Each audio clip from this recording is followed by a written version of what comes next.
Get out. All of you get out. Ugh. Ugh. Oh. Have you said enough? A pair of iron tongs reached into Zhao Yin's mouth and yanked his tongue out forcefully. With a crack, Zhao Yin's tongue was severed by his adopted son Zhang Dongliang. He could no longer utter a single word. Yet his bloodshot eyes did not look at the cruel Zhang Dongliang who had tortured him. Instead, they remained fixed on the three women opposite. Those three women were the foolish women that Zhao Yin had been cursing all along. He had barely spared them a glance, yet he never expected that they would be the ones risking their lives to save him from certain death. They were all looking at Zhao Yin with tears in their eyes. Behind them was the teleportation portal that Zhao Yin had set up just in case. As long as they stepped through, they would be safe, yet none of them moved an inch. Ingu, where can we go even if we leave? Ning Yu forced a bitter smile. She had shed her usual cold pride and rarely showed a trace of tenderness. If it weren't for Guest's protection, Jiang Shiner would have long become a plaything for the psychics. Since Gu can't leave, Shiner won't either. Jiang Shiner also smiled bitterly. Gu will die with you. The youngest-looking girl named Xiao Dao was crying, but her tone was extremely calm. At this moment, Zhao Yin was tightly bound with ropes, a mana-suppressing collar around his neck, his tongue cut off, and the white cloth on his chest stained with blood. He had never imagined that Paradise Base would fall so quickly. He had never imagined that his most trusted adopted son Zhang Dongliang would betray him, get him drunk, tie him up, and hand him over to the enemy. Even more unimaginable was that the people in the base were either dead, betrayed, or had fled. In the end, these three women stayed behind to rescue him at the cost of their lives. In 7 years of the apocalypse, Zhao Yin had countless women. They were only 3 of them.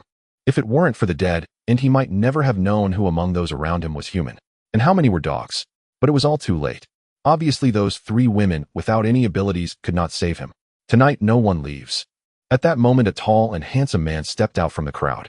Zhao Yin, I never expected you to hand over the Tianri Thunder to these 3 women. To save you, they blew up nearly 10,000 of my men. This debt must be settled with you. Zhao Yin finally turned his gaze and looked at the approaching man. It was his once best brother Lin Tianfeng, now the Lord of Contracts, one of the most powerful men in the apocalypse.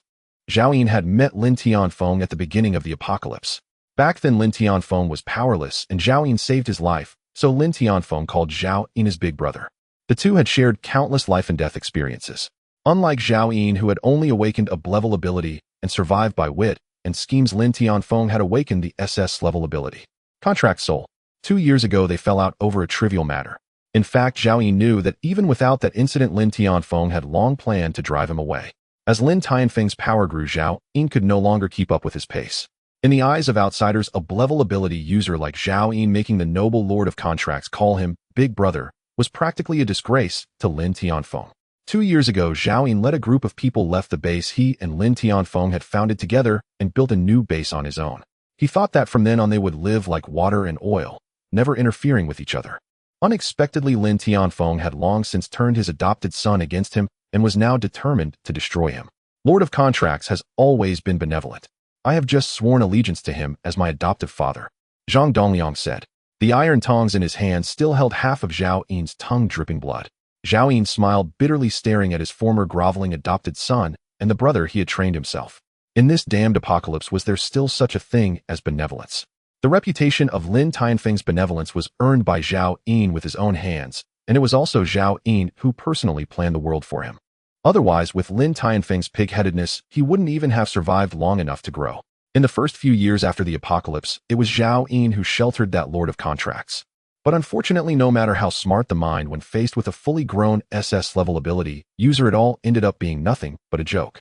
A fully grown Lin Tianfeng could never be shaken by any scheme or conspiracy. Zhang Dongliang approached Lin Tianfeng and held up half of Zhao Yin's tongue, trying to take credit. Adoptive father, you originally promised to spare Zhao Yin's life if he handed over the base, but he caused you to lose so many men, so I took the liberty of cutting off his tongue.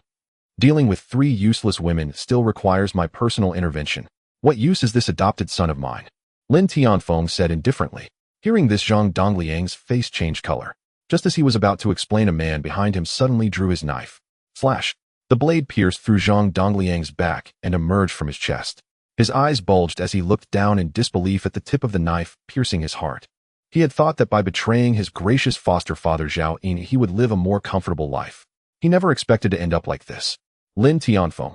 Just as Zhang Dongliang was about to question him before dying, the blade inside his body was suddenly pulled out. A large gush of blood sprayed from his mouth, and his body slumped weakly to the ground. When he hit the ground, he was already barely breathing. At this moment Zhao Yin felt no joy. When the cunning hare is dead, the hound is boiled. So it was with Zhang Dongliang, and so it was with Zhao Yin. Now the Lord of Contracts held the power of life and death above all others. He only needed to show dissatisfaction, and someone would draw a blade to kill. Those who followed him would prosper, those who opposed him would perish. Who dared to say no? At that moment Zhao Yin had never wished so desperately that he could obtain a stronger ability. Even if it were only a level, how could he have ended up like this? At this moment Lin Tianfeng slightly raised his hand, and a terrifying giant beast descended from the sky. It was the top-tier mutated beast that Zhao Yin had once racked his brains to set traps for and help Lin Tianfeng capture, the flying white tiger. The flying white tiger landed in front of the teleportation portal, cutting off the three women's escape route. It easily grabbed them and brought them before Lin Tianfeng. This mutant beast, having now grown to a level that could make the entire apocalypse tremble, dropped the three women and slowly crouched like a dog at Lin Tianfeng's feet. Zhao Yin, if you say I'm ungrateful, I'll let you see the fate of those loyal to you. Lin Tianfeng said with a faint smile. It was as if he were just playing a trivial little game with Zhao Yin. Zhao Yin's eyes burned with fury, but his mouth could only make guttural sounds. He couldn't even move a finger. He could only watch helplessly as Lin Tianfeng lightly waved his hand, and several men stepped forward. They drew their knives and swung down. Thud, thud, thud. After 3 sounds, the heads of the 3 women rolled to the ground. They were all beauties that Zhao Yin had picked from thousands. In the pre-apocalypse, they would have been stunningly gorgeous. Now they became 3 headless corpses. From beginning to end, they did not utter a sound. They were so calm. Ning Yu's head rolled to a stop in front of Zhao Yin. Her eyes were still open, looking at Zhao Yin so gently. Zhao Yin froze. At that moment, he became like a wooden statue kneeling there. Ha ha ha. Lin Tianfeng's men burst out laughing. Laughter echoed all around as if they had just played an amusing game. Zhao Yin, who had always been hard-hearted, felt a heart-wrenching pain. Amidst his overwhelming hatred, he also experienced his first regret in the apocalypse. Ning Yue Shiner, Xiao Dao, may you go in peace. If I could do it all over again, I would treat you well. Lin Tianfeng, if I could start over, I Zhao Yin would tear you apart with my own hands. No, I would grind your bones. If I could start over, I Zhao Yin would obtain a stronger ability from the very beginning. If only. But how could there ever be an if only? Lin Tianfeng said indifferently, Zhao, big brother, you taught me to eliminate the roots. So don't blame me. If you want to blame anyone, blame yourself for knowing too many of my dark secrets. I am destined to go down in history. How can I leave you alive in this apocalypse? Thud. The flying white tiger stepped forward and smashed Zhao Yin's head with one claw. Don't move. Zhao Yin's consciousness gradually returned, and a lazy female voice reached his ears, murmuring coquettishly, naughty boy, don't move, let me sleep a little longer. Zhao Yin felt suffocation in his chest. Something was pressing on him. He instinctively reached out to touch and felt something soft and warm. He woke with a start, realizing that a woman was lying on top of him. Her features were unfamiliar, yet faintly familiar. She looked about 24 or 25, with fair skin and wavy long hair scattered across Zhao Yin's chest, emitting a faint fragrance of perfume. The sheets were white. There was a dressing table in the room with an open box of condoms on it. The floor was littered with used tissues. In an instant, Zhao Yin remembered something. Wasn't this the woman he had picked up at the nightclub the day before the apocalypse? Zhao Yin couldn't recall her name for a moment, only remembering that after that night the apocalypse came and he never saw her again.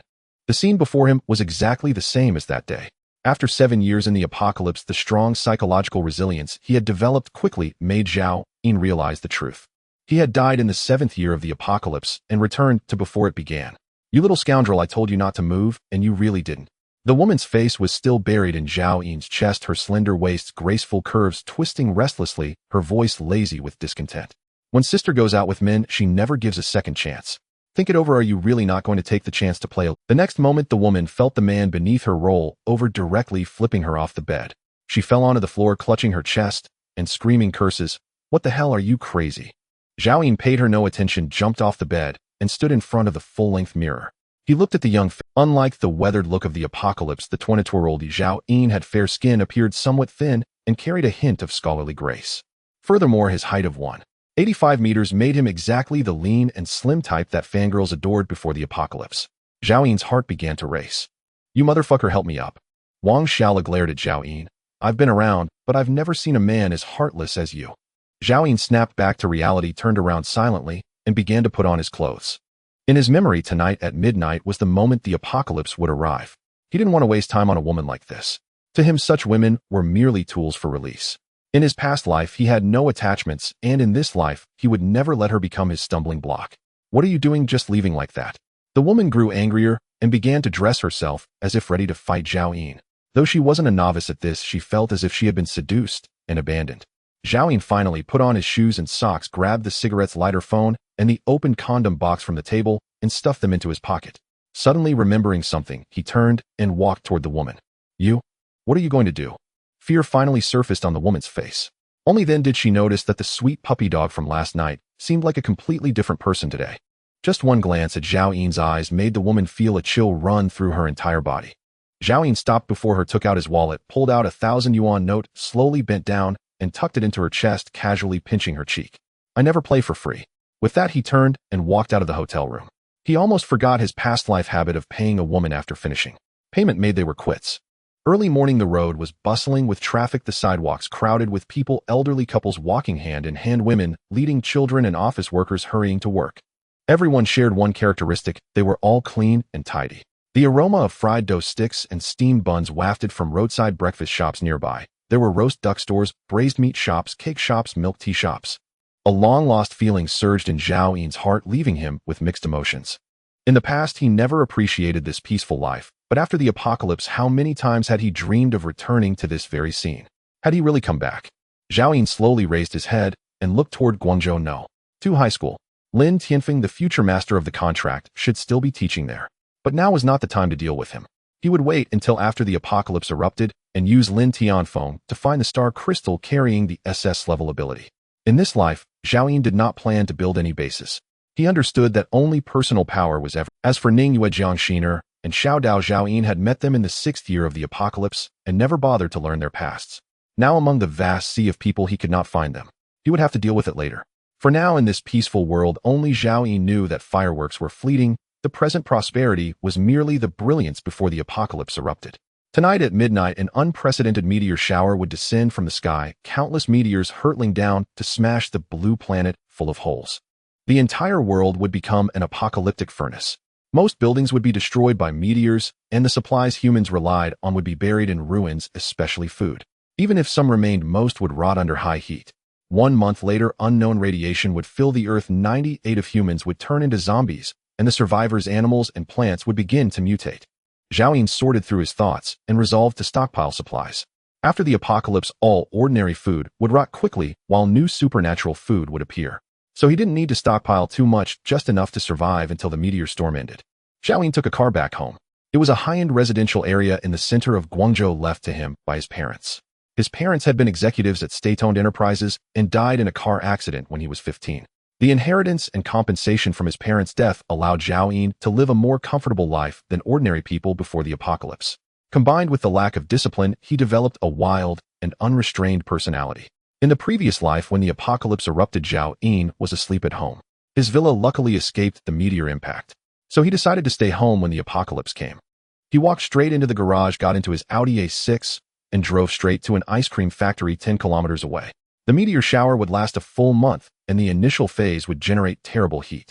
He needed to buy ice to solve this problem. In his past life, he barely survived that month in the extreme heat, and by the time the meteor shower ended, he was almost dead. He had little strength to search for supplies and missed the first wave to discover the secret of the star crystals. Guangzhou was only a 3rd-tier city. There were no large ice-making plants, but the ice cream factory could definitely produce ice. Zhao Yin arrived at the factory and went straight to the manager's office. With a promise of a large sum, the manager readily agreed to deliver 50 tons of ice to Zhao Yin's address. Next, Zhao Yin went to the building materials market and bought a large quantity of insulation boards, nail guns, high-temperature resistant glue. After negotiating the price, he asked the shop owner to help hire a batch of renovation workers with work to start today, and the more people the better. After handling these, he drove to the supermarket to buy the most important items: food. Everything Zhao Yin could get his hands on he grabbed in bulk: salt-baked chicken, canned meat, compressed biscuits, pure milk, instant noodles, ham sausages, various nuts, and dried fruits. Processed foods with preservatives could last a bit longer, so he took all of those. As for fresh meat, eggs, vegetables, and fruits, he took none. More important than food was bottled water. He ordered 30 barrels directly. After the apocalypse, water, electricity, and gas would all be cut off, so he bought 3 tanks of liquefied gas and 10 waterproof flashlights. Having purchased more than a month's worth of supplies, enough to last 3 months if rationed, Zhao Yin finally stopped with satisfaction. Next were weapons. Although he had developed strong combat instincts in the apocalypse, his current physical condition was still that of an ordinary person. He still needed initial handy weapons. He went to the market, found a butcher, and bought a pig slaughtering knife and a bone cleaver for 500 yuan. The tools used by professional butchers were unmatched in steel quality and sharpness compared to ordinary knives. Then he went to an auto repair shop and had a meter-long iron handle welded onto the bone cleaver. An inch longer means an inch stronger. The ordinary bone cleaver was transformed into a big killing weapon, while the pig slaughtering knife would be kept for close combat. After placing both knives into the trunk of the Audi A6, Zhao made one last trip to buy several gas masks. Finally, he had purchased every item he could think of. When Zhao returned home, it was already dusk.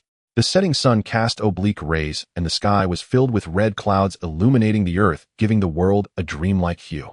It was as if the world itself felt something blooming with its final splendor, nostalgic for the past. Zhao sat in the car quietly watching for 2 minutes, bidding farewell to the homeland in his dreams. He got out of the car. Several trucks were already parked outside the villa from the supermarket building materials market. The renovation workers he had hired earlier had also arrived, a total of more than 30 people. Only the ice from the ice cream factory had not arrived yet. Zhao gave each worker 1,000 yuan red envelope, asking them to help move all useless furniture out of the villa and then bring the building materials inside. For these ordinary people earning hard-earned money, 1,000 yuan red envelope was worth several days' wages, and everyone worked with great enthusiasm. The 30-plus skilled renovation workers were extremely fast. With time running tight, Zhao requirement was that aesthetics didn't matter, professionalism didn't matter, only practicality. At 7:30 p.m. darkness fell. All insulation boards were installed. The ice from the ice cream factory also arrived. 50 tons of ice filled almost the entire living room. Zhao paid the remaining balance. It was already 9:30 p.m. After sending off the last batch of workers from the ice cream factory, only Zhao remained in the villa. Looking at the mountain of ice and supplies, the fully installed insulation, he finally felt at ease. Zhao had been hungry all day. He checked his sports watch, still 2.5 hours to go. So he went out of the community to have a big meal and bought 10 packs of soft-pack Zhonghua cigarettes. He returned to the villa at 10:30 p.m. Zhao closed all windows and doors, sealing them completely with the remaining insulation boards, leaving only a small movable window to observe outside. It was 11:30 p.m. Half an hour remained until the apocalypse. Zhao sat in the freezing villa quietly waiting. Time ticked by. Buzz buzz. The phone alarm beside him finally rang. The apocalypse had arrived. Whale after whale. Countless meteorites streaked across the sky, trailing blazing fire, then slammed into the earth like raindrops. The entire villa trembled violently. Simultaneously, the ceiling lamp flickered and died. The power grid collapsed. Zhao switched on his flashlight, walked over, and slid open the movable thermal insulation panel covering the window to peer outside. The apocalyptic cataclysm he had witnessed in his past life was unfolding once more. Blinding white light rained down from the heavens, flooding the world in searing radiance. Meteorites fell in dense, unrelenting torrents, crushing buildings into ruin within moments, igniting the city in roaring infernos, shrouding it in thick smoke and leaping flames. The artificial lake outside the villa bubbled violently, emitting sharp hisses of steam. Help me. Someone, save me. What's happening? Why are so many meteors falling? I'm going to die. Why didn't the astronomical observatories issue any warning? Damn it. Wah. I don't want to die. The house collapsed. I've broken my leg. Wah. Outside, the villa people screamed, wept, and cried out in utter despair.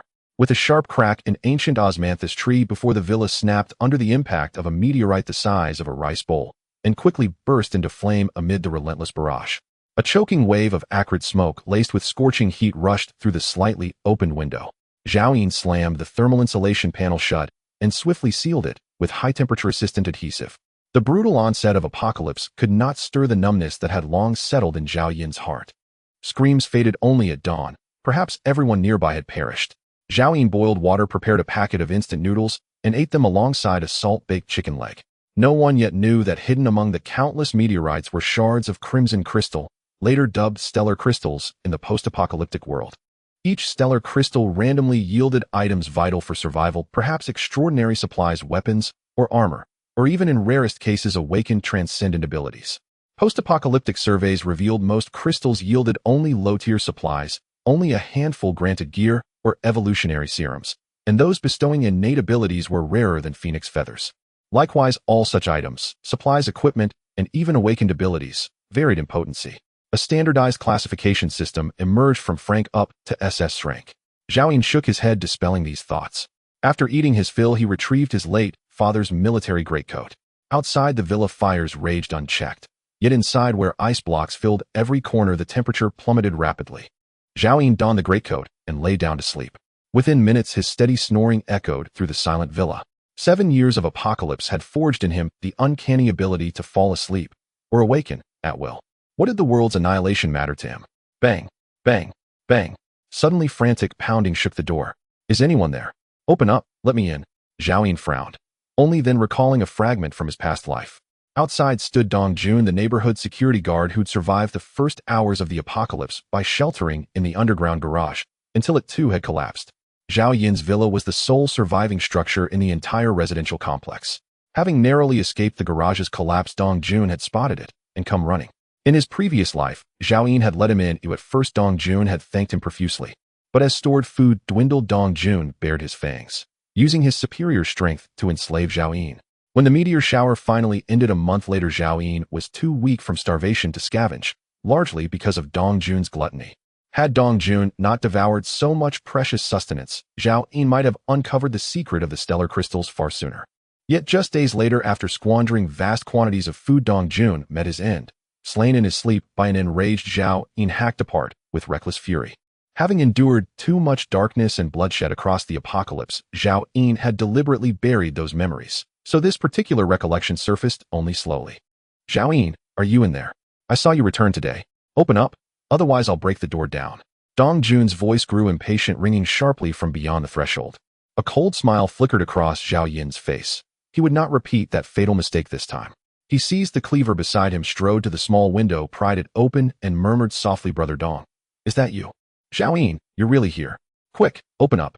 I nearly died.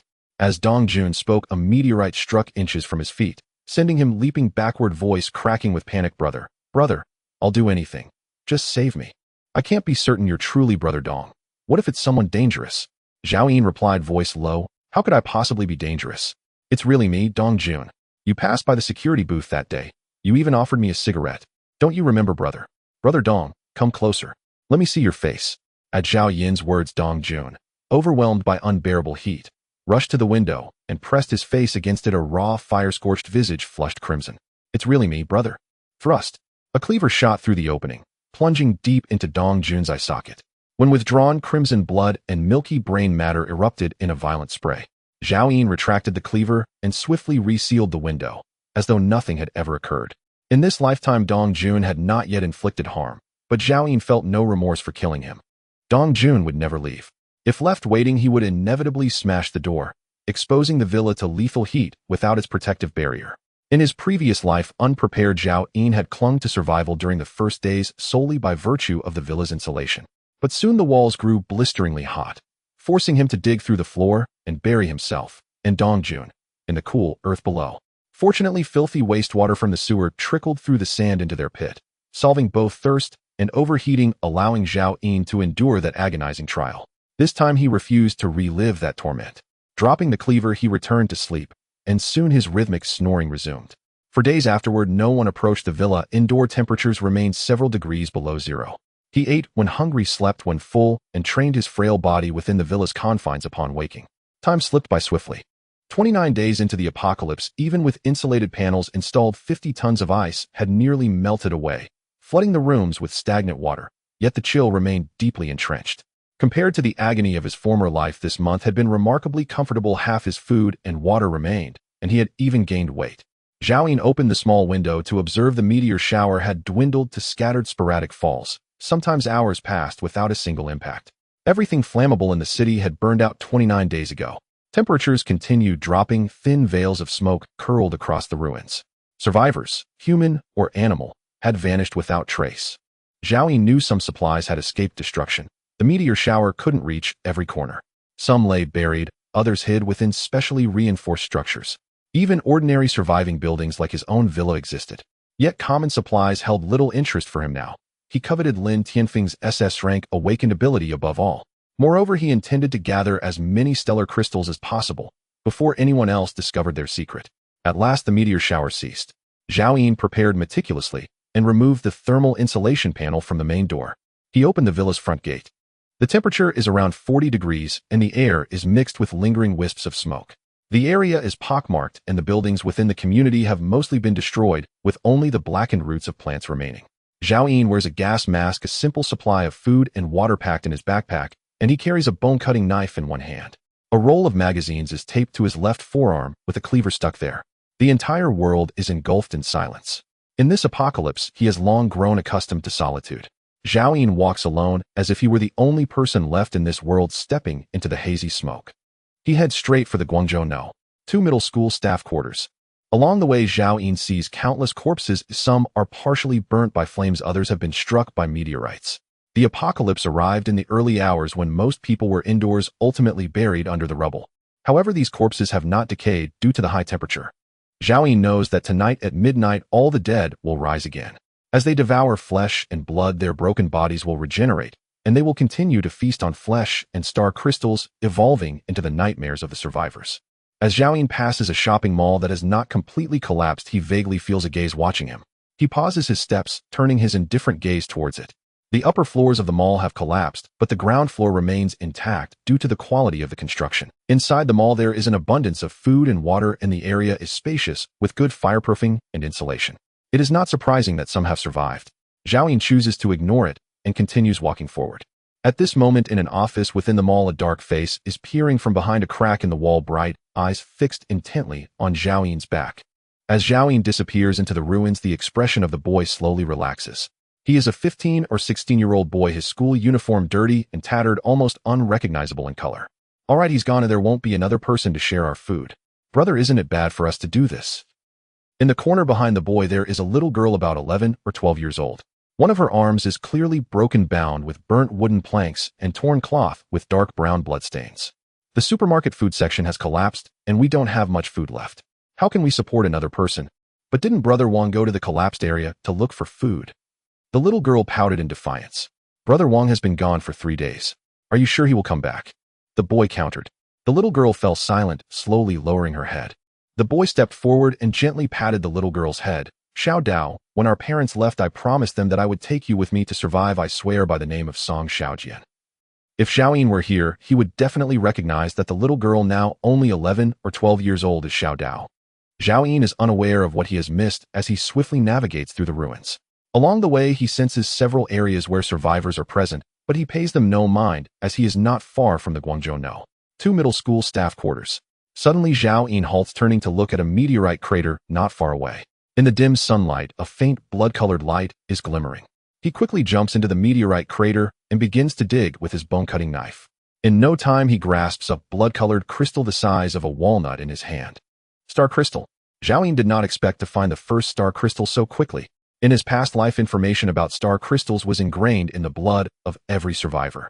During the meteor shower that lasted a full month, a blood-colored crystal was mixed and later referred to as star crystal, most of which were buried under the rubble. Zhao Yin had only heard that in the early days of the apocalypse, star crystals existed on the surface, but with the outbreak of zombies at midnight tonight, all the surface star crystals have been consumed by the undead. Only a very few have fallen into the hands of survivors. Later, if survivors wanted to obtain star crystals, they either had to kill zombies to extract them or rely entirely on luck. Star crystals can produce all sorts of items. Even 7 years into the apocalypse, no one can definitively say how many types there are. All star crystals appear the same. They may yield food and water or just a pack of toilet paper. Those fortunate enough might receive extraordinary equipment or evolution potions. The rarest yield is the ability awakening potions. In the apocalypse, everyone covets abilities surpassing any human imagination from before the apocalypse. Before an ability user, any evolver must bow down, and ordinary people are even worse off than pigs or dogs. However, even items of the same type have varying strengths, later categorized from F rank to SSS rank. For example, a piece of bread at F rank might only help a person quickly recover stamina, and recovering from minor injuries would be the best it could do. But above F rank, it might directly enhance physical fitness or even regenerate lost limbs. Zhao Yin squeezed, and the star crystal in his palm remained intact, reminding him that this body has not yet undergone any evolution. He placed the star crystal on a hard slab of concrete in front of him and raised the bone-cutting knife to strike it down forcefully. Crack! Several cracks appeared on the star crystal, and a burst of white light emitted, lasting 3 seconds. As the white light dissipated, a green military jacket appeared in its place. It turned out to be a piece of equipment. The first star crystal after the apocalypse has yielded an item. though by experience he felt that this military jacket is only F rank. However, even so, its durability is far superior to the outfit he is currently wearing. Ordinary iron tools could hardly scratch it. This is a good omen. A flicker of joy passing through Zhao Yin's eyes. He immediately stripped off his clothes and put on the military jacket, instantly feeling a sense of security. With the zombie outbreak tonight, this military jacket raises his safety level significantly. He slings the backpack over his shoulders and continues forward with the bone-cutting knife in hand. His journey is smooth, yet he encounters no more star crystals on the surface. Soon Zhao Yin arrives outside the Guangzhou No. 2 middle school staff quarters. This place has long turned into a wasteland, a complete silence. Had Zhao Yin not known in advance that Lin Tianfeng was here, he would never have believed there were still living people. The zombies and mutated beasts have not yet transformed, and the survivors are still immersed in the sudden disaster. Most people instinctively choose to stay in safe places and continue observing. But some are exceptions, like Lin Tianfeng, the English teacher at the middle school. He is currently climbing out of a partially collapsed basement while holding a kitchen knife, his white shirt stained with fresh blood. In the dim sunlight, Lin Tianfeng gazes at the ravaged world, momentarily falling into a daze. Unbeknownst to him, a pair of cold eyes are fixated on him from behind a broken wall. Zhao Yin understands that appearing too early would alter the timeline surrounding Lin Tianfeng, likely causing him to miss the star crystal carrying the contract spirit. In his past life, Zhao Yin encountered Lin Tianfeng 3 days later. By then, Lin Tianfeng had already obtained the contract spirit. However, he had not contracted any contract beasts, and Lin Tianfeng's strength was still that of an ordinary person. While searching for supplies, he had his leg crushed by falling debris, and it was Zhao Yin who saved his life. Previously, Zhao Yin had not known exactly when Lin Tianfeng obtained the contract spirit. But now it is certain the time is today. Tonight's zombie outbreak will devour most of the surface star crystals. Given Lin Tianfeng's current state, he cannot possibly contend with the zombies, nor will he have the strength to blindly dig through the rubble. What the hell? Lin Tianfeng stared at the apocalyptic scene before him and suddenly let out a mad roar, followed by squatting down and crying while holding his head. Clearly, he had not been faring well in the month after the apocalypse. He had become emaciated with cracked lips and a dirty white shirt stained with blood, not knowing exactly where he was injured. Tired from crying, Lin Tianfeng stood up and cautiously moved forward. His courage to go outside was not due to bravery, but rather because he would starve to death if he did not eat something soon. Zhao Yin tightened his grip on the bone-slicing knife, stealthily following behind. Lin Tianfeng moved slowly, searching for food for a full 3 hours, but all that surrounded him was black ash. There was nothing edible left. Suddenly, he raised the kitchen knife to his neck, his expression tense with blood-red eyes. Zhao Yin watched from a distance, realizing that the person he had contracted with almost committed suicide at the beginning of the apocalypse. However, Zhao Yin knew he would not die. Lin Tianfeng slowly lowered the kitchen knife, his expression firming up again as he continued to move forward. Help! Help me! Suddenly a voice came from the nearby ruins, filled with desperation. Is anyone out there who can help me? Lin Tianfeng's dazed expression cleared a bit as he stepped over. It was a collapsed apartment building, and the voice was coming from the relatively intact ruins on the lowest floor. The collapse above had created an insulated layer, allowing the survivor inside to stay alive, but now they were unable to get out. Lin Tianfeng asked hoarsely, "Save you. Is there food? We've eaten everything we could. Once I get out, I'll definitely invite you to a grand meal at Feline Building." The woman's voice was tinged with excitement. "Hurry and move those concrete blocks, I can get out." A grand meal at Feline Building. A self-deprecating smile appeared on Lin Tianfeng's lips. Clearly, the woman inside did not yet realize it was the apocalypse. Without food, how could Lin Tianfeng waste his energy to save someone? He turned to leave. "Where are you going? Why won't you save me?" Hey. The woman inside became anxious as she heard his footsteps fading away. "Please save my... You have a child?" Lin Tianfeng stopped and asked, "How old?" "Just 5 months." The woman quick. A smile appeared on Lin Tianfeng's face as he said, "I'll come to save you." The woman's strong voice indicated that she hadn't suffered much hunger, so he began to remove the concrete blocks, quickly revealing an opening. Inside was a considerable space, like an undamaged kitchen. A dirty woman was sitting on the ground, holding... "Thank you, big brother." Before the woman could finish her sentence, Lin Tianfeng crawled in and began to... In the wrecked refrigerator, there were some decayed vegetable leaves left. He grabbed them and stuffed them into his mouth without a second thought. On the ground, there was a pile of snack wrappers and numerous empty water bottles, clearly indicating that the woman had survived on these.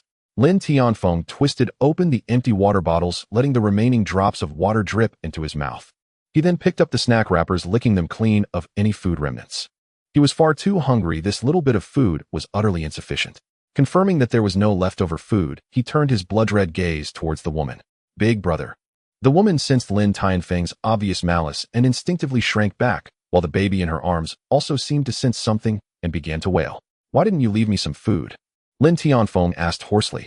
"Big brother, don't joke. How would I know you would also be hungry?" The woman's voice trembled. "Isn't it possible to get out now? Whatever you want to eat, I'll treat you." "You'll treat me?"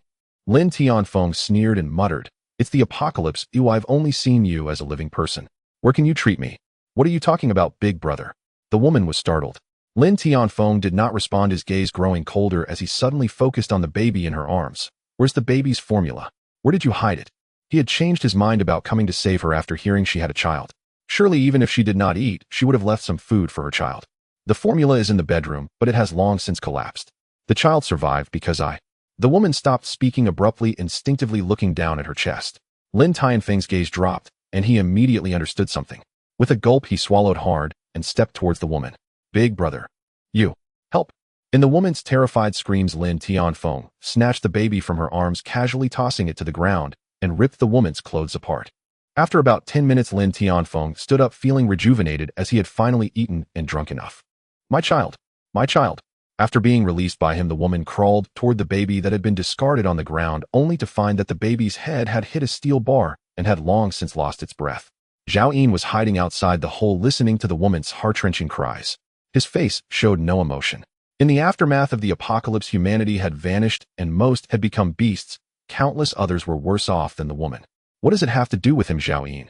Lin Tianfeng shouted. "Stop crying. The child's death is actually a form of relief. You should thank me." The woman trembled all over, slowly raising her head to look at Lin Tianfeng. At that moment, it seemed as if something had changed within her. Her gaze was no longer as timid as before. Her clear eyes were now red and filled with resentment as she stared fiercely at Lin Tianfeng. Slap. Lin Tianfeng slapped her face. "Do you want to die? How dare you look at me with that kind of gaze?" The woman was struck, her head turned, but she slowly lowered it. "I declare that you will be my food supply from now on. Don't worry, if I can find something to eat, I won't let you starve." After finishing his words, Lin Tianfeng bent down and completely tore the woman's clothes off. He tore them into strips, tying them together to make a rope. Lin Tianfeng first bound her hands behind her back, then added another rope around her neck, directly dragging her out from the hole. The woman remained silent and did not resist, just numbly followed Lin Tianfeng as they walked forward. Zhao Yin glanced at the watch on his wrist. It was already 1 in the afternoon. Lin Tianfeng had not yet found the star crystal that carried the SS level ability. Zhao Yin took off his gas mask. The smoke lingering in the air had faded significantly. He pulled out a pack of instant noodles from his backpack and started eating it along with a bottle of Dongpeng energy drink. Just as he finished the noodles and was about to take the last sip of his drink, his expression suddenly tightened. He saw Lin Tianfeng as if he had suddenly discovered something, quickly moving a piece of broken concrete from the road and retrieving a blood-red crystal from within. Lin Tianfeng's face was filled with confusion. He seemed to sense that this crystal was extraordinary. "Teacher Lin, is that you?" Suddenly a deep voice came from behind. Lin Tianfeng turned around and saw Zhao Yin, who was wearing military attire but carrying a backpack, approaching with a bone-slicing knife in one hand. Zhao Yin smiled. "So it really is you, Teacher Lin." "You are." Lin Tianfeng instinctively glanced at the bone-cutting knife in Zhao Yin's hand, a sheepish smile appearing on his face. "I have a niece who studied in the 2nd middle school last year. She is your student. We met during a parent-teacher meeting." "Oh, it's you," Zhao Yin said with a smile. Lin Tianfeng sighed in relief, his smile widening. In fact, he couldn't remember who Zhao Yin was, but as long as he wasn't here to rob his granary, it was fine. Zhao Yin casually exclaimed, pointing at the star crystal in Lin Tianfeng's hand. "Lin teacher, what is this thing?" Lin Tianfeng quickly shoved the star crystal into his pocket and replied with a smile, "Just a little trinket I found, keeping it as a souvenir." "Wait." Zhao Yin raised the remaining sip of Dongpeng energy drink in his hand to his lips and was about to drink it, then suddenly seemed to remember something. "Even with the apocalypse upon us, Lin teacher still has an interest in such crafts, truly a scholar." "Wait." Lin Tianfeng then realized that Zhao Yin actually had a drink in his hand. Although there was only a small sip left, it was rich in sugar, exactly what he needed right now. "Brother, you don't look that thirsty. Since you're interested in this artificial gem, how about we trade for that drink?" "Do you think I'm stupid?" Zhao Yin's face suddenly turned serious. "You want to exchange something useless for my drink? Brother, if you give me that drink, you will be my big brother from now on." Lin Tianfeng pleaded. "Come on, you must have plenty of food in your backpack. It's not like you're going to miss one drink." Zhao Yin successfully caught the hint of intense greed in Lin Tianfeng's eyes as he glanced at his backpack. Yet Zhao Yin's smile remained bright. "I do have a lot of drinks since Lin teacher wants it so much, let's." Hearing this, Lin Tianfeng's greed deepened, and he readily handed the craft over to Zhao Yin. Big brother, can we stick together? It's the apocalypse. More people mean more safety. Lin Tianfeng restrained his gaze, trying not to look at Zhao Yin's backpack. Zhao Yin calmly placed the star crystal into his pocket and casually tossed the drink to him, suddenly turning cold. No, I don't like being called big brother, Zhao Yin said, turning to leave. Now hearing Lin Tianfeng call him big brother made him want to kill. Lin Tianfeng felt a wave of disappointment, but he couldn't force Zhao Yin. He could only hide the drink close to himself and continue searching for supplies with the woman. After turning around, a murderous intent surged in Zhao Yin's eyes. He did not reveal it as he was unsure if this star crystal was the same as the one from his past life. If it was, he would need to keep Lin Tianfeng searching and not interfere too much with his timeline, or he might risk Lin Tianfeng not obtaining that star crystal. Therefore, Zhao Yin took the star crystal from someone he deeply hated in the calmest manner possible. After reaching a broken wall corner, he smashed the star crystal. This time, instead of white light, golden light burst forth, dazzling and bright. After a full minute, the golden light finally dissipated, revealing a small golden vial. Zhao Yin quickly grabbed it, opened the cork, and inside was a drop of golden liquid. It felt like flowing blood. Just one glance, and Zhao Yin was sure. This is the SS level ability Awakening Potion. Even with a firm will, Zhao Yin's hands could not help but tremble. In the entire world of his past life, there were only a few SS level ability users. As soon as the vial opened, Zhao Yin felt his soul tremble. Only with the presence of an SS level ability user had he felt such a terrifying aura. Although Zhao Yin had imagined countless times what it would be like to gain an SS level ability, when it truly came to him, it still felt like a dream. He tilted his head back and drank the golden liquid. It was hard to describe the taste. As the golden liquid entered his stomach, it quickly dissolved, spreading a refreshing sensation throughout his body. It wasn't as earth-shattering as he had imagined, nor was it like the burning sensation of level abilities from his past life. The SS level Awakening Potion was surprisingly pleasant. Zhao Yin's mind became clear, and he slowly closed his eyes. He felt a change occurring within him, deepening with the passage of time. Half an hour later, Zhao Yin opened his eyes. The entire world had changed. Things that were once unclear were now strikingly clear, allowing him to see minute grains of sand hundreds of meters away. The faint sound of wind from afar was also heard distinctly. His senses had become several times stronger than that of an ordinary person. With his current abilities, nothing within a kilometer escaped his perception. The soul of the SS level contract is to enhance mental power. He had only just awakened. Once his mental power grew stronger in the future, his perception would become even more terrifying. This was merely a preliminary effect of the SS level ability. The true power of the contract soul is to enslave any life forms other than humans. Even the terrifying mutants which were spoken of with fear 7 years after the apocalypse, known as divine beasts, could rival SS level ability users. As long as Zhao Yin could subdue them, he could use them to his advantage. And it was not limited by Zhao Yin's own strength. The reason the contract soul was rated SS level was that there was no limit to the number of contract servants. Theoretically, as long as Zhao Yin's strength was strong enough, he could form a legion of mutated beasts sweeping through the apocalypse and claiming the throne. Of course, the premise was that Zhao Yin had to find enough mutated beasts and be able to subdue them. Zhao Yin quickly calmed down, understanding that until he contracts the mutated beasts, he was still an ordinary person. Just like Lin Tianfeng from his past life, even after becoming an SS level ability user, he almost got crushed by a wall. What Zhao Yin needed to do next was to find enough star crystals to enhance his strength, and then seek out mutated beasts to subdue and contract. Of course, there was one more thing to do: kill Lin Tianfeng. He had sworn to tear Lin Tianfeng into 1,000 pieces. Not even 9,999 pieces would suffice. Zhao Yin closed his eyes and quickly heard voices about 500 meters away. Although he couldn't hear clearly at that distance, it was definitely Lin Tianfeng and that woman who had not gone far. Lin Tianfeng sat on a piece of crumbling concrete, feeling another wave of hunger. Baby food was indeed not enough for an adult. He glanced at the woman beside him and ordered, "You come here." The woman had disheveled hair with only a bra on her upper body, her black hair hanging down, obscuring her face and reaching down to her fair chest. She remained motionless, her expression unreadable. Smack! Lin Tianfeng stood up and slapped her. "You've been given face. Do you believe I'll kill you and eat your flesh?" The woman still stood there like a wooden puppet, head down. "Speak. Are you deaf or dumb?" Lin Tianfeng slapped her again. Before the apocalypse, he was just an ordinary teacher with a low salary, merely waiting to die. After the apocalypse, he could grasp the lives and deaths of others free from any constraints. The pressure of struggling for survival had completely stripped him of his humanity. The woman's head tilted from the blow, a drop of fresh blood trickling from the corner of her mouth. Finally, she slowly raised her head, her eyes fixed on Lin Tianfeng. He was taken aback, followed by a surge of rage, shouting, "Bitch, I want to see whose bones are harder, yours or my palm." Smack, smack. He swung his hands left and right, landing several more slaps on the woman's face. But she still stood there, her gaze filled with resentment towards Lin Tianfeng. If looks could kill, he would have died countless times. Damn it. Lin Tianfeng cursed, his hands growing weak from the blows. He couldn't really kill her. He decided to ignore her expression and pulled the rope around her neck. He directly sat the woman on his lap, tore off her clothes, and leaned down. Glug, glug. Lin Tianfeng, don't eat me. Suddenly, a shimmering butcher knife pressed against Lin Tianfeng's neck. Lin Tianfeng recognized Zhao Yin's voice and instantly froze, too terrified to turn around.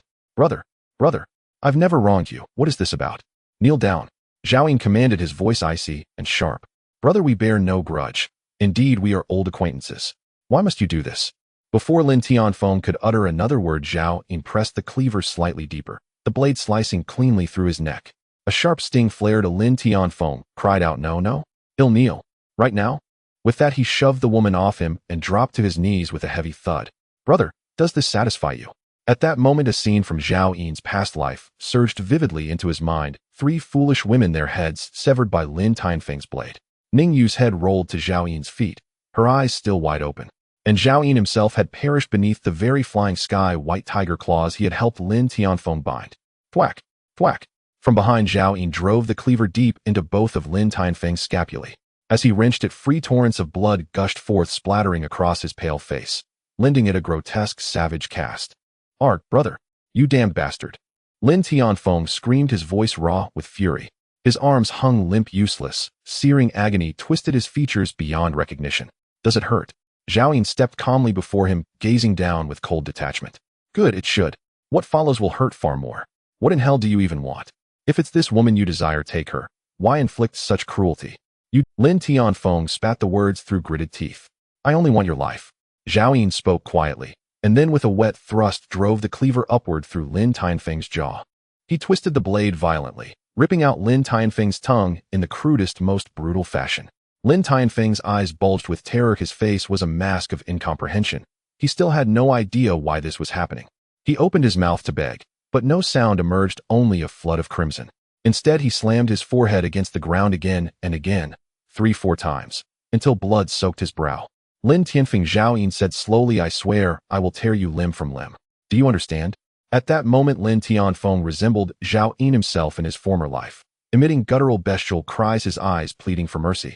Suddenly, Zhao Yin struck, slashing out Lin Tianfeng's eyes in one swift motion, then striking again and again. Only when exhaustion sapped half his strength did he finally pause, breathing heavily. He realized then dismemberment was not as simple as it sounded. Nearby, the woman watched, her child's murderer being butchered before her, and her face flushed with grim, unadulterated satisfaction. Zhao Yin turned abruptly, locking eyes with her. "Do you wish to strike yourself?" She trembled at his gaze, then nodded meekly. "Yes." He approached, untied her bonds, and handed her the cleaver, handle first. Before delivering 10,000 cuts, he must not die. "Can you ensure that?" She seized the weapon without hesitation and lunged forward, swinging wildly at Lin Tianfeng's throat. "Stop!" Zhao Yin roared, but it was already too late. She slashed open his carotid artery. Blood erupted like a ruptured faucet, drenching her hair, her face, her entire body. She knew she'd erred, and turned fearfully toward Zhao Yin. "You fool!" He exploded, his rage incandescent.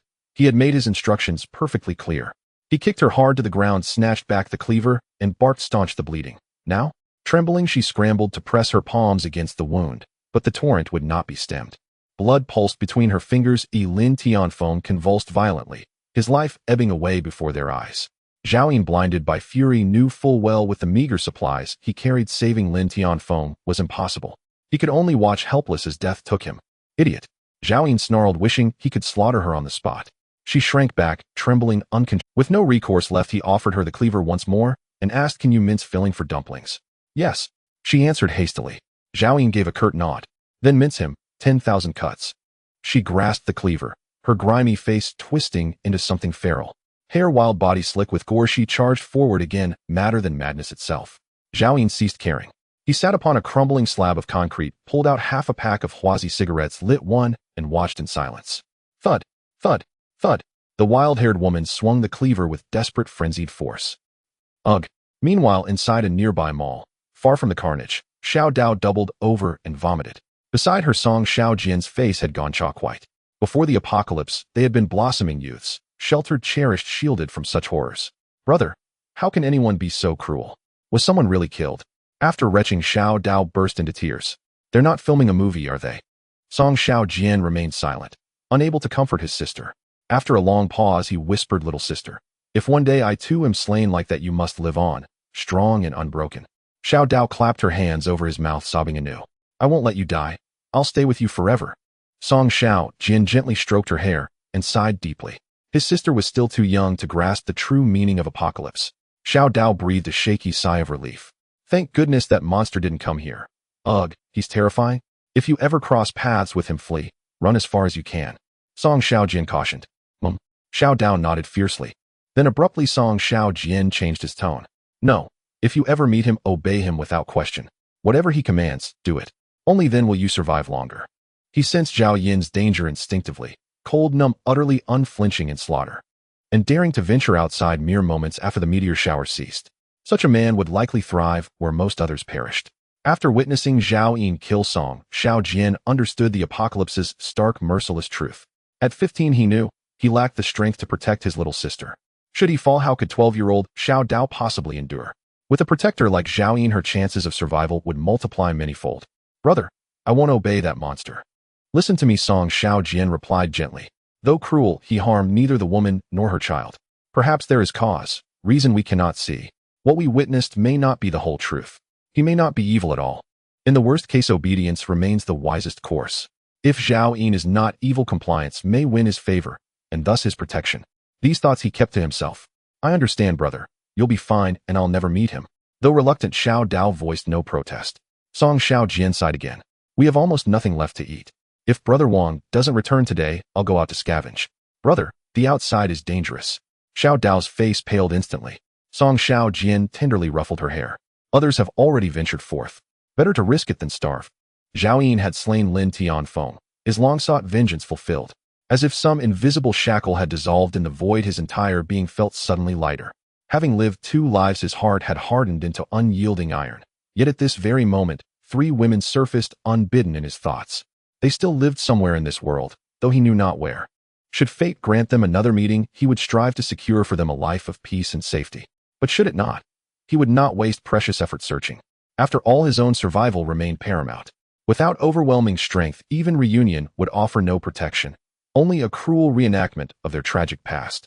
Suddenly Zhao Yin caught fragments of conversation, about 500 meters away, emanating from the survivors he'd earlier spotted near the shopping mall. So they're siblings, he heard. A wry smile flickered across his lips as the little girl's sharp-tongued curses reached him. He felt no resentment. If people cursed him now, far more would do so in the days ahead. Zhao Yin tuned out the siblings' voices entirely and turned his gaze toward Lin Tianfeng's remains, now reduced to pulpy ruin. The woman stood there utterly spent, yet still methodically hacking at the corpse with slow, deliberate strokes. Enough. Hand me the blade. Zhao Yin extinguished his cigarette stub and stepped forward, palm upturned. The woman's frenzied expression gradually receded as she lifted her head slowly, eyes vacant and unfocused, as if his words had never registered. Zhao Yin bent down, seized his cleaver, wiped the blood clean on her chest, then slid it smoothly back into the paper scabbard strapped to his left forearm. Without uttering a word, he turned and walked away. The slaying of Lin Tianfeng had consumed nearly an hour. It was already past 2 o'clock in the afternoon, and less than 10 hours remained until the zombie outbreak erupted at midnight. He needed to gather as many star crystals as possible before the cataclysm began. Then, Zhao Yin halted mid-step. The woman had followed him. I won't feed you. Find your own supplies, Zhao Yin commanded coldly. In his estimation, such a woman would surely perish tonight. Consuming rations would be sheer waste. She remained silent, watching him from a distance, her face smeared with dust and congealed blood. Beneath the hazy amber light of the dying sun, her body trembled uncontrollably. Leave, now, or I'll kill you. Zhao Yin snarled, then strode onward. Within a 1-kilometer radius, any star crystal lying exposed on the surface would inevitably reveal itself to his gaze, so long as no obstacle blocked his line of sight. Half an hour later, a faint crimson glint appeared 300 meters ahead. Zhao Yin quickened his pace. Sure enough, a star crystal half buried in soil shimmered faintly with ruby light beneath the sun. Zhao Yin snatched it up and smashed it with his bone cleaver. 3 seconds later, a bottle of Nongfu spring water rested in his palm. Disappointment flickered across his face. This was the lowest tier item obtainable from star crystals. classified as grade F. In his previous life, he'd drunk many such bottles. Each merely replenished a day's worth of hydration. Better than nothing, he tossed the bottle into his backpack and pressed onward. For the next hour, no further star crystals appeared. By 3:30 in the afternoon, impatience gnawed at him. Surface-level star crystals were far scarcer than he'd anticipated. In his former life, legions of high-tier zombies thrived precisely because they could sense crystals buried deep underground. Here, however, even a single layer of cover rendered them utterly undetectable, even if he stood directly atop one. Suddenly something caught his ear. He froze and turned. The woman was sprinting toward him, breathless and determined. "What do you want? Do you truly wish to die?" Already irritable, Zhao Yin whirled around, lunged forward, and sent her sprawling with a brutal kick, then raised his cleaver to her throat. "You avenged me. Let me follow you." Her voice, hoarse from exhaustion and dehydration, held unexpected calmness. "I can serve as your granary." Zhao Yin's expression darkened instantly. His wrist snapped, blunt force striking her cheek with a sickening crack, leaving a raw, bleeding gash. "Get out of my sight now." That accursed woman dared waste his time. Suppressing his rising urge to kill, he strode away, yet moved deliberately, ever scanning the ground. She caught up with him again in moments. Whenever he glanced back, she retreated. Whenever he advanced, she resumed her pursuit. Her utter fearlessness gave him a splitting headache. "Fine. You want food. Here, it's yours." Zhao Yin refused to squander more time on her. Besides having just crossed paths, he had no desire to shed unnecessary blood. From his backpack, he withdrew a salt-baked chicken leg and a bottle of Dongping energy drink, tossing them onto the ground. "Take them and vanish. Never follow me again." Such mundane supplies were abundant in the villa. In the apocalypse, ordinary food, no matter how preserved, rapidly spoiled, its decay accelerated by unknown forces. That was precisely why he'd refrained from stockpiling vast quantities before the collapse. Preservation proved futile, giving her some cost him nothing. He resolved firmly, if she dared trail him after accepting the provisions, he would end her without hesitation. Muttering curses under his breath, he strode off. She approached, retrieved the food and drink, and for a fleeting instant gratitude warmed her eyes, before fading into hollow desolation. 5 minutes later, certain she hadn't resumed pursuit, Zhao Yin exhaled in quiet relief. Almost immediately, another star crystal gleamed ahead. His gloom evaporated, he snatched it up and shattered it with a sharp, decisive strike. A sleek obsidian-black butterfly knife lay revealed before him. Another piece of equipment. A spark of elation flared in his chest. With a crisp flick of his wrist, he snapped the blade open and slashed forward, its edge cleaving cleanly through a nearby meteorite. The cut was flawlessly smooth, mirror-polished. Though merely grade F, anything forged within a star crystal was inherently exceptional. According to records from his past life, the odds of extracting equipment from a star crystal fell below 1 in 1,000. Yet among the 4 star crystals he'd obtained, 1 harbored an SS rank ability, while the remaining 3 had yielded 2 pieces of equipment. Had fortune truly shifted in his favor this lifetime? He secured the butterfly knife at his waist and continued his search. Half an hour later, another star crystal appeared. A subtle scan confirmed. The so-called granary had not resumed pursuit. He cursed inwardly, a true jinx. Without her shadowing him, his efficiency surged. This time the crystal yielded a sandwich filled with creamy center. He'd eaten such sandwiches before. Their energy sustained him for a full day and crucially accelerated wound recovery. In dire moments, they meant the difference between life and death, the most urgently needed resource he possessed. He placed the sandwich carefully into his pack and resumed his search. 40 minutes later, another star crystal appeared, only to yield yet another bottle of Nongfu spring water.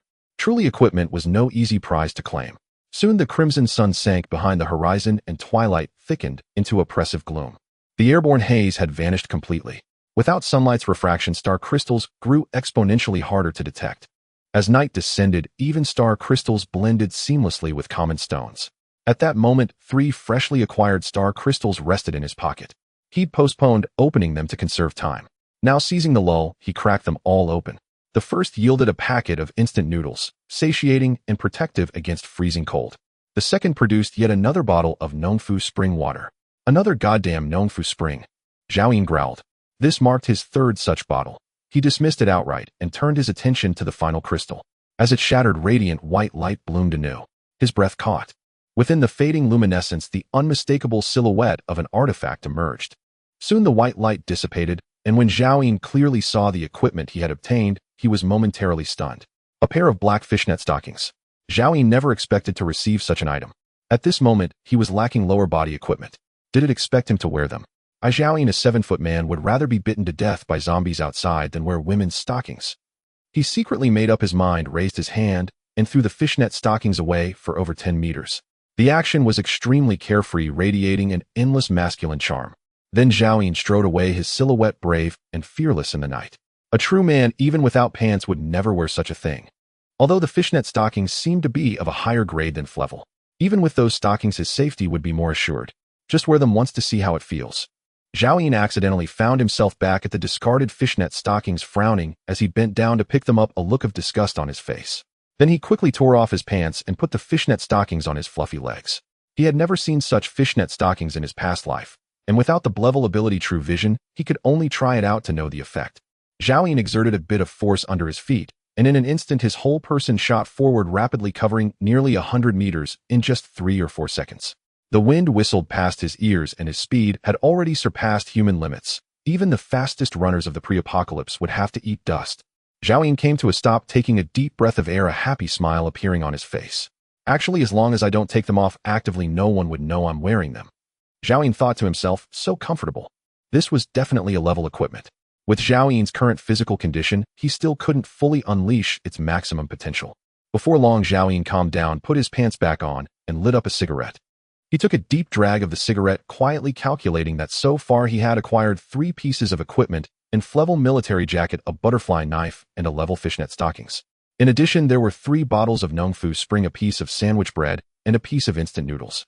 Next, blindly searching for star crystals was no longer wise. There were more important things to do.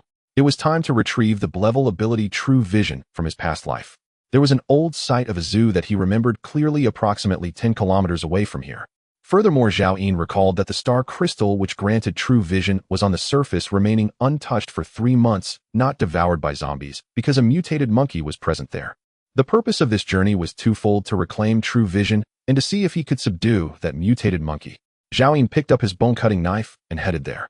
With the speed boost from the fishnet stockings, Zhao Yun arrived at the old zoo site in just 20 minutes. The buildings here had long been destroyed by meteorites, the greenery burned to ashes, and everywhere lay the bodies of humans and animals, most of which were in a dreadful state. At this moment, the monkey had not yet mutated and was nowhere to be found. Zhao Yun sensed around, not hearing any movement from the monkey. The zoo was eerily silent. That monkey was cunning beyond imagination, possibly hiding deep underground somewhere.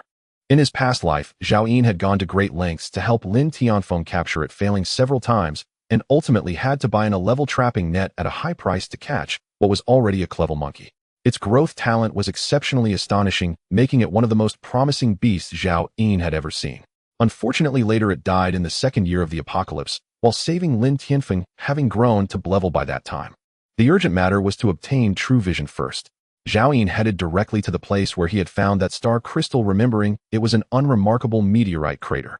Upon arrival, Zhao Yun quickly jumped down, but the next moment his expression froze. The place where the star crystal should have been was completely empty. Only rubble and dirt were exposed on the surface. This was not the scene from his past life. He remembered clearly that the star crystal was supposed to be on the surface, easily noticeable. Zhao Yun could not believe it and started digging furiously with his bone-cutting knife. He dug until he was out of breath, yet after digging 3 feet deep, there was still no sign of the star crystal. He finally confirmed that his True Vision had truly vanished. How is this possible? Zhao Yun's eyes widened in shock, staring blankly for a moment. The reason he had come now was that in his past life he had arrived 3 months later, and the star crystal had still not been taken. At this time, most survivors were still hiding in fear. Who would come to take away the star crystal that was supposed to still exist 3 months after the apocalypse? But the fact had indeed occurred. Zhao Yun was furious, regretting that he should have come earlier. True Vision belonged to him. From the beginning, True Vision was part of his plan. He had never imagined it would be taken away. It must not be allowed to be taken.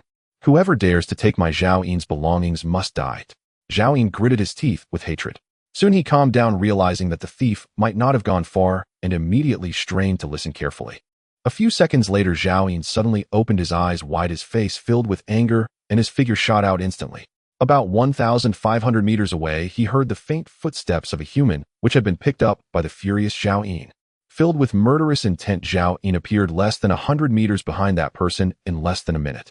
But when he saw the figure, clearly his gaze froze. Grain warehouse. At that moment, Zhao Yun stared at the frail figure, finally understanding everything. No wonder someone could take his belongings. It was actually her. The woman who should have died at Lin Tianfeng's hands in his past life had survived due to Zhao Yun's intervention, deviating from the timeline he knew and taking what she shouldn't have taken. At this moment, Grain Warehouse was trembling, her steps unsteady, limping along the crater-filled path. Her dirty face was filled with fear, and every time she stepped on a horrific corpse by the roadside, she would scream, "Why can't you just stay alive? Why didn't you find a place to hide, and instead came to take my star crystal? I've already given you a chance. It was you who insisted on seeking death." Zhao Yin's murderous intent gradually intensified. Although she looked somewhat pitiful, she still had to die. Zhao Yin tightened his grip on the bone-cutting knife and stepped forward. Grain Warehouse seemed to have heard Zhao Yin's footsteps and slowly turned her head. "It's you." Her expression was not one of the expected panic. Instead, it quickly revealed joy as she tried to speak gently. "It's really you. I was just about to find you. You were looking for me, eh?" Zhao Yin relaxed slightly the bone-cutting knife he had intended to swing. "I know you've been searching for this." Grain Warehouse slowly reached into her bosom. Soon she pulled something out from her chest. In front of Zhao Yin, she slowly opened her dirty palm. It was 3 thumb-sized blood-red crystals. "I saw you searching for this everywhere. It must be very important to you, right?" Grain Warehouse asked earnestly. Zhao Yin was momentarily stunned, his gaze shifting several times. "Do you know what this is?" "I don't know, but I saw you searching for it earlier. Since I had nothing to thank you with, I just helped you look for it." Grain Warehouse smiled. Her face was very dirty, but her teeth were exquisitely white, seemingly quite excited. "I didn't expect to run into you again. I'm sorry. Oh, I couldn't find more for you, just these 3 pieces." Zhao Yin silently watched her. Although Grain Warehouse spoke casually, he knew that with her physical ability to reach this place, she must have exhausted herself searching for star crystals since the two had parted. "What do you want from me?" Zhao Yin asked coldly. "You saved my life and gave me food and water. I know these things cannot repay the life-saving grace, but I hope it's a gesture of goodwill." Grain Warehouse's voice was hoarse, and after speaking she began to cough. Zhao Yin gazed at her deeply, suddenly finding it hard to understand this woman. This was the apocalypse. Even if she didn't know the true value of the star crystal, anyone with a sound mind should realize that anything valuable was extremely precious to her. Moreover, with Lin Tianfeng previously exchanging star crystals for drinks with Zhao Yin, she couldn't possibly guess nothing, yet she still wanted nothing. Was this woman playing a game of desire and restraint? Just then, Grain Warehouse suddenly grabbed Zhao Yin's hand and placed the star crystals into his palm. Zhao Yin stared at the star crystals in his hand, which were still stained with her blood. That was caused by digging barehanded through the cement. "Please don't reject them," Grain Warehouse said softly. Zhao Yin's gaze flickered. He certainly wouldn't refuse. Even if Grain Warehouse hadn't given them, he originally planned to kill and rob. But at this moment, should he kill or not? Zhao Yin's heart fell into turmoil. He had never considered that this woman would affect the timeline. If he didn't kill her now, he might never encounter her again, and the timeline he knew could completely deviate because of. "Thank you for allowing me to meet someone as wonderful as you in this world, and for doing something meaningful," Grain Warehouse said hoarsely. "I'm leaving now, or after this, we probably won't meet again." Grain Warehouse smiled at Zhao Yin again. "How many days can a woman like me survive in the apocalypse?" So, she probably wouldn't come back again. She slowly turned around, limping forward barefoot with no shoes. Zhao Yin watched her retreating figure, ultimately not raising his knife. "In 7 years of the apocalypse, I still haven't become a beast." Zhao Yin sighed bitterly. He couldn't bring himself to kill a defenseless woman, especially since she had brought him 3 star crystals. As Grain Warehouse walked further away, Zhao Yin did not remind her about the impending zombie outbreak tonight. Life and death depended solely on her own fate. Next, he stopped thinking about Grain Warehouse and prepared to break open the 3 star crystals. The first star crystal was shattered by Zhao Yin, and familiar white light appeared before him, remarkably vivid against the pitch-black night. However, Zhao Yin paid it no mind. Within a radius of 1 kilometer aside from the distant granary, there was not a soul in sight. After the white light faded, a crimson pill appeared before Zhao Yin, though he could not discern its effects. In his past life, star crystals could yield millions of varieties, and no one knew just how many existed. At this moment, Zhao Yin only knew that aside from special abilities, various pills and potions were the rarest and most precious. This was a promising start. Thinking that once he had the eye of true sight, there would be nothing he could not recognize, Zhao Yin stopped hesitating and smashed open the second star crystal. This time the white light lasted 3 seconds and surprisingly did not dissipate. Zhao Yin's breath caught in his throat. Based on his past experiences, the longer the light from a shattered star crystal persisted, the more precious the item it revealed. Just like the SS class ability Contract Soul he had previously opened, which lasted a full minute and even shone golden. This time the white light lasted a full 5 seconds. Could it be another E-class item? Finally, as the white light dispersed, an inconspicuous bronze ring appeared before Zhao Yin. Upon seeing it clearly, his eyes widened in shock. A space ring. He could not remain calm. The value of any space ring was comparable to a class equipment. In the lawless apocalypse, a space ring was like a second life. In terms of rarity, it even surpassed A-class equipment. In his past life, he obtained a space ring in the 5th year after the apocalypse. At that time, Zhao Yin had already cultivated Lin Tianfeng and had the support of a powerful faction, allowing him to spend a huge sum to acquire one. Zhao Yin quickly put the space ring on his hand, and with a thought, the bone-slicing knife in his hand vanished.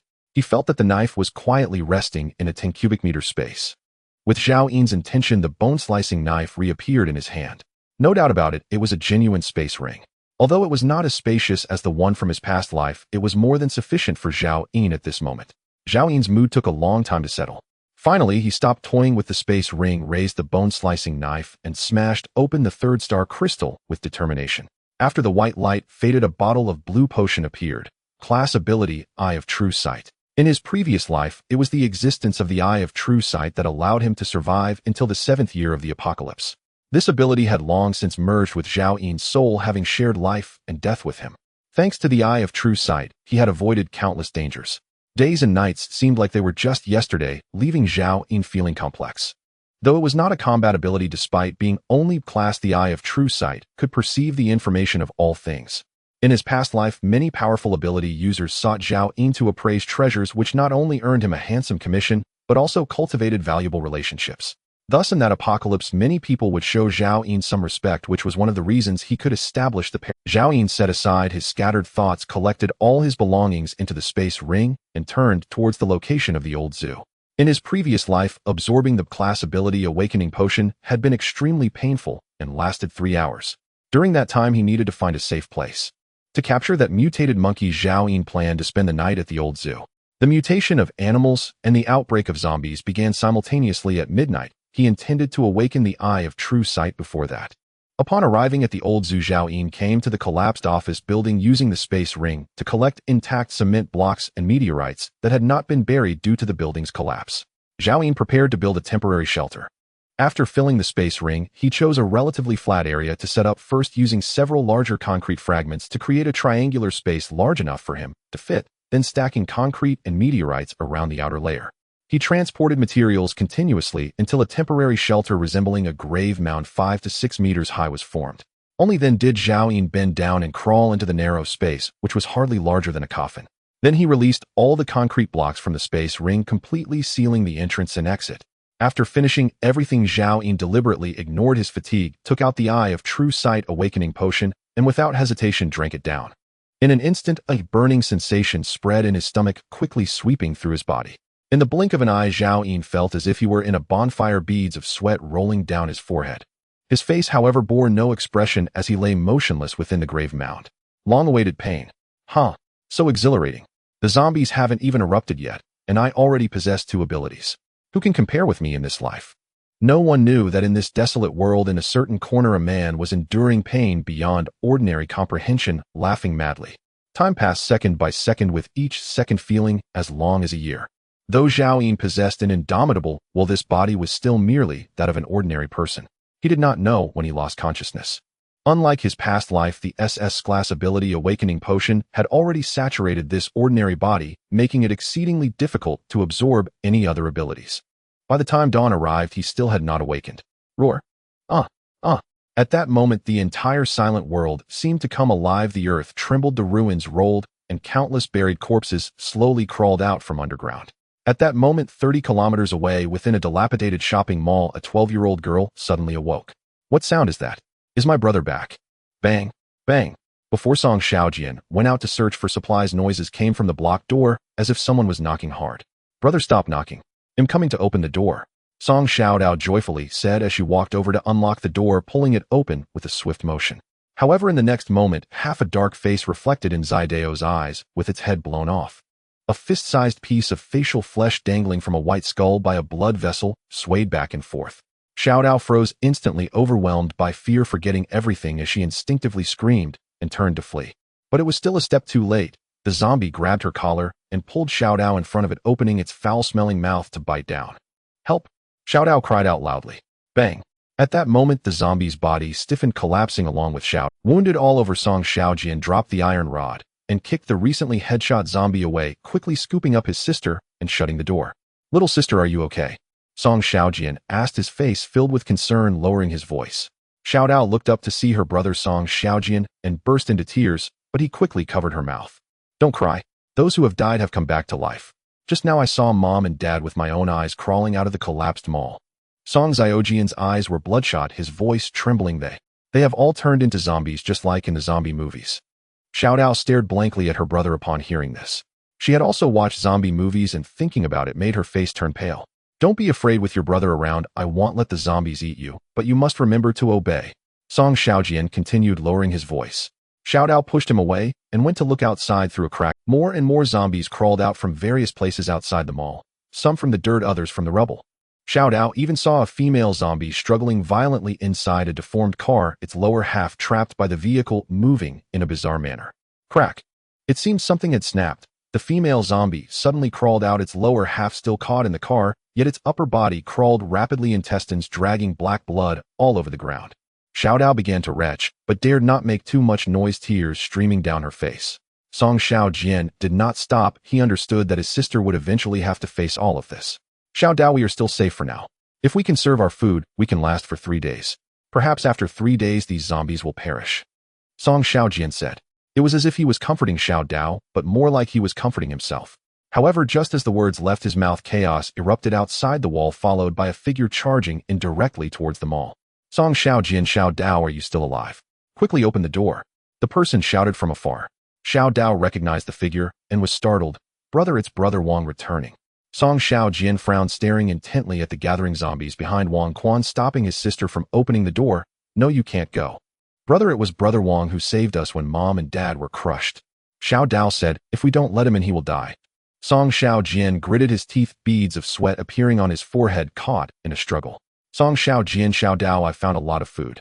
Let me in first, and once the danger passes I will take. Wang Quan had already charged into the mall, arriving outside the dilapidated office where Song Xiaojian and Xiao Dao were anxiously saying, are you really going to watch me die? If I die, who will take care of you 2 kids? Perhaps it was because of the food Wang Quan mentioned, or perhaps it was due to his life-saving grace. In the end, Song Xiaojian walked over and opened the door. Bang! After Wang Quan rushed in, Song Xiaojian forcefully closed the door, followed closely by several zombies that crashed into it. Bang! Bang! Bang! Xiao Dao, hurry! Help me move something to block the door. Song Xiaojian said without hesitation. Xiao Dao rushed to help, and the siblings dragged the only heavy object in the room, the office desk, to block the door. The door continued to tremble. The zombies outside had tremendous strength. If it weren't for the anti-theft door installed in the mall office, it would have given way long ago. Song Xiaojian could only brace himself and his sister against the door, when suddenly, he caught sight of Wang Quan, who was collapsed on the ground, gasping for breath. Brother Wang, get up quickly. Wang Quan lifted his head, sensing the commanding tone in Song Xiaojian's voice. A flash of displeasure crossed his eyes, but he still walked over to help block the door. He instinctively glanced at the corner of the room where there was a pile of food and water that could last an adult man a day. Zhao Yin slowly awakened, opening his eyes in the darkness, and a series of howls echoed in his ears. In an instant, Zhao Yin realized that another disaster had erupted, one that lasted longer than the time he had slept in his previous life. Zhao Yin did not rush out at once. Instead, he took out a flashlight from his spatial ring. With a click, the cramped Zhao Yin's gaze fell on the spatial ring in his hand, and a series of information appeared in his mind. Spatial ring grade A space-type equipment contains 10 cubic meters of space. Then Zhao Yin looked at his own body. Human male ability awakened, strength 7, agility 8, stamina 6, spirit 12, life, countdown 2190 days. The physique of a normal human would have allowed him to live another 60 years before the apocalypse. Everything was not much different from his previous life. After all, the Eye of True Sight was a great ability which could not detect abilities beyond grade. However, Zhao Yin was quite satisfied. After all, there were not many who awakened abilities beyond grade, and the true benefit of the Eye of True Sight was its ability to identify treasures produced by star crystals. Zhao Yin recalled the pills he had previously obtained and immediately took one out from the spatial ring. Strong mind control incense grade control type drug can incapacitate any life form below grade for 10 minutes. The simple description made Zhao Yin's expression change. Control type drugs are rare among all grades of drugs. Although it is of the lowest grade, it is exactly what Zhao Yin needs right now. Recalling that mutated monkey, which should have already mutated, Zhao Yin had previously been troubled about how to capture it. With this mind control incense, wouldn't it be a piece of cake? Zhao Yin suddenly remembered that the 3-star crystals given to him by the granary had all produced good items. Could it be that she is not a jinx? He waved away this meaningless thought and immediately organized his equipment. Long-handled bone-cutting knife, no grade sturdiness 8. A sharpness 6 slaughter knife, no grade sturdiness 5. Sharpness 9 butterfly knife, grade attack type, equipment sturdiness 13. A sharpness 14 military jacket, grade defense type, equipment sturdiness 16. Fishnet stockings, a grade auxiliary, equipment movement speed 28. Additional effect charm 3. Currently the highest grade equipment in Zhao Yin's possession is the fishnet stockings. Next, Zhao Yin used the spatial ring to collect the concrete debris blocking the door and directly bent down to crawl out. Roar! Before Zhao Yin could get up, a nearby zombie spotted him. With a roar, it lunged at him. Zhao Yin's expression hardened as he raised the bone-cutting knife and thrust it upward. Thud! The bone-cutting knife accurately pierced through the zombie's mouth, exiting through the back of its head, spewing out a large amount of black viscous fluid.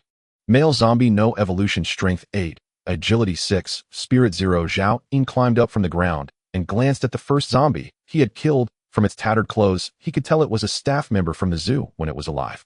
Aside from the stab he had just made, its entire right shoulder was mangled, likely crushed to death by collapsing buildings. But black flesh buds had already begun to grow there. If it had not been for Zhao Yin's stab, that decaying body would soon have healed and returned to its full form as time passed. Then it would begin to evolve. In the apocalypse, zombies are always the greatest threat to survivors. Their numbers are vast, and their growth potential is astonishing. Compared to the number of survivors, the number of zombies is nearly 50 times that of the survivors. The only beings capable of dealing with them are evolvers or ability users. However, in his previous life, the proportion of survivors who could become evolvers was less than 1%, and those with abilities were even rarer at 1 in 100,000. Tonight, the zombies have awakened and mutated beasts have emerged. The true apocalypse has officially begun. Roar! Roar! Several nearby zombies heard the commotion and quickly surrounded Zhao Yin. They had yet to evolve. Although their strength was greater than when they were alive, their rigid bodies made them much slower. Zhao Yin took the initiative to meet them. The powerful combat instinct trained in his previous life erupted instantly as he swung his knife at the zombie's head.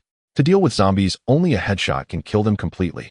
The zombie's skull was instantly shattered. Black brain matter mixed with pure white bone fragments splattered everywhere, with a few droplets of brain matter splattering on Zhao Yin's face.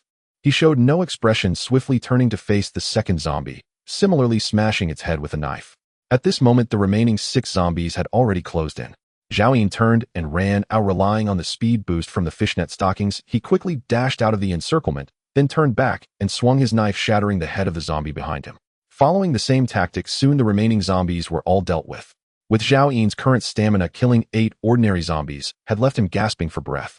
He did not dare to linger. After taking a few deep breaths, he sped towards the area where the monkeys were kept. Zhao Yin aimed to quickly recruit the monkey under his command before the zombies evolved, nurturing it as soon as possible. Only then could he secure an extra layer of self-protection. The zombies seemed to be the true protagonists of this world. Even when they did nothing, they could evolve rapidly. Some fortunate zombies from his previous life could devour fresh flesh or even consume star crystals, growing at a terrifying pace. The recently slain zombies had no value. They had neither consumed star crystals nor evolved to produce corpse crystals that could enhance the strength of their evolutionists. Thus, Zhao Yin did not perform any dissections. Along the way, he encountered no human zombies, but there were plenty of animal zombies. Zhao Yin evaded them with speed. Most animals had physical advantages, making them incredibly troublesome to deal with once they turned into zombies. Roar! Roar! From a distance, Zhao Yin heard a chaotic sound of fighting and slowed down his pace. A small monkey was jumping around in fear, surrounded by dozens of zombie monkeys that were attacking it furiously. They could no longer recognize their former kin. Their dead fish-like eyes were filled with a thirst for fresh flesh. Zhao Yin had no intention of saving the little monkey. It would not die so easily. In his previous life, when Zhao Yin encountered it, it had already grown to a level, becoming the king of this area. Zhao Yin hid behind a broken wall, took out a gas mask from his spatial ring, and then retrieved a powerful sedative, crushing it with the knife handle and wrapping it in tissue. Next, Zhao Yin calmly observed the situation, ready at any moment. The little monkey was leaping and dodging among the rubble. Although it was incredibly fast, the sheer number of zombie monkeys forced it to cry out in terror. For some reason, Zhao Yin suddenly felt that the little monkey did not wish to harm the zombie monkeys. Soon a zombie monkey scratched the little monkey's thigh, causing it to cry humanely. In that moment of distraction, a zombie monkey grabbed the little monkey's tail and lifted it up. The zombie monkey opened its mouth to bite the little monkey's bottom. Just then a change occurred. The little monkey squeaked in alarm as a leg not much smaller than an infant's suddenly expanded, quickly growing to the size of an adult monkey, and kicked backward. Bang! The zombie monkey that had grabbed it was sent flying, its head smashing against a piece of blue stone, shattering like a watermelon. The little monkey was momentarily stunned, clearly unaccustomed to this change, standing with one long leg in a pose, while the other leg looked like a small toothpick. Zhao Yun, hiding behind a rock and watching, felt a jolt as he fully recognized the identity of this monkey. It was indeed the mutated monkey from his previous life. The clever monkey back then was already capable of growing to a massive size. Now it was merely awakening from its mutation. After killing a zombie monkey, the little monkey bared its teeth and threatened the remaining zombie monkeys. Unfortunately, they lacked intelligence and were not intimidated, charging at it once more. Thus, the earlier scene repeated itself. A group of zombie monkeys chased after a little monkey, leaping among the rubble, while the little monkey cried out in fear. However, with that long leg, its two legs were completely uncoordinated. Its speed did not increase. In fact, in less than a minute, the little monkey was covered in wounds. Its cries for mercy were utterly useless. How could the zombie monkeys let go of the fresh flesh so close at hand? Finally, the little monkey seemed to be stirred by rage, its gaze turning fierce as one of its paws rapidly expanded, grabbing a zombie monkey by the head. Bang! It crushed its head. In that moment, the little monkey was no longer the timid creature it once was, its face twisted with ferocity and savagery. The little monkey swiftly confronted the second zombie monkey, slapping its head and exploding it. Yet the little monkey's tears continued to flow. Zhao Yun watched quietly, as if seeing his past self. At the beginning of that apocalypse, he had been afraid, cried, and mourned for the deaths of others. From fear to strength, and from strength to a cold-bloodedness, he had killed zombies and even humans to survive. In this brutal world, everyone fought merely to live and nothing more, including the fierce monkey at this. Minutes later, all the zombie monkeys that had attacked the little monkey lay dead, with monkey corpses scattered everywhere. It stood there, dazed, trembling all over. As if just waking up, it realized it had killed so many of its kind. Although it did not understand why these kin had suddenly transformed like this. Covered in blood, the little monkey looked at the destruction of its entire tribe and began to cry again. Unbeknownst to it, a figure was slowly approaching from behind. Suddenly, it caught a whiff of a strange fragrance, followed by a spinning sensation, causing it to stumble and fall. It seemed to realize something, and then saw a pig-faced monster smiling as it approached step by step. The pig-faced monster was, of course, Zhao Yun, wearing a gas mask. To leave a good impression on his first contracted beast, he smiled particularly kindly. Growing young macaque, non-tier mutated beast, strength 14, agility 17, stamina 9, spirit 7, bloodline talent, gigantification frenzy. Zhao Yun grabbed the little monkey by its tail and marched away. When the little monkey awoke, it found itself in a cramped space made of concrete debris. As it tried to move, it discovered it was tightly bound, confronted by a human. No, the pig-faced monster. The little monkey recognized his eyes, finding his smile quite detestable. Seeing the little monkey awake, Zhao Yun smiled even more kindly, producing a salt-baked chicken leg, as if performing a magic trick, tearing open the packaging and taking a big bite. "Do you want some?" Zhao Yun asked, cheeks full as he chewed. The little monkey sniffed, its eyes fixated on the chicken leg. The mutated beasts in the apocalypse had been starving for too long. Zhao Yun said indifferently, "Let me introduce myself. My name is Zhao Yun, and I am your future master. Next, I will conduct a contract with you." An invisible chain slowly emerged from Zhao Yun's palm, forcefully penetrating the little monkey's head. This is the power of an SS-level ability. No matter how formidable the mutated beast, even a royal level 1 from a past life, as long as Zhao Yun is given a minute, it can only obediently become his contracted beast. The greatest drawback of the contracted soul is that before obtaining a powerful contract beast, it cannot enhance its own combat strength. However, once it matures, no ability can compare. In a previous life, when Lin Tianfeng first acquired his ability, he almost died several times, relying on Zhao Yun to survive. But ultimately, after Lin Tianfeng grew stronger, even when encountering other SS-level ability users, most would have to bow to him. Top-tier SS-level ability users can rival royal-level mutated beasts. In his past life, Lin Tianfeng managed to cultivate 2 royal-level beasts. At this moment, the chain formed by the contracted soul vanished within the little monkey's body, and Zhao Yun felt its presence immediately, hearing the monkey's inner voice. "Pig-faced monster, when will you give me a chicken leg?" Smack! Zhao Yun slapped the little monkey on the head, his expression darkening. "From now on, I am your master, remember that." The little monkey covered its head with both hands, instinctively wanting to glare at the one who hit it. But when it looked up into Zhao Yun's eyes, all its anger vanished in an instant, and a deep respect naturally. At this moment, it felt that the person before it was the closest being, someone worth protecting for a lifetime, fighting for, and being a loyal servant to. For him, even if it meant sacrificing itself, it would not hesitate. "Master, I'm hungry," the little monkey said with a pitiful expression. Zhao Yun's expression softened significantly, and he directly tossed a chicken leg to it. Soon he learned from the little monkey's inner voice that when the apocalypse struck, it had just fallen into a reserve water well at the zoo. For a month this monkey had survived on moss and well water. Now that it received meat again, it quickly devoured it and looked pitifully at Zhao Yin. Zhao Yin thought for a moment and took out a piece of stuffed bread. It was the only food that could restore injuries. The little monkey was covered in wounds from fighting that group of zombie monkeys. Eat up, and after you're done we have work to do, Zhao Yin said, tossing it to the little monkey. The little monkey grabbed the bread and took a bite, its eyes widening in surprise. The extraordinary food produced by the star crystal is incomparable to any food from before the apocalypse. It was delicious and melted in the mouth. It immediately began to gulp it down. Zhao Yin quietly swallowed his saliva. He hadn't even dared to eat the food from the star crystal himself. He privately resolved not to let this little monkey indulge like this in the future.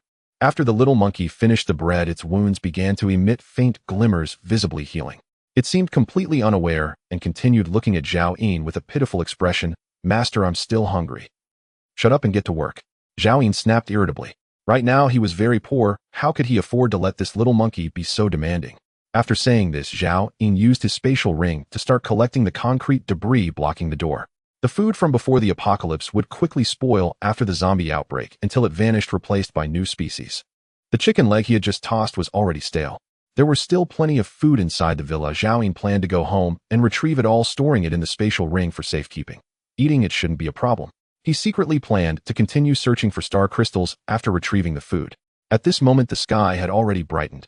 Today's temperature had dropped significantly, resembling the summer before the apocalypse, around 30 degrees. Zhao Yin led the little monkey out of the temporary grave mound. The zoo was filled with roaming animal zombies. Several hours had passed since midnight, and all the corpses had turned into zombies. Hiss! A zombie snake as thick as a bull immediately detected Zhao Yin and swiftly swam towards him. Zhao Yin promptly activated his true sight. Zombie snake, no evolution, strength 10, agility 12, mental 0, go take it down. Zhao Yin directly pulled out the slaughtering knife and tossed it to the little monkey. Upon receiving the command, the little monkey took the knife and stepped forward. However, as it approached the zombie snake, its short monkey legs suddenly began to tremble. Before the zombie snake could get too close, the little monkey quickly retreated, trembling as it hid behind Zhao Yin. Master him. I'm scared. What are you afraid of? Its attributes are far inferior to yours. Zhao Yin grabbed the little monkey by the neck and forcefully tossed it towards the zombie snake. The little monkey screamed in terror. Before it could react, it saw a huge mouth coming to swallow it and hurriedly ducked down, barely avoiding the attack. The zombie snake was left with nothing but its predatory instincts. After missing its attack, it immediately lunged at the little monkey. The little monkey rolled on the ground to evade, squeaking desperately for help. Master, save me. I'm going to die. Master, I'm dead. You foolish monkey, I'm not dead yet. Zhao Yin scolded. Kill it, and you'll survive. From now on, you'll enjoy a good life with me. If you can't kill it, you might as well become its blood food. He took out a pack of corn sausages, tore open the packaging to eat, but found it had started to go sour. Still he bit down and smacked his lips. Delicious. The little monkey sniffed, suddenly energized. Master, eat slowly. I'll take care of this bastard zombie snake. Its expression turned fierce, baring its teeth. One hand suddenly grew larger, fiercely grabbing the zombie snake's vital point. Then the little monkey raised the slaughtering knife and struck down fiercely. Crack! This strike severed a large chunk of rotten flesh from the zombie snake, spraying black blood. Chop off its head. To kill a zombie, you must sever its head. Zhao Yin instructed from the side. The little monkey pulled hard, dragging the massive body of the zombie snake to itself. With a swift motion, crack. The zombie snake's head was directly severed, twitching, not even once falling. After slaying the zombie serpent, the little monkey scampered gleefully toward Zhao Yin. Its face alight with exhilaration, even a touch of endearing naivety, utterly unlike the ferocious mutant beast it had just been. Master, I've slain that foul snake. Well done. Zhao Yin patted its head. Remember, you are a formidable mutant. Even a zombie is unworthy to carry your shoes. The little monkey nodded vigorously, affirming its understanding. It knew its master was praising its strength, yet its eyes remained fixed, unblinking, on the corn sausage clutched in Zhao Yin's hand. Go ahead, eat it. Zhao Yin pulled out a corn sausage and extended it to the wide-eyed little monkey. Instantly it tore open the wrapper and devoured the sausage without hesitation, unbothered by its staleness, and finished it in 3 quick bites, then gazed back at Zhao Yin with renewed longing. Zhao Yin pointed to the cleaver the monkey had discarded on the ground. Pick it up. From now on you shall never set it down without my explicit command. In this apocalypse the blade is your life. The little monkey obediently retrieved it, but its expression betrayed quiet skepticism. Doubt me? Turn around and look. Zhao Yin said. The monkey turned, and there, silently flanking its back, stood 3 zombie wolves. One lunged, instantly, jaws snapping toward its throat. Instinctively the monkey swung its cleaver backward, slicing halfway through the wolf's skull. The other two closed in from either side, converging in a deadly pincer movement. At that moment, it could only confront one, leaving itself fatally exposed to the other. Bang! A massive blade suddenly descended its flat side, crashing onto the leftmost zombie wolf's skull, the one nearer to the monkey, and shattering it instantly. Simultaneously, the monkey drove its cleaver deep into the right wolf's eye socket, then twisted sharply. The creature collapsed motionless. Tremor still lingered across its features. In the wild, you must remain vigilant in all directions. Once your life is gone, no amount of food will ever be yours to savor. Zhao Yun sheathed his cleaver, but kept the remaining corn sausages for himself. The monkey lowered its head, chafing inwardly, yet too ashamed to beg. Zhao Yun strode forward, cleaver in hand, not merely advancing, but deliberately cultivating the little monkey. He refused to treat his contracted beast, as Lin Tianfeng had in his past life, a mere weapon. To imprison a contracted beast's mind is to reduce it to a slaughter tool, incapable of autonomous adaptive response when true peril arises. What Zhao Yun truly sought was for this little monkey to one day act with human-like discernment, managing affairs on his behalf. Morning dew dampened the shattered concrete rebar, broken glass, warped metal doors and windows, and fractured ceramic tiles strewn across the ruins. The world lay barren, desolate, decayed. Zhao Yun noticed tender green shoots pushing through the devastation. Overnight, the ruined world had already entered a new cycle of rebirth. Henceforth, everything would be irrevocably transformed. Countless new species would emerge, mutated animals and plants, predatory mutants that hunted and fed on humans, and others that evolved toward transcendence, yielding crops capable of sustaining most survivors. Survivors had lost their homes, yet gained a far more perilous yet infinitely promising new world. Most conventional food had rotted away, replaced by mutated meat, fruits, vegetables, and grains, and perhaps even star crystals. As Zhao Yun recalled memories of his past life, he slowly walked out of the abandoned zoo grounds. A guttural roar echoed from afar. Zombies swarmed the ruins, aimlessly wandering in restless. Though Guangzhou City was modest in size, this district was its bustling urban core. With buildings reduced to rubble, zombies roamed like crowds at a rural fair, dense as grain along the pedestrian street. Should Zhao Yun and the little monkey be spotted, they would instantly be overwhelmed, torn apart, devoured whole. Shoo, silence. Zhao Yun signaled with a hushed gesture. The monkey tensed, then tiptoed closely behind. Man and monkey navigated cautiously, using crumbling walls and shattered ruins for cover, until at last they slipped free of the crowded downtown. Ahead, the zombie density thinned. Just as Zhao Yun exhaled in relief, the monkey's thoughts pierced his mind. Zombie. There's another one ahead. He glanced back. The monkey's eyes brimmed with terror, yet also with fierce, eager anticipation, locked unblinkingly on the path ahead. A female zombie staggered directly across their route, her tattered clothes barely clinging to her frame, limbs lurching without purpose. Master, may I try? The monkey licked its lips, eyes gleaming with yearning. Zhao Yun seized its ear, voice low and sharp. You're no longer afraid. This monkey fears nothing. It puffed out its chest, defiantly pointing at the female zombie. Look, master. This monkey is strong. Roar, roar, roar. At the far edge of sight, two more zombies approached, an emaciated youth and a small boy, both half-naked, staggering, blackish-yellow, saliva dripping from slack jaws, punctuated by hoarse guttural cries. Their faces, veined and contorted, twitched uncontrollably, as if gripped by unbearable agony. Zhao Yun surmised they might once have been a family of three. Though they no longer recognized each other, their most cherished bonds erased. Yet as zombies they remained drawn together. Perhaps Zhao Yun mused that too was a kind of grace. All three wore ragged, shredded garments. The boy's arm was gone, rotting flesh writhing with maggots. A rancid stench saturated the air. Monkey, take down the two adult zombies. The smallest, hardest to kill is mine.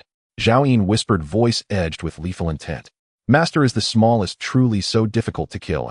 The monkey frowned, yet its gaze remained steadfast with trust. Indeed, it's far harder. Leave it to me. You'll find the adults easier. Go now. Something fell off. The monkey scratched its ear, then tightened its grip on the cleaver and crept cautiously toward the nearest female zombie. Zhao Yun suddenly remembered and projected his voice directly into its mind. Strike true. Only decapitation kills. Roar. Hearing footsteps, the female zombie turned, milky, sightless, eyes locking onto the monkey. Yellowed fangs bared, she unleashed a bestial shriek and lurched forward with startling speed. Agile as ever, the monkey ducked low, evading her grasp with ease, leapt behind her, spun sharply, and drove the cleaver forward. Thwack! The blade sank deep into her lower back, pulling free with a gush of dark brown ichor. Yet she reacted as though untouched, whirling to lunge again. Squeak, squeak, squeak. The monkey shrieked in panic, then recalled its master's words, decapitate, and scrambled desperately aside. The other two zombies, alerted by the commotion, now charged, howling, snarling, converging upon the monkey. Roar, roar, roar, squeak, squeak, squeak. Master, save me, it cried telepathically. Silence. Do you wish to summon every zombie with? Zhao barked furiously. Foolish monkey. Decapitate, I said. Do you understand? Decapitate. Even as he cursed, he sprinted forward, cleaver raised, intercepting the child zombie. The tiny zombie shrieked, arms flung wide, lunging to embrace him. Zhao sidestepped, pivoted, and slammed the flat of his blade against its skull. Crunch. The force exploded its head instantly. Wiping blood from his face, Zhao whirled, racing toward the male zombie. Witnessing his master's prowess, the monkey steadied itself, anger flaring as the female zombie pressed its assault. Its hand gripping the cleaver swelled, lengthened, transforming into a massive, powerful fist, far larger than any human's, clenching the blade with terrifying resolve. Slash. The cleaver struck true, bisecting the female zombie's skull cleanly. Immediately it saw Zhao raising his cleaver high, about to crush the male zombie's skull. Master, step aside. Let me finish it. Emboldened by its first kill, the monkey surged forward, adrenaline surging. Afraid of seeming inadequate, it let loose its power, its furry legs swelling rapidly, triggering its full-scale gigantification awakening. A towering silhouette lunged, blocking Zhao in a single stride. Crash. The male zombie slammed headlong into the monkey, failed to budge it, and recoiled dazed. Slash. The monkey plunged its cleaver deep into the male zombie's eye socket, black-brown brain matter erupting violently, splattering Zhao Yin's face. Thus ended the battle, thrilling, harrowing, yet astonishingly simple. Master. The monkey stood tall, chest puffed proudly, awaiting praise. Zhao Yin wiped the viscous gore from his face, then leapt up and smack, delivered a sharp slap to the monkey's head. Who told you to spray brains everywhere? The monkey winced, clutching its skull, gazing up at him with wounded, pleading eyes. Zhao Yin glared, then unexpectedly burst into laughter. The little monkey sensed its master's happiness and immediately became joyful, as well, swiftly shrinking its size and bouncing around Zhao Yin. Are you hungry? Zhao Yin asked, his conscience suddenly awakening. Though it lacked education and was merely a 6-month-old little monkey, it was very loyal. The little monkey nodded vigorously, squatting at Zhao Yin's feet, not even as high as his knee. Hungry. The little monkey is very hungry, master. Its furry paws still tightly grasped Zhao Yin. If you're hungry, then eat. We're not short on money. Zhao Yin said earnestly. Chirp, chirp, chirp. The little monkey immediately became happy again, bouncing around Zhao Yin. Zhao Yin took out a piece of slightly moldy bread from his spatial ring. The bread is still quite fresh. Take your time, eating, don't choke. The little monkey took the bread and immediately began to munch on it, satisfaction gleaming in its eyes. A cold wind blew, carrying a foul stench, and in this unseemly apocalypse a warmth suddenly rose in Zhao Yin's heart. After the little monkey finished the bread, Zhao Yin continued forward with it. Along the way they encountered a few scattered zombies, and Zhao Yin commanded the little monkey to deal with them. With food as a reward, its courage gradually grew. Sometimes the little monkey would even charge forward to attack, without Zhao Yin's command. 2 hours later, Zhao Yin finally made his way back to the community. From a distance, he saw his home's villa standing alone amidst the ruins, at which point a zombie was wandering outside the door.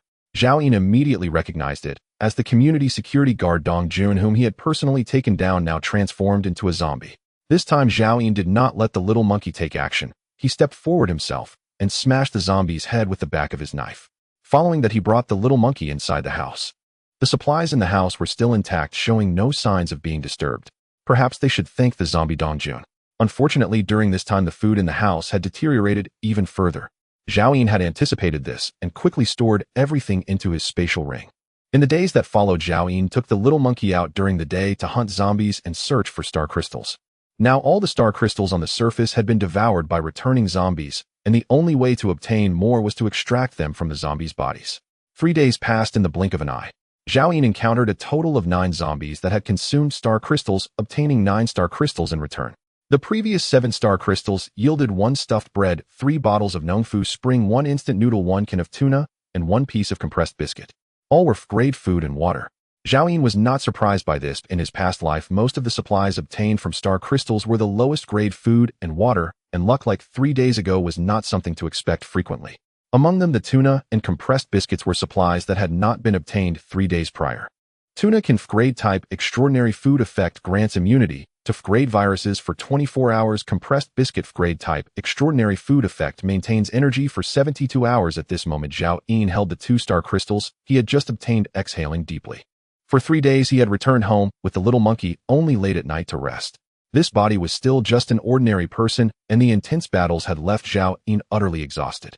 There are still 2 star crystals left. I hope to obtain an evolution potion, Zhao Yin thought to the little monkey. The little monkey looked up at him, not understanding what evolution potion meant. Zhao Yin ignored it and cracked open a star crystal in his hand. A white light dispersed, revealing a bottle of mineral water before his eyes. Once again, it was Nongfu Spring, the most useless star crystal product. Zhao Yin was speechless, casually cracking open the second star crystal, then turned to the little monkey beside him. Do you still want to obtain food? The little monkey immediately nodded vigorously. It had no interest in other supplies, but was utterly enchanted by extraordinary food. Ever since that day it had eaten the stuffed bread, the little monkey had been drooling in its dreams. All right, if we get more food, I'll let you have a piece. Zhao Yin paused, suddenly feeling that making such promises was not wise. The little monkey gasped, its pupils dilating, excitedly staring at Zhao Yin. After a moment, Zhao Yin said, I'll give you a piece of ordinary bread. Upon hearing this, the little monkey instantly became dispirited.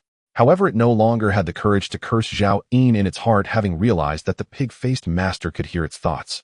Zhao Yin chuckled, feeling better after teasing the little monkey. He then turned back to see what he had opened. It was a black potion. Evolution potion, grade type primary potion, can trigger human evolution genes upon consumption to become a new human. Truly, it seems that whatever one wishes for comes true.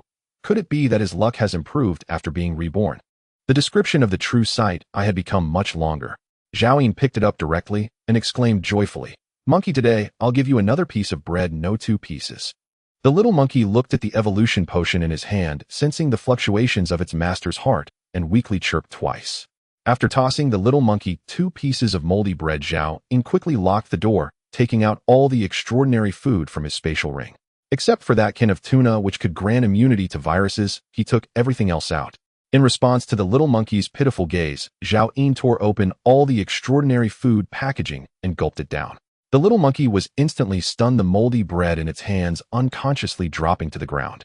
Its saliva flowed in an astonishing stream as it looked at its master in disbelief.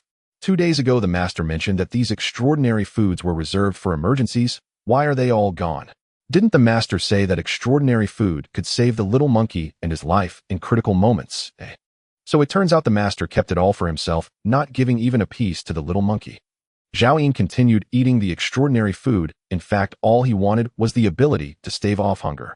In his past life, when Zhao Yin obtained the first bottle of evolution potion, he was unaware of the side effects. When the effects erupted, he consumed all the food he and Lin Tianfeng had accumulated over 6 months in one go and still nearly starved. That terrifying hunger was something Zhao Yin could endure, but the damage to his body from insufficient nutrition required over 10 days of recuperation to heal. The zombies would have evolved during these 2 days, and Zhao Yin did not have the luxury of time to waste, so he chose to consume most of the extraordinary food. At this moment outside, aside from those lucky enough to have consumed star crystals, ordinary zombies were about to form corpse crystals within them. Corpse crystals not only could enhance Zhao Yin's evolutionary strength, but also could boost the little monkey's power. Only after consuming the evolution potion would he truly have some self-defense capability when facing. After finishing the extraordinary food, Zhao Yin took out 5 bottles of Nongfu Spring, gulping down 3 bottles until his belly was round before stopping. The little monkey beside him swallowed its saliva.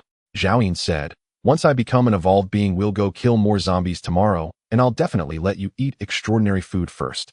The little monkey looked at him with disbelief.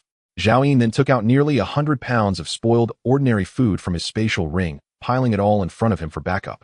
Then he directly opened the evolution potion. Gulp. The potion flowed down his throat, a sharp pain rapidly spreading throughout Zhao Yin's entire body, every muscle feeling as if it were being crushed and then reassembled. At the same time, Zhao Yin's body visibly lost weight, his round belly slowly shrinking as the extraordinary food he had consumed was rapidly depleted. 10 minutes later, Zhao Yin was flushed all over, sweating profusely as small black stains seeped from his pores, filling the room with a foul odor.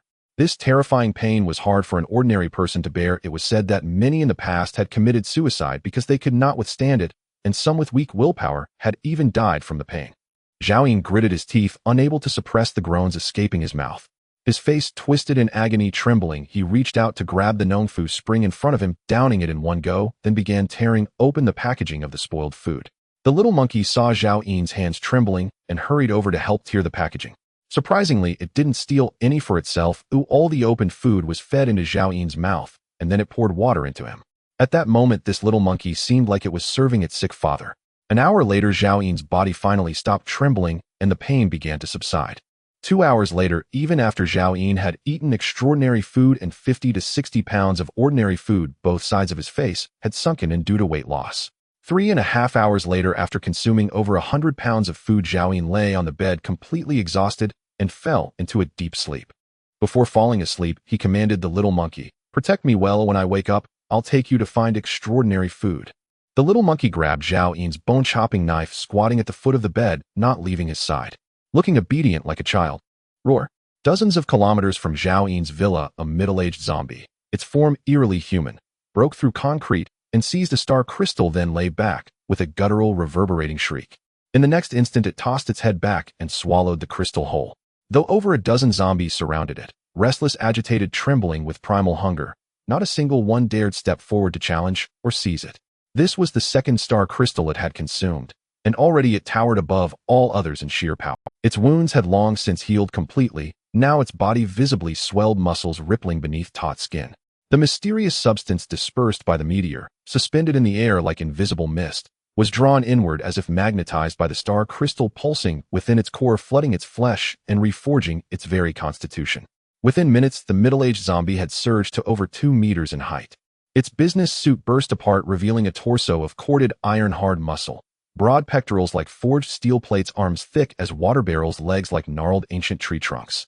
A terrifying aura erupted from its being. At that very moment, zombies across the land stirred. Unstable, restless, undergoing radical transformation. The first wave of evolved zombies had emerged. Even those who had neither consumed star crystals nor fresh flesh began healing fully, slowly, inexorably reshaping themselves. Most survivors still huddled in hidden corners, barricaded basements, sealed closets, forgotten subway tunnels. A few, however, had ventured out, some driven by dwindling rations, others by sheer refusal to wait passively for death. They chose courage over concealment, to face the apocalypse heathen.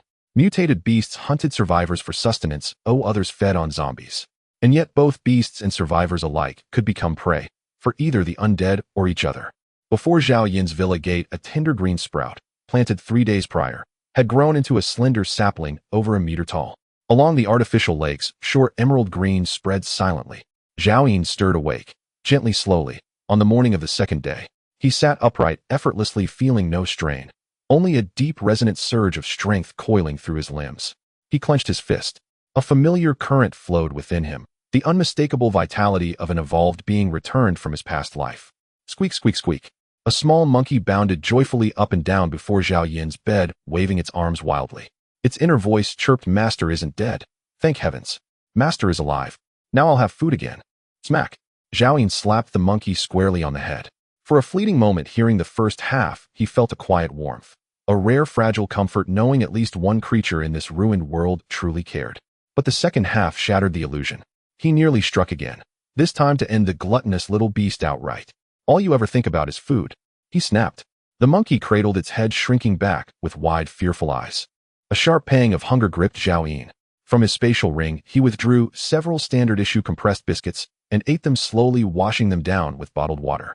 Of his once abundant stock of transcendent provisions, only premium tuna remained, irreplaceable, reserved for dire need. Among ordinary rations, only the biscuits had resisted spoilage most effectively. The monkey stared longingly, its voice trembling. "Master, I'm hungry too." Zhao Yin recalled the scene before his collapse, the monkey frantically forcing food into his mouth, never stealing even a crumb. So without hesitation, he tossed it 2 of the most severely spoiled sausages. Ignoring the monkey, Zhao Yin activated his true side eye, turning his gaze inward, observing his newly evolved self. Male human, awakened Esper, Frank, Evolver, Strength 15, Agility 17, Stamina 13, Spirit 24, Lifespan remaining 29920 days. Compared to his pre-evolution state, every attribute now exceeded that of an ordinary human by double, and his lifespan had stretched decades beyond normal expectancy. Barring catastrophe, Zhao Yin would live well past 100. His strength and stamina even surpassed those of his early post-awakening self in his previous life, likely due to consuming transcendent provisions before evolution. Satisfied, Zhao Yin tossed the monkey 2 more sausages. No longer starving, the monkey had grown discerning, chewing the spoiled meat deliberately, not greedily. It stole a glance at Zhao Yin, who continued eating his biscuits, its eyes brimming with wounded silence. "You'd rather starve than eat this. Do you know how many are starving right now?" Zhao Ying glared. Truth be told, if better fare were available, he'd never feed the monkey sour sausages or moldy bread. The less spoiled biscuits were rationed strictly for himself, so these were all the monkey would receive. He rebuked it sternly. Do you realize how many mutated beasts envy your fortune? Many go without even moss to gnaw. Beasts far more intelligent, far more loyal than you. Yet they starve to death. To have me as your master, isn't that the rarest blessing of all? Terror flashed across the monkey's face. It nodded vigorously. Master, I don't disdain your gifts. I love them. Delicious. Delicious. It chewed loudly, exaggerating every bite, desperate to appear grateful, to prove itself worthy. Terrified, Zhao Ying might abandon it for a cleverer, more faithful mutant elsewhere. Zhao Ying gave a slow, approving nod. Once you're full, we work. He turned and began packing. Food and water already secured in his spatial ring, cookware, clothing, bedding. Anything portable vanished into that boundless void. He had no intention of returning. Nearby zombies that had consumed star crystals had been hunted down and eliminated by him and the monkey over the past few days. To find more star crystals, he would need to journey much farther. Returning here was no longer feasible. In the apocalypse, where truly is home. As he stepped away from the villa, Zhao Ying paused and looked back. Built by his parents, it had sheltered him across 2 lifetimes. Perhaps upon his return it would lie in ruins, shattered by mutated beasts or overrun by zombies. Or perhaps claimed by other survivors. After a moment's thought, he left the key lying beside the front door, not out of kindness, but to spare the house its final indignity, a broken threshold, the last relic of his parents' legacy. The immediate vicinity had been cleared, but scattered stragglers drifted in from afar. Behind him, several zombies instantly detected Zhao Ying and the monkey and charged forward with ragged, guttural cries. Zhao Ying tightened his grip on the cleaver. In an instant he lunged, his doubled physical capacity granting explosive, terrifying acceleration.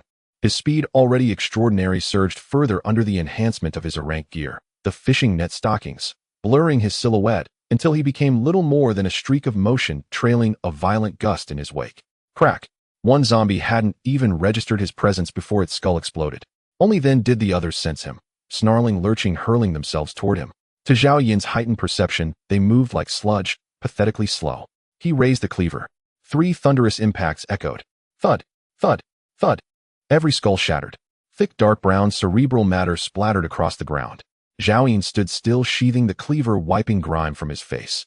Exhilaration rising fierce and uncontainable in his chest. In his past life, by the time he received the evolution serum, zombies had already advanced far beyond this stage, forcing him to scuttle through shadows, clinging to survival by the thinnest thread. Now, as an Frank Evolver, he faced unevolved zombies and crushed them utterly. They were simply too weak. Behind him, the monkey trotted up, gripping a dented pig slaughtering knife, then froze, stunned by the carnage before it. Then it gazed up at its master, awestruck, its thoughts buzzing for days. Master acted cowardly. Why has he suddenly become so fearsome? Then it remembered. Zhao Ying could hear its mind. It lifted its head and met his cold, unamused. The monkey clutched its head and pleaded inwardly, "Don't hit me, master. I didn't mean to insult you." Zhao Ying ignored the chatterbox, stepping forward to pry open the shattered skulls with his cleaver. He bent low, sifting through the viscous, dark brown matter, until his fingers closed around a crystalline shard no larger than a peanut. From his spatial ring, he retrieved a cloth, wiped the crystal clean, and held it in his palm. It gleamed, pure white, semi-translucent, like the finest pre-apocalypse nephrite jade. Now bathed in the amber light of the hazy sun, it shimmered with ethereal radiance. Indeed, some zombies had begun producing corpse crystals. And those who had devoured star crystals, what stage of evolution had they reached? Frank. Rank. Zhao Ying recalled a legend from his former life. Certain zombies, blessed or cursed with extraordinary luck, had consumed multiple star crystals in the apocalypse's earliest hours. They were beyond any survivor's capacity to confront. Survivors called them zombie kings. Only after SS-Rank Esper warriors emerged, and only when dozens of elite cultivators joined forces, could such monstrosities finally be slain. Yet in this region, during his prior life, no zombie king had ever appeared. For now he and the monkey were safe. Without hesitation, Zhao Ying crushed the corpse crystal in his palm. An unfamiliar energy surged up his arm, streaming into his core, vanishing as quickly as it arrived. He examined his body anew. Male human, awakened Esper, Frank Evolver, evolution progress 100.01, strength 15, agility 17, stamina 13, spirit 24, lifespan remaining 29923 days. Consuming a single common corpse crystal yielded a negligible increase in evolution level. To ascend to a rank, Zhao Ying would require 10,000 such common corpse crystals, yet only 100 Frank crystals, or merely a single rank crystal, would suffice. Each ascending tier of corpse crystal amplified energy output 100-fold. Zhao pried open the skulls of several other corpses, but none had evolved corpse crystals. The zombie's evolutionary pace was terrifying. Soon every zombie's skull would harbor a corpse crystal, and even frank specimens might emerge. Clutching his cleaver and accompanied by the little monkey, Zhao pressed onward. Corpse crystals appeared regularly along the way, and his strength grew steadily. Evolution level 100 02. Evolution level 100 03. Evolution level 100 18. All proceeded with quiet precision. Ahead loomed the ruins of an abandoned school. Thousands of zombies stretched blackly across the horizon, endless and dense. Zhao recoiled in alarm, ready to skirt the horde with the monkey, then abruptly halted, his gaze locking onto a female zombie clad in a tattered school uniform. Female zombie, rankless, evolution level 198, strength 18, agility 11, spirit 0. She was on the cusp of evolving into an frank specimen. Zhao was certain her astonishingly rapid evolution could only mean she harbored a star crystal, and likely also a near-frank corpse crystal within her. Both were precisely what he needed now. Little monkey, would you like to feast on transcendent food? Zhao murmured softly. The monkey's eyes instantly lit up, gazing at him with eager, pleading intensity. Zhao pointed toward the female zombie and whispered, "See her. She carries a star crystal." The monkey turned its head and stared blankly into the teeming, writhing mass of zombies. "You'll lure the others away while I slay her. Then we seize the star crystal and flee together." Zhao coaxed, "If the loot is edible and not healing or antiviral type, I'll give you half. Master, if the zombies catch me, you will save me, won't you?" The monkey pleaded, telepathically swallowing hard. "Rest assured," Zhao replied. "So long as I draw breath, I will never let you die before me." Over these past days shadowing Zhao in battle, the monkey had gradually mastered its own mutation. Their legs swelled rapidly, transforming once more into those familiar, impossibly long limbs. Chitter, chitter, chitter. With a shriek, the monkey burst from behind their crumbling shelter, launching itself skyward with a single bound, then sprinted wildly around the outer edge of the horde. Roar, roar, roar. The hushed world erupted like water dropped into scalding oil. Deafening roars shook the air. Enraged by the monkey's taunt, every zombie surged after it in frenzied pursuit.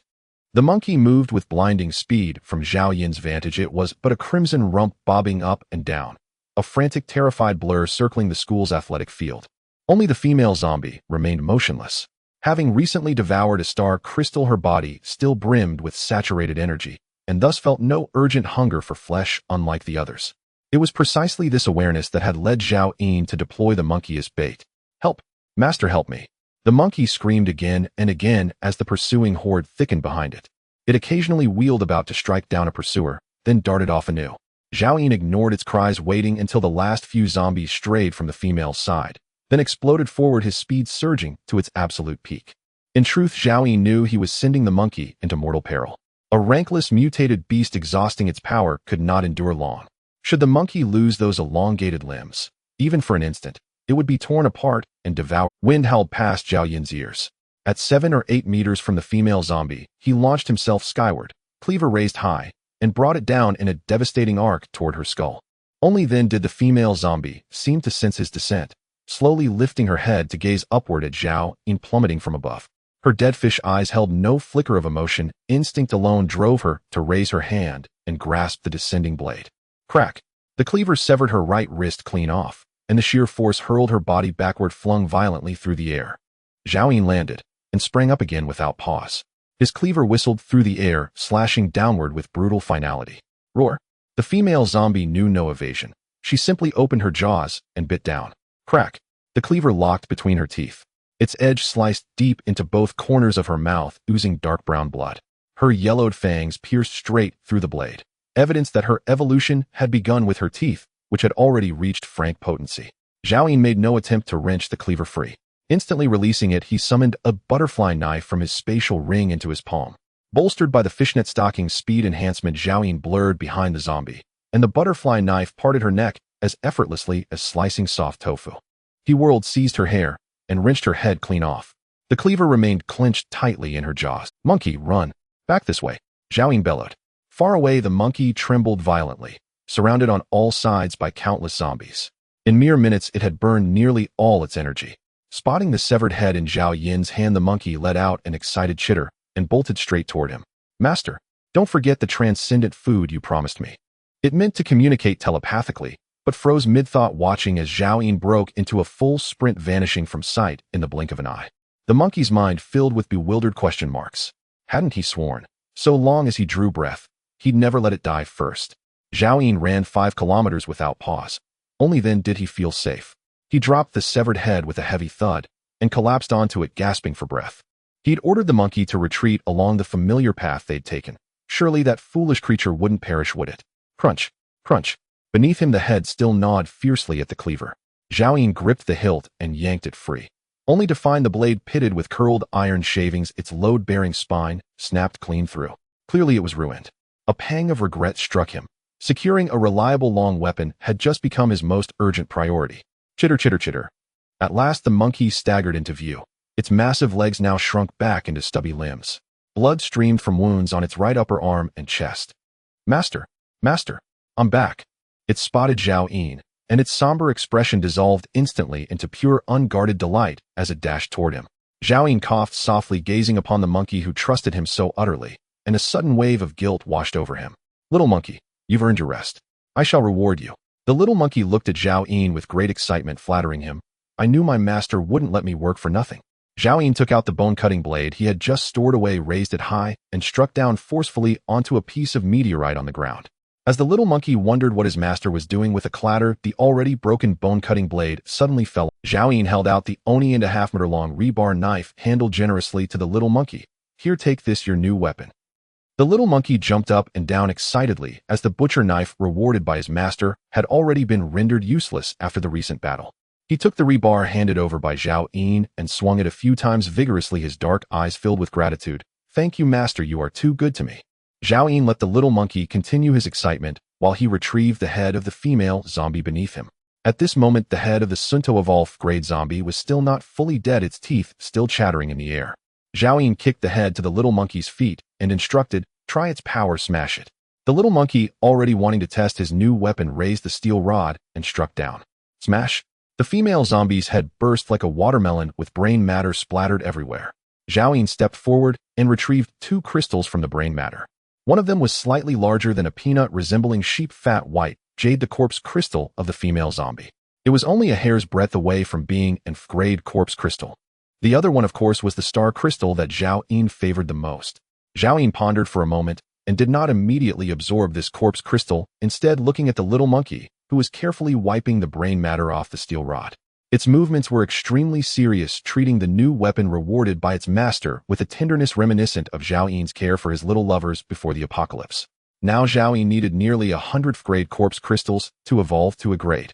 But if this corpse crystal was given to the little monkey, it might help it successfully evolve from being unranked to F-grade. The little monkey's body attributes, though unranked, were already comparable to an F-grade evolver. If it evolved to F-grade, it could definitely take on an A-grade zombie. Increasing the little monkey's power meant increasing Zhao Yun's own power. Little monkey, I told you that as long as you work hard, you will be richly rewarded. Here, take this. Zhao Yun directly tossed the corpse crystal over. The little monkey had seen Zhao Yun absorb corpse crystals before and vaguely understood that this thing could enhance strength. Moreover, this was a corpse crystal produced by a zombie about to evolve to level 1. He never expected his master would give it to him. With both a weapon and a corpse crystal, the little monkey was so moved that tears welled up in its eyes, and it clasped its hands together in front of Zhao Yun in gratitude. Don't rush to absorb it. I will create a cover for you. After Zhao Yun finished speaking, he collected concrete with his spatial ring and quickly built a grave mound. He grabbed the little monkey by the neck and threw it inside, sealing the entrance. This way, even if there was some movement, it wouldn't disturb the nearby zombies. Next, Zhao Yun ignored the little monkey and focused on the star crystal exerting force. Crack! The immense strength of an F-grade evolver instantly crushed the star crystal, a burst of white light appearing in Zhao Yun's hand. As the white light dissipated, a green pill appeared in the palm of his hand. Talent pill grade B effect enhances 1 talent. Zhao Yun's heart skipped a beat. It was actually a grade pill. In his past life, he had consumed a talent pill, and he directly stuffed it into his mouth. A sweet taste spread in his mouth and flowed down his throat. The next moment, Zhao Yun's mind became clear, and an indescribable understanding surged in his heart. Human male ability, Awakener, F-grade, Evolver evolution, level 1000.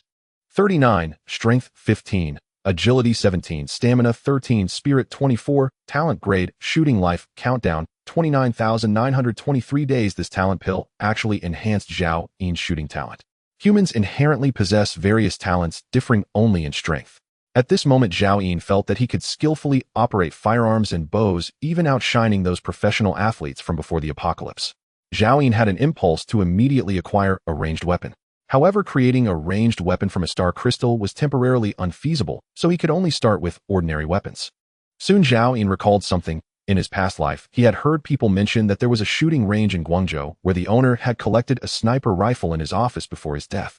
It was an M82A1 known as the king of sniper rifles with a range of up to 2 kilometers, capable of easily penetrating armored vehicles 1,000 meters away and effortlessly breaking through target buildings. With Zhao Yin's current shooting talent, he could easily master it. Boom. Suddenly, the grave mound behind Zhao Yin trembled, and a fist the size of a pot smashed a piece of concrete away. Following that, a terrifying figure slowly crawled out. It stood at a towering 2 meters tall, covered in golden fur with muscles like gnarled tree roots. One of its arms was as thick as Zhao Yin's waist. Zhao Yin instinctively activated his true vision eye. Growing macaque grade mutated beast strength 28, agility 36, stamina 24, spirit 9, bloodline talent giantization frenzy. It indeed did not disappoint him. The little monkey successfully evolved to F grade. Except for spiritual power, all attributes were nearly double Zhao Yin's. Faced with this behemoth, even though Zhao Yin was mentally prepared, he couldn't help but feel a shiver.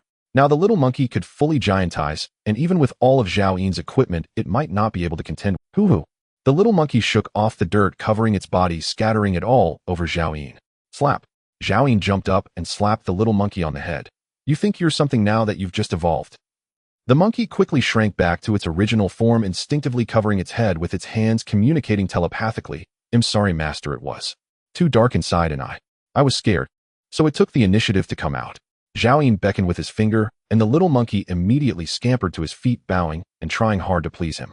Zhao Yin carefully examined the little monkey, which had returned to its form. It looked significantly bigger than before its evolution. Let's go, follow me to hunt zombies and test your new abilities. Master, I'm hungry again. The little monkey tugged at Zhao Yin's pants. Zhao Yin thought for a moment that indeed hadn't eaten much today.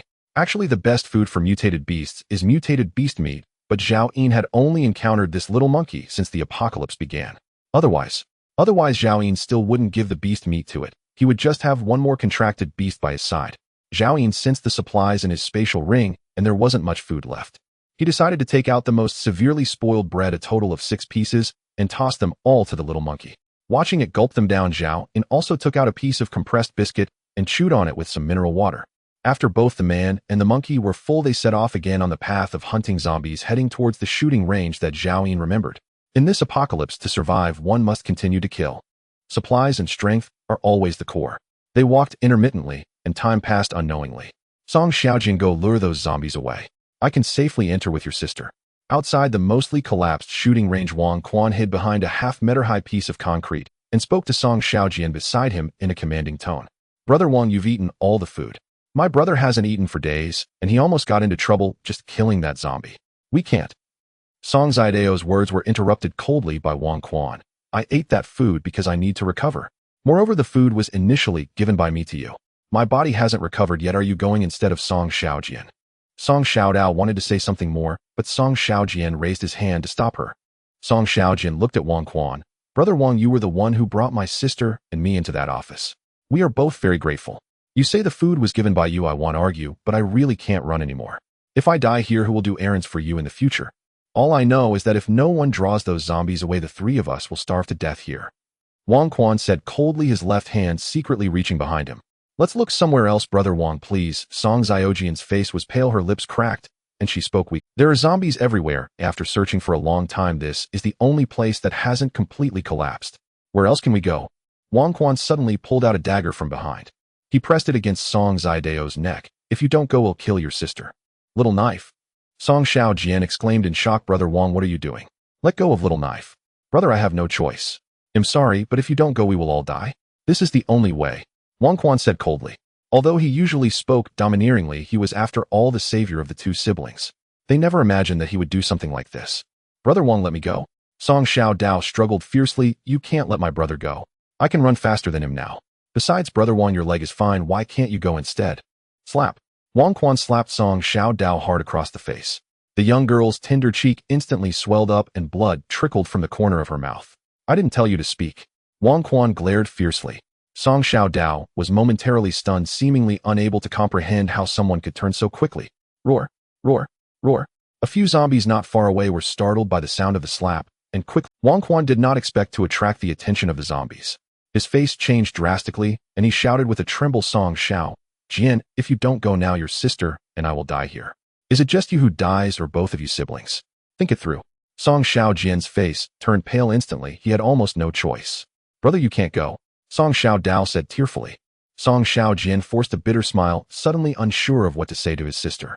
He had too many words in his heart, so many that he could never finish in a lifetime, not knowing which one to say first. I promised our parents before they passed that as long as I still breathe, I would protect you, Song Xiao Jian said. After saying that, Song Xiao Jian did not dare to look into his sister's eyes, staring hard at Wang Quan, and said, Brother Wang, I hope you will treat my sister well. Otherwise, even if I turn into a zombie, I will never let you go. Go with peace of mind. Little Knife is still a child, but what can I do to her? Wang Quan put on a smile. Out of the corner of his eye, he caught sight of the approaching zombies and urged, hurry up. Song Xiao Jian no longer hesitated and turned to dash out from behind the cover. Brother. Song Xiaodao wanted to shout loudly, but Wang Quan tightly covered her mouth. She struggled desperately, only able to watch helplessly as her last family member in the apocalypse left without looking back. Roar.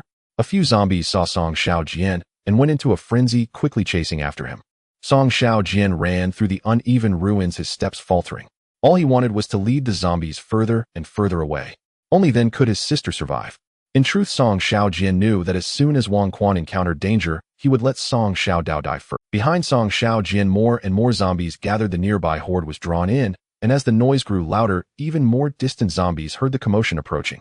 At this moment, Wang Quan saw Song Xiao Jian, leaving a smile crept onto his lips, and he finally released Song Xiaodao, don't worry, I won't let you die. Once I find a safe place for you, we'll sell you for a good price. Song Xiaodao did not scream. She watched the direction her brother had disappeared, tears streaming silently. She understood that if more zombies were drawn in, her brother would die in vain. She would definitely live for her brother. Longer than anyone else. Let's find something to eat. Wang Quan patted his buttocks and stood up, stepping toward the partially collapsed shooting range entrance. Song Xiaodao turned back, fixating on Wang Quan's back. At that moment, the 12-year-old girl was left with only hatred in her eyes. She followed silently. Zhao Yin spotted a dark tide of corpses from a distance, far more numerous than those earlier at the school, densely packed with at least 5,000 or 6,000 chasing after a young boy. Nest. Zhao Yin couldn't help but curse. No one had told him in his past life that there would be a tide of corpses near the shooting range. He hurriedly took the little monkey, and had thinking of saving the boy never even crossed his mind. Damn it. Zhao Yin cursed in his heart, puzzled as to how an ordinary boy who wasn't even an evolved one could attract such a horde of corpses. Zhao Yin and the little monkey circled far around, waiting for the boy to lead the tide of corpses away before taking a detour to the outside of the shooting range. At this point, not a single zombie was nearby, or it seemed the boy had intentionally drawn all the zombies away. Zhao Yin grew increasingly puzzled. Was that boy insane? Soon he stopped thinking too much. In the apocalypse, there were all kinds of people. Perhaps he was tired of living and wanted to have one last thrill before dying.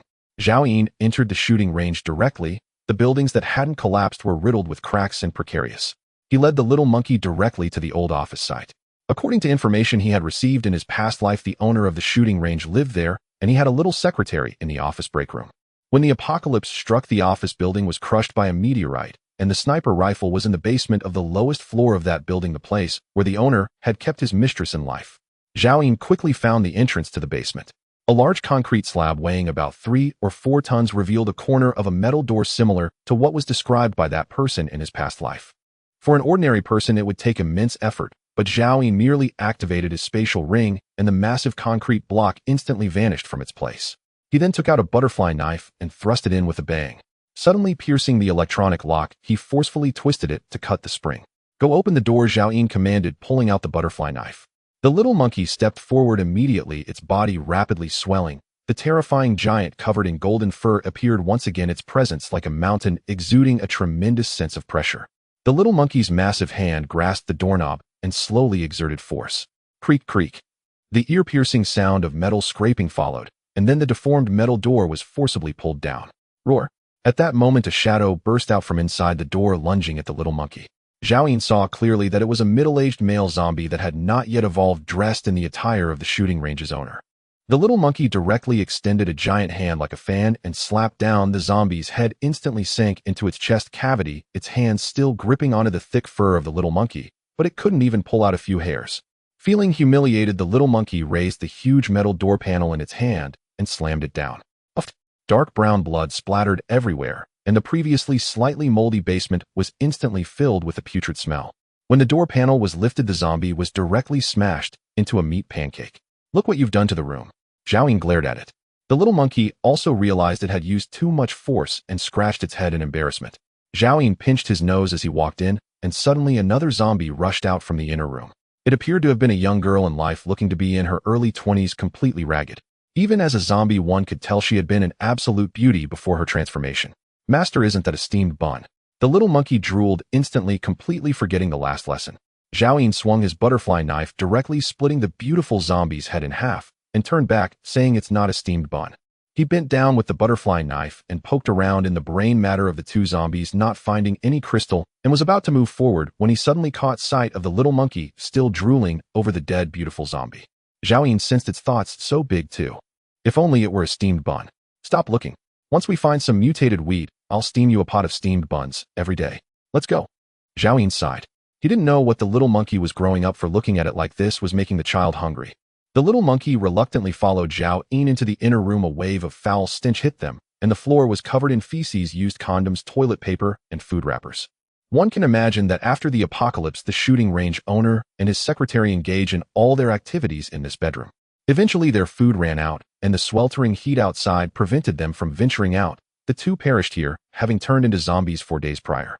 Xiaoyin and the little monkey rummaged through the place, finding only 2 packs of cigarettes and no other needed supplies.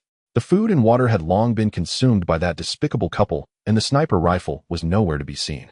Xiaoyin was puzzled. In his past life, he had seen that sniper rifle with his own eyes. There must be a hidden room. Xiaoyin began to observe the surrounding walls carefully. The true sight eye had no effect on ordinary objects, but the enhanced vision from the contracted soul proved useful at this moment. Xiaoyin soon discovered that one section of the wallpaper on the wall was different. A faint gap was visible behind it, difficult for the average person to detect, yet it did not escape Xiaoyin's keen eyes. He approached and knocked on it, and sure enough, a hollow sound echoed back. Taking out a butterfly knife, he thrust it forward with force, piercing through the metal door, crafted from alloy along with the wallpaper. Xiaoyin pulled down hard, and with a tearing sound, it was as easy as slicing tofu. The immense damage from the extraordinary weapon was incomparable to any metal from before the apocalypse. Xiaoyin directly cut out a square and put away the butterfly knife, kicking it out with one foot. With a loud crash, the severed section was sent flying. A square entrance about 1 square meter appeared in the wall. Xiaoyin turned on his flashlight and stepped inside first, while the little monkey quickly shrank its body to follow behind its master. The hidden room was approximately 50 square meters in size. Upon entering, Xiaoyin immediately saw a mountain of cash placed in the center, estimating at least 70 to 80 million yuan in bills, which would have driven most people crazy before the apocalypse, but now it was mere waste paper. After the apocalypse, for the shooting range owner at that time, this pile of cash was worth less than a moldy piece of bread. Xiaoyin ignored the trash and scanned the entire hidden room. Various antiques and paintings filled 3 rows of shelves, with a beautifully crafted long wooden box currently sitting atop the highest surface. Xiaoyin stepped forward to open the wooden box, which contained all the components of the M82A1 sniper rifle. Beside it were 60 armor-piercing rounds. A smile broke out on Xiaoyin's face. He had finally obtained it. He picked up the components and began assembling them. Click, click. With 7 years of experience handling firearms in his past life, Xiaoyin assembled the rifle faster than any special forces soldier. Soon a formidable sniper rifle was fully assembled. Xiaoyin aimed the gun at an antique vase, and a natural killing intent surged within him. Such a rifle is typically used by the military, mostly mounted on small vessels or armed helicopters, boasting tremendous power. With Xiaoyin's current strength as an F-grade evolved being, he could directly hold it against the recoil and forcefully use the sniper rifle like an ordinary assault rifle.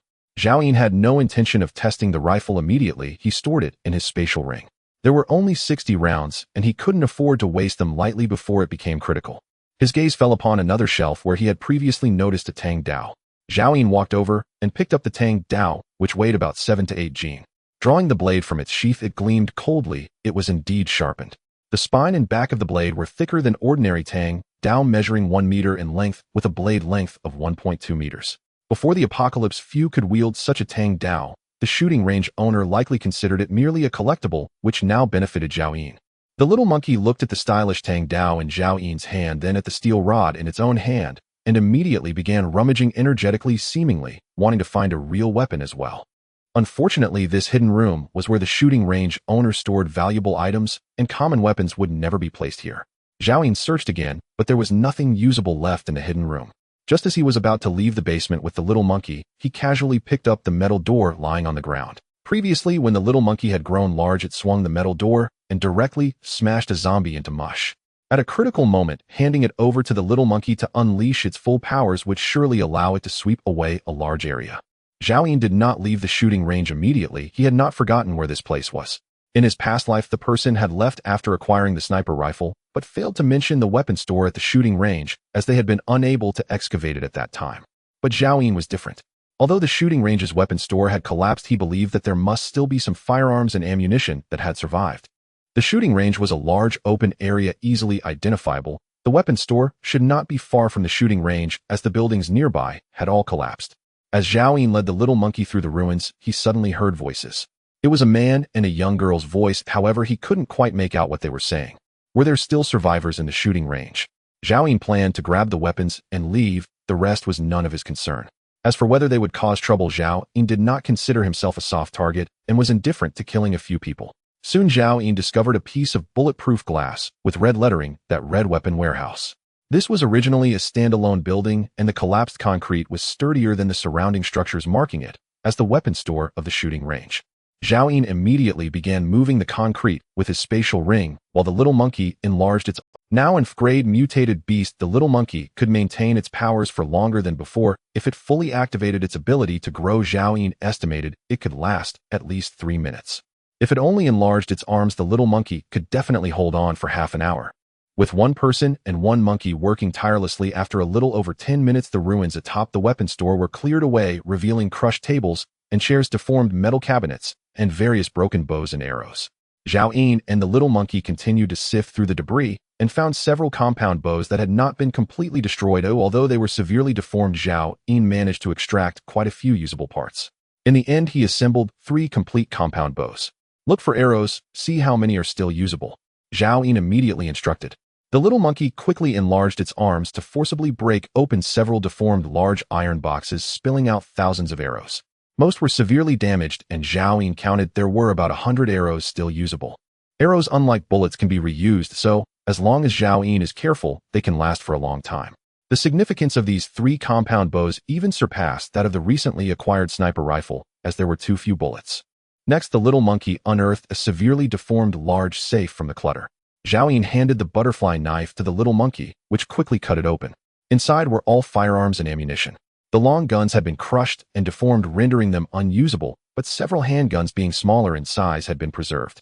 In the end, Zhao Yin found 12 usable revolvers, and there were still plenty of bullets left, 120 rounds for the shotgun and 1,600 rounds for the handguns. Unfortunately, there were no large-caliber bullets suitable for the M82A1. This may be due to the shooting range's business reasons, or possibly policy restrictions. The types of firearms were rather monotonous. The revolvers were police firearms from the last century with rather average power. However, for most people in the apocalypse, they were invaluable. Zhao Yin stored all the weapons in the spatial ring, leaving only 1 compound bow and 50 arrows. He found a quiver to hold the arrows, carrying them along with the compound bow on his back for easier access. Little monkey, let's go, Zhao Yin instructed. The little monkey quickly followed, and the pair headed straight for the exit. At that moment, Zhao Yin heard the survivors speaking again. Song Xiaodao, hurry up and get it up. No, I don't want to. It's so disgusting. Whoa. Damn it, I've done this too many times before. If you can't get it up, it'll break your legs. The man's voice was threatening. The girl's voice was filled with fear. Brother Quan, please let me go. Song Xiaodao. Zhao Yin's expression tightened as he vaguely recalled that the youngest among the 3 women who had sacrificed themselves to save him before his death was named Xiaodao. It seemed she also shared the surname Song. How many people in this world share the same name and surname? Could it truly be mere coincidence? Zhao Yin decided to investigate nonetheless. In this apocalyptic wasteland, he walked alone. Few people or things remained worthy of his concern. If there were still a handful of souls who stirred his care, Song Xiaodao was certainly one of them. Meanwhile, inside a partially collapsed kitchen, Wang Quan sat upon a 3-legged chair. His eyes narrowed as he stared at Song Xiaodao across from him, having just swallowed foul, putrid water. Even after over a month without washing her face, her delicate features betrayed an innate beauty. A sinister impulse stirred within him, and his breathing grew heavy. Xiaodao, come here to Brother Wang. I'll show you my greatest treasure, Wang Quan rasped. Though young Song Xiaodao had grown up in the modern age, she understood precisely what he meant. Brother Wang, if you have something to say it now. Wang Quan's expression darkened instantly. I'll count to 3. If you haven't moved by then, don't blame me for cruelty. 1, 2, 3. Song Xiaodao shuddered violently, shrinking instinctively. Brother Wang, you promised my brother you'd protect me. How can you break your word? Word? Wang Quan sneered. This is the apocalypse. What use is honor now? Had I not deceived him, would he have willingly gone to his death? With that, he rose to approach Song Xiaodao, then stumbled, tripping over a slab of concrete. He crashed headlong to the ground. The timid, trembling girl suddenly surged to her feet, seized a jagged stone, and brought it down hard upon Wang Quan's skull. Thud! Agony exploded in his skull. Shaking off dizziness, he glared up at her with venomous fury. You dared strike me. Brother Wang. I didn't mean to. Song Xiaodao had hoped to stun him, but her frail strength failed her. She gripped the stone, her entire body quaking uncontrollably. Slap! Wang Quan struck back with a vicious backhand across her cheek. Her face swelled instantly, and her vision blurred into disorientation. Die, you wretch! Mad with rage, he struck her again and again. Slap, slap! Without me, you and your brother would have perished long ago. How dare you resist me? Blood trickled from Song Xiaodao's lips, yet she no longer pleaded, only stared at Wang Quan, hollow-eyed and numb. What are you staring at, you little brat? Think I won't gouge out your eyes? Her gaze unsettled him to his core. A wave of shame washed over him. How could the stare of a mere child make him tremble as though locked in the sight of a malevolent specter? Enraged, Wang Quan raised his hand to jab at her eyes. I'll blind you, you little. At that instant, a massive palm-sized hand clamped down upon his outstretched arm. To Song Xiaodao, it felt as though the light above her had been blotted out by some colossal presence. An overwhelming aura surged through the ruined chamber. The very air thickened, frozen in dread. Wang Quan stiffly turned his head and began to tremble violently. A monstrous beast stood beside him. Its golden eyes gleamed cold and indifferent, gazing down upon him from towering height. Roar! At point-blank range, the beast's roar sent Wang Quan's hair whipping sideways and contorted the muscles of his face. Song Xiaodao's ears rang sharply. Don't kill me. Wang Quan wet himself in terror, frantically trying to wrench free. Crack! With barely a twitch of its fingers, the beast shattered the bones of Wang Quan's forearm. His shriek tore from his throat like a dying animal's. Then with a flick of its wrist, the beast hurled Wang Quan 6 meters across the room. He slammed into the wall, skull split and blood gushing. Go easy, don't kill him outright. Zhao Yin spoke calmly. The beast stepped aside, revealing Zhao Yin emerging from behind its towering frame. He strode forward and halted before Song Xiaodao, studying her intently. Your name is Song Xiaodao, he asked. Her face was grotesquely swollen, nearly unrecognizable. She lifted her gaze to meet his eyes, wide with raw terror. Almost immediately she recognized him. She had seen him twice before, once as he passed through a shopping mall, another time watching from afar as he slaughtered another man. Now Zhao Yin radiated power, mystery, cruelty, and ruthless lethality. Speak up. Have you lost your tongue? He demanded, impatient. Uncle, my name is Song Xiaodao, she finally whispered. Uncle. Zhao Yin paused, brushing a hand over the coarse stubble on his unshaven jaw. Was he truly so old? Yet from a child's perspective, the title wasn't entirely misplaced. Stand up. I need to see you properly. Zhao Yin commanded flatly. Uncle, what are you going to do, please? Song Xiaodao scrambled backward in panic. Impatient, Zhao Yin reached out, seized her ponytail, and yanked her slender frame upright from the floor. In desperation, Song Xiaodao sank her teeth into his wrist. A sharp sting flared. Zhao Yin's brow furrowed deeper, yet he did not release her. He saw no reason to explain. Instead, he flipped her around, and there, nestled along her slender waist, he spotted a delicate pink butterfly-shaped birthmark. Damn it, it is you. Only then did he loosen his grip, muttering under his breath. She was Song Xiaodao. In his past life, he'd never learned her origins. She'd already been an adult when they met. He'd overlooked one crucial fact: he'd been reborn 7 years earlier, and this girl standing before him was only 12 years old. Suddenly, the sight of her filled him with restless unease. Should he raise her as a daughter? Song Xiaodao stared blankly at Zhao Yin, bewildered by his actions. Uncle, do you know me? Snort. Just then the beast let out a loud, rumbling snort and lowered its massive head toward Song Xiaodao. Help! She bolted, but Zhao Yin seized her ponytail again, yanking her back with brutal efficiency. Then he slapped the beast sharply. Stop frightening her. The beast instantly retracted its head and stood obediently behind Zhao Yin, docile as a well-trained pup. Song Xiaodao trembled violently, eyes darting between man and beast. You uncle, what do you want from me? Zhao Yin frowned. To save you. Song Xiaodao froze, utterly stunned. He glanced down at her tattered mud-caked clothes, filthy beyond description. From his spatial ring, he withdrew a plain white t-shirt and tossed it to her. Put this on. She stood dazed, completely unable to fathom the intentions of this terrifying man. She snatched the garment, bowed her head, and turned away to change. Standing under 160 centimeters tall, the oversized shirt draped over her like a shift, yet somehow it suited her. Zhao Yin turned back, toward Wang Quan still writhing and moaning on the floor. Have you ever killed anyone? It took Song Xiaodao a moment to realize he was addressing her. And no, I've never killed anyone. She recalled the horrifying image of Zhao Yin slaughtering Lin Tianfeng and shuddered anew.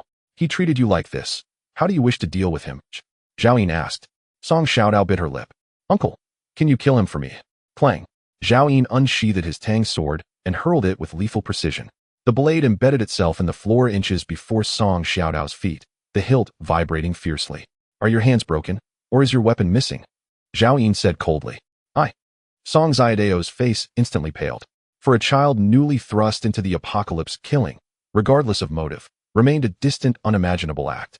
Zhao Yin fixed his burning gaze upon Song Xiaodao, eyes sharp with unrelenting pressure. I will not kill for you. If you dare not strike, I shall simply let him go. Will you truly abandon your vengeance? Hearing this, Song Xiaodao seemed to steel her resolve. Zhao Yin watched with quiet, intrigued interest as she gripped the hilt of the blade planted before her and summoned every ounce of strength to draw it free. The young girl hoisted a Tang-style sword taller than herself and advanced step by step toward Wang Quan. Big brother, name your price. I'll give you anything. Please don't let her kill me. Please, big brother. Wang Quan lay sprawled on the ground, his bones shattered.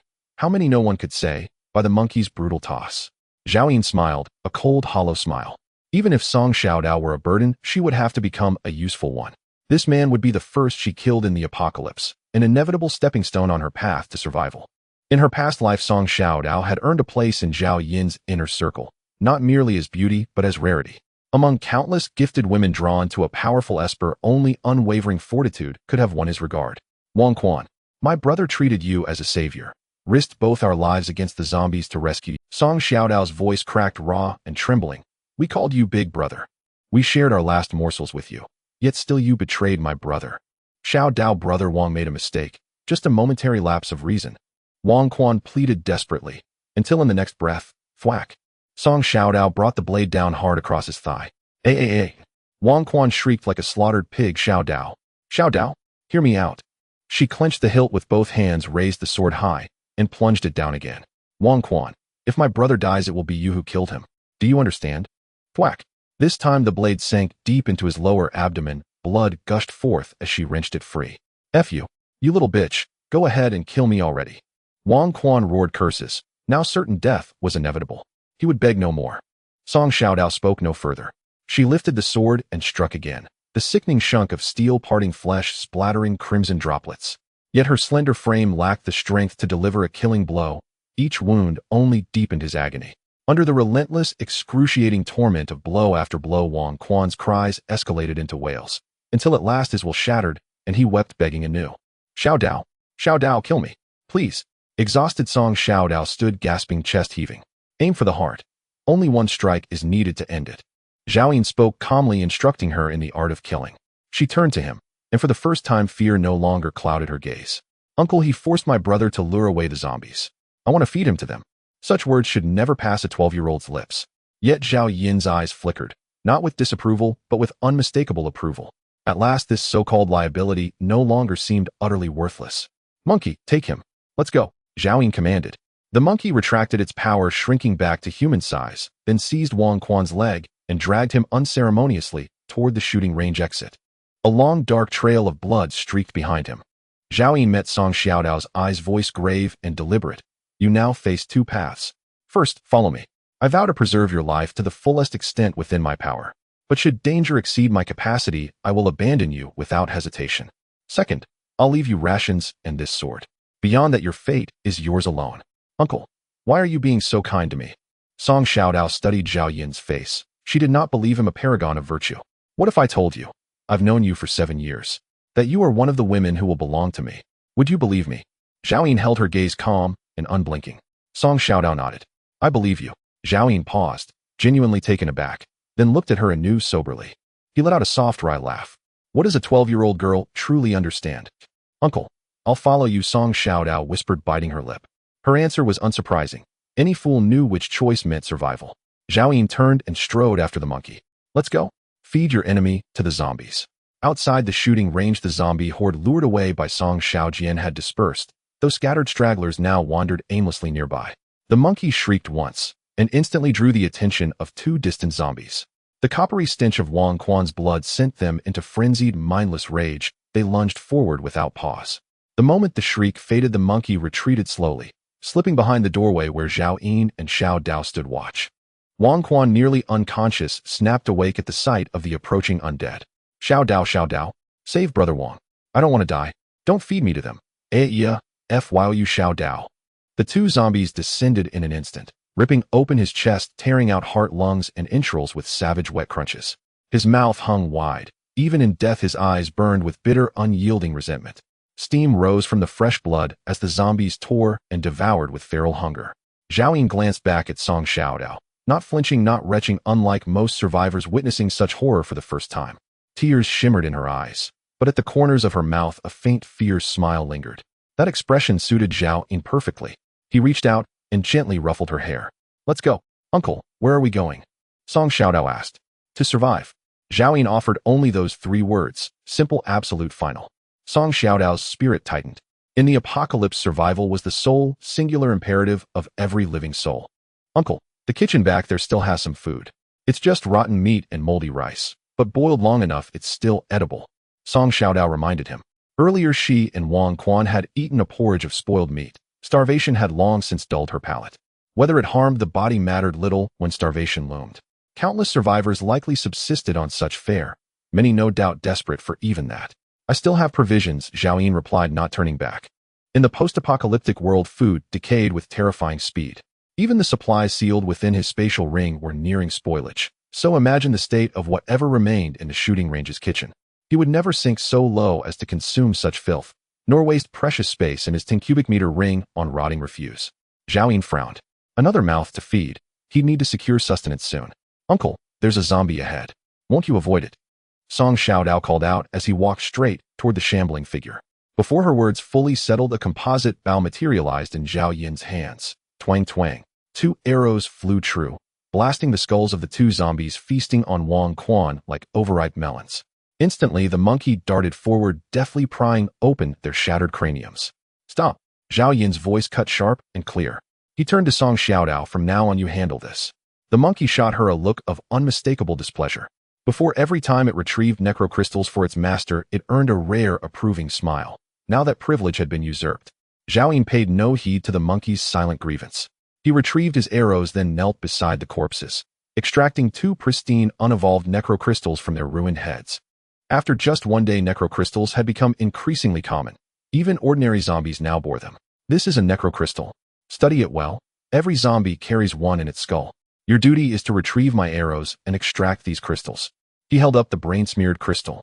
Song Xiaodao's swollen face twisted, her resolve far exceeding that of any child her age. Yet a month ago these creatures had been people, to dig through their pulpy remains. I keep no useless mouths. Refuse, and you're free to wander wherever you wish. Zhao Yin's tone was glacial. Without another word, he crushed both crystals in his palm and absorbed their essence. Song Xiaodao lowered her head. I'll do it.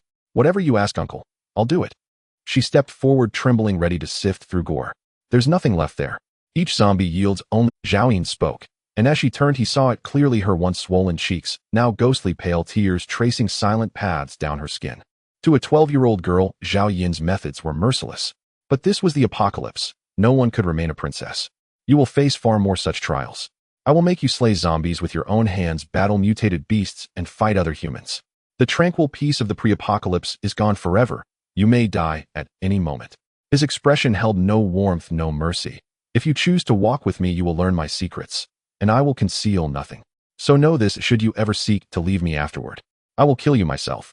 Upon hearing those words, Song Xiaodao recalled what her elder brother had told her days earlier. Should he perish, and should she ever encounter this dangerous man, she was to follow him without question and obey his commands. Her brother had also said that only by clinging to such a person could she possibly survive. I won't leave, and I'm not afraid, Song Xiaodao whispered, her voice trembling. Roar. At that very moment, Wang Quan, just moments dead, let out a guttural, inhuman shriek from his lifeless mouth. His spine twisted grotesquely, and with stiff, jerking motions, he rose upright from the ground. His hollowed abdomen oozed crimson fluid, a length of intestine dragged limply across the earth. His milky, sightless eyes locked on a Song Xiaodao, standing not far away. Roar. Uncle. It's alive. Terrified Song Xiaodao bolted toward Zhao Yin without. It has merely become a zombie. Zhao Yin replied calmly, then drew a butterfly knife and handed it to her. Go, kill it. Song Xiaodao, who had instinctively sought shelter behind him, froze in place. Only moments before Zhao Yin had mentioned she would one day slay zombies herself. She had assumed it would be distant, abstract, never imagining it would happen now so abruptly. I'm afraid I'll fail. A newly risen zombie moves with stiff, uncoordinated limbs. You can kill it. And this is precisely the chance you need to hone your skill. When you face zombies alone later, this experience may save your life. Zhao Yin's gaze held no room for doubt as he extended the knife once more. Go. I will not repeat myself. Clenching her jaw, Song Xiaodao accepted the blade and stepped forward, toward the shambling horror that had been Wang Quan, her vision sharpening upon its ruined form. Its nose and eyes had been devoured, its blood remained vividly red, and a thick, rancid stench clung to it, even from several meters away, more nauseating than the reek of a slaughterhouse. Roar. With another bestial roar, Wang Quan lunged at Song Xiaodao, but his freshly reanimated body was ravaged, muscles and tendons half-consumed, nerves unresponsive. He moved no faster than a snail. Song Xiaodao's limbs turned to water, yet she barely dodged the lurching strike. Circle behind it. Stab into the base of its skull. Zhao Yin shouted. Gritting her teeth, Song Xiaodao summoned raw resolve and obeyed instinctively, slipping beneath Wang Quan's armpit with the agility of her slender frame, darting behind him and driving the blade upward without pause. She did not miss. A sharp, wet thunk. The razor-edged butterfly knife sank entirely into the zombie's occipital bone. Instantly, Wang Quan collapsed like a puppet with severed strings. Song Xiaodao trembled violently, staring blankly at the fallen corpse, scarcely able to believe she had slain such a monstrous thing. Had Zhao Yin not compelled her, even this newly risen abomination would have ended her. She would have stood frozen, then bitten, then lost. In that stillness, a quiet, unexpected gratitude stirred within her heart. Only now did she realize monsters could be killed. They were not the invincible horrors she had imagined. Soon she doubled over, retching violently. The blood of Wang Quan still warmed the wind, carrying a vial melons of iron viscera and ruptured brain matter. 3 more zombies wandered nearby. Zhao Yin knocked an arrow, drew his bow, and thwip, thwip, thwip. 3 precise shots exploded their skulls. He frowned at Song Xiaodao. Get to work. At the thought of handling brains, she vomited anew, then staggered upright, retching all the while as she trudged toward the corpses. A frail 12-year-old girl, her thin frame shuddering with each step. She extracted 3 necrocrystals, cradling them along with glistening brain matter in her palms as she approached Zhao Yin. Uncle, is this it? He handed her a rag. From now on, always wipe each crystal clean before handing it to me. Song Xiaodao glanced up. Was he too repulsed by the gore? Oh. She pouted, then meticulously polished all 3 crystals until they gleamed spotless before offering them again. Here, uncle. Zhao Yin crushed all 3 crystals in his palm, right before her eyes, and absorbed their essence. Song Xiaodao watched curiosity flickering across her face. That tiny monkey could shrink or swell at will objects vanished or appeared in his hands without warning. Now crushed necrocrystals pulsed with faint ethereal light. All of it shimmered with mystery, like miracles from the pre-apocalyptic world. Yet Zhao Yin offered no explanation, and Song Xiaodao, wise beyond her years, asked none. As Zhao Yin opened his eyes, he assessed his own body. Human male. Awakened metahuman. Class F Evolver. Evolution progress 1001. 76. Strength 15. Agility 17. Stamina 13. Spirit 24. Innate talent rank marksmanship. Lifespan countdown 29953 days. After a full day of slaying zombies, his evolution progress had climbed to 176. At this pace, he would ascend to class in under 2 months. For other survivors, such acceleration would be the stuff of fever dreams, laughter and sleep tears of disbelief. Yet Zhao Yin remained unsatisfied. He knew the undead possessed innate advantages, and to go further he could not afford to fall behind them. Still, his lifespan countdown had extended by another month. Uncle, when you arrived here, did you see a boy?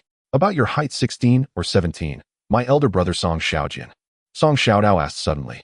Zhao Yin instantly recalled the brave youth who had drawn the horde. Yes, he's dead, he confirmed, nodding. Song Xiaodao stood motionless, tears spilling over swift and hot. Though she had braced herself, sorrow crashed over her like a black tide, drowning every thought. Song Xiaojian had died for her.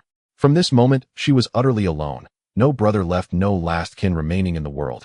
After a long silence, she pleaded, voice raw. Where did it happen? Can you take me there?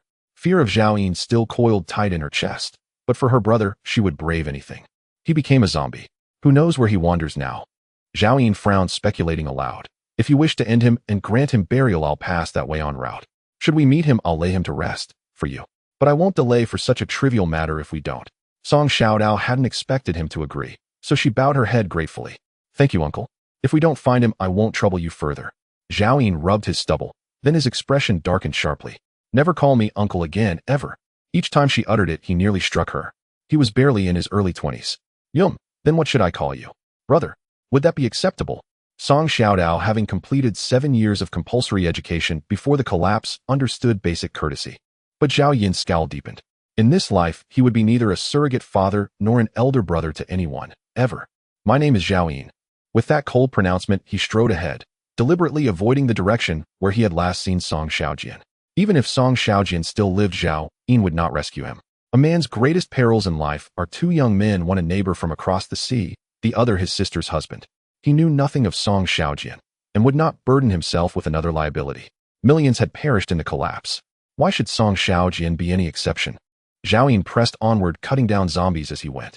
Now armed with ranged weaponry, and aided by the agile monkey, he could even dismantle small hordes with precision and ease. With Song Xiaodao gathering necrocrystals, his evolution progress surged rapidly. Progress 1001. 83. Progress 1002. 51. Progress 1003. 78. Yet his path was far from aimless. He remembered a mutated chestnut tree, deep in the southern suburbs of Guangzhou City, from his past life. As night gradually fell, Zhao Yin showed no intention of stopping. Before the apocalypse, some said hard work does not guarantee wealth, but after the apocalypse, only those who work hard can survive. Until deep into the night, Zhao Yin, along with Song Xiaodao and the little monkey, finally exited the city and approached their destination as the zombies became increasingly sparse. Before them lay not the ruins of a city, but desolate farmland scarred by fire, riddled with pits and hollows, occasionally revealing aimless zombies wandering about. They seemed tireless, driven by an extreme bloodlust, like an unceasing perpetual motion machine. In the past, some speculated that a mysterious force brought by meteors from beyond the heavens was replenishing the zombies' energy. Zhao Yin, aren't we going to rest? Song Xiaodao was already panting. Every step she took was incredibly difficult. Exhaustion had replaced her initial fear of the zombies. Well, rest when we reached the village ahead. Zhao Yin knocked an arrow, whoosh. A distant zombie was shot in the head. The little monkey raised its steel rod, smashing the head of another zombie. Then both continued walking forward without even glancing back. Song Xiaodao had no choice but to muster her spirits, quickly digging out 2 pieces of corpse crystals, jogging to catch up with Zhao Yin, cleaning the crystals before handing them to him. Zhao Yin took the corpse crystals and crushed them. Male human ability awakened, grade, evolver evolution, degree 1006. 42, strength 15, agility 17, stamina 13, spirit 24, talent level shooting life, countdown 30,074 days. If he continued at this pace, Zhao Yin would become a grade evolver in no more than 10 days. The life countdown had already extended to over 30,000 days. Finally, at the end of the field, a ruin appeared, which was the village Zhao Yin was looking for. Within the village full of ruins, a well-preserved rural villa stood alone in the center. Like Zhao Yin's villa, this was a surviving structure. In the night, Zhao Yin spotted from afar a tall tree swaying in front of the villa's door, and the nearby air seemed to become much fresher. Zhao Yin, there's a house over there. Song Xiaodao immediately pointed at the villa. A smile appeared on Zhao Yin's face, all fatigue vanished. Let's go, there might be food there. Upon hearing of food, the little girl and the monkey both trembled with excitement and hurried to follow Zhao Yin. When they arrived in front of the villa, Zhao Yin suddenly paused, raising his hand to stop the little monkey that had rushed ahead. Wait.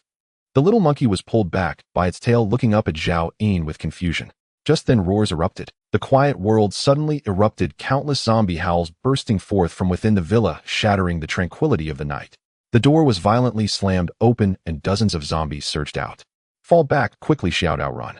Zhao Yin shouted loudly, immediately knocking another arrow, whoosh, whoosh, whoosh. After a few arrows sliced through the air, several zombies' heads exploded.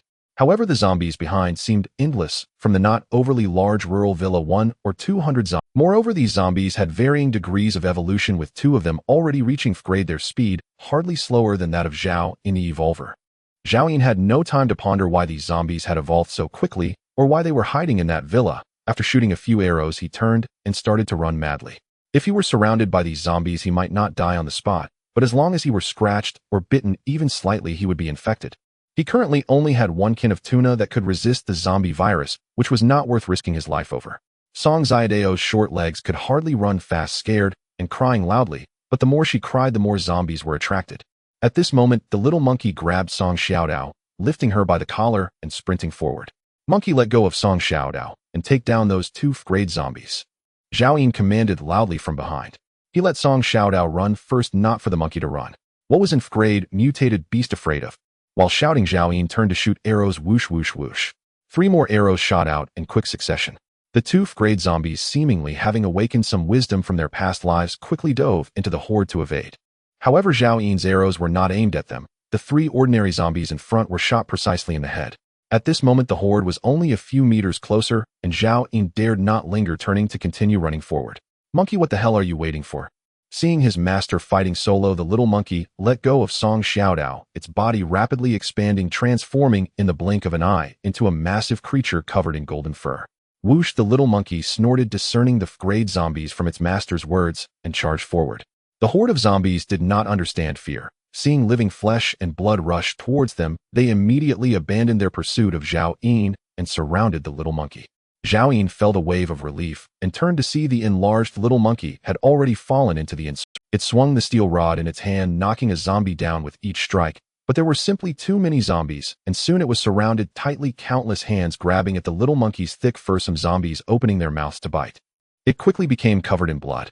The 2 fifth-grade zombies, who had gained some intelligence, seemed to understand the threat posed by a similarly evolved beast. They actually knew to take advantage of the others blocking the little monkey, and circled around toward Zhao Yin. Zhao Yin narrowed his eyes. Do they think of me as a soft persimmon? Female zombie, 5th-grade evolution degree 10023, strength 22, agility 15, spirit 2. Male zombie, 5th-grade evolution degree 10052, strength 24, agility 16, spirit 2. It seemed they were a pair of middle-aged couple in life, likely farmers from this village. The agility of the 2 zombies was nearly on par with Zhao Yin the evolver, their strength exceeding his considerably, and even their spirit had evolved. Whoosh, whoosh. Zhao Yin shot 2 arrows. One was aimed at the female zombie's head, but missed as it dodged, skillfully embedding itself in her chest, while the arrow aimed at the male zombie did not graze a single hair. The 2 zombies had closed the distance again, now less than 10 meters from Zhao Yin. Zhao Yin, run. Song Xiaodao behind also stopped, seeing those 2 zombies moving several times faster than the others approaching Zhao Yin. She anxiously shouted. Zhao Yin stood there unmoving. Suddenly, the compound bow vanished, and in its place appeared a revolver. The 2 zombies had no idea what that black lump was. Seeing Zhao Yin actively retract his bow and arrows, they sped up even more. Bang bang. The gun's muzzle spit out dazzling sparks. The 2 zombies stood one in front of the other, as if time had frozen in that moment. Each had a bullet hole in their foreheads. They fell straight down. Following that, Zhao Yin put away the pistol and resumed using his bow to eliminate the remaining horde of zombies alongside the little monkey.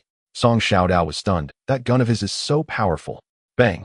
The little monkey smashed the last zombie's head with a single strike, its massive form quickly shrinking, transforming back into the little monkey, panting heavily as it stood there. The recent battle had almost drained its strength, and Zhao Yin beside it was also slightly breathless. Though not as desperately as the little monkey, this high-intensity shooting had also consumed considerable stamina. Well done. Zhao Yin stepped over the corpses, coming to the little monkey's side and patted its head. The little monkey's dispirited expression instantly brightened. Chattering excitedly, Zhao Yin sensed through his heart that it was recounting how dangerous the situation had been and how brave it had been, all to protect its master. Zhao Yin generously took out 20 pieces of compressed biscuits, opened one to chew, and gave the rest to the little monkey.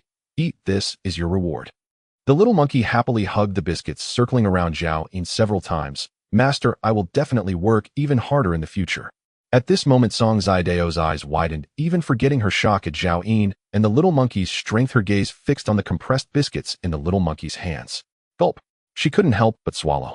For the past few days, Song Xiaodao had only shared half a bowl of rotten meat porridge with Wang Quan. Now the aroma of the compressed biscuits wafted over, and an intense hunger overwhelmed every part of her body. Zhao Yin showed no intent to share, pointing to the 2 fifth-grade zombies. I'll handle these 2 myself. You deal with the other zombies, and you can eat after you're done. Song Xiaodao knew she was the least useful in this team of 2 and 1 beast. But she still couldn't help but ask, can we eat first, and then work? No. Zhao Yin flatly refused. He stuffed the compressed biscuit into his mouth, then took his Tang Dao and walked towards the two grade zombies' corpses. Crunch, crunch.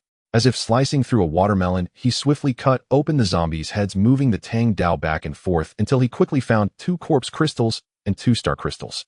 He smiled, having known all along that the current grade zombies must possess star crystals within them. Only the power of star crystals could account for their rapid evolution. Absorbing the 2 corpse crystals increased his evolution degree by 2%, equivalent to 200 unranked corpse crystals. Zhao Yin was even more concerned about the 2 star crystals. He hadn't acquired any star crystals throughout the day, and these were the only 2. Hopefully luck would be on his side. Zhao Yin crushed the first star crystal, and a ball of white light instantly appeared in his hand. At that moment, Song Xiaodao was immediately attracted, looking over with curiosity, unable to help, but asked Zhao Yin, "What are you doing?" Zhao Yin opened his other hand and held up the remaining star crystal. "This is a star crystal. Most high-level zombies have them inside, so pay special attention to it in the future." The secret of the star crystal would soon be known to all survivors, and Zhao Yin had no intention of hiding it from Song Xiaodao. Song Xiaodao nodded in a half-understanding manner and then saw the ball of white light in Zhao Yin's hand dissipate, revealing a bottle of drink. Zhao Yin's gaze fell on the item in his hand. Iced red tea, grade F-type, extraordinary drink, effect replenishes 24 hours of moisture consumption, body attributes double for 1 hour. Finally, he opened a second type of drink besides Nongfu Spring, and the effect is quite good, which could be of great use at critical times. Zhao Yin put away the iced flower tea and crushed the second star crystal. As the light faded, a piece of clothing appeared in his hand. Zhao Yin's breath caught. It was equipment, and he quickly unfolded the clothing in front of him, only to see his expression darken. Another set of women's clothing from Ni Ma Bai. In his hands was a white dress, and it had cartoon patterns with the hem barely covering his thighs. This was clearly forcing him to become a cross-dresser. Dress grade F, defensive equipment, sturdiness 15, strength 8, additional effect charm 10. Zhao Yin saw the attributes, and his heart skipped a beat. Although the sturdiness was a bit less than that of a military uniform top, the strength boost was a full 8 points. This meant a substantial increase in strength equivalent to that of an adult man. What should he do? Should he wear it or not? Zhao Yin was caught in a dilemma. Oh, wasn't this just making him a cross-dressing master? Fishnet stockings, a dress, and all he lacked were a pair of high heels. Song Xiaodao saw the dress in Zhao Yin's hands, looked down at her men's t-shirt, and her eyes instantly lit up. Zhao Yin, get to work. Zhao Yin directly cut off her hopes and quickly stored the dress in his space. The little monkey beside him was eyeing the iced red tea that Zhao Yin had just obtained. Zhao Yin glanced at the bloodstains on the little monkey, noticing that its wounds had stopped bleeding, and then rubbed its head. "That's a battle drink meant for our survival, so we can't let you have any for now." The little monkey felt the warm hand on its head and closed its eyes in enjoyment. Seemingly, at that moment, the allure of extraordinary food wasn't so great. "The master just gave me compressed biscuits, and am very happy," the little monkey communicated in thought.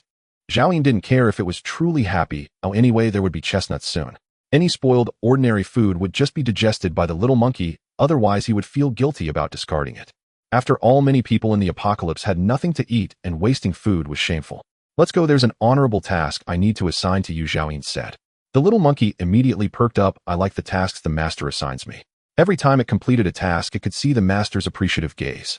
Sometimes it could even receive rewards. The most important thing was that it didn't want Song Xiaodao to steal its position in the master's heart. Just now the master gave it compressed biscuits while Song Xiaodao didn't have any, making the little monkey feel quite proud. "Next you will go and pick all the chestnuts from the tree up there." Zhao Yin pointed at the large chestnut tree knot. Each mutated chestnut ball was the size of a human head, covered in sharp spines that glimmered with a cold light. The little monkey, excited at the mention of climbing trees, felt it was both fun and thrilling due to its genetic predisposition. As soon as Zhao Yin's words fell, the little monkey darted up the chestnut tree, reaching out to pick a chestnut ball. The next moment, a series of high-pitched squeals came. "It hurts, it hurts, it hurts. Master, help. You fool, you have to poke it with a stick," Zhao Yin shouted. Only then did the little monkey realize, swinging the steel rod, bang, bang, bang. One chestnut ball after another fell like meteors, and after a dozen minutes the ground was covered.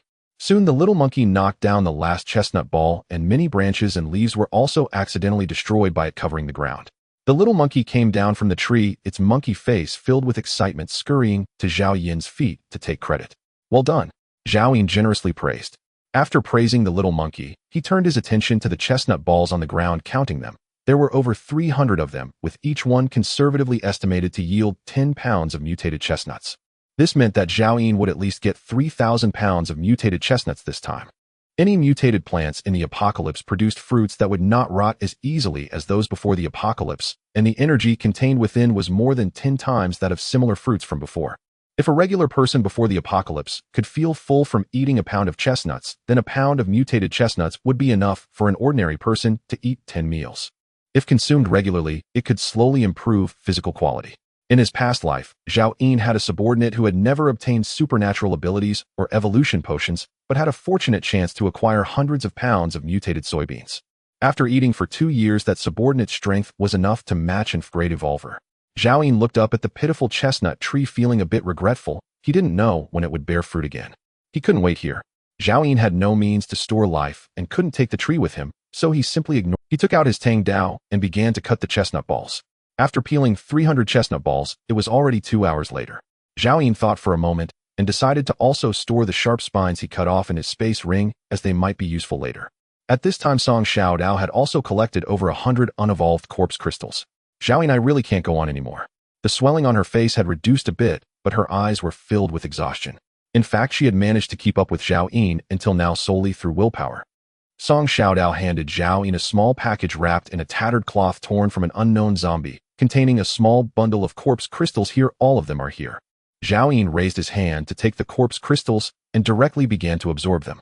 A few minutes later, Zhao Yin's evolution level reached 10,010.09, with only 9/10 left to advance to a grade. The current speed of power enhancement was something Zhao Yin had never dared to imagine in his past life. However, he was not satisfied. There were still many things to do. For instance, based on memory, he needed to quickly go to Yang City to find the mutated flying white tiger that had just emerged. For instance, he could go to the Dui mountain range to find the famous life space pendant from his past life, an S-grade treasure. For instance, he could seek out a top-tier powerhouse known from his past life. That person would only obtain his chance star crystal 6 months later, and Zhao Yin could lay plans to seize it in advance. Of course, food. It still needs to be eaten bite by bite. None of these matters were urgent. Before doing anything, Zhao Yin had to ensure his own safety and have enough supplies to survive. Zhao Yin, didn't you say after finishing work you would give me compressed biscuits? Song Xiaodao boldly asked. Zhao Yin withdrew his thoughts and calmly replied, tonight, we eat chestnuts. With 3,000 pounds of chestnuts, it was enough for him to find the next type of mutated food. The spoiled food left over from before the apocalypse was basically useless now. Are we killing zombies tonight? Song Xiaodao asked. We won't be leaving tonight. Let's just sleep well here. After Zhao Yin finished speaking, he walked directly towards the small villa. You go clean up a room. After dinner, I want to take a shower. A shower? Song Xiaodao was taken aback. She hadn't bathed for over a month and couldn't even dare to hope for it. Throughout the day, she had only found a bit of rust-filled dirty water to drink at the shooting range. Her throat was already parched. Zhao Yin, do you have so much water? Can you give me a little? Zhao Yin paused his steps, and only then did he remember he hadn't given her water today. In the night, he looked at her swollen face, which resembled a steamed bun, and an inexplicable feeling suddenly arose in his heart. This feeling was something he hadn't experienced in a long time, so long that he had almost forgotten her. It seemed to be called guilt. There's a well here, drink as much as you want.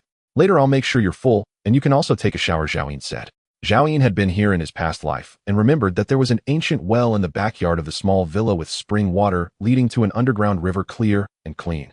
Aside from taking a shower, he also needed to replenish clean water in his space ring. Zhao Yin walked into the small Western-style building where 2 human skeletons immediately caught his eye. Only blackish remnants of flesh remained, indicating they had just been devoured by zombies. No wonder there were 100 or 200 zombies gathered here. It seemed that 2 survivors had lived in this place, unknowingly attracting the undead from the entire village for some reason. After they were eaten, the zombies did not disperse. The small Western-style building was in disarray, with nearly all the furniture destroyed, and the air filled with the foul stench of the undead. The floor was littered with garbage, remnants of blood, and the bodily fluids that dripped from the zombies. After Song Xiaodao drank some water in the backyard, she found a broken broom and prepared to clean the room. Forget it, you go sweep the rooftop. Well, spend the night there, Zhao Yin said. After saying this, he went to the separate kitchen in the backyard, which had also been severely damaged by zombies. The firewood stove had collapsed and pots and pans were shattered all over the ground. Zhao Yin used his spatial ring to directly collect the wood and then headed to the ancient well to fetch water. The wooden bucket used for drawing water was intact, and half a bowl of clear water remained at the bottom, which had just been drunk by Song Xiaodao. Zhao Yin carried 2 buckets of water to the rooftop of the small building, took out a hanging pot he had brought from home, and quickly built a support frame with wood, lighting a fire to boil water. Meanwhile, Song Xiaodao had already swept a clean area, and without any mat or bedding she and the little monkey lay on their backs on the rooftop, staring blankly at the dark sky. Zhao Ying took out a handful of chestnuts, each the size of a fist, and threw them directly into the fire. Soon a fragrant aroma wafted through the air, causing the little monkey to suddenly leap up, squeaking and running to Zhao Ying. Master, is it time for dinner? What smells so good? Song Xiaodao sniffed. Mutated chestnuts.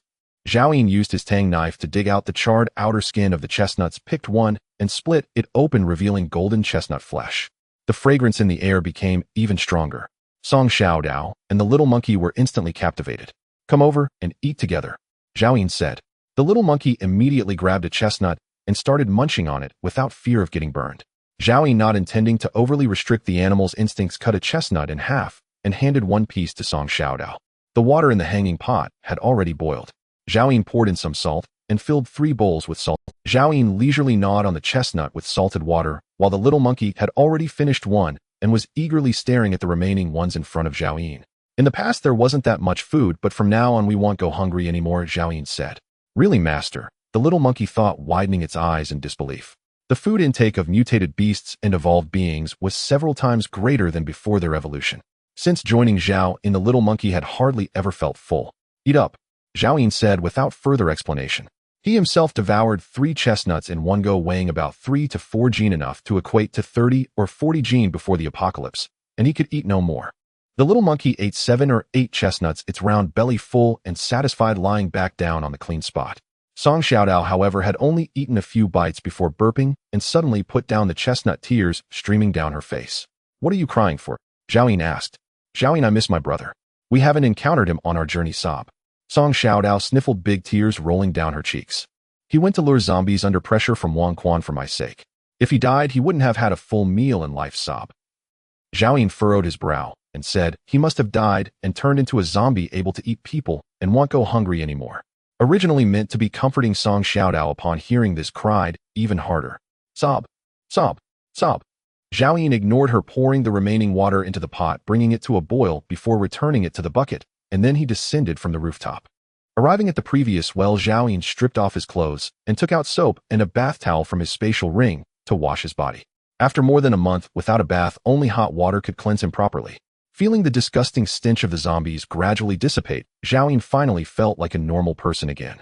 Except for his fishnet stockings and military jacket, Zhao Ying decided to throw away all his clothes and prepare to change into clean clothes from his spatial ring. Suddenly, he remembered the dress that had just been taken out from the spatial ring. Zhao Ying took it out and held it in his hands, falling into hesitation once again. Should I wear it? Wearing it would increase my strength, a lifeline in the apocalypse. Since I'm already wearing fishnet stockings, what am I afraid of? I, Zhao Ying, am a straight man. But wearing this dress would be a stain I can never wash away in my life. My name will surely resound throughout the apocalypse in the future. How can I leave such a stigma behind? This dress was similar to those worn by popular female streamers before the apocalypse. After much hesitation, Zhao Ying decided to wear it. As long as he didn't actively take off the outer clothes, no one would know he was wearing a dress. Zhao Ying returned to the rooftop, feeling refreshed, casually bringing 2 buckets of fresh water, preparing to boil it for Song Xiaodao and the little monkey to wash up. At this moment, Song Xiaodao had stopped crying, stuffing the remaining half of the chestnut into her mouth greedily, like a starving ghost. Zhao Ying tossed down the water bucket and instructed, finish eating and then boil water for a bath. Song Xiaodao nodded, pulling open her collar and carefully placing the remaining small piece of chestnut into her clothes. She had no pockets, and for her, such delicious food had to be kept close to her body for safety.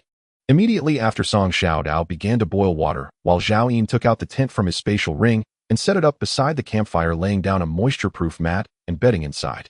Song Xiaodao was just an ordinary person, exhausted from a day's intense labor. Tonight, she would be allowed to rest well. The little monkey, having been injured, also needed to recuperate. Zhao Ying, do you have any clean clothes? I can't wear what I have anymore, Song Xiaodao suddenly asked after boiling. Her white t-shirt and the exposed part of her thighs were covered in blackish zombie brain matter. Zhao Ying glanced back. If it weren't for her 2 small mounds slightly bulging in her chest, it would be hard to tell if she was male or female due to the dirt. He tossed her a t-shirt. Wear this one, don't throw away the dirty one, or wash it, and you can wear it again tomorrow. Zhao Ying thought for a moment and added, by the way, the clothes I just changed are by the well. You can wash those too. Is there laundry detergent? Song Xiaodao asked. No, just rub it well with hot water, Zhao Ying replied, directly grabbing the little monkey. The little monkey, still half asleep, squeaked in dissatisfaction. Master, do I have to work again? It's for a... Zhao Yun directly tossed the little monkey into a cold water bucket, while Song Xiaodao went down from the rooftop with the hot water heading for her bath. The little monkey, shocked by the cold water, instantly woke up and instinctively tried to climb out. Zhao Yun pressed it back down. If you don't wash tonight, you won't get to eat chestnuts tomorrow. Master, I don't want to take a bath. Tomorrow when I kill zombies, I will still get dirty. Why should I wash? We'll talk about getting dirty tomorrow. From now on, you must take a bath whenever there's an opportunity. Zhao Yun said sternly. He knew well that no matter how clean he washed tonight, he would still smell like a corpse tomorrow. Moreover, it was possible that he wouldn't find a spring. But whether in this life or the last, Zhao Yun did not want to forget that he was still a normal person. Whenever he had the chance, he would clean himself up, even if it was just for 1 second of being normal. He had washed himself clean, so this lazy monkey also had to wash. Under Zhao Yun's coercion, the clean water in the bucket quickly became murky. Zhao Yun saw that it had washed enough and pulled it out of the bucket. At this moment, Zhao Yun suddenly thought of something. Zhao Yun suddenly remembered that he had been contracted with this monkey for some time, yet he still did not know its gender. He directly grabbed the little monkey's legs and forcefully pulled them apart. Immediately, familiar physiological features were laid bare before his eyes. It was a little toothpick accompanied by 2 quail eggs. At that moment, Zhao Yun felt an inexplicable sense of relief. The little monkey did not understand what shame was. Seeing that its master liked to look, it actively spread its legs and said, Master, keep watching, don't you like it? I like looking at your face. Zhao Yun slapped it away. The little monkey, confused, hurriedly dodged to the side. Gigi, help! Just then a sudden scream came from downstairs. It was the voice of Song Xiaodao. Zhao Yun was startled and quickly ran downstairs. When he arrived downstairs, Song Xiaodao was sitting in a bucket full of hot water, looking terrified at a certain direction. Zhao Yun, what is that thing? Zhao Yun turned his head to look, and at that moment, under the chestnut tree stood a giant creature chewing on the branches and leaves that the little monkey had knocked down, looking at Zhao Yun with indifference and disdain. Adult water buffalo, a grade mutated beast, strength 42, agility 39, stamina 50, defense 63, spirit 8, bloodline talent giant strength, iron armor. Zhao Yun gasped in shock. This buffalo had actually evolved to a grade, its overall strength far surpassing that of the little monkey, several times Zhao Yun's own. Once any mutated beast reaches a grade, due to a significant enhancement in physique, it gains an additional defense attribute. The defense of the grade mutated buffalo was an astonishing 63 points. Since Zhao Yun contracted the little monkey, he had not encountered any mutated beasts. Deep down, he had been anticipating this moment. However, when he actually encountered it, Zhao Yun couldn't feel happy. He was uncertain if this buffalo would charge and kill him. He just couldn't understand why this buffalo had evolved so quickly, reaching a grade in just a few days. Zhao Yun dared not move one hand, quietly signaling to Song Xiaodao to hurry upstairs to call the little monkey, while the other hand firmly grasped the hilt of his knife at his waist. Song Xiaodao did not bother to put on clothes, running upstairs in the nude. From a distance, Zhao Yun forced a smile at the water buffalo. Brother buffalo, he. Hoo-hoo. The water buffalo snorted, retracting its gaze from Zhao Yun, seemingly looking down on him, and then lowered its head to continue eating leaves. Zhao Yun sighed in relief and quickly calmed down. He realized that with his current abilities, all means would struggle to exert overwhelming power over this water buffalo. Fortunately, this buffalo did not seem to have any intention of attacking him. Soon the little monkey came down. Upon seeing the water buffalo, its golden fur stood on end, and its body rapidly expanded as it activated its giant transformation ability in the blink of an eye. It could also sense that this buffalo was not easy to deal with. The little monkey did not take the initiative to attack, but instead stood in front of Zhao Yun, gripping a steel rod tightly to shield its master. Master, where did this buffalo come from? The little monkey communicated with Zhao Yun, its inner fear still detectable by him. God knows how there could be in a grade mutated beast. Let me think about how to deal with it. Zhao Yun communicated silently. He was not yet prepared to fight for his life. At this moment, the water buffalo seemed to have eaten enough, raised its head to look at Zhao Yun, and the little monkey flicked its tail and slowly turned to leave. Its size was over 5 times that of an ordinary water buffalo, walking through the ruins as if on flat ground. Zhao Yun felt cold sweat dripping from his forehead, clearly sensing the deeper disdain in its eyes. As the water buffalo was about to disappear, Zhao Yun silently commanded, "Monkey, sneak after it and see where it goes." The little monkey's large body immediately shrank down and stealthily followed. "Wait!" Zhao Yun called it back and swiftly took off his pants, then tore off the fishnet stockings. "Its speed is slightly faster than yours. Wearing this will allow you to catch up. Remember, do not engage it in conflict." This buffalo's powers were giant strength and iron armor. Having both abilities in a human ability user isn't particularly rare, but on a water buffalo, it becomes particularly terrifying. The little monkey obediently put on the fishnet stockings. Its golden fur immediately restrained, making it appear slimmer as it quickly chased after the direction the buffalo had disappeared. Zhao Ying also put on his pants and turned to go upstairs, but suddenly saw Song Xiaodao looking at him with a strange expression. The fishnet stockings are equipment produced by the star crystal, not what you think. Zhao Ying explained expressionlessly. That cartoon-themed dress you wore? Song Xiaodao asked. She had been waiting for Zhao Ying to give her the dress, but unexpectedly he wore it himself. The equipment produced by the star crystal comes with powerful attributes that enhance my combat power. Zhao Ying explained seriously, saying, I absolutely do not have that kind of fetish. Oh, I see. Song Xiaodao nodded. She suddenly turned and pulled out something from the pocket of the pants Zhao Ying had changed out of. Zhao Ying, what is this? Zhao Ying had been quite satisfied with his explanation, but upon seeing what Song Xiaodao was holding, he was immediately shocked. It was a half-used box of condoms. He vaguely remembered that he had accidentally taken it from the hotel when he had just been reborn. He hadn't noticed it for Zhao Ying hurriedly stepped forward and snatched it away, stuffing it into his space ring. Adults' items shouldn't be touched by children. After saying that, he turned and went up to the rooftop. Song Xiaodao looked at him with a strange expression. Modern girls often have access to the internet and understand many things quite early. Until Zhao Ying's figure disappeared, she retracted her gaze and continued washing clothes, the corner of her mouth holding back a smug smile. At this moment, Zhao Ying's face felt a bit hot, so he decided not to think too much about it. He tossed some firewood into the bonfire and sat quietly by the fire waiting for the little monkey's return. For now, he did not intend to risk his life for a contracted beast, but he needed to find out the water buffalo's activity range. In the future, when his strength increased or he obtained capturing tools, he could return to find it. Half an hour later, Song Xiaodao returned, hanging the washed clothes by the bonfire before crawling into the tent for a deep sleep. The little monkey did not return until 3 hours later.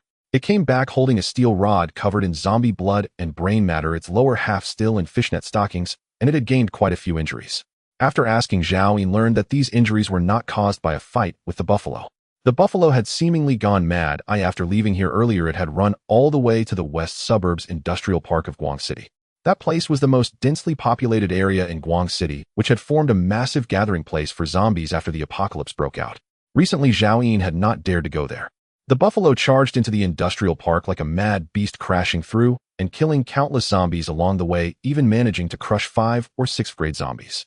Until finally an extremely terrifying zombie appeared. The little monkey did not know its level, but its strength could actually overpower the buffalo.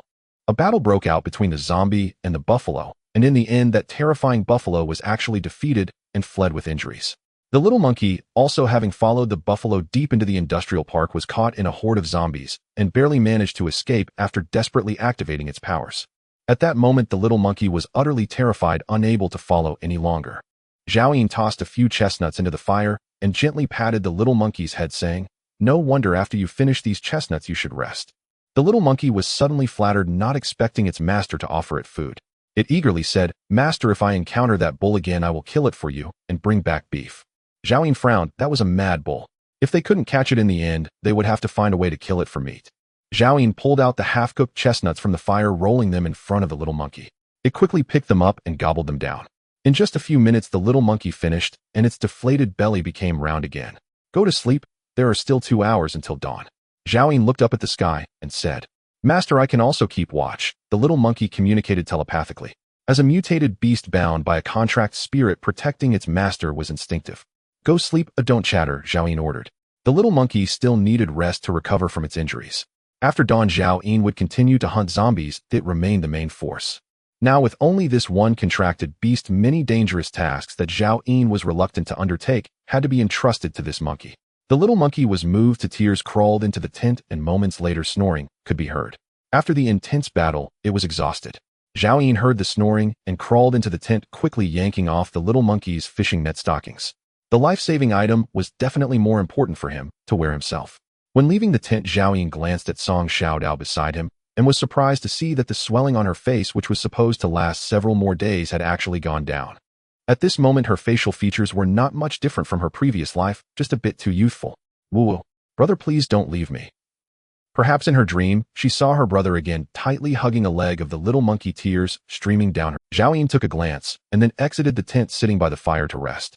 He gathered all the sounds within a kilometer radius into his ears. There were no zombies left in the village, but a few scattered zombies wandered in the fields. However, the firelight would not attract them. The sky gradually brightened. Zhao Ying went to the ancient well again and took out the 20 empty pure water buckets from the space ring. Each bucket could hold about 20 liters of water, and if filled would last a considerable time for drinking. After putting away the water, Zhao Yin used a wooden bucket from the kitchen to fetch water to boil on the rooftop, washing his face with half of it in hot water, adding some salt, and tossing in a few chestnuts to cook. Soon the fragrant aroma of boiling chestnuts wafted through the air. Just as Zhao Yin was about to wake up Song Xiaodao and the little monkey, a heavy sound of footsteps suddenly reached his ears. Thud, thud, thud. Zhao Yin hurried to the edge of the rooftop. With the end of his sight, the water buffalo from last night appeared. Its shiny black hide was now rolled back. In many places the wounds were horrifying, and one eyelid drooped down, blood covering the eyeball. The water buffalo galloped all the way to the villa where Zhao Yin was panting heavily before lowering its head to eat the chestnut leaves left on the ground from last night. There were not many leaves left on the ground, and it quickly finished them off, even rolling up thumb-thick branches with its large tongue, producing a crisp crunch. At that moment, a miraculous scene unfolded. The wounds on the water buffalo were visibly stopping the bleeding, healing. Zhao Yin stared in shock, realizing that some mutated plants could heal injuries, but he had no idea that the leaves of this chestnut tree also possessed such effects. In his past life, many people knew about chestnuts, but no one knew that the leaves were the real treasure. At that moment, Zhao Yin understood completely. No wonder the water buffalo came to eat the leaves last night. No wonder Song Xiaodao's injury healed so quickly. That gluttonous girl must have stolen and eaten the leaves. Actually, it wasn't Zhao Yin's fault for discovering the leaves' effects now. In his past life of 7 years, he had never heard of any mutated plant being able to produce 2 effects simultaneously. This chestnut tree surpassed Zhao Yin's understanding of mutated plants from both his lives. He took out a chestnut and activated his true sight to inspect it. Chestnut grade mutated plant, fruit rich in nutrients. Leaves grade medicinal mutated crop, quickly restores injuries. When consumed, there really are mutated plants that can produce crops with dual effects. In that moment, Zhao Yin felt a pang of regret. The leaves the little monkey had gathered last night weighed at least several hundred pounds, and now they were wasted by this bull. At this time, the water buffalo finished eating the branches on the ground and circled the chestnut tree, gazing up at the leaves above with longing in its eyes. Unfortunately, this chestnut tree was over 30 meters tall, and the bull couldn't climb trees. Finally, the water buffalo charged at the trunk with its head. Bang! A loud noise echoed. The massive chestnut tree shook violently, and scattered leaves were forcefully shaken off. The water buffalo excitedly grunted, quickly wagging its tail to collect the fallen leaves. Zhao Yin's breath caught. Those were his chestnut leaves. How could he allow this bull to continue eating? If he had those chestnut leaves, he would no longer fear the little monkey getting injured. In the future, after capturing other contracted beasts, he didn't know how many casualties could be reduced. The leaves of the chestnut tree were particularly important to Zhao Yin at this moment. There were still thousands of pounds of leaves on the tree. How many injuries could they heal? Zhao Yin immediately decided that no matter what, he must protect this chestnut tree. At this moment, the water buffalo charged again, shaking down a large number of leaves. Zhao Yin could no longer tolerate it. He directly took out the sniper rifle from his space ring, not caring about conserving bullets chambered around, and aimed at the water buffalo. Bang! Zhao Yin unhesitatingly pulled the trigger. He did not seek to kill this mutated beast with iron armor abilities, but only hoped to drive it away. The water buffalo quickly reacted, tilting its head as the armor-piercing bullet, which could easily pierce armor, struck its horn, sparking. The bullet shattered upon impact, yet the water buffalo's horn remained unharmed. The buffalo's one eye turned toward him again, enraged, and it let out a roar, charging toward the villa with all 4 hooves. Zhao Yin continued to pull the trigger. Bang! Bang! Bang! He no longer aimed for the water buffalo's head, but focused on its neck, where its defenses were weakest. The first bullet pierced through the buffalo's neck, splattering blood. Yet this level of injury was far from enough to take down the A-grade mutated beast. The water buffalo in pain became even angrier, and in the next moment a layer of fish scale-like armor quickly sprouted on its hide, covering its entire body in the blink of an eye. Ability: Iron Armor. Its terrifying muscles suddenly bulged its already massive body, growing even larger, filled with incredible explosive power. Ability: Mighty Strength. At this point, Zhao Yin's bullets could at most only tear through its armor, ultimately getting stuck in its hide. Boom! The water buffalo crashed into the wall of the villa. The entire wall instantly collapsed, and the rooftop beneath Zhao Yin's feet shook violently. "Wake up, monkey!" Zhao Yin bellowed. He needn't have shouted. The little monkey had already emerged from the tent, iron rod in hand, glaring at the water buffalo below with bulging eyes. It was only a frank mutated beast, nowhere near the strength of that water buffalo. Activate your ability, take Song Xiaodao Run. No sooner had Zhao Yin finished than boom. The water buffalo smashed through the other load-bearing wall, and the entire villa began to tilt. Cradling his sniper, Zhao Yin leaped from the rooftop, not caring about the little monkey or Song Xiaodao behind him. His legs clad in fishnet stockings carried him for hundreds of meters before he glanced back. The villa had completely collapsed.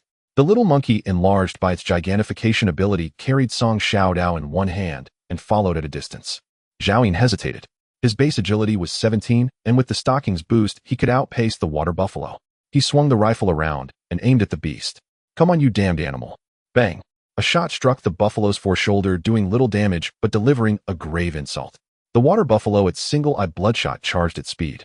Even with its gigantification active, the poor little monkey was slightly slower than the water buffalo and far slower than Zhao Ying. Its furry legs left after images, yet the buffalo still chased at its tail.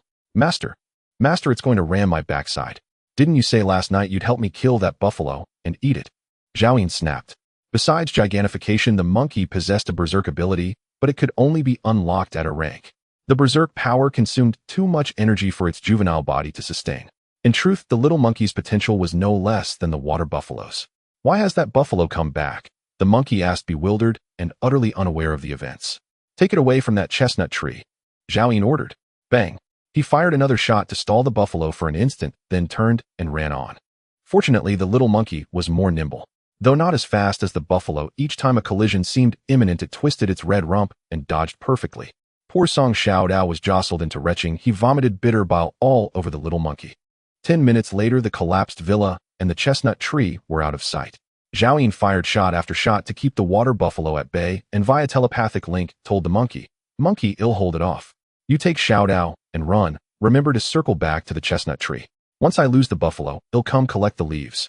Master, be careful." The little monkey, after the telepathic exchange, did not wait for Zhao Ying to respond. It grabbed Song Xiaodao and turned to leave. At that moment, a new sound rose. Roar, roar, roar. Ear-splitting zombie howls poured in from the distance. Zhao Ying spun around and saw a kilometer away a hulking zombie more than 2 meters tall racing toward them, with more than 20 ordinary-sized zombies trailing far behind. Male zombie, rank evolution 10079, strength 61, agility 36, defense 72, spirit 7. Male zombie, Frank evolution 1005, strength 23, agility 15, spirit 2. Female zombie, Frank evolution 10071, strength 26, agility 17, spirit 3. 3. Male zombie, Frank evolution 10019, strength 25, agility 16, spirit 2. Male zombie, Frank. There were 27 zombies in total, the lowest of them Frank. The towering zombie charging at the front had even reached a rank. "Master, it's that zombie," the little monkey cried, its fur standing on end. It abandoned thoughts of escape and quickly positioned itself to shield Zhao Ying. Even the water buffalo behind them ceased its pursuit of Zhao Ying and the monkey. Its single eye blazing red, it let out a bellow and charged straight at the towering zombie. Zhao Ying understood in an instant this was the same zombie that had fought the water buffalo the previous night. In his past life, he had only ever seen such monstrous zombie force half a year into the apocalypse. He had never heard that Guangzhou would witness such a terrifying zombie so early. If mutated beasts' powers happened to mirror the survivors' anomalous abilities, then the zombies' powers corresponded to the evolved survivors. This towering zombie clearly exceeded ordinary evolved survivors and could even trample same-ranked mutated beasts. There was only one possibility, a name that had made people pale in his past life: the Zombie King. A zombie king that at the very start of the apocalypse had devoured several star crystals. Zhao Ying had no time to think. He raised his sniper and fired at it. The armor-piercing round nicked the zombie king's chest, but barely broke the skin before deflecting. That fearsome 72 defense was hard to match even by drank zombies, the true terror of a zombie king. Every zombie king crushed nearly any equal. Besides this one outranked Zhao Ying by a full level, there was simply no way to fight it. Zhao Ying put away his sniper and shouted to the monkey, "Collect the leaves with me, then get out of Guangzhou." An unexpected water buffalo had already stretched him thin, and now an even stronger zombie king had appeared. Zhao Ying's only choice was to avoid its attention. The contract soul offered little help now. After all, Zhao Ying was only in Frank evolved. Even with the little monkey's aid, they'd only be delivering themselves as food to that zombie. A zombie king with 60 some strength and 70 some defense, and likely some ability undetectable even to true sight. Unless Zhao Ying had lost his mind, he would not stay. While the buffalo kept the horde occupied, Zhao Ying returned to the chestnut tree with the little monkey and Song Xiaodao. He handed the Tang Dao to the monkey and told it to chop down all the leaves and small branches. The little monkey heaved and hacked. Great branches fell. Song Xiaodao gathered the leaves while Zhao Ying used his spatial ring to pack them away. By the time Zhao Ying had collected most of the leaves, the space ring was already full. He pulled out and discarded all his clothes and bedding to make room and continued gathering leaves. The space ring held only 10 cubic units. After 3,000 gene of chestnuts, hundreds of gene of spiny husks, weapons, food, and other supplies, it still could not contain nearly 2,000 gene of leaves. In the end, Zhao Yin threw away all the remaining pre-apocalypse spoiled food and toiletries. Anything of low value was discarded. That included 10 buckets of well water. Zhao Yin, you threw away all the food. What will we eat? Song Xiaodao hurriedly tried to pick up the discarded food. We will eat chestnuts. The remaining water will last us over 10 days, Zhao Yin said. But what if the chestnuts run out? What use are these leaves then? Song Xiaodao still could not bear to discard such precious apocalypse provisions. He held sour ham sausages and an already ashen rotting salt-baked chicken in both arms. I won't let you starve. Zhao Yin offered no further explanation. After stowing all the leaves, the ring's remaining space was nearly exhausted. He looked up at the bare trunk. Chestnut tree, frank mutated plant. A simple description, beyond that there was no useful information. This was also one reason Zhao Yin had not examined the leaves carefully the night before. The trunk had no special effect, so Zhao Yin did not intend to cut it down. He would leave it here, and once he obtained a life space, return to uproot this precious chestnut tree. Just then a commotion came from behind. The water buffalo's wounds had worsened. Its carapace plates were torn. It bled profusely, one horn broken in half. Snorting, it charged madly toward them. The zombie king was leading the remaining 12 frank zombies, the pack relentlessly pursuing from a distance. Run! Zhao Yin shouted at the top of his lungs and took off running. The little monkey quickly activated its giant transformation ability, scooping up Song Xiaodao and dashing forward. By now the little monkey had grown accustomed to its master's rule of fleeing at the first sign of danger. My food! Song Xiaodao shrieked. The little monkey exerted too much force, causing most of the food it was holding to fly out of its arms. However, it knew it couldn't let the little monkey stop, only able to watch helplessly as the food drifted further away. After running several hundred meters, Zhao Yin glanced back. The zombie king had already chased the water buffalo into the village, while the water buffalo stood under a chestnut tree, staring blankly at its bare trunk. Zhao Yin understood the dead buffalo was indeed coveting his chestnut tree leaves again. Looks like it's out of luck now, Zhao Yin chuckled coldly to himself. Zhao Yin, that buffalo is amazing. Look, it injured the big zombie. Song Xiaodao suddenly exclaimed. Hearing this, Zhao Yin looked over and saw half a bullhorn lodged in the right shoulder of the zombie king, black blood oozing out, while one of its arms dangled limply, only the fascia still adhering to the shoulder, swinging back and forth with its movements. The zombie king even had a gaping hole in its waist, and its running speed had slowed down noticeably. Zhao Yin instantly felt invigorated. Monkey, let's take a detour. Master, are we going to take down that zombie and the dead buffalo? The little monkey asked in its heart. What are we going to do? The injured zombie king is not something we can deal with right now. We're going to collect star crystals. Zhao Yin replied.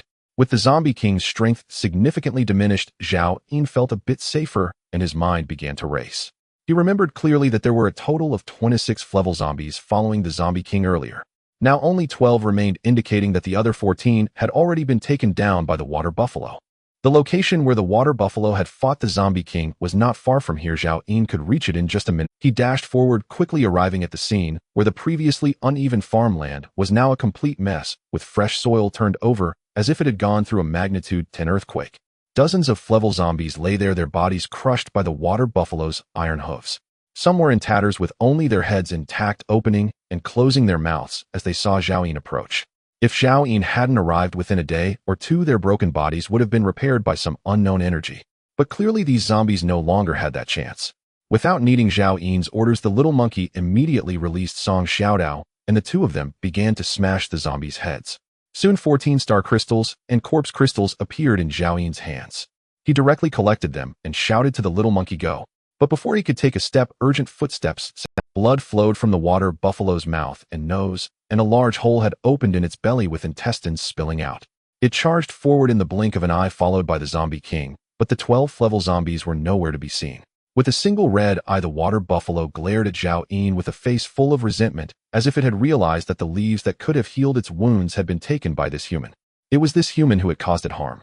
So now, since it couldn't take down the zombie king, it would take down Zhao Yin before it died. There was no time for Zhao Yin to escape. The water buffalo unleashed its last potential. Its speed was too fast. Without a moment's hesitation, Zhao Yin took out his sniper rifle and fired. A shot struck the broken area of the water buffalo's head, penetrating straight in. With a thunderous sound, the water buffalo passed by Zhao Yin and then collapsed to the ground. If Zhao Yin had even delayed for 0.1 seconds, he would have been crushed by the water buffalo. Before Zhao Yin could breathe a sigh of relief, the zombie king arrived too, having lost interest in the water buffalo. It let out a furious roar and rushed at Zhao Yin. Bang! Bang! Bang! Zhao Yin fired several shots in quick succession, all hitting the broken arm of the zombie king. The little bit of fascia that had been sticking to it was instantly severed, and the severed arm fell. The zombie king's body staggered as well. Run, run, run! Zhao Yin shouted, putting away his sniper rifle and taking off running. However, the zombie king had been thoroughly enraged, and the worst had come to pass. Suddenly, the already massive body of the zombie king swelled again, and its running speed dramatically increased. Neither Zhao Yin nor the little monkey had seen this capability of the zombie king before. Its speed even surpassed that of Zhao Yin, who was equipped with a fishing net stocking, as its large hands with 10-centimeter-long black nails lunged at Zhao Yin's back. In an instant, cold sweat broke out on Zhao Yin's forehead. For the first time since the apocalypse, he felt an intense sense of life-and-death crisis. Bang!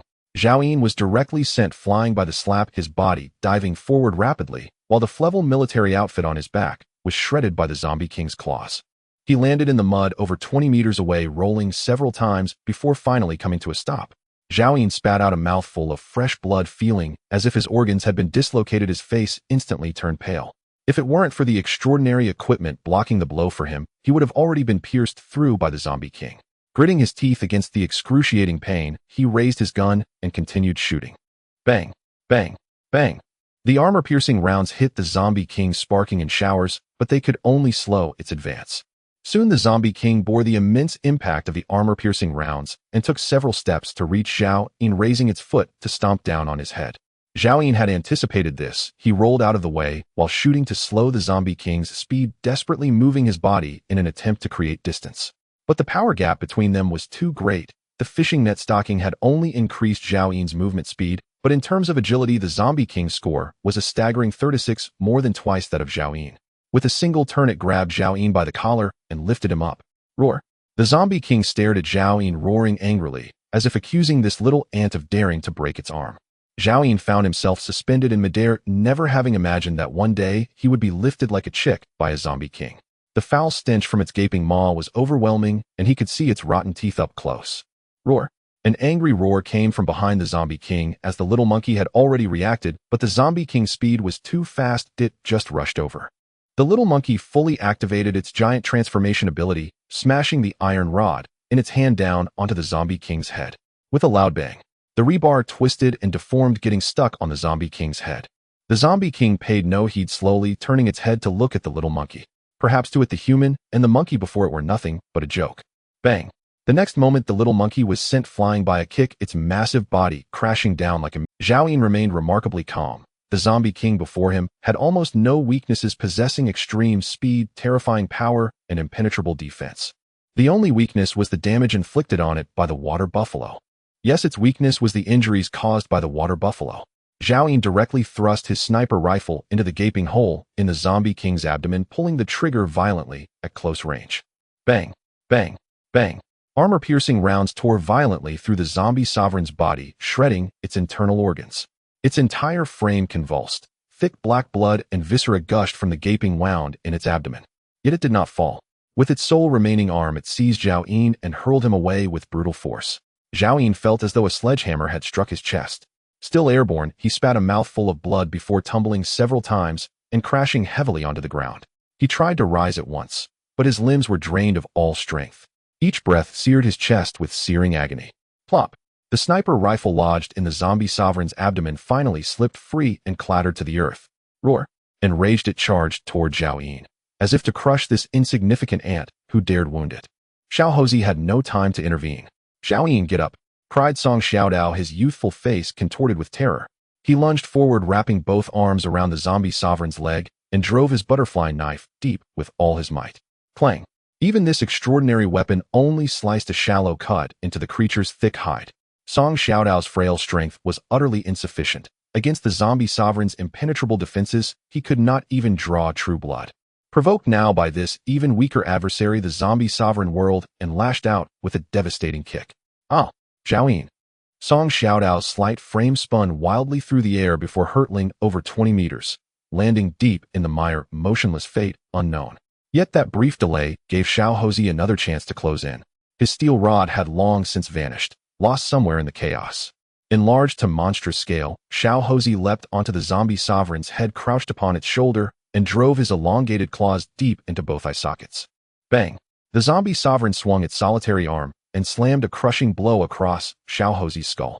Half his face instantly deformed, but still he clung, fingers digging deeper, tearing desperately at the eyeballs. Bang! Bang! Bang! Again and again the zombie sovereign hammered Xiao Hozi's body, each strike spraying crimson. His dense simian hide could not withstand such punishment. It split open, revealing sinews and bone beneath. Master, rise. Run. Xiao Hozi's inner voice trembled. His blood-smeared face twisted in anguish, his gaze dimming. Plop. Plop. At last the zombie sovereign's eyes were gouged clean from their sockets. A shriek, raw, guttural, agonized, ripped from its throat. Then its talons plunged into Xiao Hozi's abdomen, gripped his innards, and wrenched forward with savage force. Already spent beyond endurance, Xiao Hozi spasmed like a dying thing, then was flung aside, tumbling into the mud, where he twitched once, twice, and fell still. Only then did Zhao stagger upright, stuffing a handful of chestnut leaves into his mouth, relief flooding his senses. He stared at Xiao Hozi and Song Xiaodao, unconscious, or worse, in the muck, yet his mind remained icy calm, searching for any path to survival. An erranked zombie sovereign loomed before him like an unscalable mountain, immovable, invincible. Human frailty stood exposed. 2 blows had left him barely able to lift his tang sword. Xiao Hozi had fallen. The sniper rifle lay discarded beneath the zombie sovereign's feet. His 2 greatest allies were gone. What weapon remained to challenge this sovereign horror? Now blind, its eyes torn away, the colossal form swayed unsteadily. Zhao suddenly realized this zombie sovereign had evolved true vision. Without its eyes, it stumbled like a sightless survivor, lurching blindly toward him. Even blinded, even standing still, he lacked the strength to slay it. In that instant, 1,000 possibilities flashed through Zhao Yin's mind. Every gambit, every desperate card. In the end, only one hope remained: the 14 stellar crystals. The odds were vanishingly slim, yet they were his sole lifeline. If fortune granted him a powerful artifact, survival might yet be possible. Without hesitation, Zhao Yin withdrew all 14 stellar crystals and crushed them at once. Nongfu Spring Rank F Transcendent Beverage replenishes 24 hours of hydration. Filled Sandwich Rank F Transcendent Food restores 24 hours of energy. Secondary effect: accelerates wound healing. Nongfu Spring. Nongfu Spring. Compressed Biscuit Rank F Transcendent Food restores 24 hours of energy. Secondary effect: enhances vitality for 24 hours. Instant Noodles Rank F Transcendent Food restores 24 hours of energy. Secondary effect: grants resistance to extreme cold for 24 hours. Tuna Can Rank F Transcendent Food restores 24 hours of energy. Secondary effect: confers immunity to Class B and lower pathogens for 24 hours.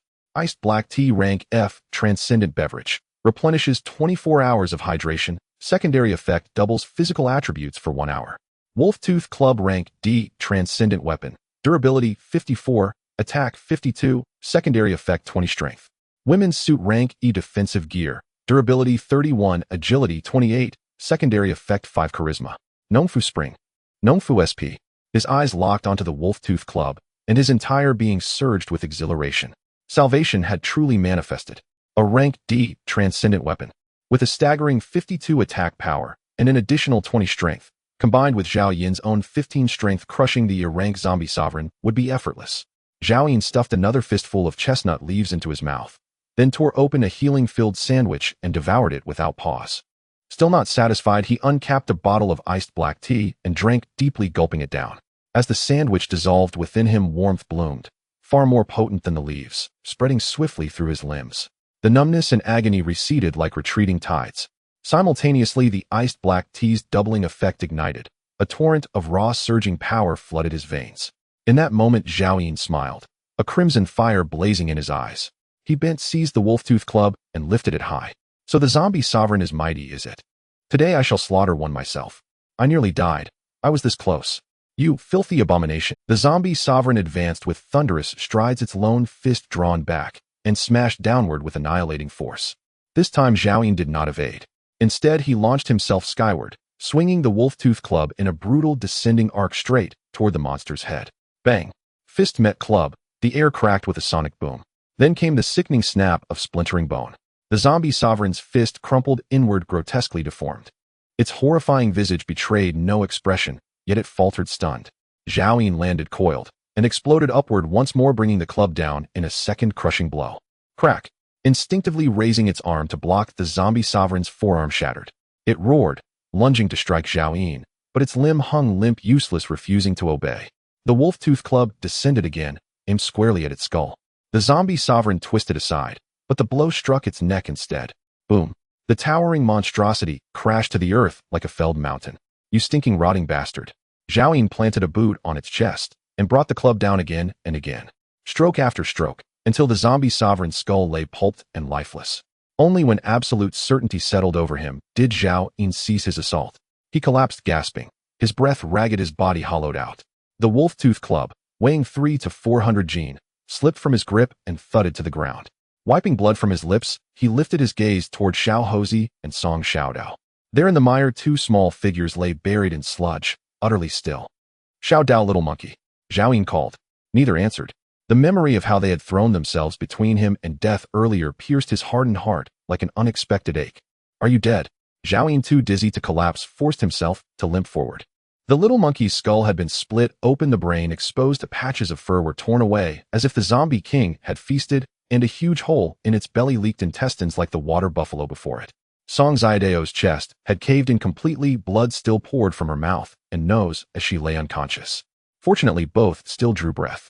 Zhao Yin quickly produced a handful of chestnut leaves and shoved them into the little monkey's mouth, only to find it had no strength to chew. Zhao Yin thought for a moment, put leaves into his own mouth, and chewed them into pulp. He pried open the little monkey's jaws, spat the mash directly in, and then poured water down its throat. After reviving the little monkey, he used the same method on Song Xiaodao. Once fed the chestnut leaf pulp, their wounds began to staunch and slowly knit, their life signs strengthened bit by bit. But their injuries were grave. A single handful of leaves would not suffice. Zhao Yin produced 10 kilograms of chestnut leaves and set his jaw to chew and feed them with desperate vigor. He still had one piece of the stuffed bread he had baked earlier, but that cured wounds faster and was more useful in battle, so he had not used it. His jaw cramped from the constant chewing. Gradually, the little monkey's cracked skull and torn belly sealed golden, fur growing back. Song Xiaodao's sunken chest slowly rose again, the bleeding from her mouth and nose ceased. Zhao Yin chewed a few more mouthfuls. The little monkey was the first to stir. "Master, where is that big zombie?" It sprang up the moment it opened its eyes, then froze when it saw the corpse of the zombie king. "Dead. How did it die?" Song Xiaodao croaked. Zhao Yin, still chewing, pried open her mouth, and after skillfully delivering the pulp and pouring water into her, Zhao Yin spoke calmly, "Of course I killed it. I risked everything to save you. Only by throwing myself into the fray could I end it." The little monkey's eyes went wide, then it bounded to Zhao Yin's feet and hugged his leg. Master has been so good to Xiaodao and me. You are the best master in the world, the most formidable master. Amazing, truly amazing." Zhao Yin basked in the flattery, stuffing another handful of leaves into his mouth. Chewing, he said, "To heal you, I used 10 kilograms of precious chestnut leaves. I nearly chewed my jaw to pieces." Tears brimmed in the little monkey's eyes, but it did not mind Zhao Yin's treatment. It pressed its furry face to his thigh and stroked him affectionately, a guilty warmth behind its words. "Master, it's my fault. I failed to protect you." Zhao Yin ruffled the little monkey's head. "You did not do very well today, but you barely passed. So I have decided to reward you." The little monkey snapped its head up and stared with pleading eyes. "Is it transcendent food?" Zhao Yin produced the last bottle of iced tea and handed it over. "This is a transcendent beverage. It will double your attributes for 1 hour. Do not drink it now. Save it for the next time you face the same danger." The little monkey accepted it with trembling hands, caressing the coveted drink. In truth, Zhao Yin had already decided he must find a way to equip the little monkey and Song Xiaodao as soon as possible. A crisis like today's must never happen again. His habits from a past life had taught him to value his own safety above all, neglecting overall strength. Now that he was the contract master, he could not simply hide and let his subordinates bleed to death. If the little monkey and Xiaodao crumble so easily, he'll end up a lone commander again. Go. There are 12th grade zombies near the chestnut trees. They should have been finished by the water buffalo. Cut off their heads and bring them here. Zhao Yin handed the tang dao to the little monkey. "Understood, master. Thank you." It chirped, still thanking him for the iced tea. Taking the tang dao, it hopped away. Zhao Yin was about to tidy the battlefield when Song Xiaodao suddenly opened her eyes. "Zhao Yin, are we dead?" she asked. "Dead. This is the netherworld," Zhao Yin answered. Song Xiaodao showed no panic. Rather, she looked relieved for a moment, then closed her eyes again. "What does that taste in my mouth?" she murmured. "Chestnut leaves. I used them to heal you," Zhao Yin said. "But I'm dead. Why would you heal my wounds?" Song Xiaodao seemed to grasp something and bolted upright, eyes sweeping the scene until she saw the fallen. "I'm not dead. You killed the big zombie." Zhao Yin said calmly, since you're fine, get up and work. Go and dissect that dead cow. We'll eat beef tonight. Still bewildered, Song Xiaodao did not dare question him further. She picked up the butterfly knife stuck in the mud, wiped it clean, and moved toward the water buffalo. Zhao Yin rose and retrieved his sniper rifle. It was undamaged, so he slid it into his spatial ring. The sniper had done little today, but it would be more than enough against ordinary zombies and survivors. A pity half of the armor-piercing rounds had been used up. A sudden scream from behind cut through the air. Zhao Yin. It. Song Xiaodao cried. What's wrong? Zhao Yin called back. Don't want beef anymore. No, Zhao Yin, come look. This cow is still alive. Song Xiaodao held the butterfly knife and backed away, staring in horror at the buffalo's body. She still trembled at the memory of the buffalo's power. Zhao Yin's body stiffened. He stepped forward and saw the buffalo's eyelids flutter open, its gaze fixed on him with burning hatred. Wasn't it not even breathing? How can it be alive again? Zhao Yin exclaimed. It had suffered such grievous wounds, yet it had not died. This cow's vitality was extraordinary. Why don't we just shoot it from a distance? Song Xiaodao suggested. Zhao Yin snatched a handful of chestnut leaves and placed them before the buffalo. Zhao Yin, what are you doing? Wasting chestnut leaves to heal it? Song Xiaodao asked in shock. If not for the buffalo's revenge, they might never have fought the zombie king and nearly died. Zhao Yin said nothing. Of course he intended to heal it. The water buffalo's strength was undeniable, and he was in dire need of such a powerful contract beast. So no beef then, Song Xiaodao said in a small, disappointed voice. What's the use of healing it? Aren't you afraid it will take revenge on you?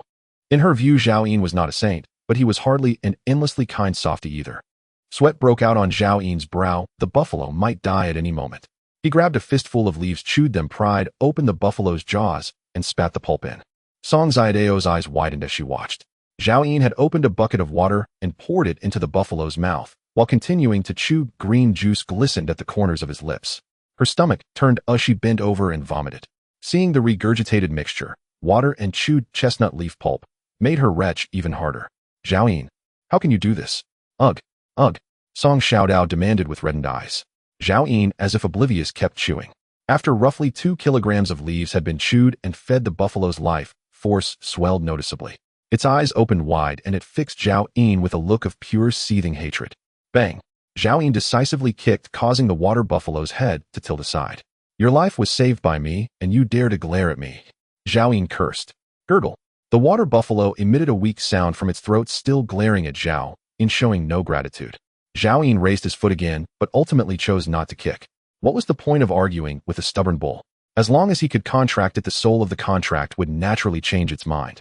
He stopped feeding it leaves, worried about being counterattacked by the bull. Placing one hand on the water buffalo's head, he directly activated the soul of the contract in his mind, unleashing the power of the contract. A faint golden light slowly formed into a chain, which entered the water buffalo's brow from Zhao Yin's palm. Immediately, the water buffalo began to tremble violently, as if it understood something, and struggled intensely. Unlike the little monkey from before, the water buffalo was a level mutated beast, 1 level higher than Zhao Yin himself, and its mental power crashed violently against the chains formed by the soul of the contract. But all was in vain. Zhao Yin climbed onto the water buffalo's head, using his weight to firmly pin it to the ground. In the face of the soul of the contract, all of the water buffalo's resistance was futile. The chain instantly vanished from its mind, and soon after, its massive body slumped down, slowly closing its eyes. Zhao Yin stood up and turned to Song Xiaodao. Are you sick? Without me chewing leaves to feed you, where do you still have the life to spit here? Who are you disgusting? Song Xiaodao, who was already quite afraid of Zhao Yin, understood that he was speaking the truth. She wiped her tears and did not dare to retort. However, the emotions in her heart could not be quelled no matter what. No one feels good after having someone else's saliva in their belly. Come here. Zhao Yin beckoned with his finger. Song Xiaodao slowly moved her feet and approached him. What is it? Slap. Zhao Yin delivered a fierce smack to Song Xiaodao's head. Do you want to climb the roof? Song Xiaodao covered her head with both hands, looking up at Zhao Yin, tears of grievance rolling down her cheeks. Did you brush your teeth this morning? Brush my teeth. Clean water is incredibly precious in the apocalypse. If it weren't for arriving here, Zhao Yin wouldn't even have washed up last night. He didn't even bring a toothbrush when he left. How could he brush his teeth? He remembered the last time he brushed his teeth was during a meteor shower outside. Since then, he hadn't brushed again. Aren't you the same? I brushed last week and my mouth is cleaner than yours. Zhao Yin argued. Song Xiaodao was momentarily speechless. She hadn't brushed her teeth in over a month and often found it difficult to even drink a sip of water, completely forgetting about it. Why should she complain about others? Any other questions? Zhao Yin said, if there are no problems, chew leaves with me. These leaves have antibacterial effects. Consider it brushing your teeth. By the way, you can rinse your mouth with clean water and use the mouthwash to feed the dead bull. Chewing leaves is really like brushing teeth. Song Xiaodao asked innocently. Just try it and you'll know. Zhao Yin replied, then turned around to grab a handful of leaves and began chewing. Then Song Xiaodao watched him skillfully pry open the water buffalo's mouth. Phew! Song Xiaodao hurriedly moved forward, grabbing a handful of leaves to stuff into her mouth, her cheeks bulging and grimacing at the bitterness. After a moment of chewing, Song Xiaodao also. Phew! After the two of them chewed through about 5 kilograms of leaves, the little monkey returned unaware of where it found a piece of grass rope with 12 zombie heads strung on it. Thus the three of them began to chew leaves. Phew! Phew! Phew! Monkey, be careful, you're splattering. Chirp, chirp. Huh. He. The dead bull lying on the ground was being filled with life essence, becoming stronger and stronger, until over 100 pounds of leaves along with 3 large buckets of water were all poured down. Its wounds finally healed completely. Only the blind eye and the broken horn remained unrecovered. To regenerate a severed limb, a higher level medicine from the star crystal is required. For now, this is all they can do. Soon the water buffalo opened its remaining eye and flipped over, getting up from the ground. The little monkey appeared indifferent, but Song Xiaodao was startled, quickly dropping the leaves in her hands and retreating. Zhao Yin, what do we do now? Zhao Yin bent down to pick up the scattered leaves piece by piece and calmly said, It's fine, from now on it will be our partner. At that moment a voice echoed in Zhao Yin's heart, Master. The water buffalo approached Zhao Yin, its anthropomorphic forelimbs kneeling and bowing its head to him. Song Xiaodao watched this scene in shock, staring intently at the water buffalo, and Zhao Yin then glancing at the little monkey. In an instant she seemed to understand something. Zhao Yin, the little monkey. Did it come this way too? She had seen it when Zhao Yin signed the contract. Finally realizing what he was doing at that moment. In Song Xiaodao's eyes the man before her grew more mysterious, undoubtedly hiding countless secrets. Zhao Yin nodded but did not elaborate, simply stating, It's different who I saved, the little monkey. We never had any unpleasantness. Chirp, chirp. The little monkey immediately echoed beside him. Unfortunately, Song Xiaodao could not understand what it was saying. Zhao Yin kicked the water buffalo. Go find some grass to eat. Without my command, you're not allowed to leave, or it'll break your legs. Yes, master. The water buffalo's voice echoed. Unlike the little monkey, it sounded a bit dull. It got up and moved to one side, munching on the freshly sprouted green shoots in the field. Zhao Yin stored everything back in the space ring, walked over to retrieve the wolf fawn club, and pointed at the 14 heads the little monkey had brought back, instructing Song Xiaodao, Go clean this up. Song Xiaodao responded and skillfully walked over to slice the watermelon. Zhao Yin finally approached the corpse of the zombie king. At this moment, the zombie king's head had already been smashed to a pulp, and Zhao Yin used the wolf fawn club to stir through the brain matter. Soon 3 star crystals and 1 level corpse crystal rolled out. Seeing the 3 star crystals, Zhao Yin was somewhat shocked. No wonder this level zombie was so powerful. It truly was a zombie king. In his past life, he had only heard of such things as zombie kings often taking off with Lin Tianfeng and the others at the first sign of trouble, never having truly encountered one. If this zombie king had not met Zhao Yin, it could have quickly grown to level, dominating Guangzhou City, controlling all the zombies within its territory, and even occupying Jiangnan province invincible. Unfortunately, that possibility no longer existed. Zhao Yin did not understand whether it was because he altered the timeline resulting in this zombie king, which he had never heard of in his past life, appearing, or if it had always existed, but he just did not know about it after going elsewhere. But now was not the time to ponder these things. Zhao Yin's gaze on the 11 corpse crystal was even more fervent than when he saw the star crystals. Zhao Yin crushed an rank corpse crystal directly. A surge of pure energy instantly flooded his body, rekindling the familiar sensation of evolution throughout his entire being. Human male awakened Esper, rank Evolver, evolution progress 100. Strength 31, agility 35, stamina 25, spirit 48, talent rank marksmanship, remaining lifespan 59963 days. All attributes had doubled. Even his lifespan had increased by 30,000 days. In other words, barring unforeseen calamity, Zhao Yin would live another 160 years. At that very moment, his entire aura transformed, vibrant, radiant, brimming with renewed vitality. Zhao Yin. Zhao Xiaodao stood, frozen arms laden with corpse crystals and star crystals, staring blankly at him. What's wrong with me? Zhao Yin turned back to ask. Nothing, Zhao Xiaodao murmured, snapping out of her daze and hastily shaking her head. She only sensed something profoundly different about him, yet could not articulate precisely what had changed. Here, these are all the corpse crystals and star crystals. Zhao Yin accepted the corpse crystals and stored them in his spatial ring, then arranged all the star crystals before him. 3 came from the zombie king, 12 were harvested from 12 frank zombies. 15 in total, piled into a small mountain. At that moment, Zhao Yin's vision and hearing extended effortlessly across a 2-kilometer radius. Aside from a few scattered zombies, no other life forms remained within range.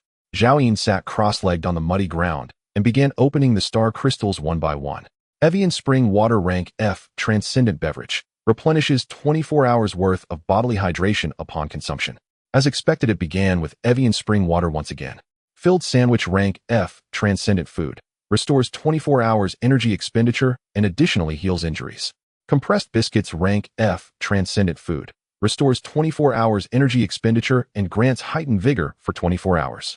Evian Spring Water Instant Noodles. Zhao Yin opened 11 star crystals in succession, yielding 3 bottles of Evian Spring Water, 2 filled sandwiches, 3 packs of compressed biscuits, 1 bottle of iced black tea, 1 pack of instant noodles, and 1 military-style tunic. Only 1 Frank equipment item, the rest consumables, transcendent food and beverages. Coincidentally, his previous tunic had been shredded by the Zombie King. This new one fit him perfectly. 4 star crystals remained before him. Of these, only the last had dropped from an Frank zombie. The other 3 all originated from the Zombie King. He recalled a rumor from his past life: star crystals looted from zombie kings possessed a significantly higher chance of yielding supreme-tier treasures. Whether or not the rumor held truth, Zhao Yin reserved those 3 crystals for last. He wished to savor the thrill of revelation. He picked up the final Frank zombie's star crystal, pressed gently with his fingers, and with a crisp crack it dissolved into blinding white light. Evolution Serum Rank F Basic Elixir activates latent human evolutionary genes, transforming the user into a new human. Though this serum unlocked the potential of evolvers, Zhao Yin no longer required Frank potency. Only an E-rank evolution serum could further enhance his already attained E-rank evolutionary potential. Of course, should he remain unable to acquire E-rank serum, he could still ascend to D-rank using corpse crystals alone, but any undeveloped E-rank potential would result in half the possible attribute growth. Zhao Yin instinctively glanced toward Zhao Xiaodao beside him. Since Xiao Hozi, the mutated monkey, could not utilize such items, this elixir would go to the girl. Though Zhao Yin had never formally instructed Zhao Xiaodao on post-apocalyptic knowledge over the past 2 days, she had observed everything he did, gradually grasping that star crystals yielded invaluable supplies and gear, that his spatial ring enabled storage, that corpse crystals amplified his strength, and that he possessed the rare ability to form pacts with mutated beasts. Zhao Yin, what is this? Is it for me? Zhao Xiaodao asked, eyes gleaming with anticipation. Zhao Yin tossed the vial to her with a flick of his wrist. Hold on to it. You may only use it when I grant permission. Zhao Xiaodao caught it joyfully, cradling the tiny vial like a sacred relic. Thank you, Zhao Yin. Though she did not know its nature, the gravity in his expression told her this was something of extraordinary value. In truth, Zhao Xiaodao had no idea that a single vial of evolution serum could in the apocalypse command the price of hundreds, or even thousands, of human lives. Zhao Yin dismissed Zhao Xiaodao from his thoughts, gripped the 3 zombie king-looted star crystals, took several deep breaths, and shattered them all at once. Mountain Splitting Blade Rank D Transcendent Weapon. Durability 50, Attack Power 54, Special Effect 15, Blade Wing Speed. Heavy Armor Rank D Transcendent Defensive Gear. Durability 60, Attack Power 39, Special Effect 20, Stamina. Phantom Tent Rank A Transcendent Mobile Sanctuary. Durability 430, Attack Power 0, Special Effect Invisibility. As the 3 halos of white light faded, Zhao Yin's breathing quickened. All 3 crystals had yielded exceptional treasures: 2 drank items, a weapon and defensive armor, and 1 A-rank mobile sanctuary. The rumors from his past life proved true after all. Star crystals birthed zombie kings, and through exposure to the unknown energies coursing within their bodies, those same crystals became refined, elevating the rarity and power of their contents. If a mere A-rank zombie king could produce an A-rank artifact, what might emerge from the crystals of even higher-tier kings? S-rank. S-rank. Zhao Yin swiftly banished the thought. Merely surviving an encounter with one zombie king had nearly cost him his life. What unfathomable abilities might greater ones wield? So long as he drew breath, Zhao Yin remained unwavering in his conviction. Armed with memories of rebirth and his SS-rank Esper ability already secured, he would inevitably claim all he desired. Next, Zhao Yin gathered every item, preparing to depart, when suddenly a glint of cold light caught his eye, a horn embedded in the nearby mire. He glanced at the water buffalo standing nearby, now missing 1 horn, and quietly retrieved the severed. Though not a transcendent weapon forged from a star crystal, the horn rivaled even his newly acquired drank blade in hardness and sharpness, capable of tearing a gaping wound through the zombie king's abdomen. Zhao Yin had no immediate use for it, but such a treasure would never be abandoned. Zhao Yin, where do we go next? Our house is gone. Zhao Xiaodao pointed toward the village where last night's residence, a modest rural villa, now lay in ruins. Her eyes shimmered with quiet sorrow. Don't worry, we'll find shelter, Zhao Yin replied, glancing skyward. The battle had stretched well into noon. Having just consumed a filled sandwich and a bottle of transcendent iced black tea, he felt no hunger, but Zhao Xiaodao and Xiao Hozi surely did. Rather than kindle a fire on site to roast chestnuts, Zhao Yin led Xiao Hozi and Zhao Xiaodao back toward the village accompanied by the water buffalo. Crack! Drawing his newly acquired drank mountain splitting blade, he brought it down in a single decisive stroke. The chestnut tree toppled cleanly at its base. The bare trunk crashed thunderously to the earth. Zhao Yin, why cut it down? Zhao Xiaodao cried in shock. Dig up the roots. Zhao Yin commanded, then turned to the monkey. Activate your ability. Get to work. Earlier limited space in his spatial ring had discouraged him from taking the entire chestnut tree, but now that he had formed a pact with the water buffalo, its colossal frame served as a living freight truck.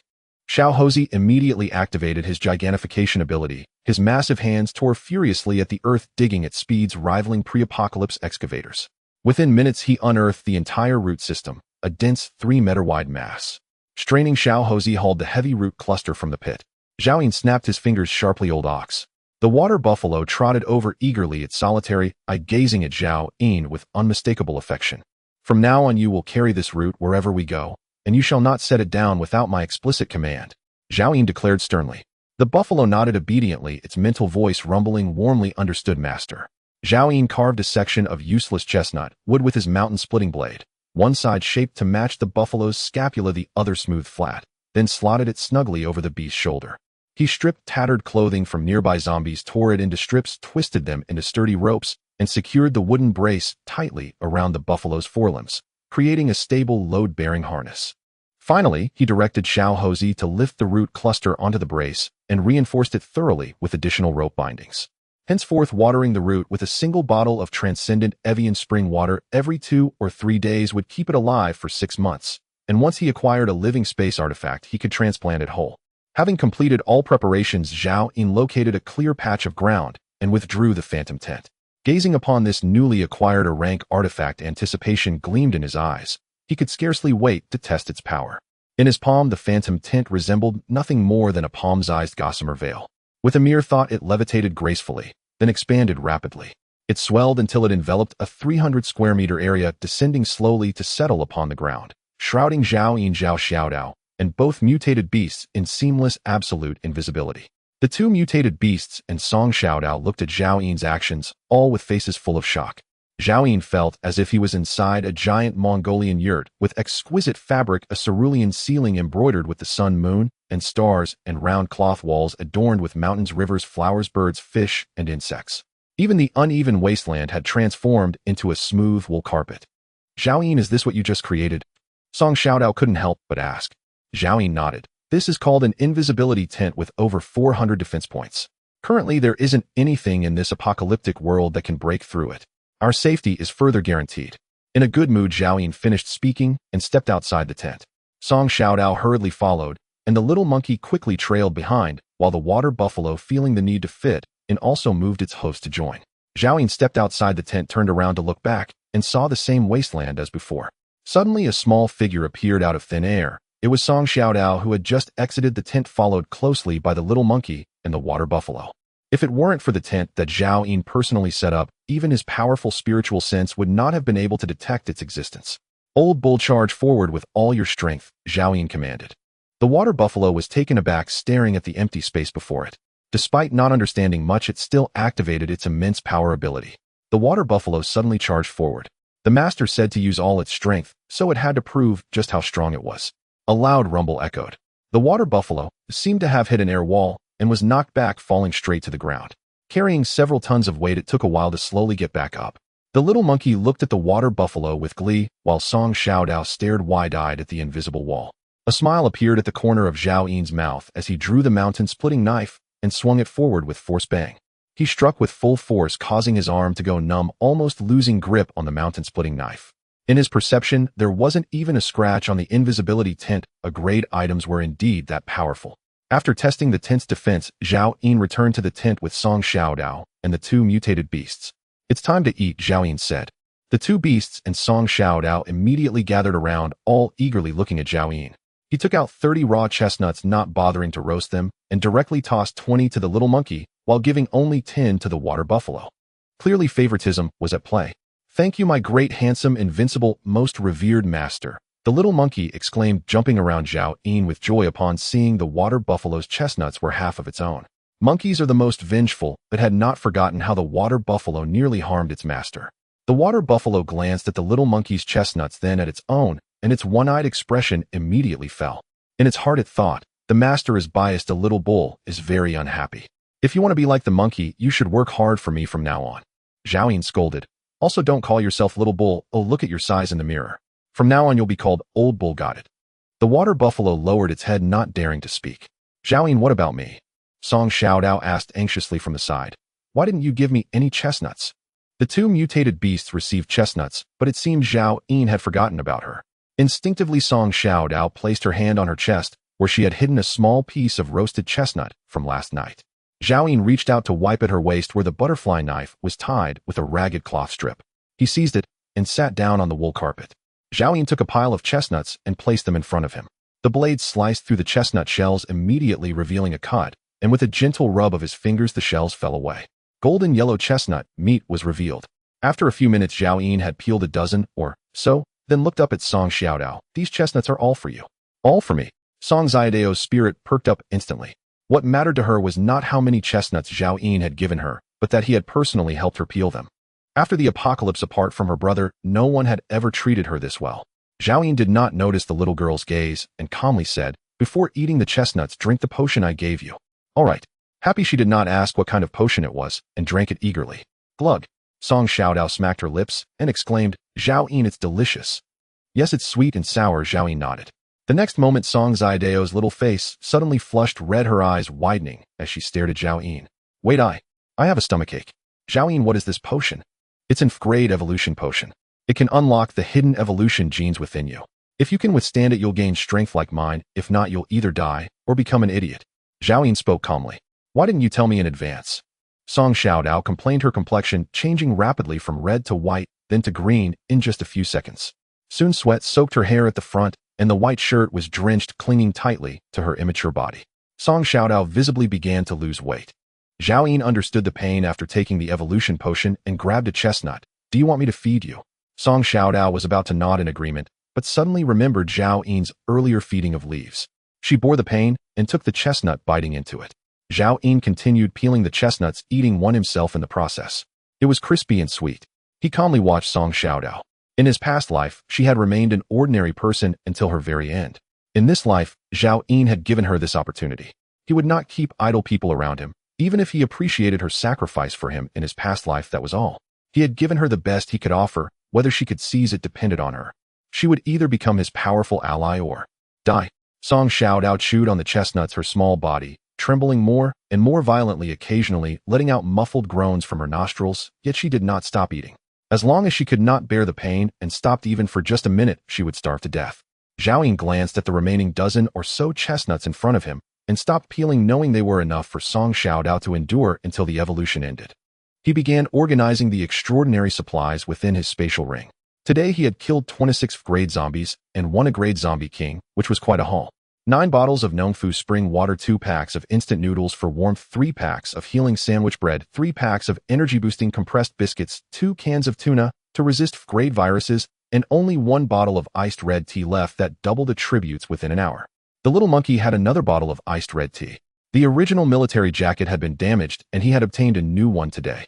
In addition, there were also a wolf-tooth club and a mountain-splitting knife, as well as a grade women's suit. Zhao Yin did not plan to use extraordinary food and water easily. Last time, if it weren't for the lack of food to sustain his evolution, he wouldn't have been able to eat even a single bite. After putting away all extraordinary food, he began organizing his gear. First was the wolf-tooth club that had crushed the zombie king, which was definitely meant for the little monkey. This item was too heavy. Zhao Yin had been able to crush the zombie king due to the doubled power effect from drinking the iced red tea. Although the little monkey's strength could not compare to Zhao Yin's current, after unlocking the giantization ability, its power would double, and wielding it would be absolutely fine. The grade mountain-splitting knife had attributes that were not inferior to the wolf-tooth club, yet it was much lighter. Zhao Yin planned to keep it for himself. Thus the tang knife was naturally eliminated by Zhao Yin, leaving it for the evolved Song Xiaodao. The butterfly knife was also reserved for Song Xiaodao, allowing her to continue using the watermelon knife. Zhao Yin himself did not like close combat. As for firearms and bows, Zhao Yin chose the best-maintained handgun along with 100 rounds of ammunition, which he also prepared for Song Xiaodao, while putting away the rest. Next, there were also grade heavy armor, grade women's suits, grade military jackets, and grade dresses to distribute. As for the fishnet stockings, Zhao Yin did not even consider distributing them. They were essential for his escape and survival. How could he give them to others? The heavy armor appeared to be reminiscent of the Qin and Han dynasties, crafted from a pitch-black, extraordinary metal estimated by Zhao Yin to weigh at least 100 or 200 pounds. He could wear it himself, but it would be extremely strenuous, thereby reducing his combat effectiveness. Thus, Zhao Yin prepared to have the little monkey use it instead. One could imagine the scene of the little monkey after activating its giant transformation ability, clad in impenetrable armor, wielding a wolf fang club, charging through the sea of zombies, unstoppable, slaying powerful zombies, and collecting star crystals. Zhao Yin wiped his saliva and finally remembered to give the dress to Song Xiaodao. He could wear at most 2 tops, any more would hinder his movements. The military uniform must be worn on the outside, while the newly acquired women's suit was a grade, its attributes incomparable to that of a dress. Thus, the dress was intended for the enviously eyed Song Xiaodao. After Zhao Yin decided on the distribution, he turned to look at Song Xiaodao. The freshly peeled chestnuts had been devoured by her, and she had already fainted, needing at least 5 or 6 hours to awaken. He changed into his gear, while the equipment meant for the little monkey and Song Xiaodao was divided into 2 piles. Then Zhao Yin called for the little monkey. This heavy armor and wolf fang club are both grade the best gear I have. I initially intended to keep them for my survival, but I thought about how I raised you and decided to give them all to you. The little monkey stared wide-eyed, dazedly looking at the heavy armor and wolf fang club that Zhao Yin pointed to. It clearly remembered that the fearsome zombie king was slain by its master using the wolf fang club. It never expected that its usually frugal master would actually give such a powerful weapon to it. This heavy armor is truly a treasure. Defensive gear is rarer than weapons. With a solidity of 60 points, it is only slightly inferior to that zombie king. Wearing it, even armor-piercing rounds would have difficulty harming you. Zhao Yin added. The little monkey looked up at Zhao Yin, tears welling in its eyes. Master, you are too good to me. You should wear this heavy armor yourself. It gazed at its master, who was only wearing the military jacket and a pink women's suit underneath, nearly shedding tears. If I say it's for you, then it's for you. Put it on and go out to kill zombies, and don't come back until it gets dark. Zhao Yin's expression took on a tone of authority, solemnly declaring, bring back all the star crystals and corpse crystals. Before Song Xiaodao awakened, he would not let the little monkey rest. With this set of great equipment, every second for the little monkey meant star and corpse crystals. As the little monkey was about to leave, Zhao Yin thought for a moment and gave it 30 chestnuts, a bottle of bottled water, and a piece of sandwich. Zhao Yin instructed, if you are hungry, you can eat the chestnuts. This bottle of water is enough for your daily hydration, no need to bring other supplies.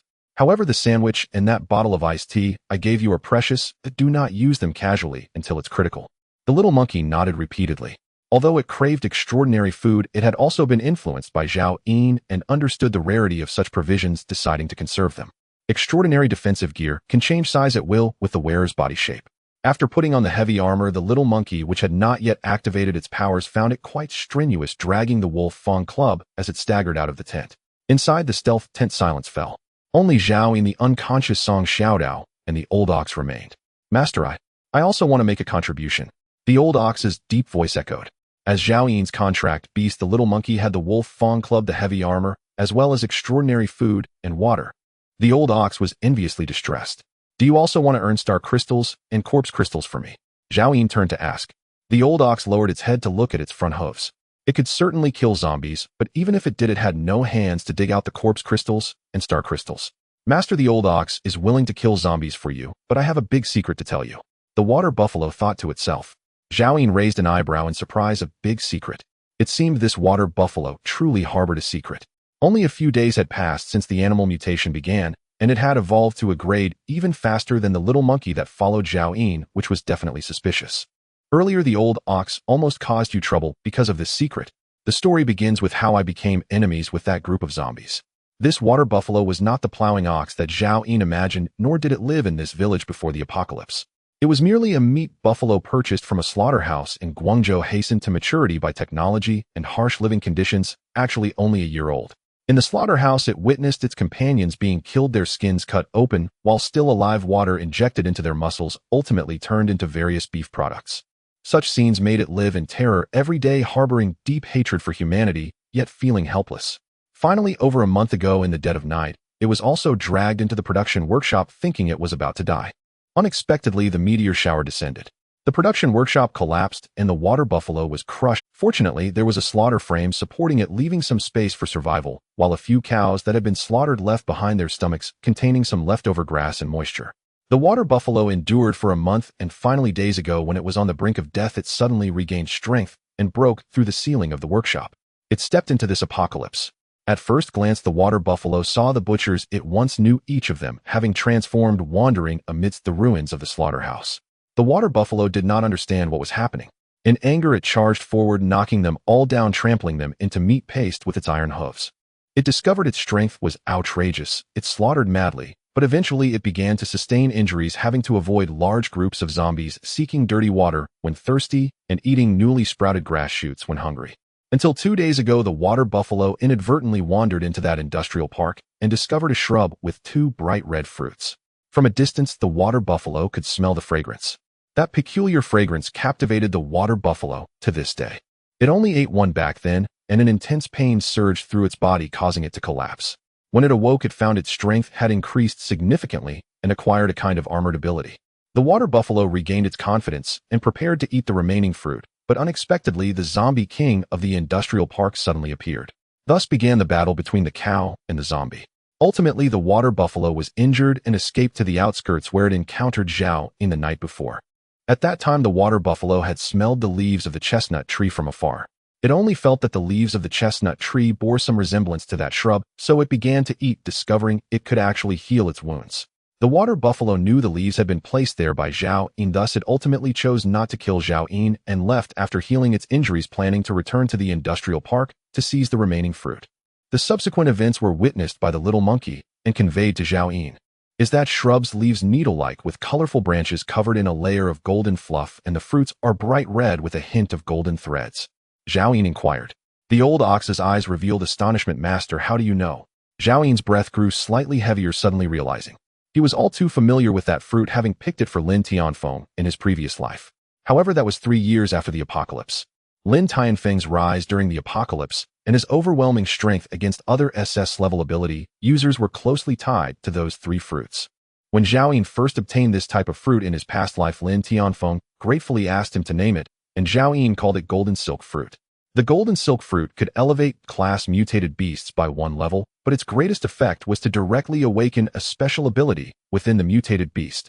One must understand that most mutated beasts possess only 1 unique ability, and the reason Zhao Yin had a deep impression of the little monkey was that it had 2 abilities. Moreover, all mutated beasts' abilities are innate, with very few capable of change. Each additional ability can double the power of a beast of the same level, even leading to overwhelming superiority. In his past life, Zhao Yin had only encountered the Golden Silk Fruit once, which could enhance a mutated beast. Unfortunately, the quantity of such rare items was far too limited to cultivate. A fruit tree could yield at most 2 fruits, with most producing only 1, and once ripe the tree would wither and die. Zhao Yin never expected that in the small city of Guangzhou not only had a zombie king appeared, but there was also a golden silk fruit. Slap. Zhao Yin slapped the old bull on the head. Why didn't you tell me sooner? This slap felt like a mere tickle to the old bull, but it pretended to be in great pain. I'm sorry, master, my memory isn't very good.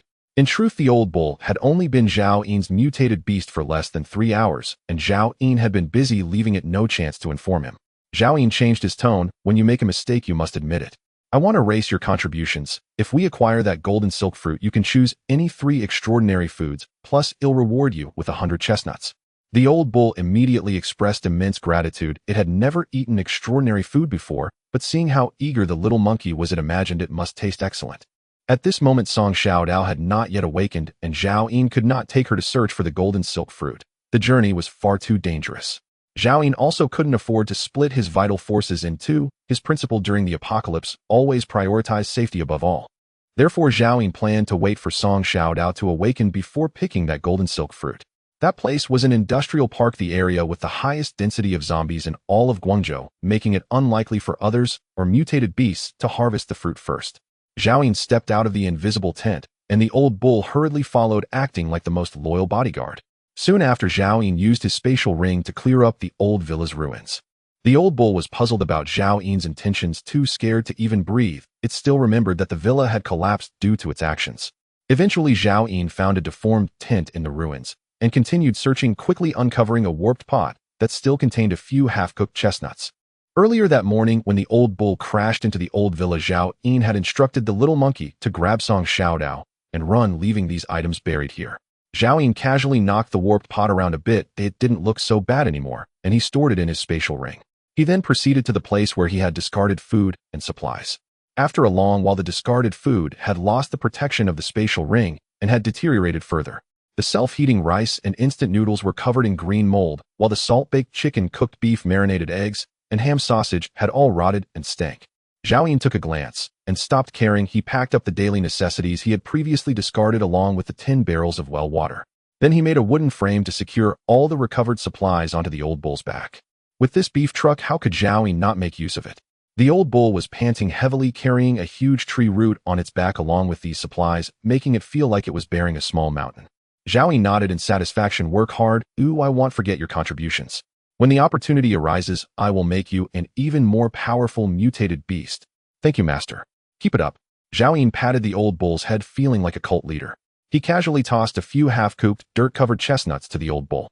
The old bull didn't mind chewing and swallowing them in a few bites, feeling refreshed as it followed Zhao Yin into the tent. 3 hours later, the sun began to set, and the little monkey returned.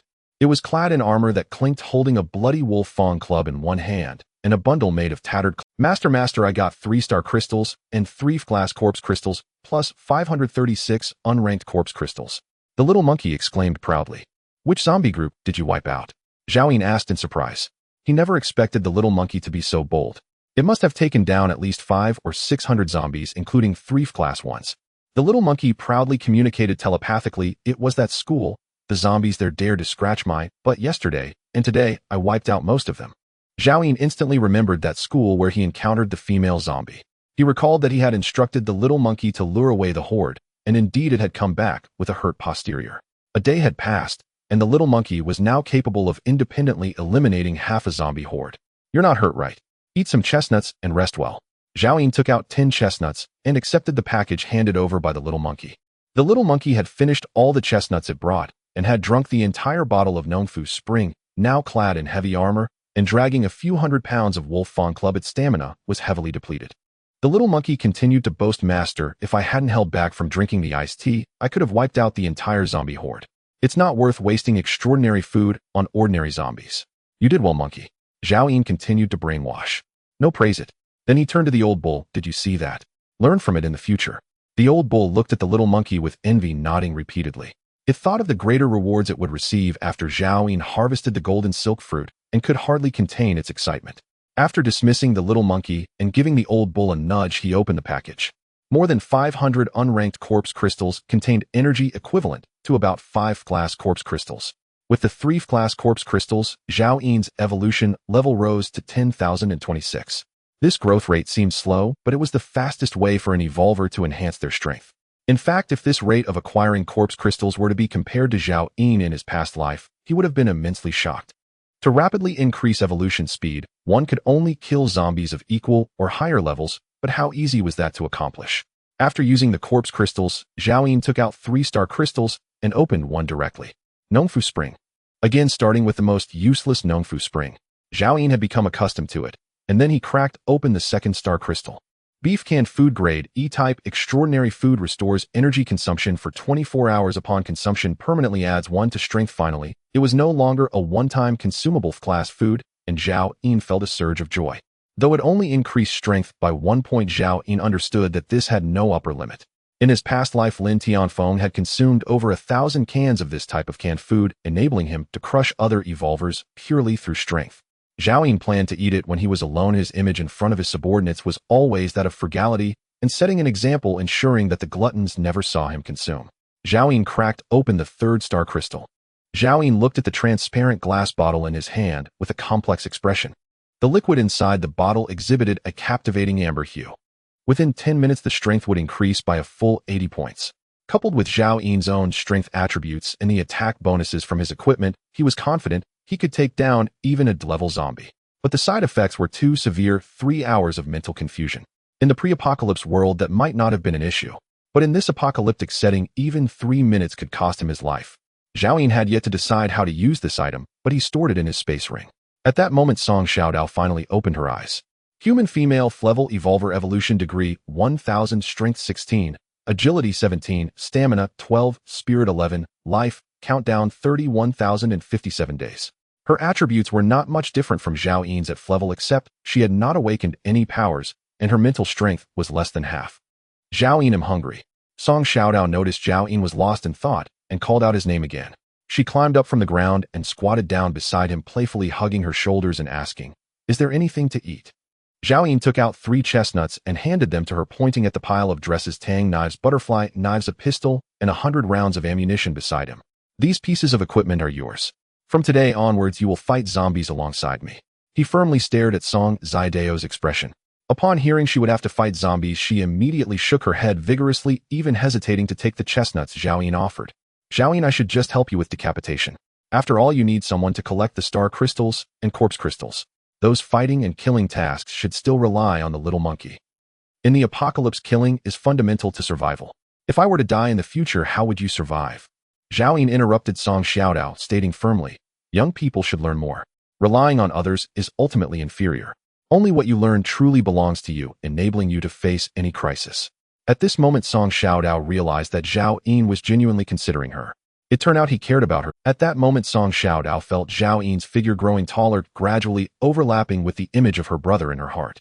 Her eyes grew warm as she took the chestnuts from Zhao Yin's hand and softly said, "I understand, Zhao Yin." Zhao Yin sighed silently, turning to exit the hidden tent, his voice slightly hoarse. "Xiaodao, from now on I will try to handle the decapitation myself. First, I must train you before discussing anything else."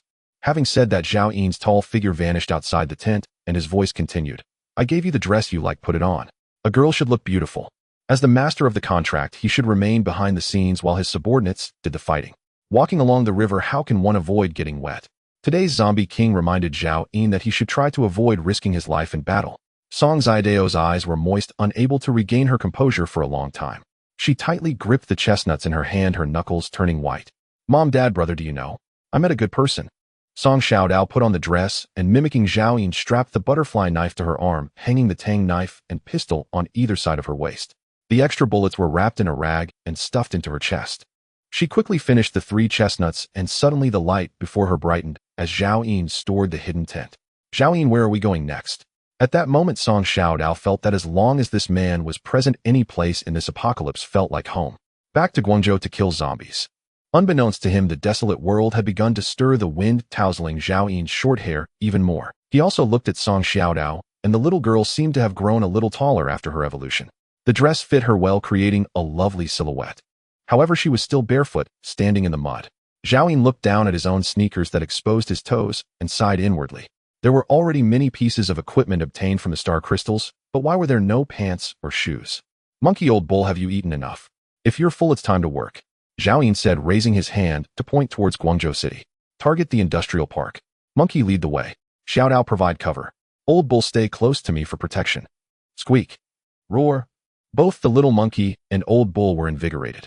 Even Song Xiaodao wore a solemn expression on her face. Immediately, the little monkey, dragging its wolf fawn club, charged ahead, and Song Xiaodao hurriedly followed. Zhao Yin walked behind with old bull. 2 people and 2 beasts gradually moving further away. The howling wind, the rising stars, and moon cast the world into a dim haze. Zhao Yin suddenly remembered in his past life an old survivor in his camp had said on his deathbed, "This world was meant to be a daytime habitat for humans and a nighttime dwelling for other creatures. But humans occupied both day and night, thus inviting punishment upon the world. Humans had turned into zombies, endlessly roaming. Now, without the constraints of societal frameworks and without the hardships of survival from his previous life, Zhao Yin suddenly felt that the apocalypse wasn't so bad. At least Song Xiaodao was no longer caught in the grind of academics with endless memorization, homework, research, and tutoring. Ordinary people no longer had mortgage or car loan debts to struggle desperately to repay, no workplace competition, no need to feign smiles to anyone, nor to cry for anyone. The little monkey was no longer imprisoned in a zoo waiting to die. Old bull would no longer be turned into beef products. As Zhao Yin pondered, they soon arrived in the city of Guangzhou. Before them lay a scene of toppled ruins, broken roads, wrecked cars, and aimlessly wandering zombies. This time, Zhao Yin chose not to hide behind the ruins for cover, directly letting the little monkey lead the way down the dilapidated road. Roar. A zombie immediately spotted Zhao Yin and his group staggering towards the little monkey at the front. In an instant, dozens of zombie roars echoed nearby, and hordes of zombies surged from all directions. Squeak, squeak, squeak. Roar. The little monkey activated its powers, and its frail body quickly swelled. Its monkey face contorted into a fierce expression, and as it grew rapidly, the squeaking morphed into terrifying roars. In an instant, the little monkey transformed into a 2-meter-tall giant beast wildly swinging its wolf-fang club. Bang, bang, bang. 3 zombies charging forward were instantly smashed to bits. Next, the little monkey charged straight into the horde of zombies, each blow sending several zombies crashing to the zombies clawing at the little monkey's heavy armor were unable to shake it in the slightest. At that moment, it resembled a meat grinder, leaving a trail of black blood in its wake. Old Bull also breathed heavily, saying, "Master, I want to go too. Go on, compete with the monkey, and see who can kill faster and more." Zhao Yin stood on tiptoe and patted Old Bull's rear. Old Bull perked up. Being an A-level mutated beast, it couldn't let a mere monkey outdo it. It unleashed both of its abilities, its 2-meter-tall frame, swelling, further muscles packed with explosive power bulging, and then a layer of fish scale-like armor covered its body as it charged forward. In the next moment, Old Bull crashed through the area where the zombies were most concentrated, scattering them into pieces. Among them, a severed arm of an unknown zombie thudded to the ground at Zhao Yin's feet. Zhao Yin looked down and wiped a drop of black blood from his face. In terms of combat awareness, Old Bull was stronger than the little monkey, as it had been wandering in the industrial park since its mutation, not knowing how many zombies it had killed. At this point, before the zombies could group together, more than half had been cleared away by the 2 mutated beasts. Song Xiaodao had expected a deadly battle, but was surprised to find that not a single zombie had reached her. She stared at the imposing forms of the 2 mutated beasts, momentarily frozen. "Go help out. If we don't kill 10 zombies today, no late-night snack for you." Zhao Yin's voice came from behind. 10. Song Xiaodao turned back to Zhao Yin, pouting. "I'm still a child, can't we kill a few less?" She was hesitating, contemplating how to kill a zombie to report back to Zhao Yin just to finish the task. In the apocalypse, there are no children, only life and death. If you lack the ability, you will die. Those who can survive are the strong. Zhao Yin declared loudly. "You are now an evolver stronger than most survivors. I give you 1 minute to kill the first zombie. If you can't tonight, I'll let you take the monkey's place as the vanguard." Song Xiaodao's legs went weak. Did he want her to be the vanguard? Wouldn't that mean certain death? She drew her tang knife, mustering her courage as she took small steps closer to the group of zombies fighting the little monkey. Song Xiaodao had planned to sneak attack a zombie when it was distracted, but to her surprise, as soon as she got close, the zombie abandoned its assault on the little monkey and lunged directly at her.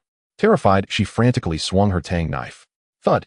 The zombie's shoulder was severed cleanly, yet it seemed completely unfazed, continuing to reach for her with its remaining arm. At that moment, Song Xiaodao realized she couldn't react in time and fell to the ground, crying out. Zhao Yin. Zhao Yin had anticipated this, stepping forward to kick the one-armed zombie over, swiftly beheading it and pulling her up from the ground. To kill zombies, you must sever the head. Remember to swing your knife fiercely. Don't let the skull trap your blade, and don't get scratched or bitten, or you'll become a zombie, just like them. Zhao Yin instructed sternly. Song Xiaodao, still trembling from shock, pressed tightly against Zhao Yin, her voice quivering. "Can you not make me kill zombies? I can work for you instead. You must work and kill zombies. I told you from the start, since you followed me, your life is mine. If you try to leave, I will kill you." Zhao Yin pushed Song Xiaodao away, pointing to a nearby zombie. "Go kill it. This is your only way out." He himself had also experienced all of this in his past life. When he killed zombies for the first time, many people couldn't even lift their weapons and ended up torn apart in their own urine. Song Xiaodao was still a child, at least she hadn't wet herself yet. Tears streamed down her face as she stared angrily at Zhao Yin, the fondness she had felt earlier evaporating in an instant. At that moment, the nearby zombies had already been mostly dispatched by the little monkey and the old bull, and unable to disobey Zhao Yin's order, Song Xiaodao hurriedly lifted her tang knife and charged forward. A zombie let out a roar and charged at Song Xiaodao, and she swung her knife down onto its head. The strength of an level evolver was simply beyond what an ordinary zombie could withstand. With the force of her swing, the zombie was cleaved in half, its dark and green entrails spilling onto the ground, accompanied by a foul stench. At that moment, all the nearby zombies had been killed by the old bull, and the little monkey and Song Xiaodao stared blankly at the body she had just slain. In her mind, zombies had always been the most terrifying creatures in the world. Later, when she saw Zhao Yin easily slaughtering zombies, she had marveled at his prowess. Little did she expect that now she had done it herself. Had she truly killed this zombie? Song Xiaodao felt as if she were dreaming. Suddenly, a warm hand gently patted her head, and she heard Zhao Yin's voice. "You did well. A strange warmth surged in Song Zidao's heart. After all, she was still just a child and didn't hold grudges. Zhao Yin, shouldn't you think him useless? Those earlier words were a bit hurtful, but I need to clarify, people must grow. Sometimes if we don't push ourselves, how will we know just how much potential we have? Zhao Yin rubbed Song Zidao's hair with one hand while the other rested behind him, gazing up at the night sky. At a 45-degree angle, his jawline defined with stubble. At that moment, Song Xiaodao looked into his eyes, which sparkled brightly. I'm sorry, Zhao Yin. It's just my cowardice that let you down. Zhao Yin didn't respond, but ordered, go work, dig up all the corpse crystals for me. After saying that, he personally bent down to excavate the head of a corpse in front of him, quickly retrieving a gradeless star crystal, and without bothering to wipe it, he crushed it and absorbed it. Song Xiaodao hurriedly put away her tang knife and took out her butterfly knife to get back to her old routine. Old Bull, go crush all the intact heads. Monkey, you also go dig for corpse crystals. Zhao Yin raised his head to command. With their master working personally, how could the two mutated beasts just stand idly by? The two mutated beasts, having just finished their slaughter, quickly retracted their powers upon hearing the command. The little monkey smashed a nearby head into pieces with its club, directly reaching inside to pull out the corpse crystal, while the old bull, lacking hands, still helped Song Xiaodao crush the heads. She only needed to retrieve the star crystals. In just a few minutes, 157 gradeless corpse crystals were absorbed by Zhao Yin, increasing his evolution rate by 0.0157%. Next, the two humans and two beasts continued towards the industrial park. Everywhere they passed, there were corpses strewn about. All the Flevel zombies in Guangzhou City had been summoned by the Zombie King and nearly annihilated by Zhao Yin this morning in the southern suburbs. Thus, they didn't encounter a single ranked zombie along their way. Their group gradually approached the industrial park. Ahead among the ruins, dozens of zombies appeared again, but this time, they were all lying on the ground, completely motionless. These zombies were all in tatters. Zhao Yin, are those zombies sleeping? Song Xiaodao asked. Zombies don't need to sleep. Zhao Yin frowned. It was clear these zombies had been killed by someone. Wondering who would dare come here to hunt zombies, the little monkey communicated telepathically, Master, it was Old Bull last night. Zhao Yin suddenly understood and ordered the two beasts and Song Xiaodao to open the skulls to retrieve the corpse crystals. They soon encountered several more bodies taken down by Old Bull, finally discovering one Flevel zombie with both star crystal and corpse crystal still intact. Zhao Yin directly opened the star crystal. Farmer's Spring. He smacked his lips and stored it away in his spatial ring. At this point, his evolution rate rose to 1003215. As they moved forward, the density of zombies gradually increased, and occasionally large clusters of thousands appeared. After several hours of intense battle, both the little monkey and Old Bull were panting heavily. Zhao Yin had to let them stop to rest and recover their strength before continuing forward, but he no longer allowed them to actively hunt zombies. If they were surrounded by a massive horde here, both Old Bull and the little monkey would likely perish. As they delved deeper into the industrial park, the zombies became increasingly dense, nearly making it impossible to move, and Zhao Yin dared not make a sound. After asking Old Bull, he learned that since the Zombie King had appeared, the number of zombies here had been steadily increasing, and he hadn't ventured this deep in a long time. The industrial park was not large, yet it had summoned nearly 100,000 zombies. Even a level mutated beast would find it difficult to escape once surrounded. Mutated beasts are merely flesh and blood, but once their powers are exhausted, they will be overwhelmed by the zombie horde. As they ventured deeper into the industrial park, zombies roamed everywhere, the end not visible, densely packed, like a festival before the apocalypse. Zhao Yin and the others stopped under a broken insulation tile. Old Bull, how much further? Zhao Yin asked, silently communicating with his mind. Just over that concrete pile ahead. Old Bull replied telepathically. At this moment, Zhao Yin was able to see the location of the golden silk fruit. The area was not the most densely populated by zombies, and there was a considerable amount of vegetation growing near. I will go pick the golden silk fruit. You all stay here and wait for me, Zhao Yin said in a low voice. Zhao Yin. Song Xiaodao grabbed the corner of Zhao Yin's clothing, her small face filled with worry, pouting as she said, I want to go with you. No, what if we attract the zombies here? I won't be able to protect you, Zhao Yin said sternly. If he was discovered by the zombies alone, he could still escape, but bringing Song Xiaodao along would be no different from leading her to her death. Old Neo Monkey, if there is any danger, I will run away first. You two stay here with Xiaodao, wait for the zombie horde to calm down before returning along the same path. After we exit, we will meet in the previous village. Zhao Yin was being prudent, taking out all the energy-restoring compressed biscuits, a total of 3 pieces. For that golden silk fruit, he was indeed making a significant sacrifice. 2 for Little Monkey, 1 for Old Neo. If you both get discovered by the zombies and your abilities are exhausted, eat 1 piece to replenish the energy you lost. Remember, you must protect Xiaodao well. The two mutated beasts nodded, sensing that Zhao Yin was issuing orders with no room for discussion. After giving his instructions, Zhao Yin turned and walked forward. In truth, all these arrangements stemmed from Zhao Yin's cautious nature, just in case. He was confident that he could easily pick the golden silk fruit, and traversing this distance was not difficult. Moreover, there was vegetation to provide cover. Zhao Yin chose to walk through the gaps in the concrete, making no sound. When there was no cover, he crouched down and crawled through the vegetation. After about 10 minutes, Zhao Yin successfully crossed the concrete pile mentioned by old Niel. Ahead lay a large open space, and he immediately spotted a small bush growing 30 meters away, swaying in the night wind. Hanging from it was a single fruit. Its bright red skin faintly revealed golden threads. The golden silk fruit. Zhao Yin paused for breath. The nearby zombies seemed uninterested in the golden silk fruit. Even as they drifted to the tree, they ignored it. Zhao Yin slipped into the grass, cautiously crawling forward 20 meters. 15 meters. 10 meters. 8 meters. 5 meters. Suddenly, a zombie sluggishly wandered over to Zhao Yin. In the grass, Zhao Yin could see that it had been a young man in life, his tattered clothes barely revealing the logo of a tire factory. This zombie's body had already fully recovered, and it wouldn't be long before it evolved to grade. The veins beneath its pale skin showed a disgusting black-purple color crawling across its face like earthworms, and thick murky liquid dripped from its mouth. Drip, drip. As the zombie approached, a drop of saliva fell onto Zhao Yin's eyelid, and he dared not. Fortunately, he had showered last night, and his sweat didn't smell too strong. Coupled with the strong wind that diluted the odor, this zombie failed to detect him. The zombie slowly passed in front of Zhao Yin and gradually walked away. Zhao Yin wiped off the saliva from his eyelid and continued to crawl forward, quickly reaching the base of the golden silk fruit tree. He did not immediately go to pick the fruit, but continued to hide in the grass, cautiously observing his surroundings.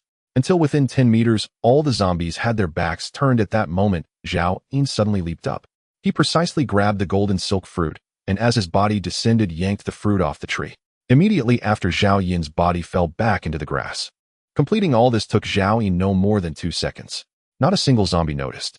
As Zhao Yin looked at the golden silk fruit in his hand, before he could feel joy, a loud shout suddenly came from not far away. "There's someone there, help. Nest."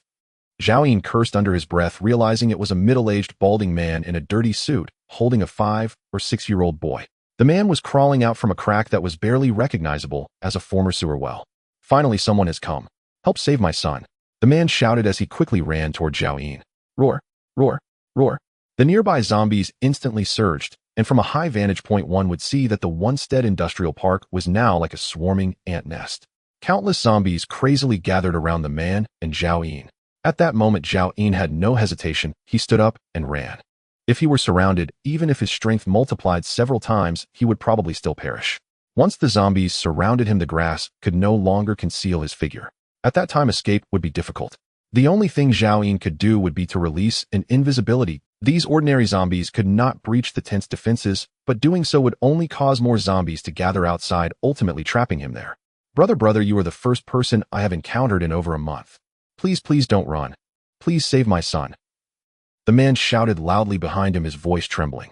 Zhao Yin felt like cursing. He never expected that in this industrial park with no survival space, there would still be someone who had managed to survive until now. The father and son had somehow evaded his detection and must have used the same method to escape the zombies' notice. Zhao Yin had no time to figure out how they managed to do it.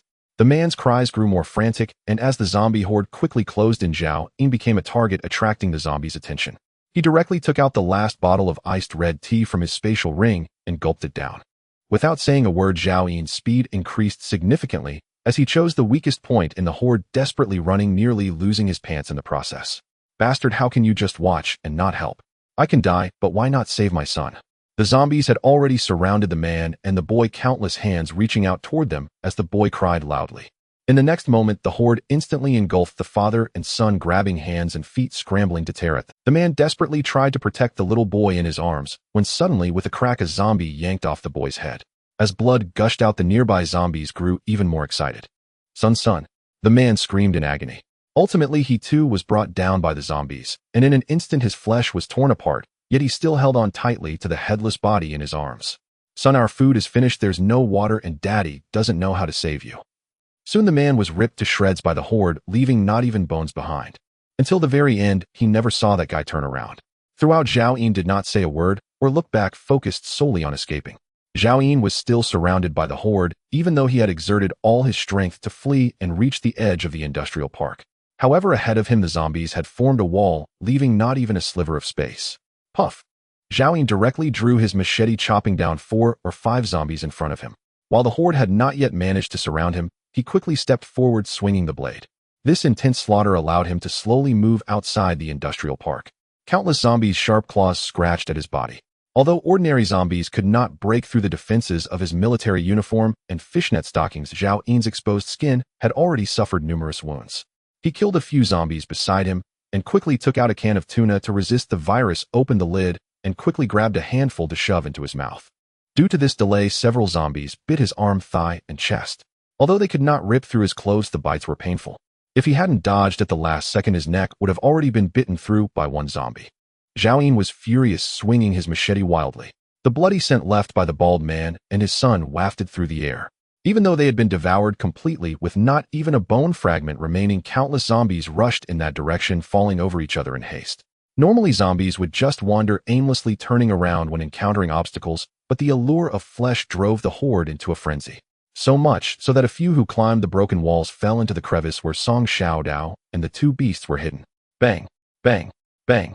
Little Monkey wielded his wolf fang club, quickly dispatching these few zombies, which in turn attracted the attention of other nearby zombies. Roar! Roar! Roar! In an instant, a chain reaction occurred as countless zombies lunged into the crevice. Song Xiaodao's face turned pale, her hands trembling as she gripped the tang knife. The little monkey deeply remembered Zhao Yin's instructions before leaving and immediately devoured a piece of compressed biscuit. Its energy quickly replenished. Squeak, squeak, squeak. Roar!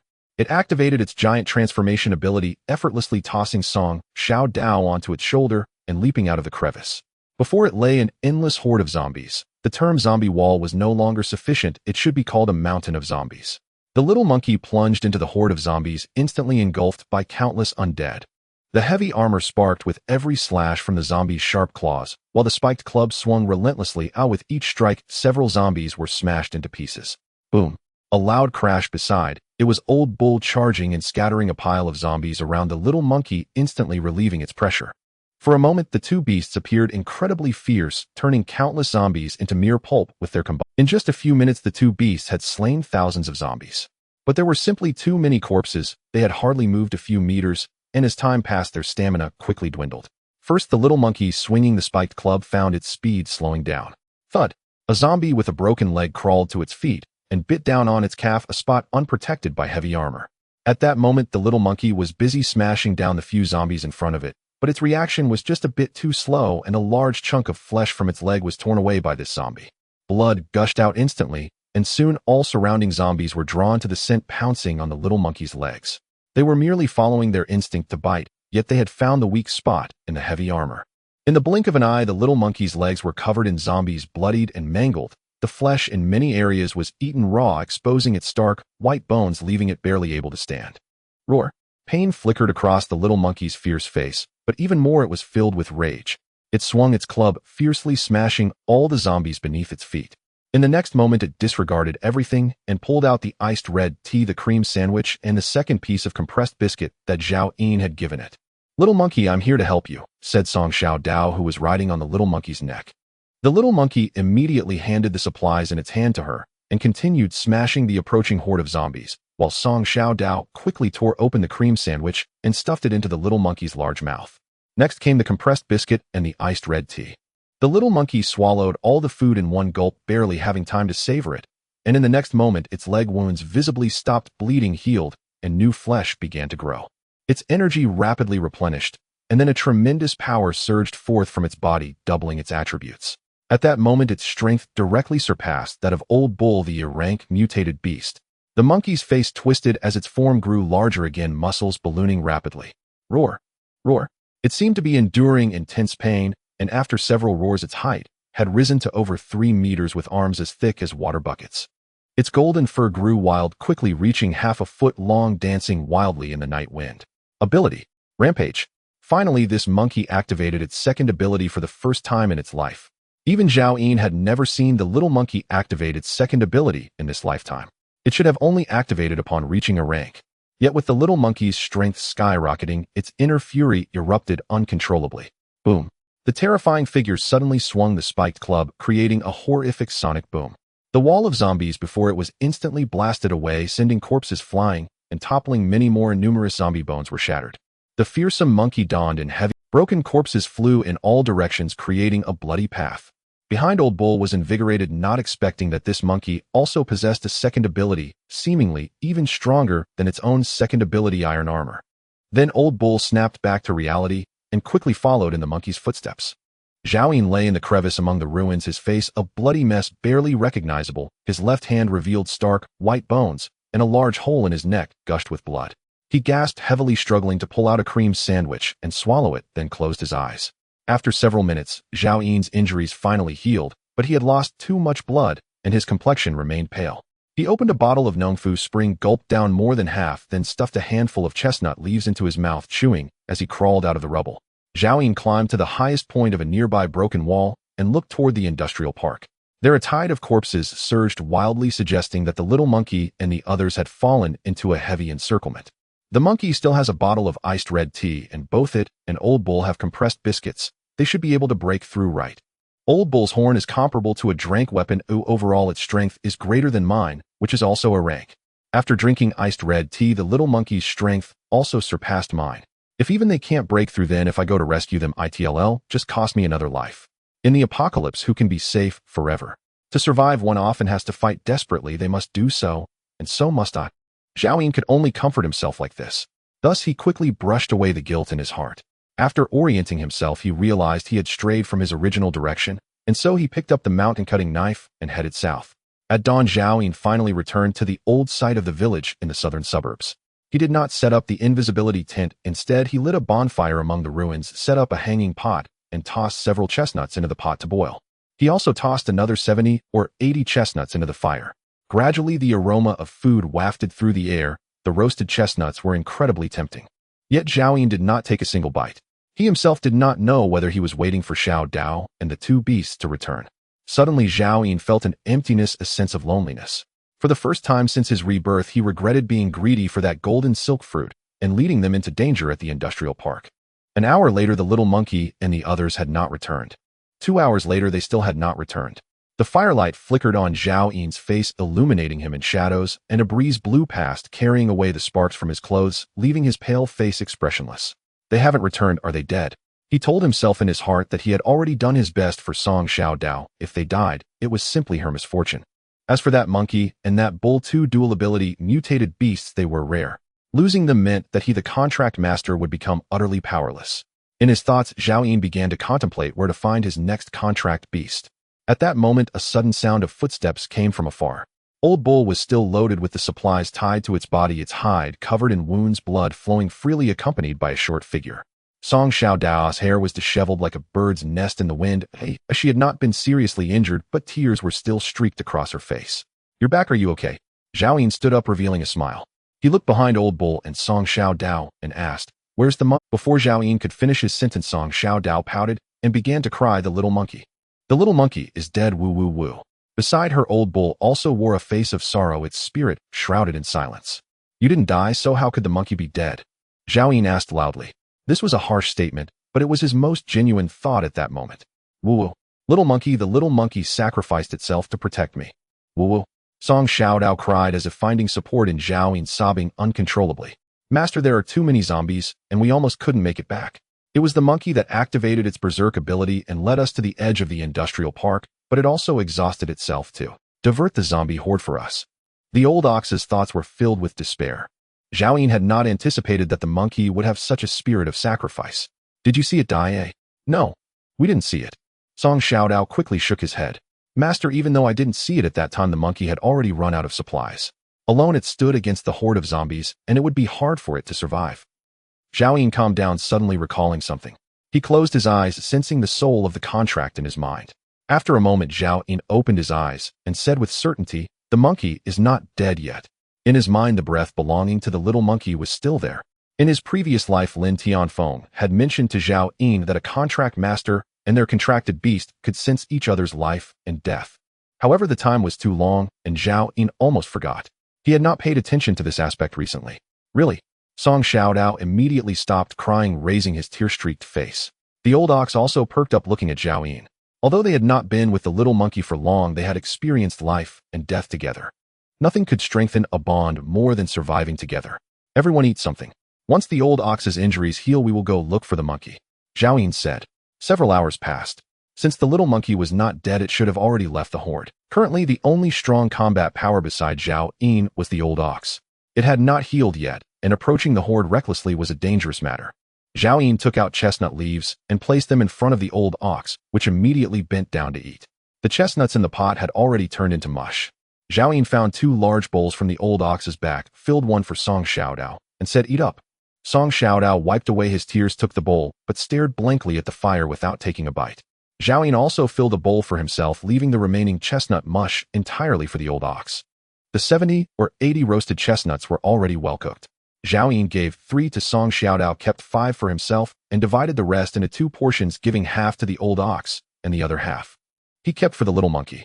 The food intake of a rank mutated beast is quite large. I wonder if that monkey is hungry, Zhao Yin thought to himself. Shaking his head, he began to eat.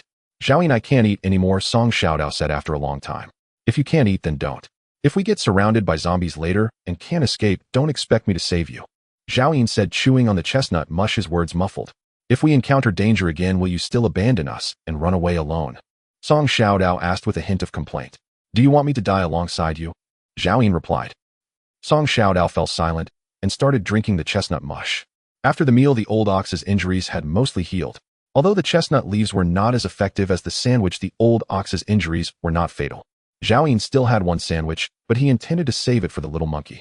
Let's go back to the industrial park. Zhao Yin decided not to rest. Despite not having slept for 2 days and nights.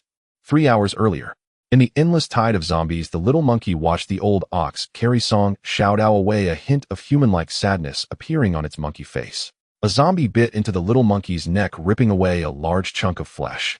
It howled in pain, squeezing out its last bit of potential to maintain its berserk ability, swinging its stick and sending all the zombies nearby flying. In the downpour of black blood, the gigantic monkey trembled all over. After a brief gasp, the horde of zombies closed in again. With the stench of blood emanating from the monkey, all the zombies went into a frenzy. At this moment, the remaining energy within the little monkey could support it to swing the wolf fawn club a few more times at most. Boom! The horde beside it was once again sent flying. The little monkey trembled even more violently. At this point, it no longer hoped for escape, only seeking to hold on for a few more minutes. It was only in rank mutated beast, and the berserk ability that exceeded its limits was devouring and shrinking its organs, constantly draining its life force. Just when the little monkey thought it was about to die, suddenly all the zombies around it fell silent. At this moment, the entire world seemed to freeze. All the zombies stood motionless, as if transformed into stone statues. The little monkey did not understand what was happening when suddenly a hoarse and unpleasant voice came to its ears. Are you not leaving yet? The little monkey turned to look. Surrounded by zombies, where were the shadows of any humans? At this time, the voice grew urgent. Run quickly. The little monkey dared not hesitate any longer. With its long legs, it leaped over 7 or 8 meters, desperately charging towards the outside of the industrial park. Without the hindrance of zombies, in less than a minute, the little monkey burst out of the industrial park. At this moment, its last bit of potential was finally exhausted, and in the next instant, its massive form rapidly shrank. Its originally small body became even smaller due to forcibly activating the second ability, looking like a bloodstained skeleton of a child from afar. The little monkey could no longer lift the wolf fawn club. The heavy armor felt like a mountain pressing down on it. Roar, roar, roar. At that moment, the zombies behind it suddenly moved again. It was as if they had just woken up from sleep. In an instant, every breath of air felt oppressive with horror. The little monkey turned around to see the zombies swarming like ants, madly pouncing toward it. It summoned its last ounce of energy, immediately discarded the wolf fawn club, shed its heavy armor, and struggled to run forward with its short legs. In its panic, it lost track of direction. The zombies were already a considerable distance away from the little monkey. The slower zombies gradually lost track of its scent, and with the little monkey's small size, it slipped between the ruins, managing to escape as the pursuing zombies gradually fell behind, leaving only a dozen zombies trailing behind. The little monkey did not know how long it had been running. It felt weak and squinted its eyes, trying to take another step, when suddenly everything went dark before its eyes. Thud! The little monkey collapsed to the ground. The sky was already bright, but its vision was still blurry. In this desolate world, it did not know where the only human who could accompany it was. It lay on the ground, still bleeding, vaguely aware that it was about to die. The little monkey turned its face to catch one last glimpse of this world, but a piece of meteorite on the ground blocked all its sight. It suddenly began to miss Zhao Yin. In the depths of its being, the little monkey could feel that its master was still alive. He is still alive, how wonderful. The little monkey slowly closed its eyes. Look, what's that thing ahead? Unbeknownst to it, a few people had arrived not far from the little monkey. 4 men and 1 woman, dressed in tattered clothes, their faces covered in soot, making it hard to discern their ages and appearances. It's a child. No, it's a monkey. It's really a monkey. How did it survive the meteor shower? Don't worry about how it survived. Ooh, just bring it back. Great. We haven't eaten meat in over a month. Although this monkey is thin, each person can still get a piece or 2. Can monkeys eat too? I feel like it's pretty similar to a human, the woman said. One of the middle-aged men stepped forward, grabbing the little monkey by its tail and lifting it up, saying, "If you don't dare to eat, well, just divide 1 more portion. It's the apocalypse. Not just a monkey, even if it were a child, I would dare to eat it." The woman suddenly laughed. Zhao Yin arrived outside the industrial park, where the zombie horde had thinned significantly and had returned to a state of aimless wandering. Old ox, was it here when you separated from the monkey? Zhao Yin thought to himself. Master, it was inside the industrial park ahead, the old ox replied in thought. Zhao Yin did not immediately advance into the industrial park. Instead, he crouched with Lao Niu and Song Xiaodao among the ruins, lifting his gaze to observe the movements of the nearby zombie horde. If Xiao Hozi had already left the park, he would surely have left a trail. After a long moment, his pupils contracted sharply. He spotted 3 Class F zombies wandering deep within the industrial park. All Class F zombies had previously been led away by the zombie king to the southern suburbs. These, therefore, must have just undergone evolution. Clearly, their mutation had been catalyzed by the flesh and blood of the bald man and his son. Zhao Yin swiftly withdrew his gaze and resumed his vigil. Minutes later, he finally noticed an extraordinary concentration of zombies stretching northward from inside the park. That must be where Xiao Hozi lured them before departing. Let's go to the northernmost edge of the industrial park. Zhao Yin immediately took the lead, striding forward with urgent steps. Zhao Yin, why north? We parted ways in the southeast, Song Xiaodao whispered, voice low. I didn't ask for your input. Stay silent. Zhao Yin appeared unusually agitated. After circling nearly half the perimeter of the industrial park, he finally reached its exact northern boundary, where the density of zombies within 500 meters of the outer fence rivaled that inside the park itself. The entire horde formed a grotesque tail-like extension from the park. Zhao Yin guided Lao Niu and Song Xiaodao through the rubble, using shattered structures to conceal their approach toward the tip of that macabre appendage. Half an hour later, the horde gradually thinned. Zhao Yin drew his mountain-splitting cleaver, stepped out from cover, and charged headlong into the mass of undead. Thwack! One zombie hadn't even registered his presence before being vertically bisected by Zhao Yin's blade. As nearby creatures began to react, he struck again and again, slaying 7 or 8 in rapid succession. Clutching his cleaver slick with black blood, he strode forward, cutting down all who stood before him. Lao Niu and Song Xiaodao stared wide-eyed. Such raw, unrelenting ferocity was rare, even in Zhao Yin. He didn't order Lao Niu to clear the path, nor did he command Song Xiaodao to slice through skulls like melons.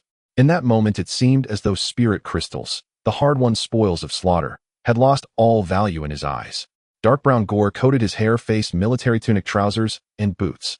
He looked less like a man and more like a relentless engine of carnage, slick, grimy, and utterly inhuman. When Lao Niu and Song Xiaodao caught up, Zhao Yin had already eradicated every zombie at the tail's tip. Leaning heavily on his cleaver, he stood motionless in the howling wind, a faint grim smile flickering across his grime-streaked face. Xiao Hozi, those zombies struck you. Now I've struck back for you. Only then did Song Xiaodao and Lao Niu realize he had done it all, not for loot nor strategy, but simply to avenge a friend. Song Xiaodao gazed at Zhao Yin, bewildered. This man was at times profoundly inscrutable. Zhao Yin, rest a moment. I'll collect the spirit crystals for you. She gestured toward the corpses littering the ground. Zhao Yin waved her off. Xiao Hozi comes first. Already 2 days and 1 night, without sleep, his body battered by relentless combat, he pressed forward, cleaver in hand. Suddenly, Zhao Yin quickened his pace, stopping before a viscous, unidentifiable mass. Song Xiaodao hurried over and recognized a heavy suit of armor and a spiked mace. It was hunted by the horde. These were only burdens. Understanding dawned. Zhao Yin swiftly stowed both items into his spatial ring, his expression darkening further. Xiao Hozi had abandoned even armor and weapon. Its plight must have been dire indeed. From this point onward, a vivid streaked trail of blood wound northward into the distance, deep crimson, unmistakably fresh, shed by a living being just hours earlier. Zhao Yin led Lao Niu and Song Xiaodao along that sanguine path. It followed a pre-apocalypse highway flanked by collapsed ruins. Soon amid the rubble, Zhao spotted a small dark pool of blood. The scattered droplets ended abruptly here. Where is Xiaohozi? Where did it go? Zhao barked, voice raw with agitation. Song Xiaodao met his bloodshot eyes and felt a sudden icy dread rise within her. Stammering, she replied, I don't know. It fell here, with no one to aid it. Where else could it possibly go? Zhao glared at her. Then find it, now. Yes, I'll search right away. She stammered, too frightened to protest, and immediately began frantically scouring the area. Zhao himself remained still. In truth, his extraordinary perception would have detected Xiaohozi instantly, if it were anywhere nearby. Xiaohozi was not here. Only 3 possibilities remained: it had been devoured by zombies, seized by mutated beasts, or taken by humans. Being eaten by zombies was the least likely. The absence of even a single shred of fur ruled it out. That left only mutated beasts or people. Zhao, come quickly. Song Xiaodao suddenly cried out. Zhao rushed over. In her hand was something hauntingly familiar. A corn husk. Fresh corn. Only possible from post-apocalyptic mutated flora. Mutated beasts devoured corn but never carried its husks. Only humans could have brought this husk here. Someone took Xiaohozi. Zhao clenched his fists until his knuckles turned white. That's wonderful. Someone saved Xiaohozi. Song Xiaodao beamed. Zhao shot her a look of utter disbelief. She clapped a hand over her mouth, realizing at last how gravely she'd misjudged the situation. She sensed her mistake instinctively. Slowly, Zhao closed his eyes, his hearing expanding to its within a 2-kilometer radius. The howling wind carried countless shuffling footsteps, most hollow, unsteady, unmistakably those of zombies. No heartbeats, no breaths. They've taken it far. Zhao Yin's voice grew calm, yet edged with cold certainty. But they cannot have gone beyond 10 kilometers. Not yet. In this ruined world, evolved humans had begun to emerge. Perhaps even awakened adepts were rising. Yet the meteor shower had ended only days ago. Zhao refused to believe anyone besides himself had already attained E-rank strength. Even if such a person existed, they would be rarer than phoenix feathers, and Xiaohozi stood almost no chance of encountering one. Without E-rank power, traversing great distances safely, amidst hordes of the undead, was impossible within mere hours. Zhao dropped into a narrow fissure, scanning meticulously for any trace left behind. Last night's fierce wind had scoured the wasteland with sand and grit, obliterating all footprints. Yet human passage always left some mark. Soon he found a single drop of blood clinging to a vertical section of broken wall, shielded from the wind and thus preserved. They went north. Zhao lifted his gaze toward the northern horizon, his eyes burning with leaf. He imagined them stuffing Xiaohozi into a sack or some other container to suppress its bleeding. Yet one drop had seeped through. They had shown no concern for its survival, clearly regarding it not as a companion, but as food. How can you be certain? Song Xiaodao asked. Zhao pointed to the bloodstain. Survivors are starving. Upon capturing an injured monkey, their first thought is meat. Lighting a fire outdoors is too dangerous. They'll return to their prior shelter to cook. He continued, that corn husk marks where they rested earlier, just a dozen meters from here. The blood fell along their return route. That confirms their direction of departure. Song Xiaodao frowned, confused, about to ask again, when Zhao suddenly swept her up in his arms. Zhao, what are you doing? She gasped in alarm. Without reply, he hoisted her onto Laonyo's back. Sit still, and keep your mouth shut. Then turning, he strode resolutely northward. 50 meters north, Zhao found another bloodstain, confirming his deduction. Along the way, traces appeared at irregular intervals. Sometimes a drop every 20 or 30 meters, sometimes only after hundreds. Not every drop survived the wind and time. Their captors clearly knew this terrain well, choosing paths that avoided zombies entirely. Thus Zhao Yin's pursuit advanced unimpeded. Half an hour later, Zhao opened his eyes, his irises blazing with murderous fury. Zhao, have you found Xiaohozi? Song Xiaodao couldn't hold back. I heard them, a group of people. It must be them, Zhao replied, voice glacial. What if they truly harmed Xiaohozi? What will you do? Song Xiaodao asked softly. If even a single hair falls from Xiaohozi because of them, I will erase every last one of them. Though she knew his nature well, Song Xiaodao still felt an involuntary chill crawl up her spine. This was a low hill, pockmarked and scarred by the meteor shower, its trees reduced to blazing torches that baked the earth's surface into a brittle, hardened crust. Within mere days of the cataclysms, waist-high weeds had already surged forth. Post-apocalyptic flora possessed astonishing vitality. Some even took root within solid stone. Beneath the hill lay an unfinished highway, its tunnel bored deep into the mountain's heart. Though now half collapsed, it still retained a considerable hollow space. We're finally back. 4 men and 1 woman stood before the tunnel entrance. The man carrying a cement sack broke into a relieved smile. We're safe. The sight of the tunnel instilled in them a profound sense of security. Their voices instantly grew louder. I'm starving. When do we skin the monkey? Another man demanded urgently. Who isn't starving? Only a single ear of corn has ripened, and lately we've been boiling rotting flour in a foul-smelling broth. The woman said. The man with the cement sack replied, first boil water, scald the monkey, then pluck the fur directly. Even the hide is edible, as skinning it would be wasteful. Let's scald it alive. Killing it would spill blood, and blood is food too, murmured a previously silent man, chuckling. Exactly. Every calorie must be conserved. The woman agreed. The four men had once been senior supervisors of the tunnel construction project. On the night the meteor shower struck, all laborers had been granted leave and sent to a rest area 1 kilometer away. Seeking thrills, the four drove from a KTV, bringing the woman with them into the tunnel to play. Thus they narrowly escaped an epical calamity. Now as they entered the tunnel, a gaunt figure emerged immediately. Did you find food? Find food? Hell, all you ever ask about is eating. Why don't you first ask if we face danger? The man with the cement sack snapped at the woman who rushed forward. She too was grimy from head to toe. Yet despite strict rationing of drinking water, she had kept her legs startlingly pale, clad in torn sheer stockings.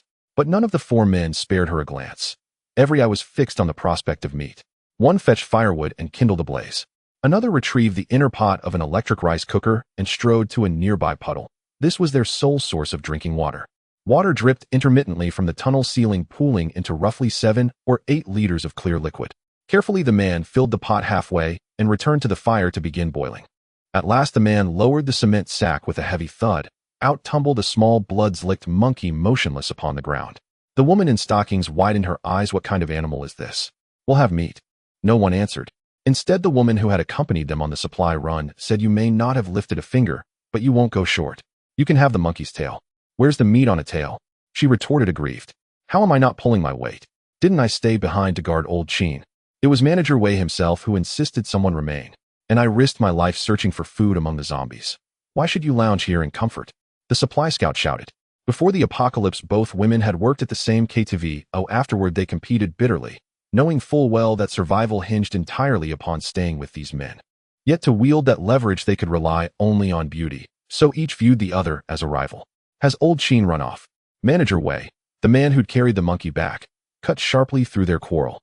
Instantly the woman in stockings shifted into a deferential smile. He hasn't fled, Brother Wei. Whatever you entrust me with, I'll fulfill to the best of my ability. Bring him out. He'll help pluck the monkey's fur. Manager Wei commanded. Moments later, a frail man, around 40, hands bound tightly behind his back, was led forward by a rope held by the woman in stockings, his gait unsteady and weak. What use is keeping this worthless wretch? She grumbled. He costs us nothing to maintain, just a few sips of urine, daily scraps of maggot-ridden rot, and occasional labor, plus amusement when boredom strikes. Manager Wei grinned. And if zombies ever breach the tunnel, he'll draw their attention, buying us precious time. The others roared with laughter.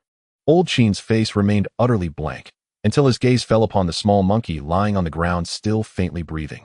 A flicker of pity crossed his eyes. He and the monkey shared the same fate, both mere flesh laid bare upon another's cutting board. Before the apocalypse, old Cheen had been the site cook, living inside the tunnel so he could rise before dawn to prepare breakfast for the workers. When the meteor shower struck, the unfinished tunnel became the safest refuge. And because he controlled vast stores of provisions, he was inevitably sought out, even by Manager Wei and his crew, who had never deigned to look him in the eye before. At first, everyone assumed this was merely a passing natural disaster. Soon life would return to normal. They still laughed and chatted freely. Manager Wei even promised old Cheen a raise upon the arrival of rescue teams. Eager to please, old Cheen spent every day devising ever more elaborate meals. Then just days ago, the meteor rain ceased, and everything changed. Overnight, every stored ingredient rotted beyond salvage. Only a few sacks of flour resisted decay. Though moldy and foul-smelling, they could still be boiled into barely palatable mush. As rations dwindled, Manager Wei ventured outside and witnessed the zombie outbreak firsthand. Thereafter, they imprisoned old Cheen, giving him only urine to drink. He knew with chilling certainty that, like the monkey before him, he too was doomed, destined to die at the hands of these beasts. Brother Wei, look how obedient I've been. Later could I have a monkey leg? Or, no, even the head would do. The woman in stockings stepped forward, lifting her filthy skirt, revealing no undergarment beneath. Slowly she raised one leg, rubbing her thigh against the zipper of Manager Wei's trousers. Brother Wei, starvation will make a girl lose her allure. Get away. Manager Wei shoved her aside violently. We haven't eaten our fill in days. I haven't the strength for such things. Her smile froze, beneath it hatred smoldered. The other woman burst into laughter. Is the water boiled? Manager Wei turned to another man. Steam is rising. The water's nearly ready, the man replied, staring hungrily into the bubbling pot, licking his cracked lips. The water used to scald the monkey's fur can be filtered and drunk. Don't waste a drop, Manager Wei instructed, a veiled warning against theft. Then he strode deeper into the tunnel. Leave old Qin and Yu Donghai here to pluck the fur. Everyone else, come with me to inspect the corn plant. Yu Donghai, the man boiling the water, nodded. The rest followed Manager Wei into the tunnel's depth. Before the apocalypse, Manager Wei had held the highest rank among them, and afterward he retained authority, not by force, but through fairness and unwavering transparency. Bringing everyone to view, the corn signaled clearly he would hoard nothing. All would witness, all would share, all would hold each other accountable. 2 days earlier, while searching for additional water sources near the collapsed section of the tunnel, they'd stumbled upon the corn plant, suddenly sprouted impossibly tall. It soared 5 stories high, bearing 14 massive ears of corn. That morning, before setting out to scavenge, they'd found one ear fully ripe. They broke it off, shared it en route, and discovered that just a few kernels per person staved off hunger and flooded them with renewed vigor. They realized instantly this was a post-apocalyptic mutant crop, its nutritional density dwarfing anything known before the fall. So Manager Wei, having secured the monkey meat arrangements, rushed immediately to inspect the corn. At that very moment, Zhao Ying caught sight of the tunnel nestled beneath the low hill. The water has boiled. Go fetch a large basin. Lao Qin moved numbly aside and, using his bound hands, picked up the heavy iron basin normally used for kneading dough, then dropped it with a clang beside the fire. Yu Donghai seized the small monkey by its tail and flung it straight into the basin. Then he ordered, "Go, pour the boiling water from the pot over the monkey." "How am I supposed to lift the pot with my hands tied like this?" Lao Qin finally spoke, his voice parched and hoarse. Yu Donghai glanced at the rope binding his wrists and sneered coldly, "You expect me to untie you?" Lao Qin said nothing, only stared silently. "Don't think I don't know. You're an ex-soldier trained for 7 years at Shaolin Temple. If I untie you, the rest of us wouldn't stand a chance against you alone." Yu Donghai mocked. "I haven't eaten in 3 days. I haven't the strength left. You're overthinking it. Forget about being untied. Try again in your next life." Yu Donghai turned away, grabbed a cloth, wrapped it around the inner pot of the electric rice cooker, and lifted it. Just as he prepared to pour the scalding water over the monkey, Lao Qin suddenly lunged forward. Clang! The inner pot flipped directly onto Yu Donghai, drenching him in searing water. He shrieked in agony while frantically tearing at his clothes. Within moments, grotesque blisters swelled across Yu Donghai's crimson face. Help me." Lao Qin watched him passively expressionless, making no move to flee. At that moment, Wei Jingli and the others, who had not yet entered the tunnel, heard the commotion and rushed back. Seeing Yu Donghai now unrecognizable and writhing, and Lao Qin standing calmly with a faint chilling smile, they instantly understood. "Old Yu is finished," the woman in stockings chirped gleefully. In the aftermath of the apocalypse, many survivors had grown unhinged. Such severe scalding under these brutal conditions was fatal. No one could save Yu Donghai. His death meant one fewer mouth to share the corn and monkey meat. All stood motionless, watching Yu Donghai writhe and scream. Even Wei Jingli merely feigned outrage. No attempt was made to aid him. As he barked at Lao Qin, "Was this your doing?" "It was," Lao Qin replied flatly. Crack! A man stepped forward and slapped him hard across the face. "If anything happens to brother Yu, I'll kill you myself." Already weakened, Lao Qin staggered, blood trickled from the corner of his mouth. Thud! Another man seized a rolling pin and brought it down hard on the back of Lao Qin's head, knocking him to the ground. "I'll finish you off." Then both men fell upon Lao Qin, pummeling him mercilessly. Suddenly Wei Jingli spoke. "Stop. Yu Donghai is beyond saving, and later we'll need Lao Qin to dig the grave." His tone was utterly detached, utterly indifferent to the fate of a comrade. Both men paused, looked up, and one said, "Manager Wei is right." The other immediately agreed. "Exactly. We still need him." Ha! Lao Qin, his face and hair soaked in blood, began to laugh. "What are you laughing at?" Wei Jingli demanded icily. "I'm laughing because you've spared me, for now, but sooner or later you'll have to kill another. Then those ears of corn will be shared among even fewer people." Lao Qin chuckled.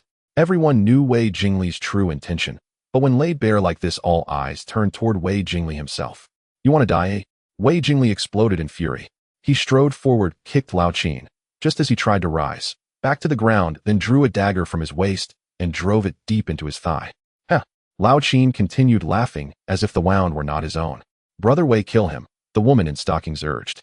The other woman, rarely agreeing with her, nodded. "Brother Wei, let Shaoli dig the grave later. Lao Qin can't be kept alive."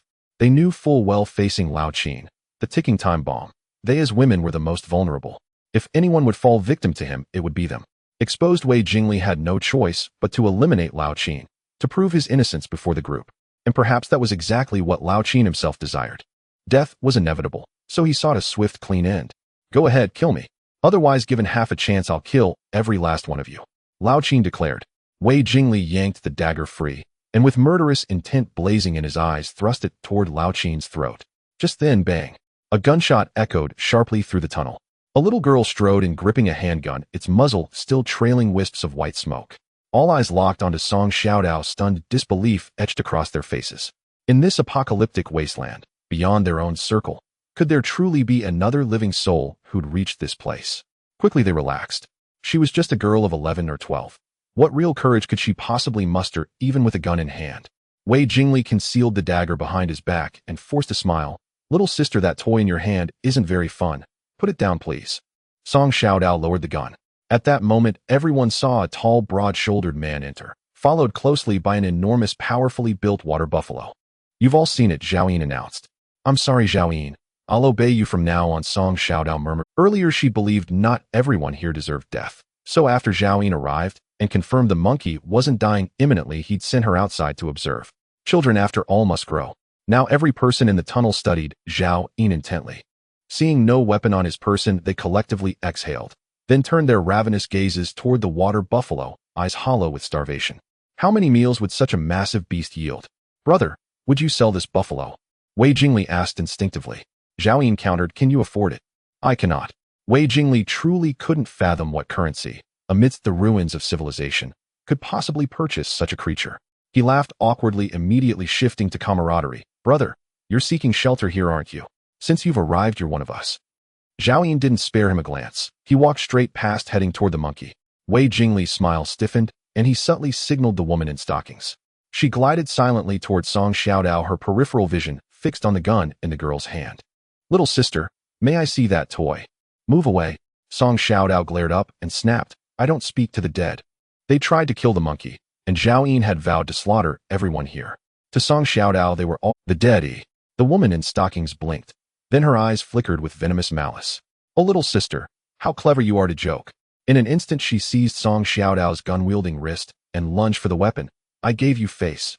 You refused it. All breaths froze. Then, shock rippled through the crowd. The girl twisted violently, her slender arm striking the woman squarely in the chest. The woman screamed and flew backward, landing directly in the fire. She should have writhed and shrieked, but instead she lay utterly still amid the flames, as if resting on the softest, most luxurious bed of the pre-apocalypse world. She was dead, already dead before hitting the fire. Silence fell, absolute, suffocating. Soon the air filled with the acrid, nauseating scent of burning flesh. Ugh, ugh. Song Xiaodao was the first to double over and vomit. Wei Jingli and the others felt icy dread crawl up their spines. None could comprehend how such a frail child possessed such terrifying strength. Nor had any of them even seen it happen. Brother, my woman was merely curious about that handgun. Nothing more, Manager Wei stammered urgently to Zhao Yin beside him. By then Zhao Yin had already stepped before the little monkey, not even glancing toward Song Xiaodao.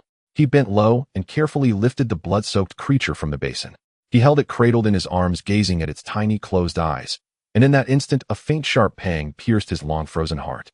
In his past life, he had trusted Lin Tianfeng, Zhang Dongliang, and many others he deemed true confidants and sworn brothers. Yet all that faith ended in ruin. His camp obliterated, his comrades slain. In this life, from the moment the meteor shower ceased, Zhao Yin had remained inseparable from this little monkey, simple-minded, perpetually hungry, yet utterly loyal and worthy of trust. This time Zhao Yin spared no hesitation. He uncapped a bottle of Nongfu Spring and offered his last sandwich with cream filling. Gently tearing the bread into fine shreds, he soaked them in water before feeding them bite by bite into the monkey's mouth. Old Qin rose silently and watched Zhao Yin cradling the monkey. A quiet certainty settled within him. This man was far stronger than the girl, and far more fiercely protective of the very creature they had nearly devoured. Old Qin waited in stillness, awaiting the fate of Wei Manager and his companions. Ha ha ha. Brother, this monkey belongs to you, doesn't it? We were the ones who rescued it. Ah, so it seems. Zhao Yin finally spoke, his voice calm and measured. Weren't you just preparing boiling water to scald and pluck its fur? No, of course not. Monkeys are primates. We'd never dare eat one. Wei Manager forced a strained smile, sweat beading on his forehead. Stealthily, he edged closer to Zhao Yin, circling behind him. Then in a flash drew a concealed knife from his right sleeve and lunged, aiming the blade straight for Zhao Yin's throat. In that fleeting moment, Wei Manager already envisioned seizing this man, whereupon the impossibly strong girl would instantly surrender helpless before their will. Zhao Yin remained crouched, still holding the monkey, seemingly oblivious, until the cold steel kissed his neck. Only then did he slowly lift his head, meeting Wei manager's gaze with unnerving calm. "You wish to kill me, Zhao Yin asked. "Don't move. Order the girl to surrender her handgun, now." Wei manager's face flushed with frantic triumph as he barked the command. Zhao Yin's eyes turned glacial. In the next breath, a silver arc flashed, so swift none could trace how the blade appeared in his hand or how it struck. Thud!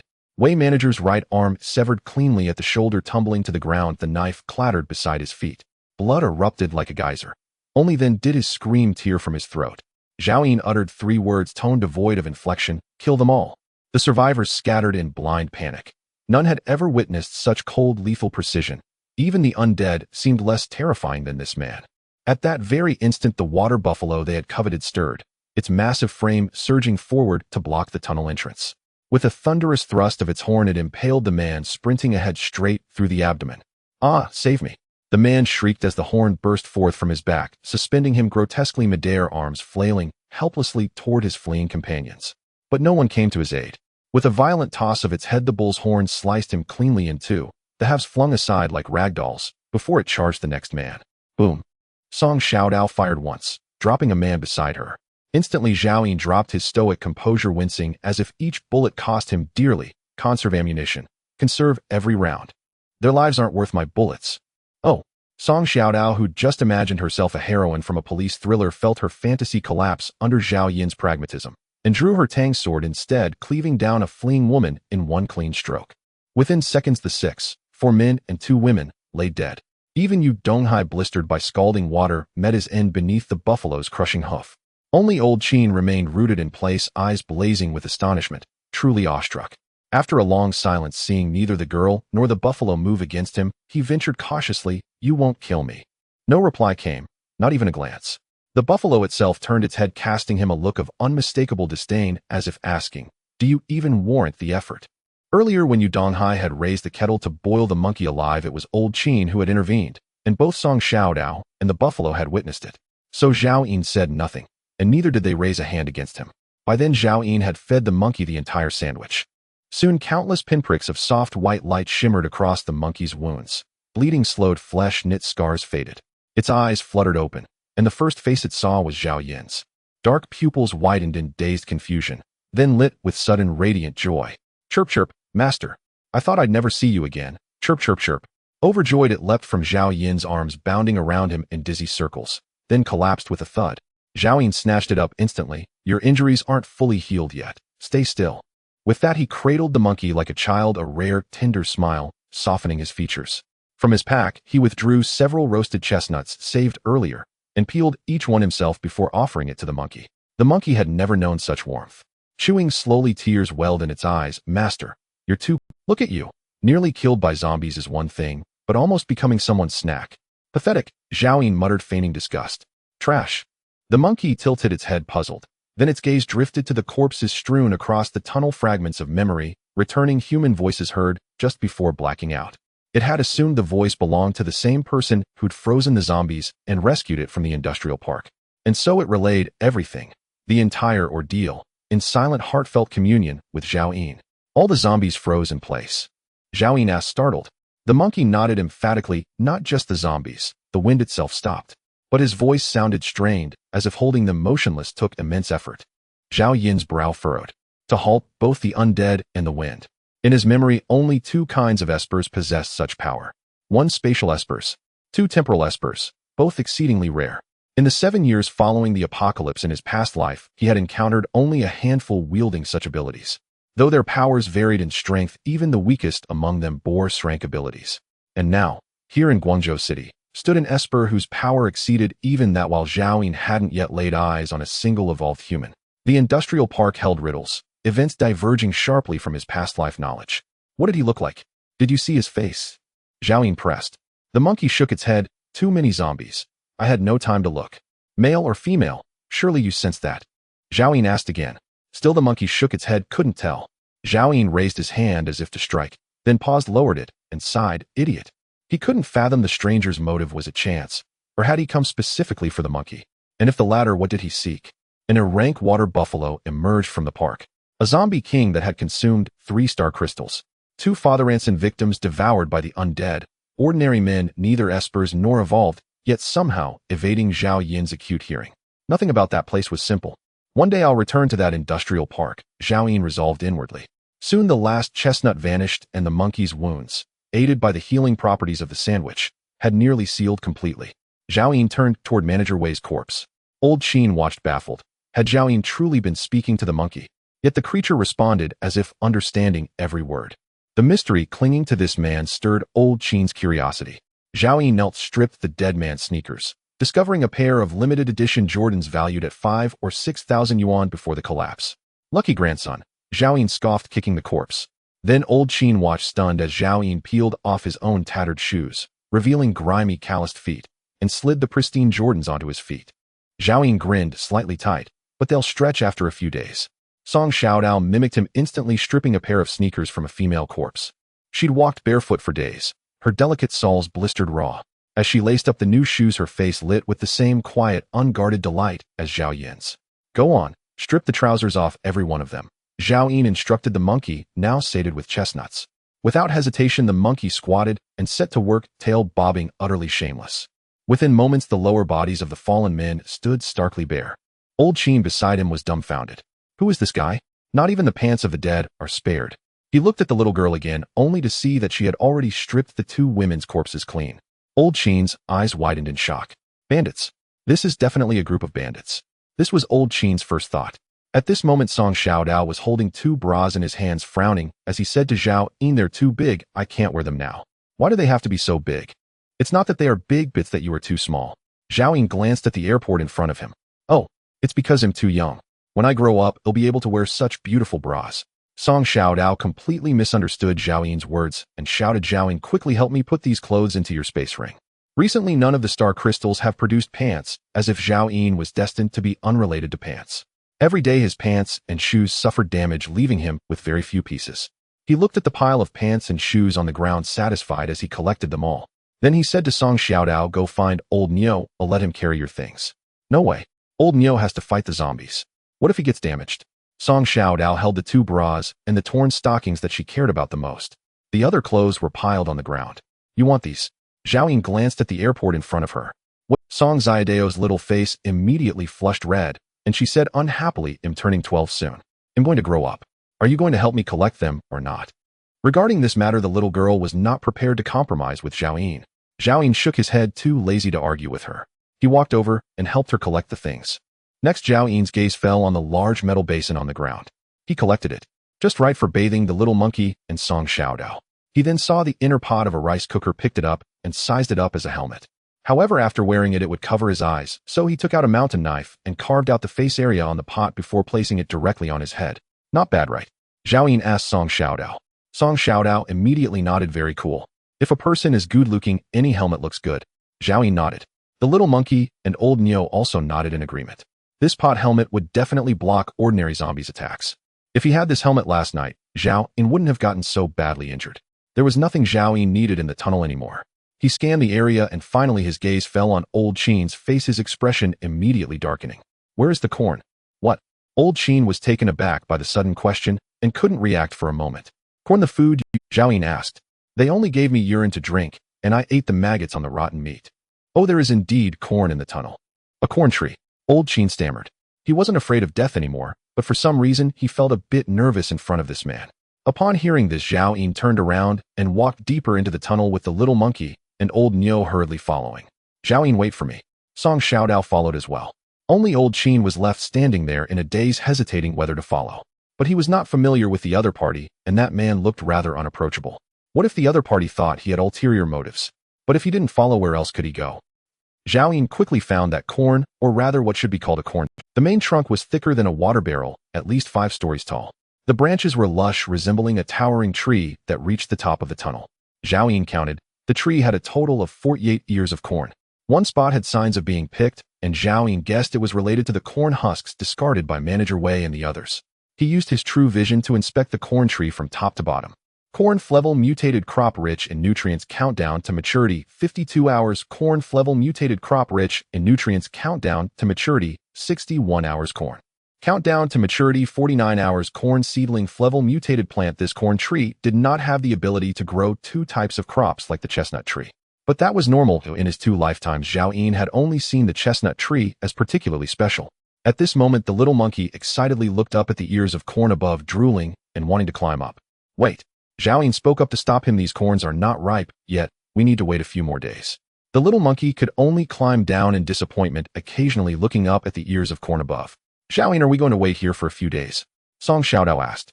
The latest ears of corn need 3 days to mature, and in those 3 days the value consumed by the 2 mutated beasts would definitely far exceed that of 48 ears of corn. The corn isn't for eating. Once mature, it will be seeds. Zhao Yin explained.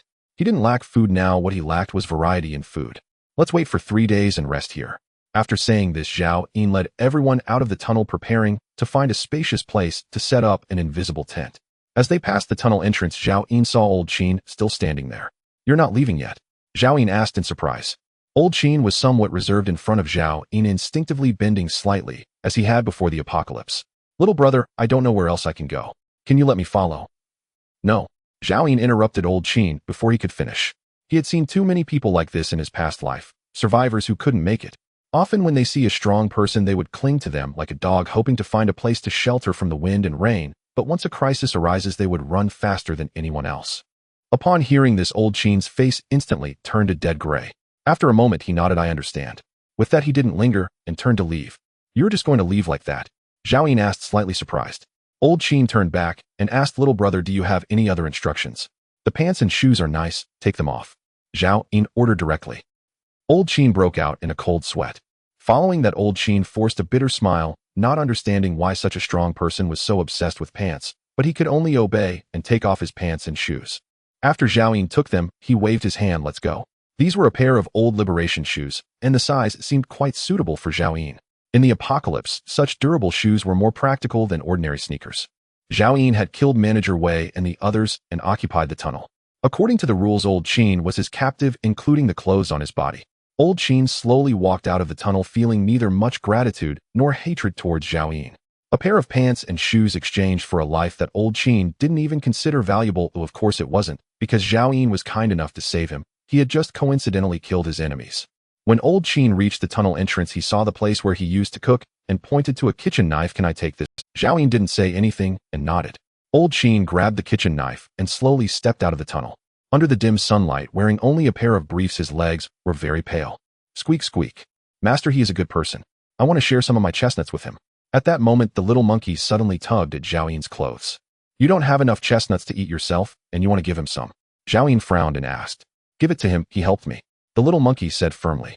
When Old Qin helped it earlier, although the little monkey had fallen into a coma, the powerful perception of the mutated beast still allowed it to sense some things.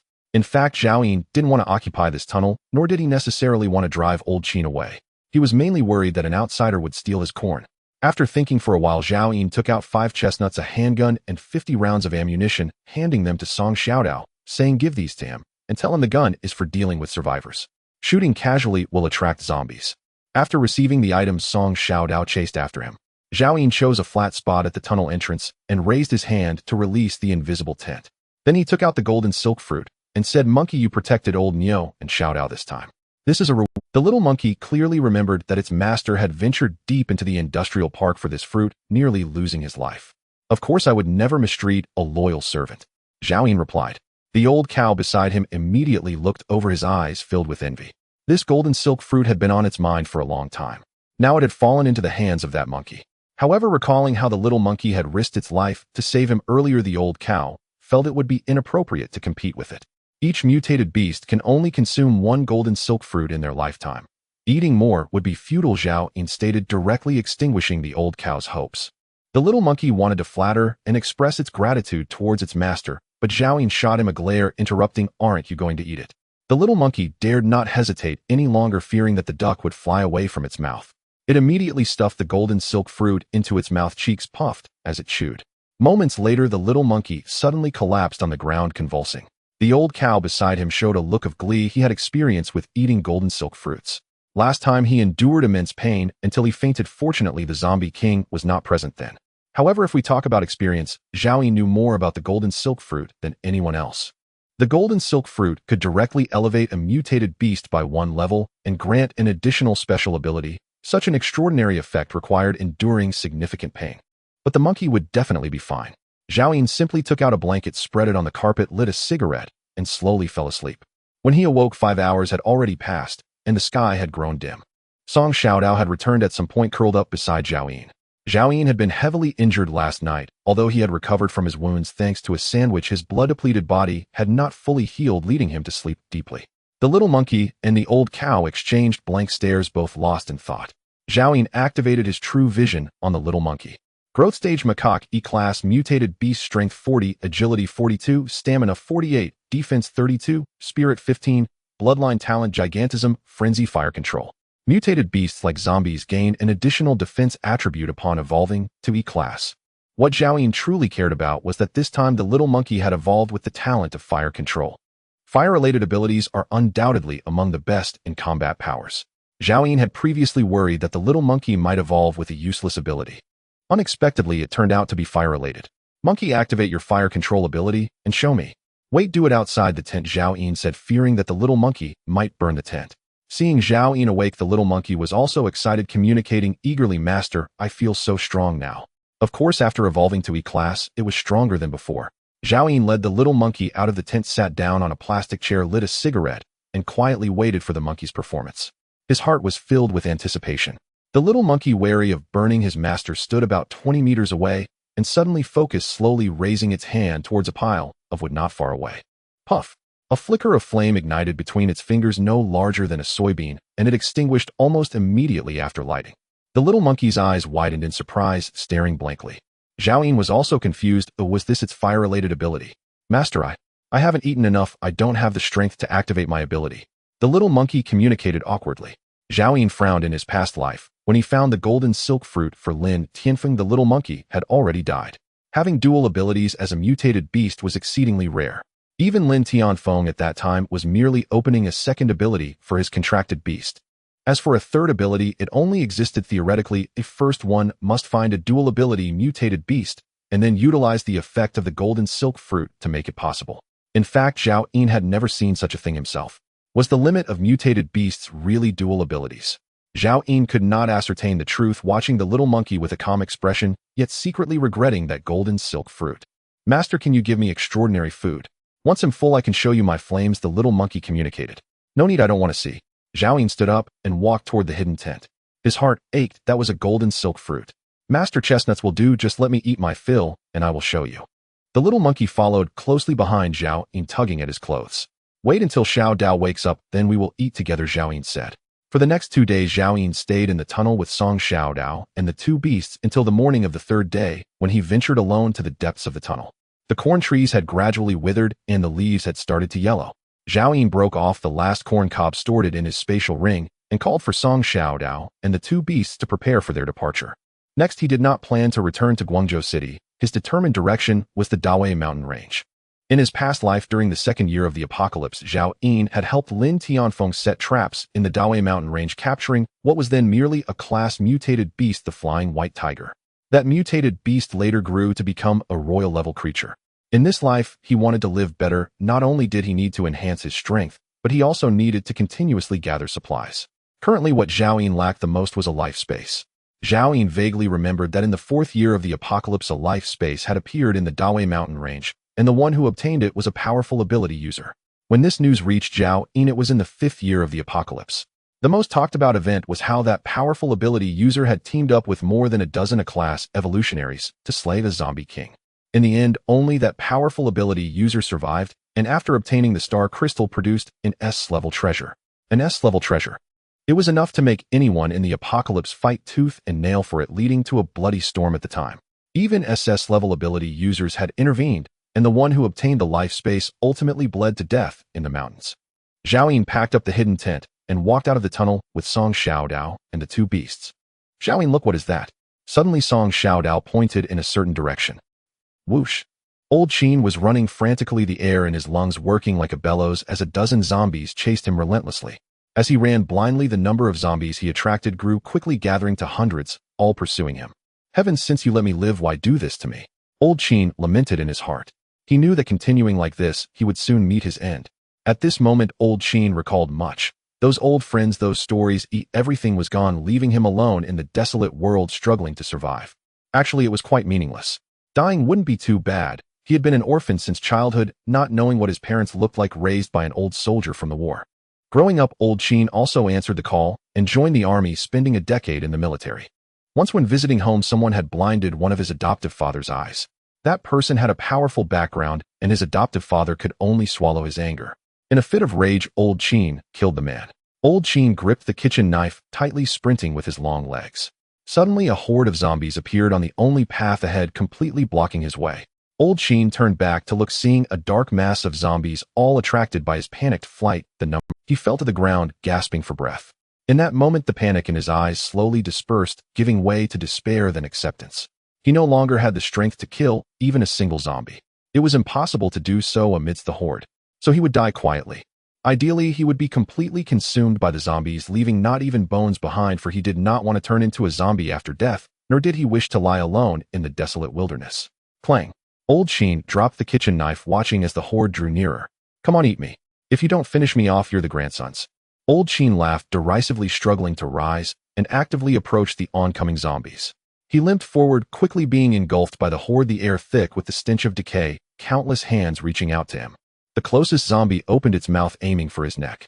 In that moment, Old Chin closed his eyes, his expression tightening again. He tried to make his death look less ugly, but could not suppress his fear. It turned out he was still afraid of death. However, Old Chin felt no pain at his neck. Moments later, he opened his eyes and saw all the zombies frozen in place, as if they had suddenly transformed into wooden sculptures. At that moment, the wind stilled. Old Chin saw the fine sand stirred up by the wind, suspended in the air, as if time had stopped and the years were frozen. Go. A cold little hand grabbed Old Chin's wrist, pulling him out from the pile of corpses. When Old Chin came to his senses, he saw a petite woman, her upper body clad only in a bra, her lower body in dirty jeans, pulling him along as she ran, leaving him with the sight of her slender back. Old Chin's body suddenly felt energized, his long legs moving swiftly.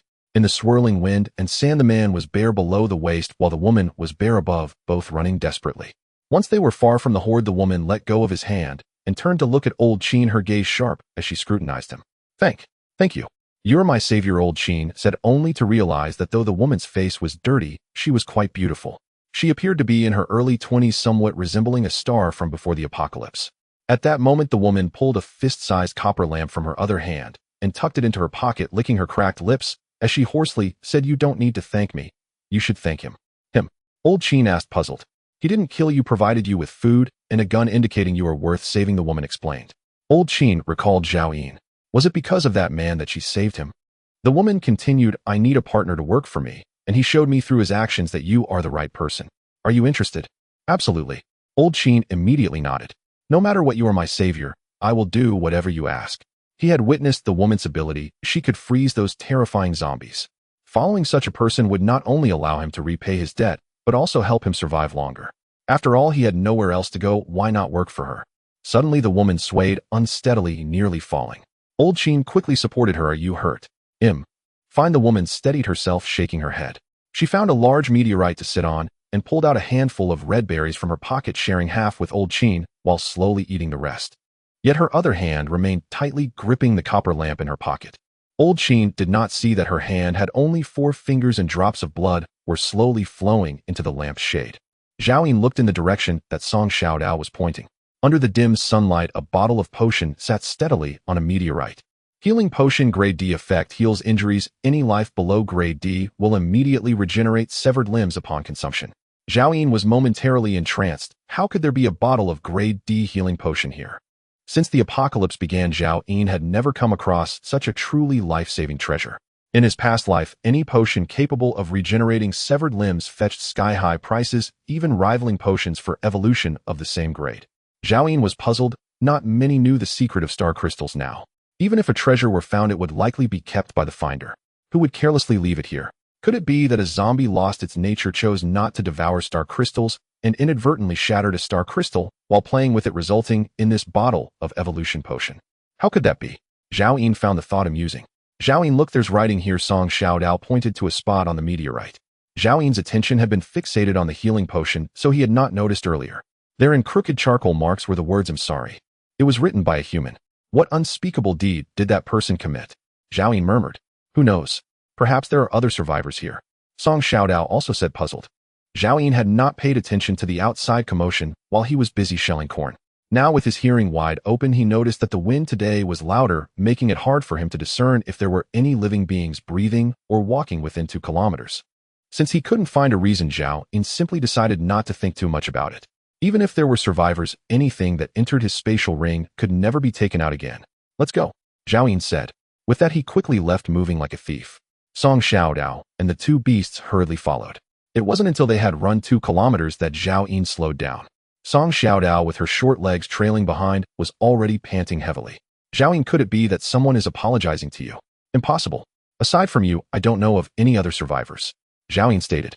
Seeing that Zhao Yun was certain, Song Xiaodao stopped speaking. Zhao Yun noticed that the vegetation on both sides of the broken road was more lush than it had been 2 days ago. Although this ordinary vegetation was not mutant, it exhibited greater vitality than plants before the apocalypse. Among many ruins, weeds and vines had overgrown, taking root directly in the concrete, with numerous cracks appearing in the concrete slabs. Zhao Yun knew that it wouldn't be long before these ruins disappeared, completely decomposed by the vegetation. In a few years, people might not even remember what their former homes looked like. The world at that time would be like a reset, entering a cycle, returning to primitive times. Once Zhao Yun had read a news article where someone boldly hypothesized that countless civilizations had been destroyed and restarted before humanity ruled this world. No one knew what caused civilizations to perish or when they would arise. Perhaps that news article was not a hypothesis, but a fact. The current apocalypse was merely the destruction of technological civilization and the rise of extraordinary civilization. Zhao Yun just didn't know what role the last humans would ultimately play. Would all the zombies evolve intelligence and replace human rule, or would humanity ultimately eradicate all zombies? However, all of this had nothing to do with him, Zhao Yun. What he was doing now was to gather as many resources as possible to strengthen himself. He would no longer create any camps, nor would he lose himself in power. As long as he had enough resources and was strong enough, then he could live well with those he cared about most, and the beasts. At that moment, a fierce wind blew, howling and wailing. It tousled Song Xiaodao's long hair and clung her dress tightly to her body, outlining the innocence of the young girl. Guangzhou City is about 500 kilometers from the Dawei mountain range, requiring a journey northward. Zhao Yun chose a shortcut, gradually entering the once lush forest. As they moved away from Guangzhou City, the scattered zombies along the road gradually disappeared from sight. After the apocalypse, all the forests were destroyed, with only a few mutant trees having grown overnight, while most places still had only weeds. It hadn't rained since the apocalypse, and the wind and sand were heavy. Zhao Yun took out 2 gas masks, giving one to Song Xiaodao. As for the old cow and little monkey, let them be. 3 days later, Zhao Yun and his party had gradually entered the Dawei mountain range. Zhao Yun, we can't go around ahead. There are zombies blocking the road. Song Xiaodao pointed ahead.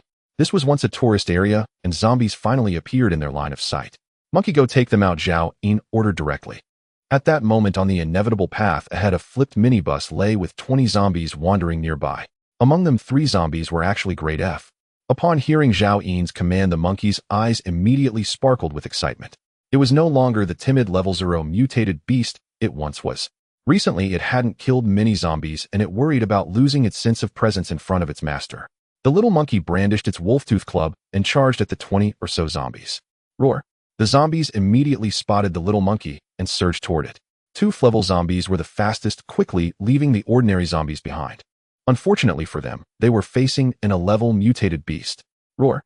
As the little monkey ran, it let out a loud roar, and its body rapidly expanded. The heavy armor clanked as its speed doubled, transforming its massive figure into a whirlwind. Bang!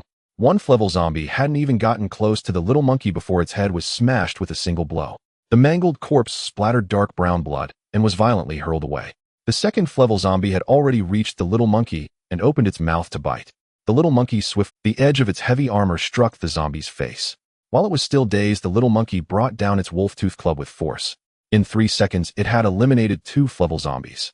The rest was simple. The remaining dozen ordinary zombies couldn't even get close to the little monkey, and the little monkey stowed away its wolf-tooth club, swiftly shrinking back to its normal size, and scampered back to Zhao Yun, hugging his knee. Master, I'm done killing.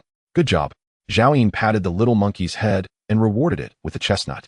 He recalled a few days ago when he had first arrived at South Suburb Village struggling greatly to take down those 2 level zombies, even using a handgun. Xiaoyin, I'll go cut the watermelon, Song Xiaodao said proactively. In fact, even if she hadn't said anything, Xiaoyin would have commanded it. With such trivial work, would he really do it himself? She took out her butterfly knife and approached the corpse of the nearest level zombie, reaching in to poke at the foul-smelling black brain matter quickly, finding an level corpse crystal. Song Xiaodao expertly cleaned it and lowered her head to continue searching for Zhao Yin's favorite star crystal. However, after searching for a long time, she had cut open nearly every drop of brain matter and piece of skull. There was not a single trace of a star crystal. Zhao Yin, this is bad. Someone has stolen the star crystal from this zombie. Song Xiaodao shouted anxiously. Zhao Yin walked over. What happened? I can't find the star crystal. Song Xiaodao felt useless, unable to handle such a small matter. Zhao Yin took out his machete and cut through a few places before moving to the corpse of another level zombie.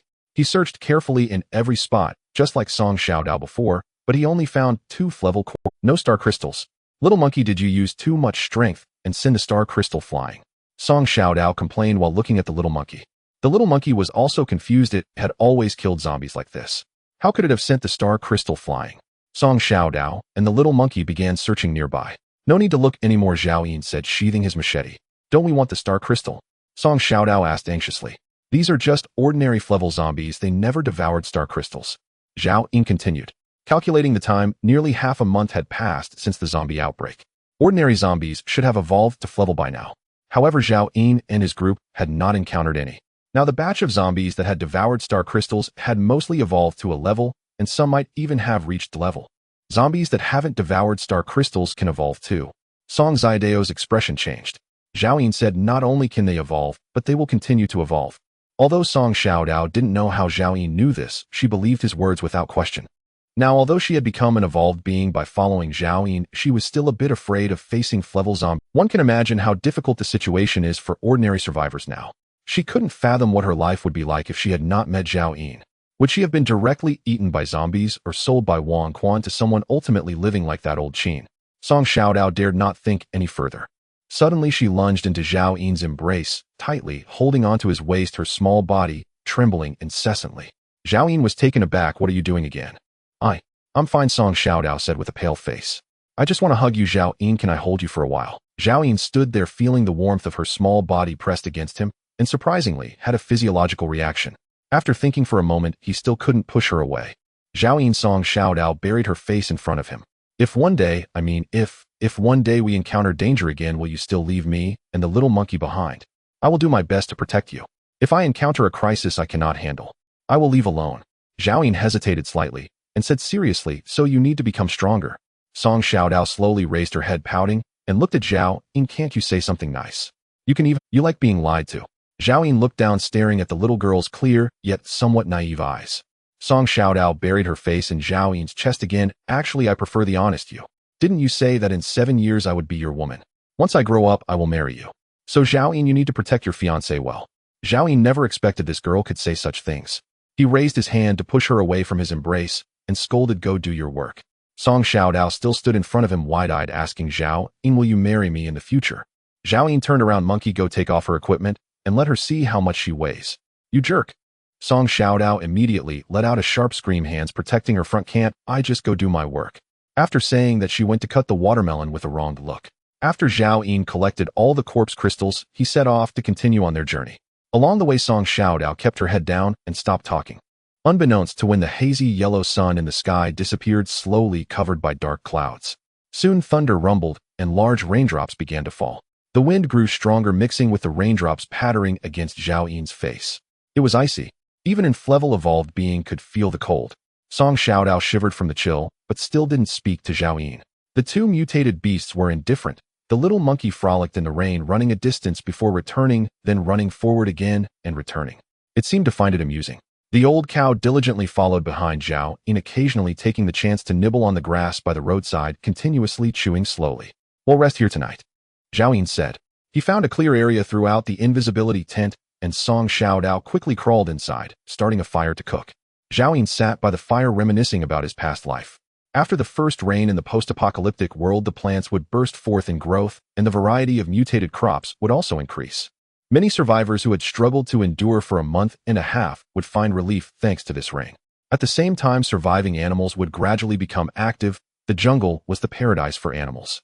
They would kill zombies and devour star crystals, or capture living creatures to eat meat, their strength rapidly rising, leading to the emergence of many pseudo-mutated beasts. In summary, this rain injected nutrients into this broken wasteland world. All life forms except for zombies finally had a chance to survive. Zhao Yin thought of many things, and before he knew it, it was deep into the night. Suddenly, he heard hurried footsteps mixed with the sound of rain rapidly approaching. Zhao Yin instantly recognized the sound as human footsteps and glanced back. Song Xiaodao was already fast asleep, while the little monkey and Lao Niu had both opened their eyes, their gazes sharp with vigilance. Lao Niu, stay inside the camouflage tent. Monkey, come with me. Having silently communicated his intent, Zhao Yin stepped out of the invisible tent with the little monkey. Boom! Thunder cracked across the horizon, a torrential rain drenched Zhao Yin in an instant. The monkey's iron-plated hide glistened under the downpour. Zhao Yin narrowed his eyes, peering into the pitch-black night. Four silhouettes sprinted toward him, roughly 300 to 400 meters away. 2 young men and 2 young women. All appeared to be in their early 20s. The women carried nothing. One man gripped an iron shovel, the other a steel crowbar. Their faces were etched with panic. Vines snagged their feet repeatedly, yet each time a companion swiftly hauled them upright. Their path led straight toward Zhao Yin. Zombies ahead. A girl with wild tangled hair and black-rimmed glasses pointed directly at Zhao Yin and the monkey. Quick! Detour! Cried the second girl, her short hair plastered to her forehead. No, we can't. The ground's too slick. Only this stretch is firm enough. If Team Leader Wang collapses, we'll never outrun those accursed rats. The tall youth finished sharply, then urgently urged the crew-cut boy beside him. Xiaohong, let's take these 2 zombies down. Now. Kill. Zombies, stammered the crew-cut youth, voice trembling. No time, move, pressed the bespectacled girl. Hong Xiaoyan, are you even a man? Didn't you swear to protect us? Hearing her, Hong Xiaotian clenched his jaw. The hesitation vanished from his face. He hefted the shovel and hurried after the tall youth, both racing toward Zhao Yin. As they drew nearer, Zhao Yin saw their complexions grow steadily paler. Their tattered clothes, though soaked and clinging tightly to their bodies, had been rinsed clean by the rain. Chitter chitter. Sensing danger, the little monkey erupted into frenzied agitation. Zhao Yin raised a hand and gently patted its head. Patience. The 2 youths froze mid-stride. Yuri. Human, asked the crew-cut boy, his voice unsteady. In the ink-black deluge, they couldn't make out Zhao Yin's features. What's got you so terrified? Zombies. Zhao Yin asked calmly. Relieved to confirm he wasn't a zombie, they visibly exhaled. Hong Xiaotian lowered his shovel and pleaded urgently, Brother, run. A horde of rats is chasing us. Rats. Zhao Yin's eyes gleamed with sudden interest. Brother, these are no ordinary rats. They're as large as dogs. Before Hong Xiaotian could finish, a deafening roar erupted behind them, so thunderous it drowned out the drumming rain like 10,000 cavalry charging across the earth. Xiaohong, no more talk. Run. The tall youth yanked Hong Xiaotian's arm. By then, the 2 girls had already surged past them, sprinting ahead. They failed to notice Zhao Yin's camouflage tent. After bolting over a dozen meters, Hong Xiaotian glanced back and saw the man still standing motionless, flanked by the strangely clad child. Zhao Yin now strained his vision to its limit and beheld the rat swarm, dense, countless, 300 or 400 strong. Each rat loomed as large as a medium-sized dog. Every blade of grass and vine along their path lay flattened beneath their stampede. Brother, run. What are you just standing there for? Hong Xiaotian shouted back, already hundreds of meters away. Let him be. If he chooses death, whose fault is it? Said the bespectacled girl. Team Leader Wang's likely fallen. Without someone to stall the swarm, none of us will reach the shelter alive. Let him buy us time. The tall youth nodded. Beside him, the short-haired girl frowned faintly, said nothing, but quickened her pace alongside the others. In moments, the 4 vanished into the rain-lashed gloom. Rat rank F, strength 25, agility 36, stamina 12, spirit 2, mutated via zombie virus. Rat rank F, strength 24, agility 35, stamina 13, spirit 1, mutated via zombie virus. Rat rank F. Zhao Yin activated his true sight eye and confirmed they were indeed pseudo-mutants. Unlike true mutants, naturally evolved beings wielding unique abilities, pseudo-mutants derive their mutations solely from the zombie virus, granting them no such powers. Yet pseudo-mutants remained living beings, and thus bondable by Zhao Yin. He dashed back into the camouflaged tent and hoisted the sleeping Song Xiaodao upright. Zhao Yin, what are you doing? Song Xiaodao protested. In the next breath, Zhao Yin burst back outside, and the icy rain jolted Song Xiaodao fully awake. Lao Niu followed, lifting his head to gaze across at the onrushing swarm. By now the rats were less than 300 meters away, and both Song Xiaodao and Lao Niu recoiled in shock. Master, should we run? Lao Nyo's mental voice quavered, fear unmistakable. Hundreds of rank F pseudo-mutants, not mere zombies. Though lacking special abilities, pseudo-mutants match true mutants in nearly every other regard. Zhao Yin said nothing. Instead, he emptied his spatial ring, spilling forth dozens of chestnut thorn spheres, and commanded loudly, "All hands, deploy them. Spread them wide." Setting a trap. Song Xiaodao grasped Zhao Yin's plan instantly. "Hurry." Zhao Yin drew his mountain-splitting saber and swept it horizontally across the pile of thorn spheres. Hundreds launched skyward, scattering precisely along the rat's path. Once, when the little monkey had carelessly brushed against one of these mutated chestnuts, the spines had pierced deep into its flesh, an undeniable testament to their lethality. That was why Zhao Yin had reserved space for them in his ring. Song Xiaodao unsheathed his Tang sword and mimicked Zhao Yin striking the spheres beside him. But the fastest was the little monkey, activating its gigantification ability. Each swing of its spiked mace sent hundreds of pounds of thorn spheres arcing outward. Even Lao Nyo joined in, using horns and hooves alike, though the thorns pricked through his thick hide, making him snort and heave in pain. After barely 15 seconds, Zhao Yin bellowed, "Fall back." The last thorn sphere settled into place just as the swarm arrived. Zhao Yin led Song Xiaodao and the two beasts to the edge of the camouflaged tent. 300 to 400 dog's-eyed rats flooded the hillside, eyes blazing crimson, jaws bared in feral madness, claws churning mud as they charged. Squeak! The lead rat slammed onto a thorn sphere, yelped in agony, instinctively leaping high, only to land squarely atop several more. Its body convulsed violently. Immediately the following rats met the same fate. The scene repeated again and again. A cacophony of squeals filled the air, piercing and relentless, assaulting Zhao Yin's eardrums. "Ready yourselves. Once the swarm breaches the trap, stun them if you can. Kill only if necessary." Zhao Yin roared over the storm. Thousands of pounds of thorn spheres ensured nearly every rat bore multiple spines. Though not fatal, the wounds crippled their agility, slowing them drastically. At last the first rat broke free, its fur bristling with over a dozen embedded spines, blood streaming down its flanks, eyes burning with hatred as it lunged toward Zhao Yin's group. Then came the second, the third. As if sensing the trap's origin, every crimson eye seethed with vengeful fury. Zhao Yin raised his composite bow and loosed an arrow. Thwip! The nearest rat shrieked as the shaft punched clean through its hind leg. It staggered sideways, then limping fiercely kept coming, only to meet Zhao Yin's second arrow. Its other hind leg shattered under the impact, leaving it utterly incapacitated, no longer a threat. Zhao Yin didn't pause. He sighted another rat and fired again and again. In the blink of an eye, 4 or 5 rats crawled forward desperately, dragging themselves only on their forelimbs. Huff! Huff! Old Ox snorted sharply.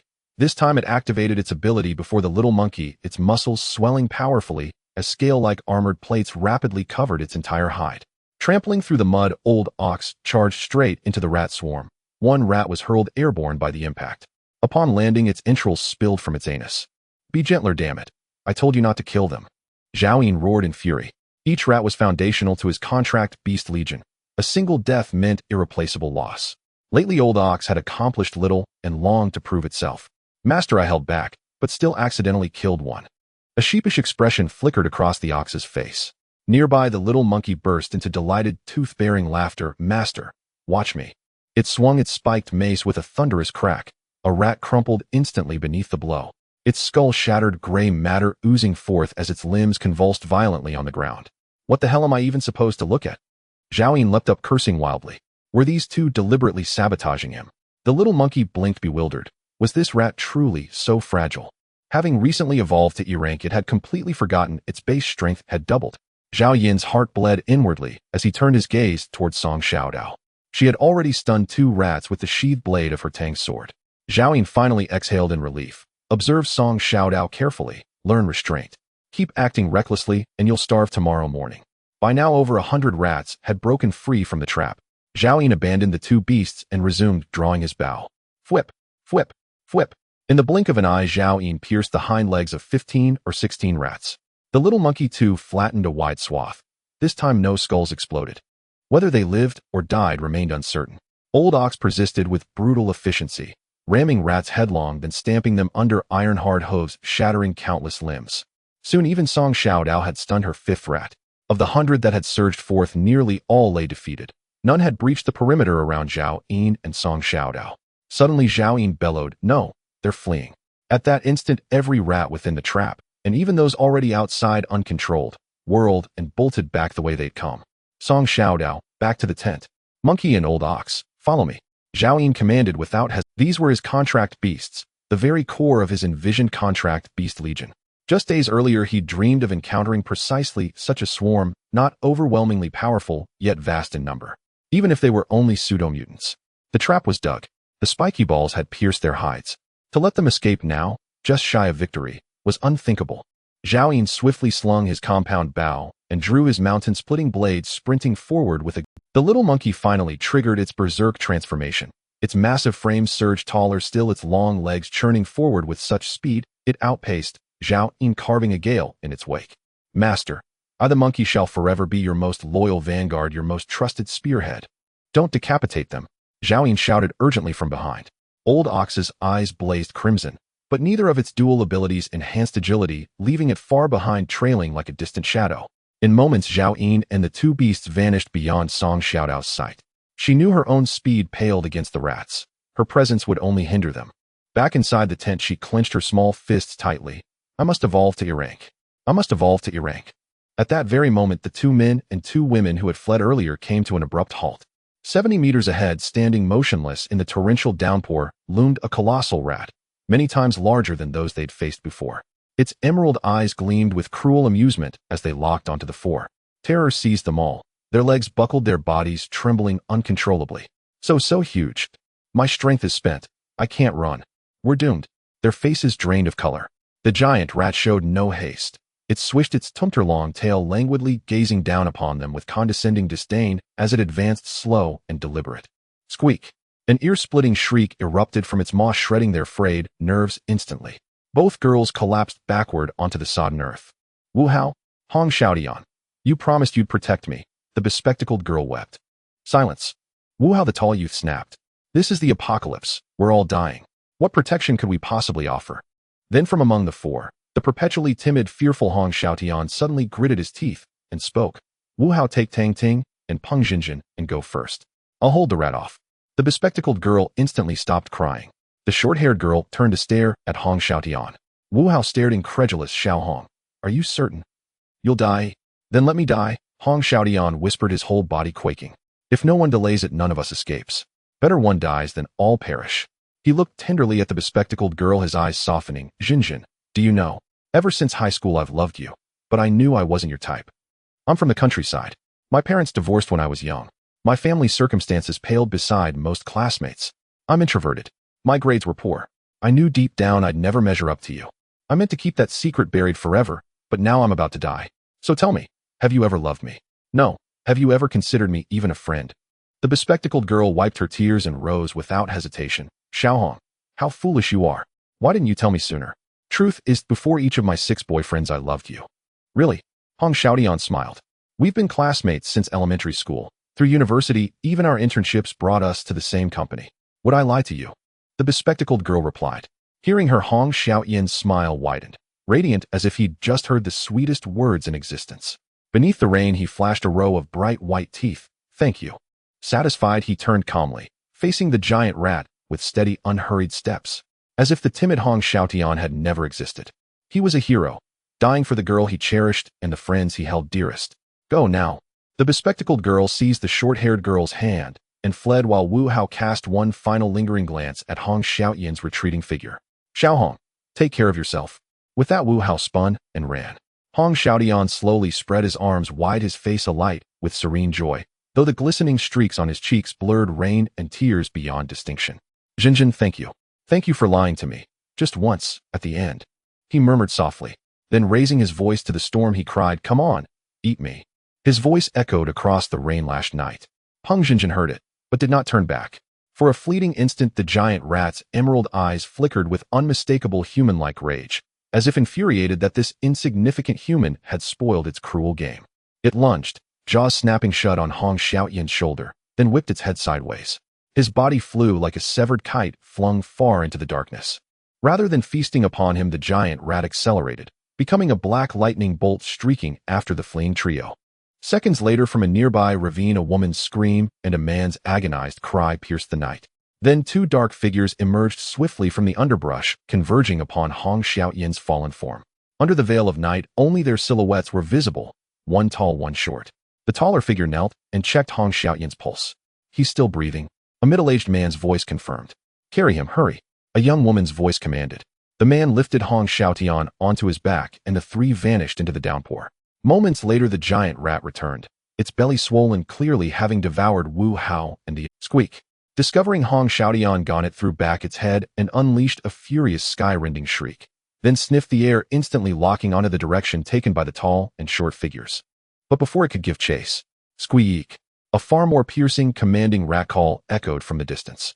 The giant rat halted mid-stride whirled and shot backward at blinding speed. Ahead of Zhao Yin, only 200-odd rats remained. Combined with the nearly 100 injured or slain in the trap, nearly half the swarm had already been eliminated. Behind Zhao Yin and his two beasts stretched a grim trail. Over 100 wounded, crippled rats littered the path. The survivors were those less injured, and significantly faster. Then ahead a dense thicket appeared, salvation in the rats' eyes. They plunged in and vanished from Zhao Yin's sight in an instant. Monkey, old ox, split up and encircle them. Capture as many as you can. After Zhao Yin communicated with the two beasts, he swiftly dove into the thicket. The two beasts immediately sprang into action, each burrowing in from different directions. Bang, bang, bang. Soon a dozen mice were knocked unconscious by Zhao Yin. At that moment, a squeak, a mouse's cry echoed, and before Zhao Yin could react, darkness engulfed him, sending him crashing away. He tumbled outside the thicket feeling dizzy and experiencing a dull pain in his chest, as if he had been struck by a train. The bushes shook violently, and then emerged a massive rat the size of a calf. While all the previous mice were gray, this giant rat was jet black and glossy, leaving no trace even in the ring. Its blood-red eyes fixed on Zhao Yin filled with bloodlust and cruelty. As the giant rat screeched, revealing two tusks, over a foot-long drops of venom dripped down. That alone was enough to alarm Zhao Yin, but then his expression changed drastically. The shaking of the thicket grew more violent, and then another identical black giant rat emerged, followed by a second, a third, and a fourth. 12 black giant rats appeared in total. Mouse class, E strength 36, agility 44, stamina 27, spirit 9, mutated by zombie virus. Mouse class, E strength 39, agility 43, stamina 31, spirit 8, mutated by zombie virus. Mouse. All 12 were E-class, pseudo-mutated beasts. The giant rat that had just knocked Zhao Yin over had an agility of 44 points. Even an old bull could not match their speed. Monkey, old bull, come save me. Without thinking, Zhao Yin directly called for his bodyguards. Boom. Old bull, closer to Zhao Yin, was the first to charge out from the bushes, crashing into a giant rat near Zhao Yin. The bull's horns tore a large hole in the giant rat's abdomen. Being an E-class pseudo-mutated beast, instead of retreating after being injured, it was provoked into a frenzy, biting Old Bull's foreleg. Fortunately, Old Bull had activated its iron armor ability, and the rat's teeth merely sparked against the scales, failing to inflict any injury. With the boost from its immense strength ability, Old Bull flung its hoof, sending the injured giant rat flying, knocking out one of its tusks. Squeak, squeak. All the giant rats were enraged and instantly surrounded Old Bull. The intelligence of the giant rats seemed to match that of humans. They had witnessed Old Bull's iron armor ability and did not recklessly attack. Instead, they circled around Old Bull, evading its strikes while searching for its weak points. Old Bull charged wildly, but unfortunately, it couldn't even brush against a single rat hair, panting heavily in frustration. With a ripping sound, one giant rat seized the opportunity when Old Bull was distracted, its sharp claws aimed at Old Bull's single eye. In the next moment, Old Bull closed its eyes, the scales on its eyelid blocking the rat's claw, creating sparks. The giant rat retreated after its strike, but as Old Bull charged in anger, another giant rat took the chance to claw at Old Bull's tail. Old Bull, with only one eye, was significantly hindered in perception and remained unaware, continuing its charge towards another giant rat. Old Bull, be careful. Zhao Yin quickly transmitted his voice, leaping forward. Everything happened in the blink of an eye, but unfortunately Zhao Yin was still a step too late. Suddenly blood splattered, and a moment later Old Bull was drenched in blood. Zhao Yin felt his heart twitch. Having no time to mourn for Old Bull, he suppressed the pain in his chest and swung his axe. Crack! The rat's claw aimed at Old Bull's tail was about to deliver a second strike when Zhao Yin's axe severed it. Following that, Zhao Yin was also caught in the swarm of rats. He could only swing the axe in a tight circle. Compared to Old Bull's iron armor ability, Zhao Yin was in even greater danger. At that moment, a small monkey finally returned from 100 meters away, spotting its struggling master. Roar! The little monkey's eyes turned red instantly. Master, I'm here. Where the hell have you been? You finally thought to come back. Zhao Yin scolded. The little monkey didn't dare to explain much. In fact, only a few seconds had passed since Zhao Yin was knocked away, and Old Bull rushed out to get hurt. Unlike Old Bull, the little monkey had speed-boosting abilities, and with just a few steps it caught up to a giant rat, swatting it on the head with rage. Zhao Yun finally let out a sigh of relief, deliberately positioning his body to shield Old Bull's rear, just about to instruct the little monkey to be gentler, when suddenly boom. The little monkey's large body was instantly sent flying. Squeak! That mouse's cry was enough to shatter an ordinary person's eardrum. The entire mountain forest shook, the roar echoing in Zhao Yun's ears endlessly. A larger snow-white giant rat standing nearly 2 meters tall and measuring 7 to 8 meters long from head to tail stood where it had sent the little monkey flying. Meanwhile, the remaining 11 black giant rats ceased their assault, quickly encircling the snow-white giant rat in a protective formation. The expression on the snow-white giant rat's face resembled that of an ancient emperor on a procession. Arrogant, disdainful, cold, and imperious.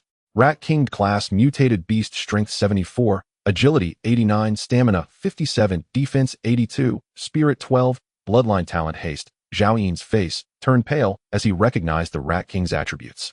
Is this still survivable? This Rat King was not some pseudo-mutated beast, but a genuine class mutated beast with abilities. Even without considering its abilities, with a defense of 82 points, Zhao Yun could only barely scratch its skin with his axe. After being knocked away, the little monkey immediately climbed back up, shaking off the heavy armor, its eyes ablaze with fury. Master, it ambushed me, the little monkey transmitted to Zhao Yun. I want to smash it. Don't be impulsive, this is a class Rat King, Zhao Yun quickly warned. Given Zhao Yun and Old Bull's speed, they probably wouldn't even be able to touch a single hair of the Rat King. They could only eat its dust from behind. Now the only one who could fight the Rat King was the little monkey with its full abilities activated. But this was only under the premise that the Rat King did not activate its haste ability. Once the Rat King activated its abilities, Zhao Yun speculated, even the little monkey with its dual abilities would be left in the dust. What should he do now? Zhao Yun's mind raced. If only he had a bottle of iced red tea, the little monkey could compete with the Rat King. Unfortunately, the iced red tea had long been consumed, and he hadn't acquired any star crystals recently. In his spatial ring, the only remaining extraordinary food and drinks included a bottle of sweet rice wine, which could enhance strength. But that was a double-edged sword. It could increase strength by 80 points for 10 minutes, but in the 3 hours following its use it would cause mental confusion. Moreover, dealing with the Rat King required not just strength, but speed. After living this life again, was he destined to die today? At that moment, the Rat King's gaze turned towards the direction Zhao Yun had come from. Upon seeing the rats that had been knocked unconscious by Zhao Yun and the two beasts, it immediately let out an enraged roar. Squeak! The 11 black giant rats beside the Rat King charged out in an instant. Bang, bang, bang. The dozens of gray mice that Zhao Yun had just knocked unconscious were immediately smashed to pieces by their claws. They didn't go to rescue, but to kill, as if an emperor was dealing with the defeated generals. At this moment, Zhao Yun could no longer care about any contracted beast army. He just wanted to figure out how to survive. Now the only hope was that hidden tent.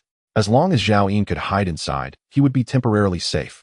The hidden tent had hundreds of defense points, and the current Rat King couldn't breach it. But the problem was they had chased the rat horde for nearly 2 kilometers, and what were the chances of returning under the Rat King's watchful eye? Boom. At that moment, the Rat King suddenly charged towards Zhao Yun, having already realized that the human in front was the leader of this team. Master, be careful.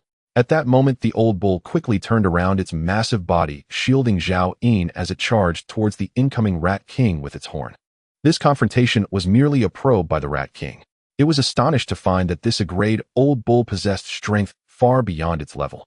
The white Rat King's form spun clumsily in the air, and after stumbling to the ground, it shook its head, now regarding the water buffalo with a hint of caution.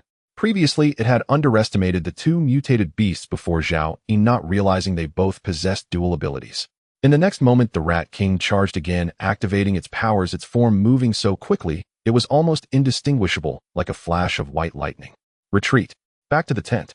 Zhao Yun immediately sent a mental message. He shrank behind the 2 mutated beasts, slowly retreating. The Old Bull couldn't pull back in time, and could only assume a charging posture once more. This time the Old Bull charged into empty space, while the Rat King agilely evaded as it approached, its sharp claws slashing, tearing through the Old Bull's neck scales.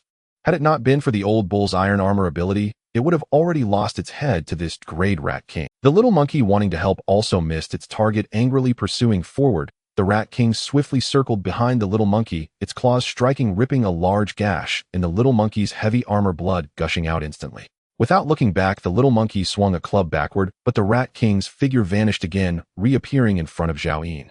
Zhao Yun even caught a glimpse of the mockery in the Rat King's eyes, and hastily raised his mountain-cleaving knife. The knife's inherent speed boost allowed Zhao Yin to barely intercept the Rat King's claws. Bang! The Rat King's claws collided with the blade, sending sparks flying. At that moment, the little monkey and the old bull turned and charged at the Rat King, which instantly vanished from Zhao Yin's view. It did not continue attacking, but instead perched on a nearby boulder, looking down at Zhao Yin and the two beasts, as if toying with its prey. Zhao Yin's hands tingled from the impact. He glanced at the little monkey's torn armor, and then at his mountain-cleaving knife, which now had a gash, his expression darkening. The Rat King's claws were definitely beyond great equipment, reaching grade or higher. It wielded such an extraordinary weapon with a staggering power of 74 points. Zhao Yin realized that the strength he had painstakingly built over the past half-month was pitifully weak. Form a triangular formation and move quickly towards the tent. The monkey's dual abilities both enhance strength, so it will cover the rear and the old bull will be on my right. Hurry! Zhao Yin sent a mental message. Both contracted beasts communicated with him intuitively and quickly understood Zhao Yin's intentions, responding promptly. In an instant, a triangular battle formation was formed. The Rat King on the boulder was momentarily stunned, evidently not anticipating that Zhao Yin had this card up his sleeve, feeling a sudden sense of being unable to attack. No matter where it attacked from, it had to face either a mutated beast or Zhao Yin, and it was impossible to launch a sneak attack from behind. Immediately, its eyes gleamed with sharpness, and its form flickered, reappearing in front of the formation. The monkey's wolf fang club suddenly slammed down towards the incoming Rat King. Bang! The clash between the claws and the club echoed. The Rat King was forced back, its left forelimb trembling, clearly having suffered quite a loss. Zhao Yin, along with the two contracted beasts, quickly moved towards the concealed tent in the distance. In the next moment, the Rat King rapidly circled to the other side of the triangular formation, slashing its claws at Zhao Yin. Zhao Yin could only raise his mountain-cleaving knife to meet the Rat King's strike again. Boom! After a resounding crash, Zhao Yin was sent flying. The little monkey caught him from behind. Zhao Yin steadied himself, feeling as though his chest was about to explode with pain. Damn it! Zhao Yin cursed. In the next moment, he took out a bottle of glutinous rice wine and tilted his head back to drink it down. 10 minutes, I only have 10 minutes. I must return to the concealed tent. Zhao Yin said, his face flushed. Monkey, remember to tie me up when I fall into confusion later. I won't hit. The little monkey nodded repeatedly. Zhao Yin lifted his mountain-cleaving knife again. In the next moment, he felt the pain in his chest rapidly dissipate, replaced by a burning sensation, and the mountain-cleaving knife felt as light as a feather in his hand. At this moment, the Rat King, having just landed a successful hit and savoring the victory, charged towards Zhao Yin again, its claws swiftly aiming for his chest. Zhao Yin roared, swinging his mountain-cleaving knife forward. Bang! After a violent collision, the Rat King rolled and was sent flying. Zhao Yin finally managed to repel the Rat King with his strength. Yet with Zhao Yin's keen eyesight, he could see that it hadn't sustained serious injuries. Moved. The triangular formation immediately moved forward with the old bull and Zhao Yin flanking the front, while the little monkey retreated, guarding their backs. Blood from the old bull and the little monkey dripped along the way, quickly washed away by the rain.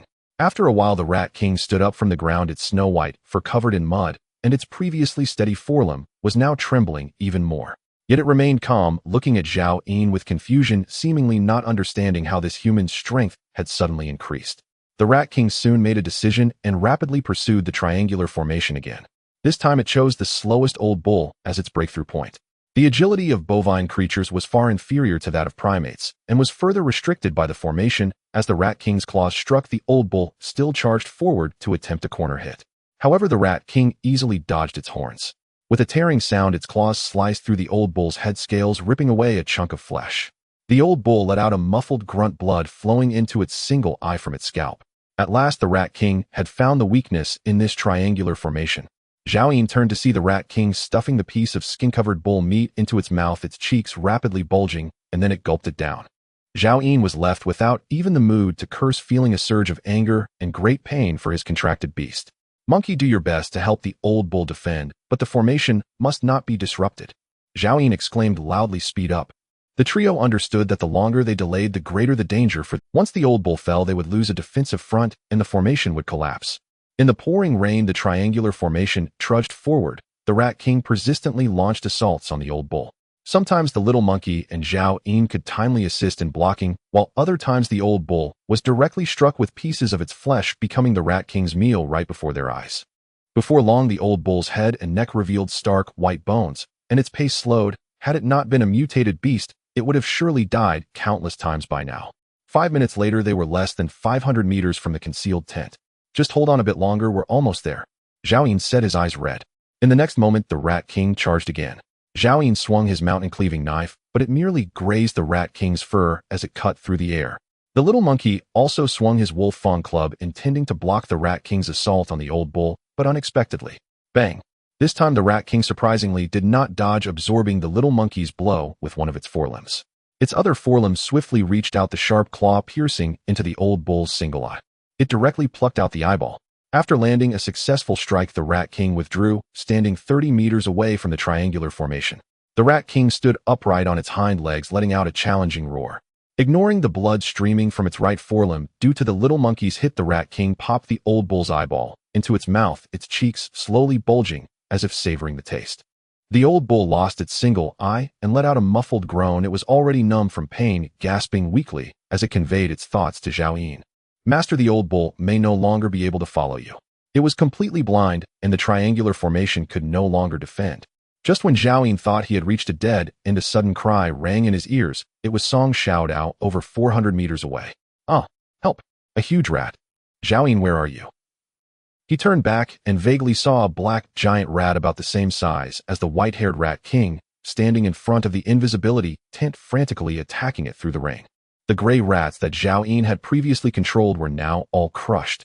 11 slightly smaller giant rats stood guard beside the black giant rat, also attacking the invisibility tent. Rat King class, mutated beast, strength 75, agility 87, stamina 58, defense 84, spirit 10, bloodline talent earth, escape, another Rat King. Zhao Yin's heart sank to the bottom instantly. He couldn't handle one white Rat King, and now another class came. The only consolation was that this black Rat King's special ability was not combat-related. If he faced off against the little monkey, he could completely crush it with dual combat abilities.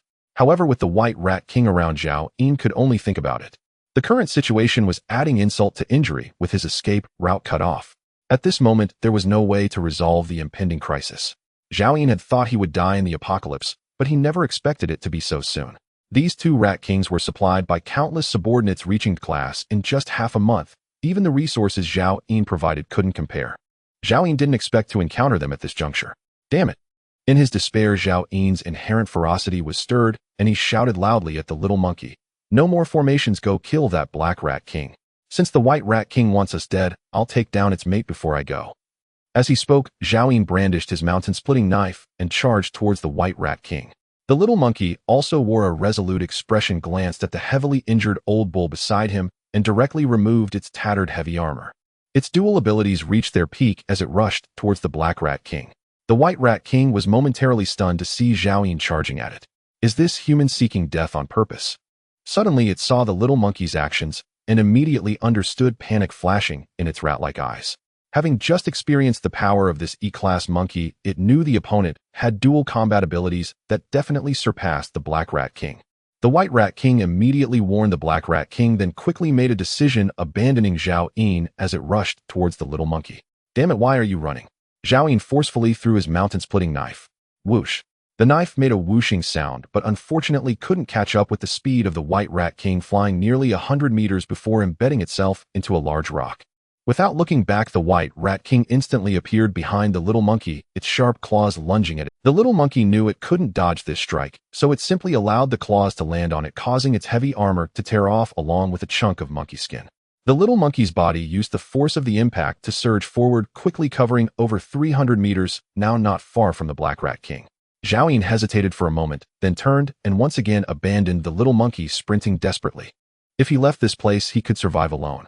He didn't want to think about how the little monkey would die or whether Song Xiaodao and the tent would eventually be surrounded. In the apocalypse, everyone had only one goal: survival was the paramount principle. On his journey, countless thoughts flashed through Zhao Yin's mind. He felt guilt and reluctance, but soon cast them aside. Surviving was the most important thing. But does such survival really have any meaning? Zhao Yin's pace slowed slightly, but soon he found his answer. Of course it has meaning. As long as the Green Mountains remain, one need not fear the lack of firewood. He would have more contracted beasts and more women in the future. He was the master of contracts and would definitely avenge the little monkey and the others against the Rat Kings. Little did he know 8 minutes had already passed, and the side effects of the sweet rice wine were gradually surfacing, causing chaos in Zhao Yin's thoughts. His head grew increasingly heavy, and the belief he had just established began to waver. Zhao Yin thought of the little monkey from his past life, who died fighting for Lin Tianfeng. Now in this life the little monkey was dying for him. Was it too unfortunate? He also thought of Song Xiaodao, whom he couldn't protect in his past life, and was now letting die just like that. And the old bull who had never received any training from him felt guilty for not guarding his master until his death. Zhao Yin's eyes slowly turned red, and something that had long been extinguished, seemingly called conscience, began to awaken within him. His killing intent gradually boiled the effects of the alcohol, saturating his chest. At that moment Zhao Yin seemed unafraid of anything. If I die, so be it. Zhao Yin roared. When humans die, their nests are left behind. If not dead, they will live for thousands of years. He suddenly turned and charged back the way he came. The previously ordinary gray rat group had shed their spiny balls and was now gathered outside the bushes waiting for the Rat King's command. Upon seeing Zhao Yin rushing over, all the gray rats chattered loudly. The two Rat Kings were fully focused on the little monkey, completely forgetting about these gray rats. A sniper rifle appeared in Zhao Yin's hand as he crazily fired, reloaded, and fired again. Each shot claimed the life of a gray rat. The discipline of the gray rats exceeded expectations. Even upon seeing their companions being killed, they remained foolishly stationary, without the Rat King's orders. Soon after Zhao Yin had finished shooting all the sniper rifle bullets, only 30 or so gray rats remained, anxiously chattering. You damn rats, go die. At that moment the little monkey's monkey skin was completely shredded, its left arm severed, yet it still valiantly swung its wolf fang club, forcing the Black Rat King to not dare approach. Only the White Rat King could rely on speed each attack, causing the little monkey to lose large amounts of blood and flesh. In fact, the White Rat King could have killed the little monkey long ago, but it relished in torturing it slowly. The cruel and vicious nature of rats prevailed. Finally, the White Rat King spotted Zhao Yin, who was lifting a bull horn while obliterating the gray rat group to nearly extinction. The White Rat King immediately exploded with rage. Those gray rats were the source of resources for the two Rat Kings. How could there be so few left? It directly abandoned the little monkey and charged towards Zhao Yin. Zhao Yin's actions had completely infuriated it, and it had lost all sense of reason.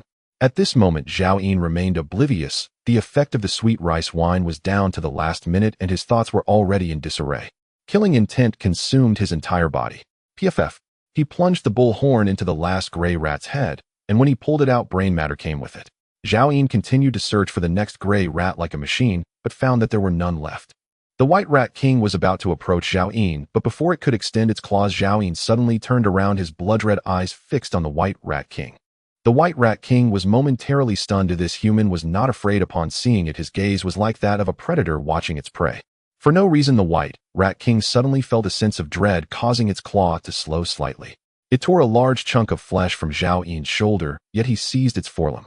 The White Rat King instinctively tried to withdraw its claw, but Zhao Yin's strength was astonishing. His right hand's bullhorn suddenly stabbed forward, the powerful force instantly piercing through the Rat King's forelimb. The White Rat King, for the first time since the apocalypse, sustained such a severe injury, letting out a pitiful scream akin to that of a common rat. In a fit of rage, it clawed through Zhao Yin's chest. Zhao Yin's sternum was sliced open, exposing his heart, which thumped loudly. But he felt nothing at all. The bullhorn in his hand remained lodged in the White Rat King's forelimb, tightly controlling its form. With his other hand, he seized the White Rat King by the scalp, pressing it down, and in the next moment withdrew the bullhorn and stabbed down again. PFF. The White Rat King's neck was pierced by the bullhorn. At this moment, the Black Rat King was not far from Zhao Yin.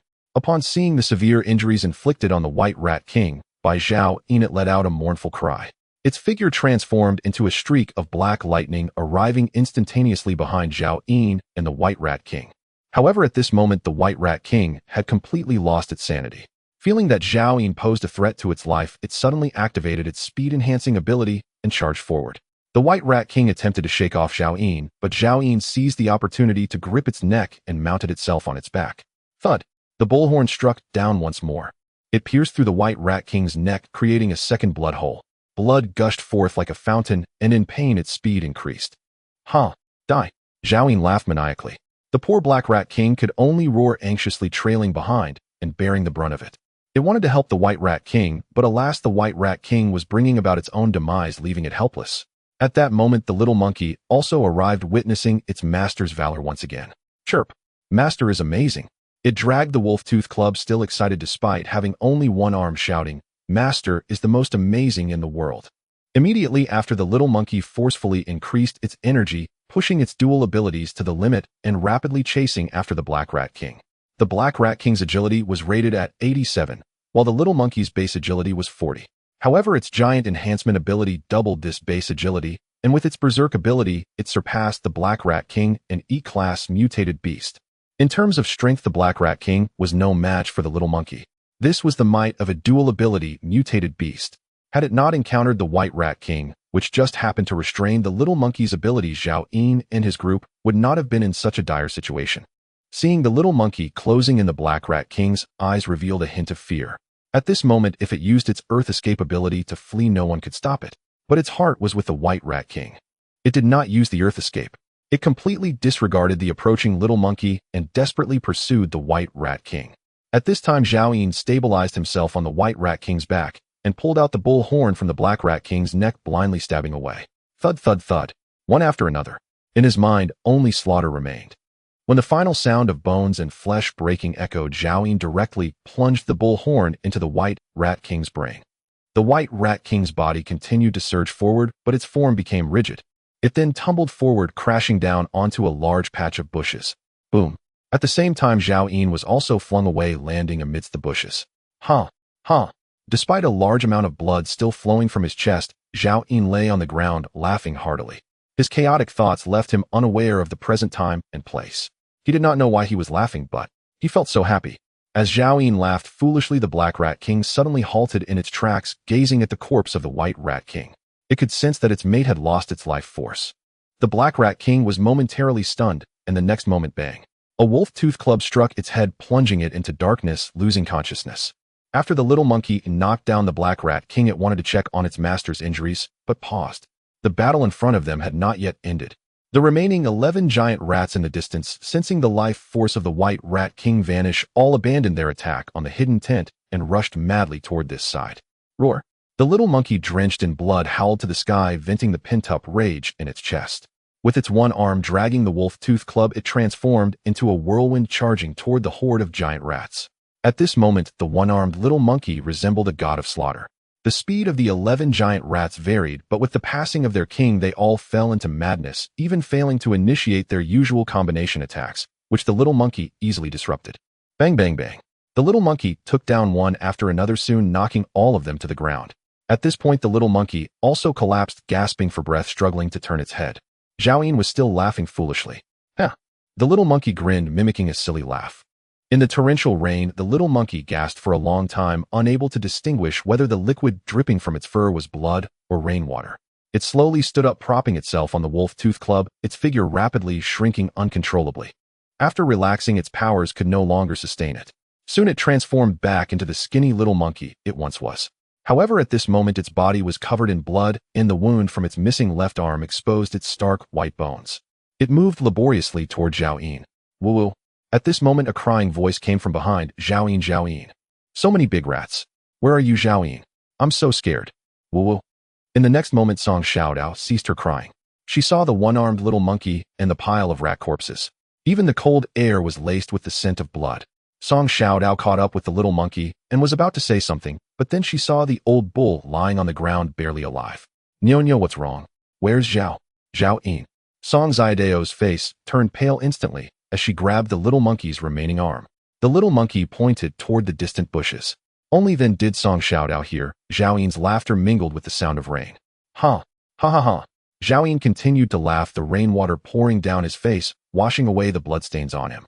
His chest was filled with rainwater, yet the tenacious vitality of the evolved being kept him alive. However, Zhao Yin's laughter had weakened significantly. Song Xiaodao hurriedly ran over. When she saw the fatal wound on Zhao Yin's chest, she pouted and began to cry. Woo! Zhao Yin, you can't die. What's wrong? Why aren't you treating your wounds? At this moment, Zhao Yin seemed only capable of foolishly laughing. Chirp. The little monkey swayed over, pointing at the space ring on Zhao Yin's hand. It could not communicate with Song Xiaodao verbally, so it resorted to gestures. All the healing items were inside the space ring. Usually Zhao Yin would not let Song Xiaodao touch his space, but at this moment Song Xiaodao could not afford to think about that. She sensed that Zhao Yin's mind was impaired, and only the items within the space ring could save his life. She took the space ring off Zhao Yin's hand, but had no idea how to use it. Little monkey, do you know how to use it? Song Xiaodao asked. Chirp. The little monkey shook its head. In fact, all spatial equipment granted by the star crystal could only be used by humans. With no other choice, Song Xiaodao could only mimic Zhao in putting the ring on her hand. In the next moment, she immediately sensed all the items inside. A large batch of chestnut leaves, 48 corns, a pile of corpse crystals, 3 bottles of Nongfu Spring. In the past 7 days, 1 bottle was consumed daily to protect the roots of that chestnut tree. Only 1 can of beef remained, 2 packets of instant noodles, and 2 cans of tuna. The rest was a pile of firearms and ammunition, as well as ordinary supplies that Zhao Yin valued. Finally, Song Xiaodao found that bottle of grade healing potion. She pulled it out, ready to pour it into Zhao Yin's mouth. Chirp! Suddenly, the little monkey grabbed Song Xiaodao and made gestures with its one arm. Song Xiaodao understood it was signaling her to feed Zhao Yin the chestnut leaves. Then the little monkey pointed at the old bull in the distance, rolling its eyes and sticking out its tongue. Song Xiaodao understood again. It meant that the old bull was dying and needed that only grade healing potion to survive. Zhao Yin is so severely injured. This potion was originally his.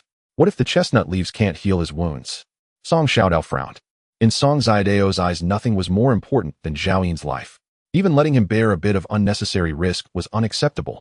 The little monkey once again made a face of the old bull, dying, mimicking Zhao Yin's sorrowful expression. After thinking for a moment, Song Xiaodao, not daring to delay further, ultimately agreed to feed Zhao Yin the chestnut leaves, but insisted that she would wait until he stabilized his condition before taking the healing potion to treat the old bull.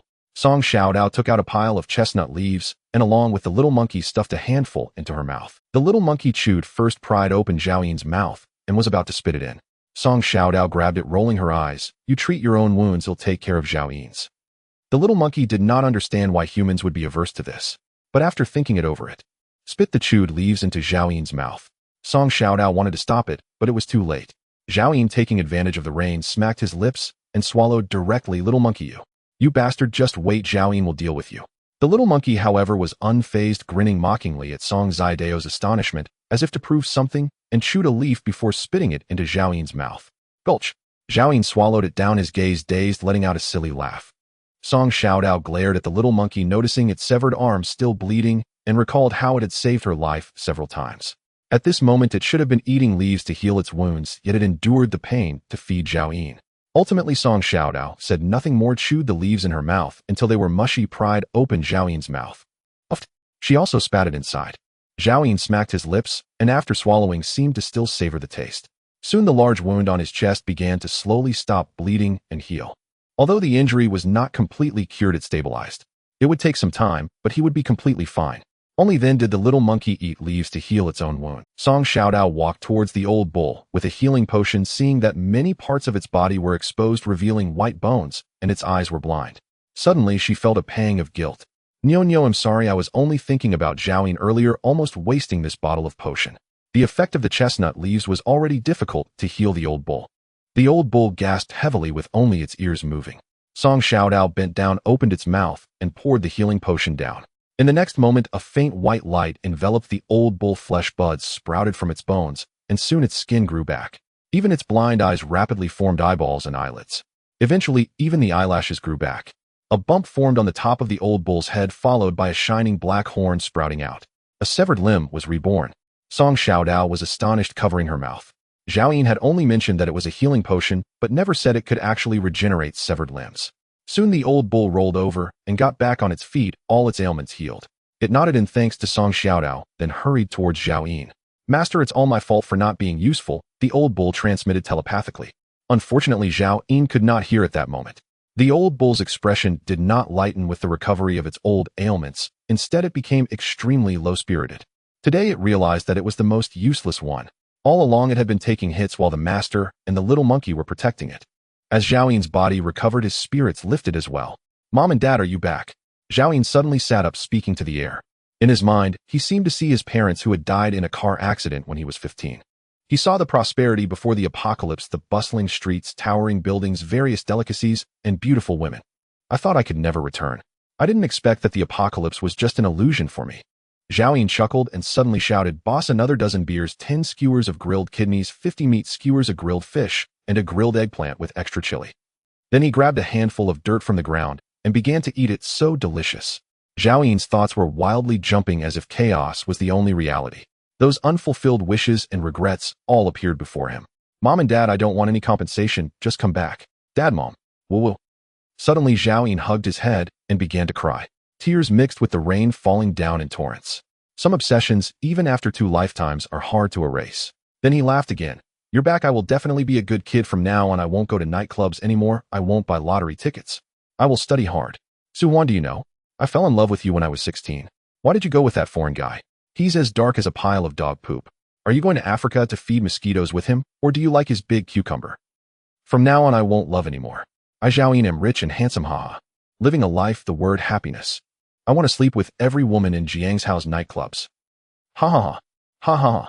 Zhaoyin laughed loudly, suddenly rolling up from the ground, ripping off his tattered female suit and military jacket. Then he took off his pants as well. Zhaoyin, wearing only fishnet stockings, began to run in the storm, leaping and bounding. Soon he stopped twisting his hips and dancing gracefully in the muddy ground. At this moment Song Zaidao's mouth dropped open. At this moment the old bull was also dumbfounded. At this moment the little monkey finally remembered Zhao Yin's earlier words. When my thoughts are in chaos, remember to tie me up. The little monkey sprinted forward, grabbed a vine, then quickly came behind Zhao Yin, binding his hands and feet. However, Zhao Yin was in a great evolver. Even without the power boost from the glutinous rice wine, he was not something that vines could bind. Crack! The little monkey had just let go when Zhao Yin broke the vines and punched towards him. Kid, do you want to compete with me for women? Zhao Yin glared sideways. The little monkey's small body was knocked over, followed closely by Song Xiaodao and the old bull, rushing and working together to pin Zhao Yin to the ground. Bang! A sheathed tang knife struck Zhao Yin's back of the head with precision. Zhao Yin instantly fell. Zhao Yin, I did this for your reputation. You weren't even wearing pants, so what if someone sees you? I'm sorry, Zhao Yin. After saying that, Song Xiaodao chewed another handful of chestnut leaves, fed the crushed bits into Zhao Yin's mouth, fearing that the previous blow had harmed him. Next, Song Xiaodao carried Zhao Yin into the invisibility tent, dressed him in clothes from the spatial ring, and then began to clean up the battlefield with the 2 beasts. Zhao Yin's mountain-opening knife was still stuck in the mud. After Song Xiaodao picked it up, she found dozens of notches densely covering the blade. One can only imagine how fierce the previous battle was.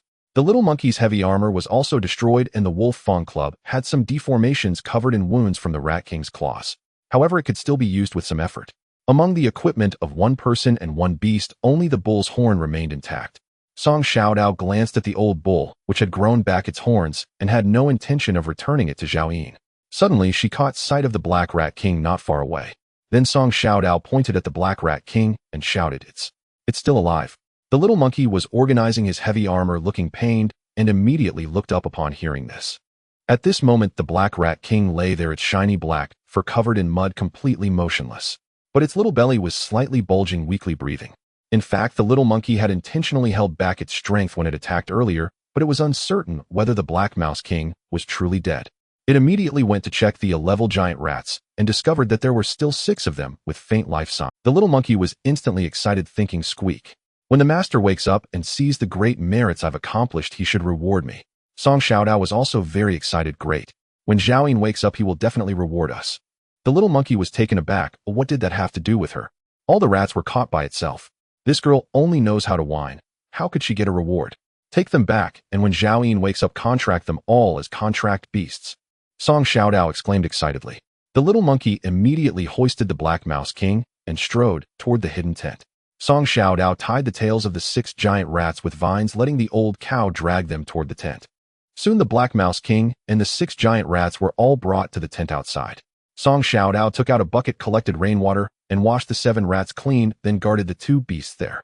Whenever one of the rats' life signs weakened, she would immediately supplement it with a few leaves of chestnut tree. When the life signs became too strong, the little monkey would quickly step forward and strike with a stick.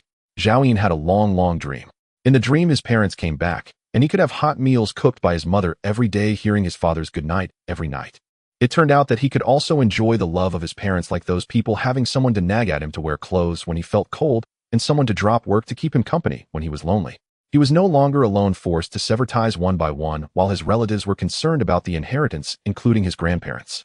Nor was he that child who had no one to discipline him since the age of 15. He was no longer the one who, in loneliness and lack of love, gradually let himself go, becoming a debauched playboy in the eyes of others. He was no longer the one who spent every night in nightclubs, waking up in the morning next to a strange woman, never knowing their names. Zhao Yin dreamed that he was 22 years old and the apocalypse had not yet arrived. He married a woman named Su Huan, and after marriage, Su Huan gave birth to a pair of children for him. He also dreamed that he in his prime was successful in his career, becoming a well-known entrepreneur in Guangzhou City, And like most successful individuals, he had 3 female secretaries in his office: Jiang, Xiner Ning Yue, and Song Xiaodao. He had once bought a monkey at the zoo and a water buffalo at the slaughterhouse.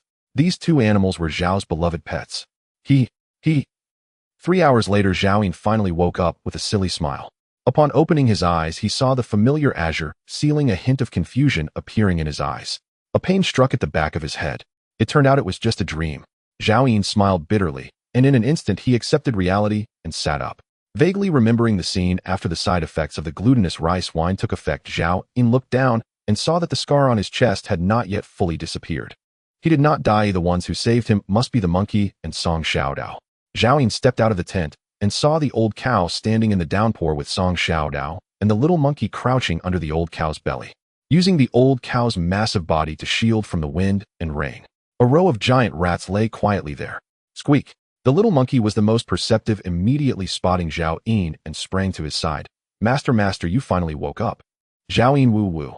Song Xiaodao also crawled out from under the old cow, suddenly lunging into Zhao Ying's arms. You stupid Zhao Ying, why did you make yourself like this? Don't you know you just scared me to death? Woo.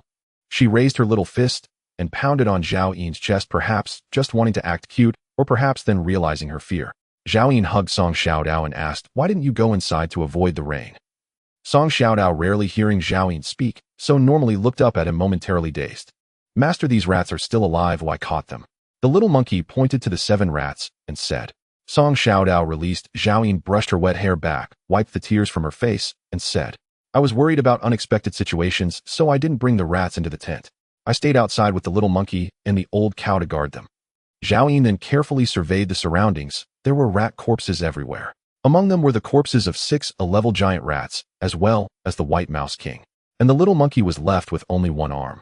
Zhao Ying reached out and patted the little monkey's head. Next time when I create a healing potion, I'll treat you. The little monkey bounced around Zhao Ying, happily flattering him. The master will definitely be able to create a healing potion. The master is the best. Zhao Ying's gaze fell on the old cow. Seeing that its eyes and horn had returned to normal, he understood that his D-level potion was probably gone. But he said nothing. The fact that this cow had survived was more important than that bottle of healing potion. He approached the Black Mouse King, slowly crouched down, placed his hand on the Black Mouse King's head, and directly activated the contract. After a while, Zhao Ying sensed the Black Mouse King's weak life signs. Contract successful. This Mouse King possessed the ability to burrow through the earth. Although its combat power was far inferior to the deceased White Mouse King, it could allow Zhao Ying to live longer. One could say that the value of this Black Mouse King was even above that of the White Mouse King to Zhao Ying. If it weren't for the Black Mouse King's concern for the White Mouse King's life and death earlier, even 100 little monkeys wouldn't have been able to catch it. Next, Zhao Ying planned to heal the Black Mouse King's injuries. He reached for his ring, only to find his fingers empty. Zhao Ying, this is your spatial ring. Song Xiaodao took off the ring from her hand and handed it to Zhao Ying, explaining, earlier, when you fell unconscious, the little monkey, and they were too injured, so I could only.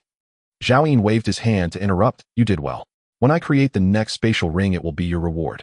Song Xiaodao immediately excitedly hugged his arm. Really? Then you should create it soon.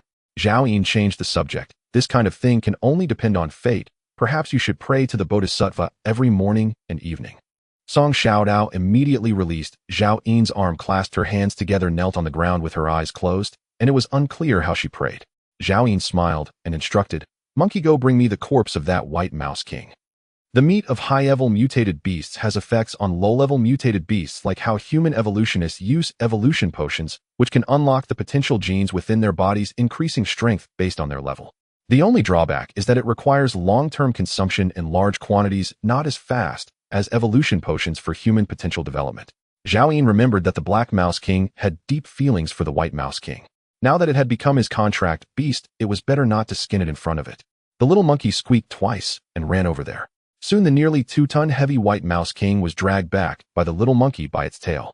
Zhao Ying quickly took out the mountain cutting knife and directly began to dissect it, first cutting off the 4 sharp claws of the White Mouse King along the joints. The claws were so sharp that they could directly tear through level heavy armor, nearly destroying Zhao Ying's mountain cutting knife. They were at least comparable to clever weapons. Zhao Ying solemnly put them into the spatial ring, and then the White Mouse King's defense reached a staggering 82 points, all in this rat hide. It should be noted that the little monkey's heavy armor defense was only 60 points at the beginning, which is not even close to the same level. Zhao Ying skinned carefully, completely peeling off the entire rat hide. The pure white rat hide was nearly 8 meters long, with the widest part close to 5 meters, and the narrowest part, the tail fur, was over a foot wide. The most useful part of the body skin was 4 meters long and 3 meters wide, like a giant blanket. It was completely enough for Zhao Yin and Song Xiaodao to each make 2 or 3 sets of leather armor with plenty left over. After collecting the rat hide, Zhao Yin cut the rat meat into pieces, and even the bones were dismantled and stored in the spatial ring. Even the internal organs were processed by Zhao Yin and thrown into the hidden tent, preparing to cook them into soup in the morning. With the White Mouse King dismembered, the space in the ring was soon filled again. Zhao Yin then took out the chestnut tree leaves and had Song Xiaodao help feed them to the Black Mouse King, while he approached the 6 level giant rats for contracting one by one. Soon 6 faint life signs appeared in his mind. Zhao Yin took out a pile of chestnut tree leaves, chopped them with the mountain cutting knife, and poured rainwater into the mouths of the 6 giant rats. Half an hour later, dawn was breaking. The Black Mouse King and the 6 pseudo-mutated giant rats all awakened. Master! Master, master, master. Voices echoed in Zhao Yin's mind. Zhao Yin could finally not help but his grand dream of a legion was a big step closer. All losses were worth it. Xiaodao, monkey, old cow. Take them to clean up the battlefield and bring back all my rat meat. Zhao Yin issued the order. Dawn broke at last. The torrential downpour that had raged all night finally ceased. Wild grass blanketed the land, thick and unruly, while many low shrubs had shot up nearly half a foot overnight. Zhao Yin stood before his tent, gazing upon a mountainous heap of rat corpses. 396 gray rats in total, each as large as a medium-sized dog. Each yielded roughly 20 gene of fresh meat, amounting to nearly 8,000 gene altogether. 6 colossal rats lay dead, each yielding approximately 300 gene of meat, totaling 1,800 gene. Altogether, nearly 10,000 gene of rat meat awaited collection. Alas, this flesh came from pseudo-mutated beasts, incapable of enhancing the strength of true mutants. Yet even so, its flavor surpassed any meat known before the apocalypse. Black Rat King. Zhao Yin cut himself off mid-sentence and sharply redirected his tone. King. Huh. From now on, you're just Lao He. Old Black. Old Black. You'll lead these 6 class colossi to strip every hide, extract every bone, and remove every organ. Monkey, you'll sever all the rat claws and deliver them to the tent. Song Xiaodao and Lao Niu, gather firewood. 5,000 gene must be ready before dusk. Zhao Yin issued the orders without pause. It was worth noting that after awakening, the Black Rat King had ventured to the site where the White Rat King perished, yet not a single whisker remained. It had been sullen ever since. At Zhao Yin's command, the Black Rat King's eyes flickered with hesitation. Those gray rats had once been its subordinates, the colossal rats, its own offspring born of union with the White Rat King. Thud! Zhao Yin kicked the Black Rat King squarely in the hindquarters, sending it stumbling forward. Are you awake yet, you wretched beast? The creature jolted upright, instantly collapsing at Zhao Yin's feet, trembling violently.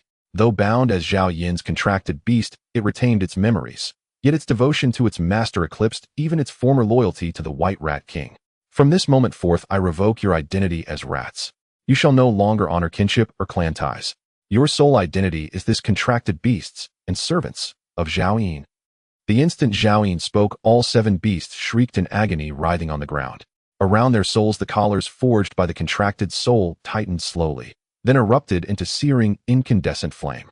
In that moment, their ancestral consciousness, etched deep in memory, began to fade like mist at dawn. To them, Zhao Yin's words were divine judgment itself. After a long silence, as racial memory dissolved, the contracted soul stabilized. All 7 rodents lay prostrate upon the earth. Master, I have erred. Grant me your mercy. Great Master, we beg your forgiveness. Nearby, Monkey and Lao Niu watched, shuddering inwardly, grateful they had never dared resist their master. Indeed, beasts bound by the contracted soul rarely conceived defiance. Such resistance was nearly only the Black Rat King, burdened by profound attachment, could muster even fleeting doubt. Yet Zhao Yin needed but a single thought to strip it of everything. The other 6 colossi suffered only by association. Obey, work diligently, and one day you shall become the mightiest mutant. Zhao Yin paused mid-sentence, catching sight of Monkey and Lao Niu nearby, and recalling he'd uttered nearly identical promises to them long ago. He amended his words. You shall become the most formidable rat alive. As a contracted beast, the Black Rat King accepted his master's words without question, and instantly brimmed with fervor.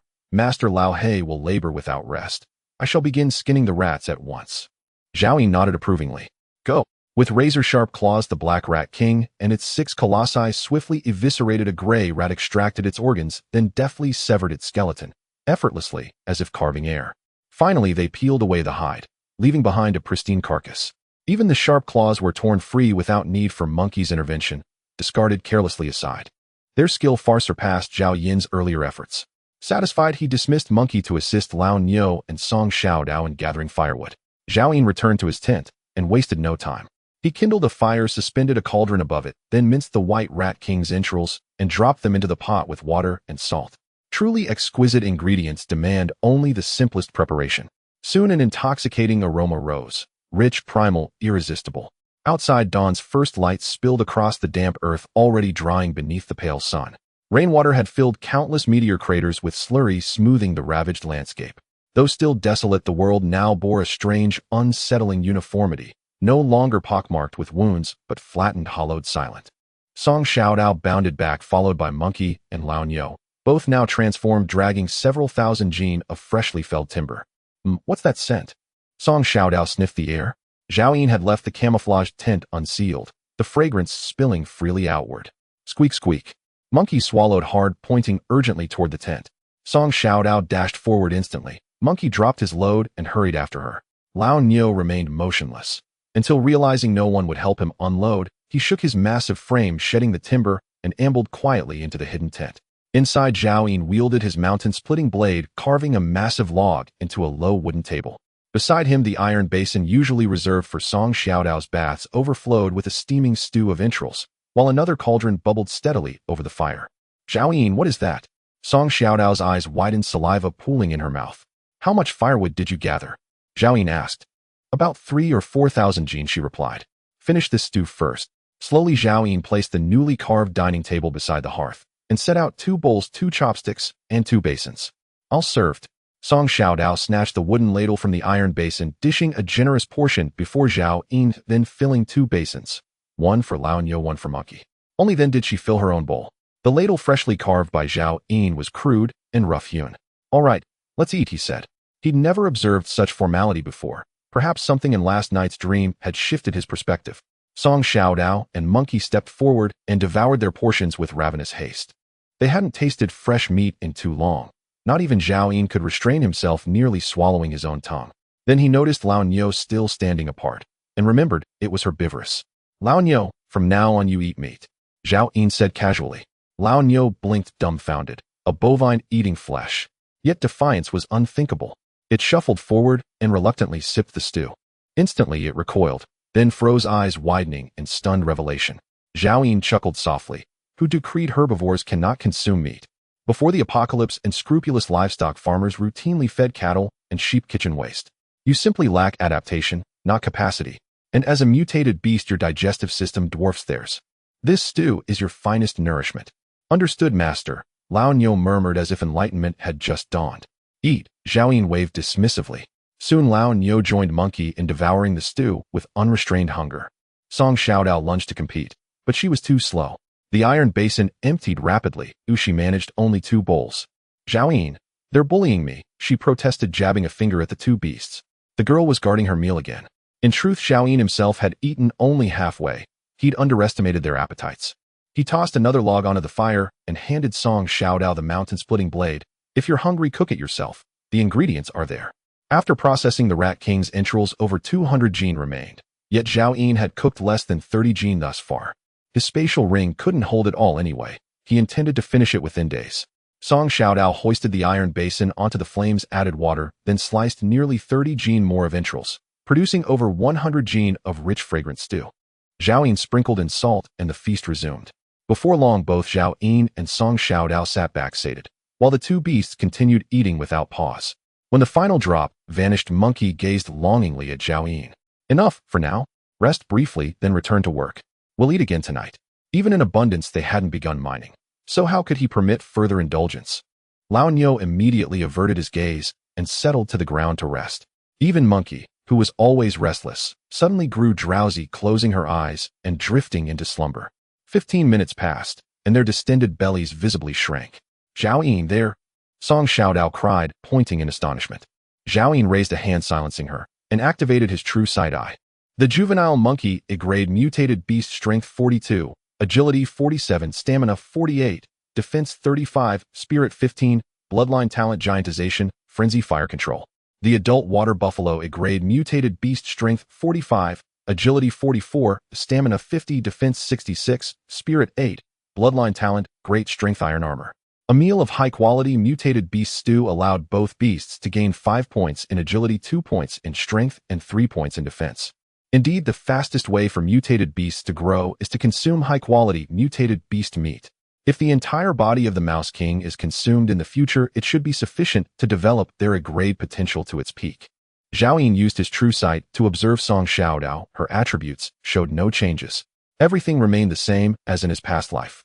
Humans consuming mutated beast meat cannot quickly increase their attributes. Half an hour later, both beasts woke up. Get to work, Zhao Yin instructed. Hastily, he got up and followed Song Xiaodao to continue chopping, with leaving Zhao Yin alone in the tent. He suddenly remembered that he still had a can of beef. Thus, Zhao Yin took it out. With no shortage of meat now, there was no need to keep this can of beef. After opening it and finishing the meal, he checked his attributes and found that his strength had indeed increased by a point. Subsequently, Zhao Yin cleaned up the utensils and took out the rat skin from the Mouse King, cutting it into pieces to hang inside the tent to dry, preparing to process it into leather armor. By noon, the bodies of 400 gray mice and 6 giant mice had been cleaned up by a few rats. Old Black entered the concealed tent, transmitting his thoughts. Master, the work is done. Zhao Yin acknowledged with an while cutting the rat skin. Old Black recognized what he was holding was indeed his wife's skin, and he momentarily froze, but his emotions did not fluctuate greatly. Now the past obsession had been entirely stripped away by Zhao Yin. Take me to see, Zhao Yin said, stepping out of the concealed tent. Nearly 10,000 pounds of rat meat piled into a small mountain resting on banana leaves washed by rainwater beside a larger pile of rat bones along with a heap of rat skins and claws. Master, the meat, skin, and claws of the 6 giant mice are all here, Old Black indicated as Zhao Yin walked past the mountain of rat meat. Behind it lay the remains of disassembled, grade giant mice. Well done, Zhao Yin praised, taking out 30 chestnuts from his spatial ring and tossing them to Old Black, saying, "Take these and share them with them." Old Black immediately became excited. Since the apocalypse, there had been no food. Even as the Rat King, his usual supplies mostly consisted of rotten flesh from zombies and corpse crystals. It had been a long time since he had tasted such food. Old Black picked up a chestnut and stuffed it whole into his mouth, chewing a few times before swallowing, squinting in delight. He devoured 6 in one go, leaving the remaining 24 for the 6 giant mice to share. All the rats conveyed their gratitude to Zhao Yin. After waiting for them to finish eating, Zhao Yin directly ordered, "Once you're done, continue working. Cut all the gray rat meat into slices and hang it in that slightly higher grove. You do not get it dirty. Clean the entrails, slice them up, and hang them separately from the rat meat. Hang the rat skins on the other side of the bushes, or remember to dry them in a cool place and avoid direct sunlight." As there was not much salt for preservation, Zhao Yin planned to smoke the rat meat and entrails into jerky for easier storage. Rat skins were also essential materials. Even if Zhao Yin couldn't use them temporarily, they could be traded for needed supplies with others in the future, and in critical times, they could even be cooked to feed contract beasts. After giving the instructions, Zhao Yin turned and went to the other side. By noon, Song Xiaodao and the 2 beasts had chopped nearly 30,000 pounds of firewood. Zhao Yin ordered them all to move it to the grove of tall trees, dispersing it according to the indicated position. Once ignited, this damp wood would fill the entire grove with thick smoke, raising the temperature. The smoke, combined with the heat, would quickly sterilize and dehydrate the rat meat. By nightfall, 50,000 pounds of wood had been arranged. However, nearly 10,000 pounds of rat meat, slicing it all and hanging it up, was still a big project at the speed of 7 rats. According to Zhao Yin's requirements, every piece of gray rat meat had to be cut into hundreds of slices. Additionally, how to hang them was also troublesome. One needed to climb trees to cut small branches first, then thread each slice of rat meat onto the broken branches. If it wasn't finished by the afternoon, then it would have to continue through the night. That night, Zhao Yin slept alone in the tent. Even Song Xiaodao was sent out to help hang the rat meat. The next morning, Zhao Yin woke up to find that the tall grove had already been set on fire, with thick smoke blocking. To prevent the fire from spreading too much and igniting the entire grove, Zhao Yin called Old Black and the 6 giant mice, instructing, "Watch the fire. If the grove burns down and ruins my jerky, I will use your meat to fill the void." Upon hearing this, all 7 large rats shivered and quickly burrowed into the grove. Smoking the jerky is a lengthy process, and Zhao Yin looked at the pile of rat bones. The bones still had remnants of meat scraps, tendons, marrow, and cartilaginous bones. These things could not be entirely consumed before they rotten. However, if smoked like jerky, dehydrated bones would hardly be chewable. Although I no longer lack food, I can't just watch it spoil. How many people are out there in the apocalypse without anything to eat? Zhao Yin still called over Song Xiaodao, the little monkey, and the old cow. Since you all have nothing to do, move all the bones to the tall grove to be smoked together. Until the morning of the third day, the rat skins had dried, and the jerky was nearly smoked. Zhao Yin instructed all contract beasts to collect the rat skins and rat meat while he sat in the tent with Song Xiaodao, removing the rat skin from the Mouse King. Zhao Yin cut out one large and one small set of leather armor pieces, then cut a small piece from the tail skin to make a leather cord. Song Xiaodao used the claws of the Mouse King to poke small holes in the leather armor pieces, then threaded them together with the leather cord, tightening and securing them, creating a complete set of leather armor. Although it looked somewhat crude in terms of defensive strength, it definitely exceeded the average grade defensive equipment. After making 2 sets of leather armor, only 1/3 of the Mouse King's skin had been used. Zhao Yin pondered for a moment and called the little monkey over, having it activate its dual abilities to custom make a gigantic set of leather armor for it. In the end, only some scraps of the Mouse King's skin remained. Zhao Yin simply asked Song Xiaodao to piece them together, and on the chest of the little monkey's leather armor, he made a large pocket, creating a backpack for Song Xiaodao. In the future, when they collect corpse crystals and star crystals, it would be much more convenient, and it would also make it easier to carry supplies during battles. Next, he took out all the claws of the Mouse King. After a bit of research, he found that although the 2 hind claws were also quite hard, they were not sharp enough. He hadn't thought of how to use them yet. However, the 2 foreclaws would definitely be lethal weapons. Each claw blade was about 2 feet long, glinting coldly like 8 short swords.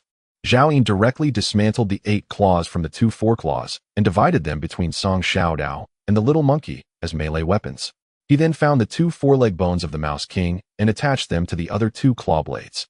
Transformed into long swords, Zhao Yin also distributed one to the little monkey and one to Song Xiaodao. The wolf tooth club and the chip tang sword were confiscated. Following that, Zhao Yin crafted 2 long swords for himself as backups, while the remaining 2 Mouse King claw blades were used as short swords. All right, go help collect the rat meat. Zhao Yin waved his hand.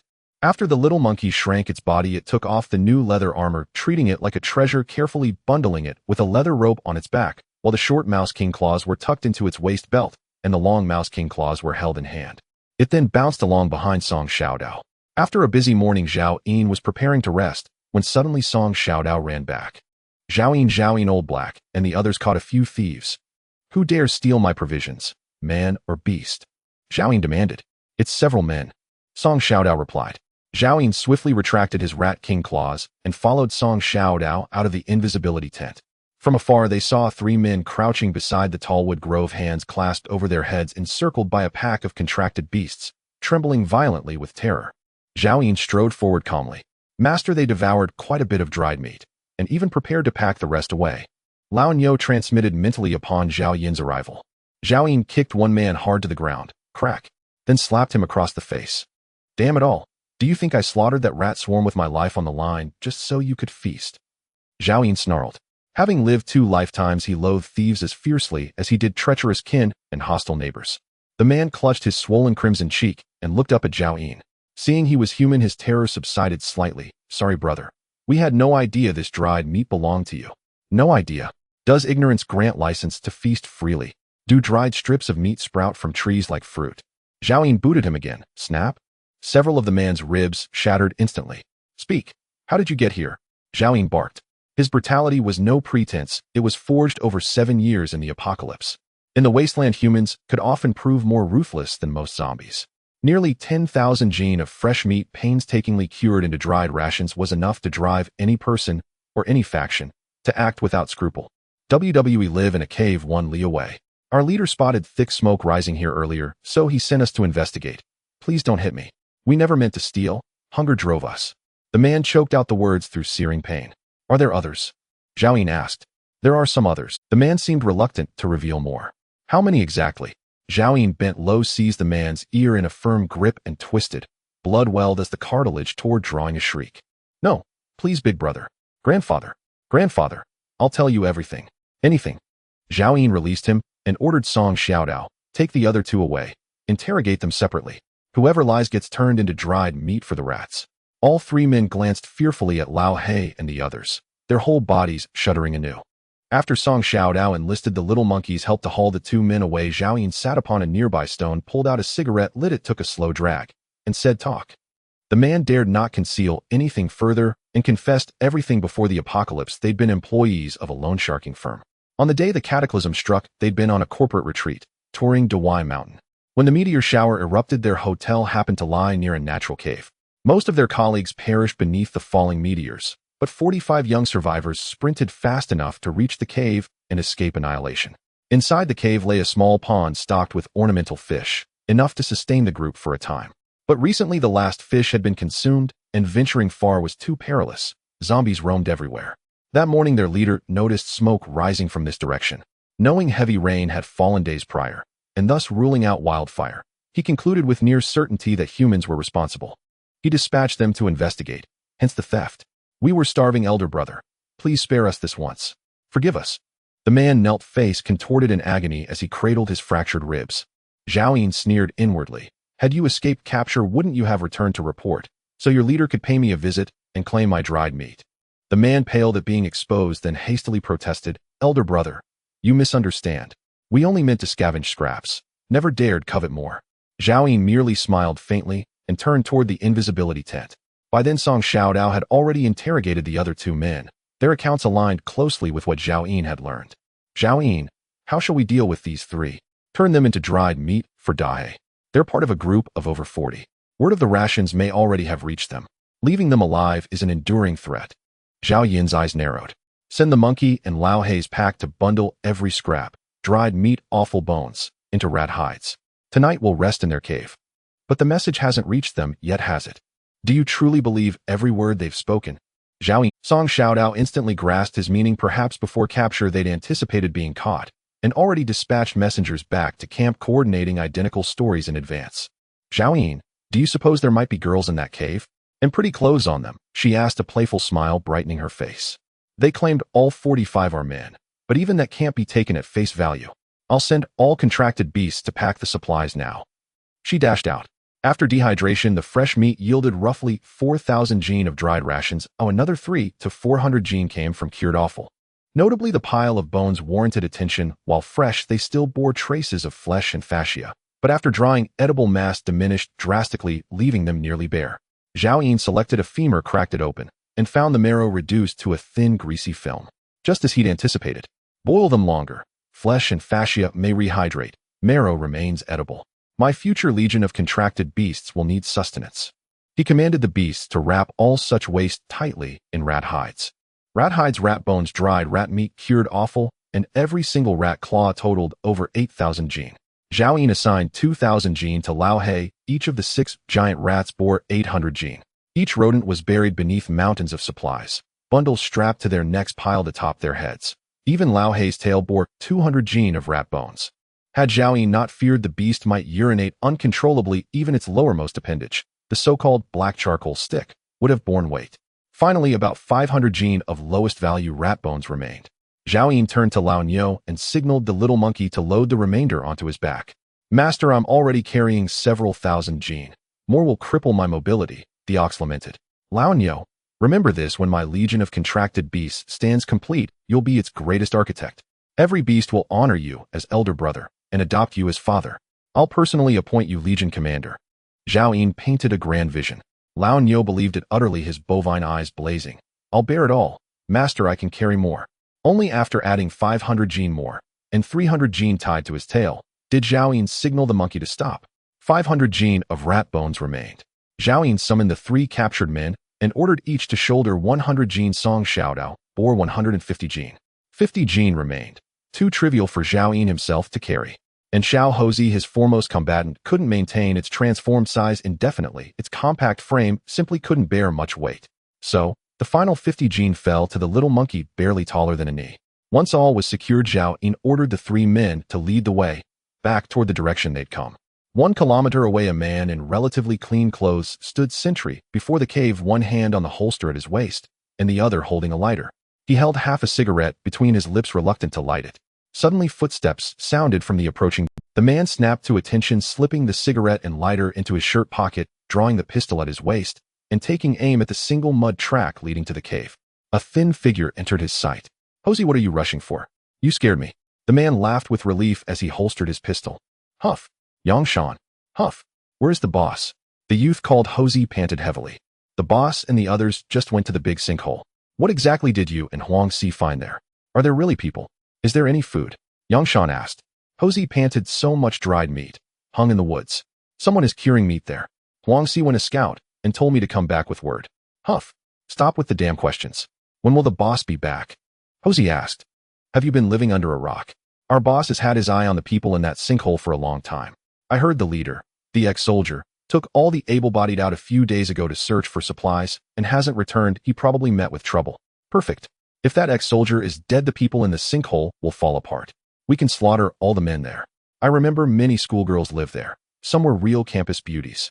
Posey had not finished when Yangshan cut in with a laugh. Even if we take the sinkhole, the girls belong to the boss first, then to the leaders.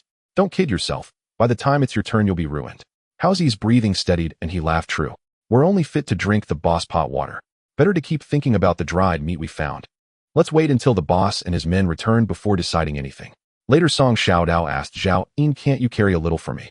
Song Xiaodao is now in frank evolver, her strength alone equaling that of 2 strong men. She pouted and feigned strain. If I carry for you, I'd have to carry for Lao Niu and the others too. I can't be partial. Wouldn't I be crushed under it all? Zhao Yin, chewing a strip of jerky, walked at the end of the column. I'm your future wife. How dare you compare me to Lao Niu and the rest? He teased. Song Xiaodao protested. Future wife? Did I agree to that? Zhao Yin rolled his eyes. Are you looking down on me? Song Xiaodao shot back. Song Xiaodao dropped her pack, gripped the long-handled Rat King claw with one hand, planted her other hand on her hip, and glared at Zhao Yin. Zhao Yin stepped forward, took her pack onto his back, and rapped lightly on her chest. See, even a man. Song Xiaodao's face flushed as she ground her teeth. Zhao Yin, when I grow stronger, I'll beat your backside until it blossoms. Zhao Yin tired of the increasingly impertinent girl before him and ignored her. He quickened his pace to the front of the line and kicked the man, whose ribs had long been broken and who was carrying more than 100 pounds, on the back.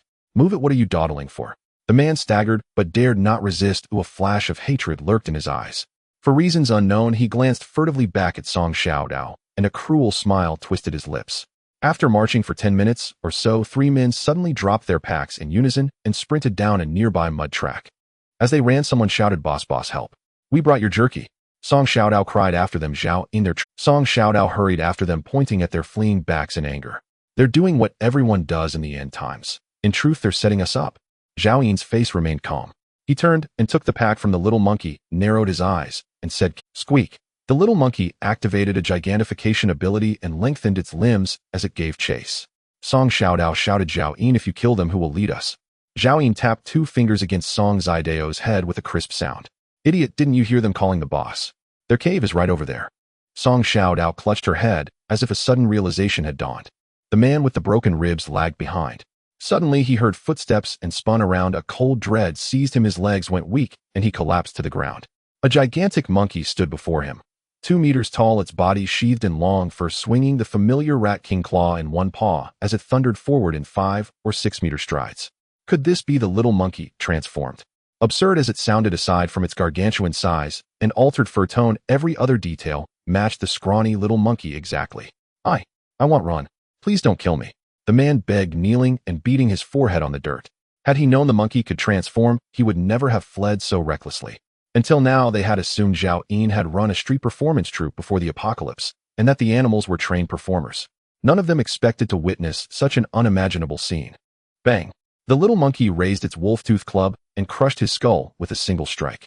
A gust of wind followed as it swept after the other 2 men. Bang! Bang!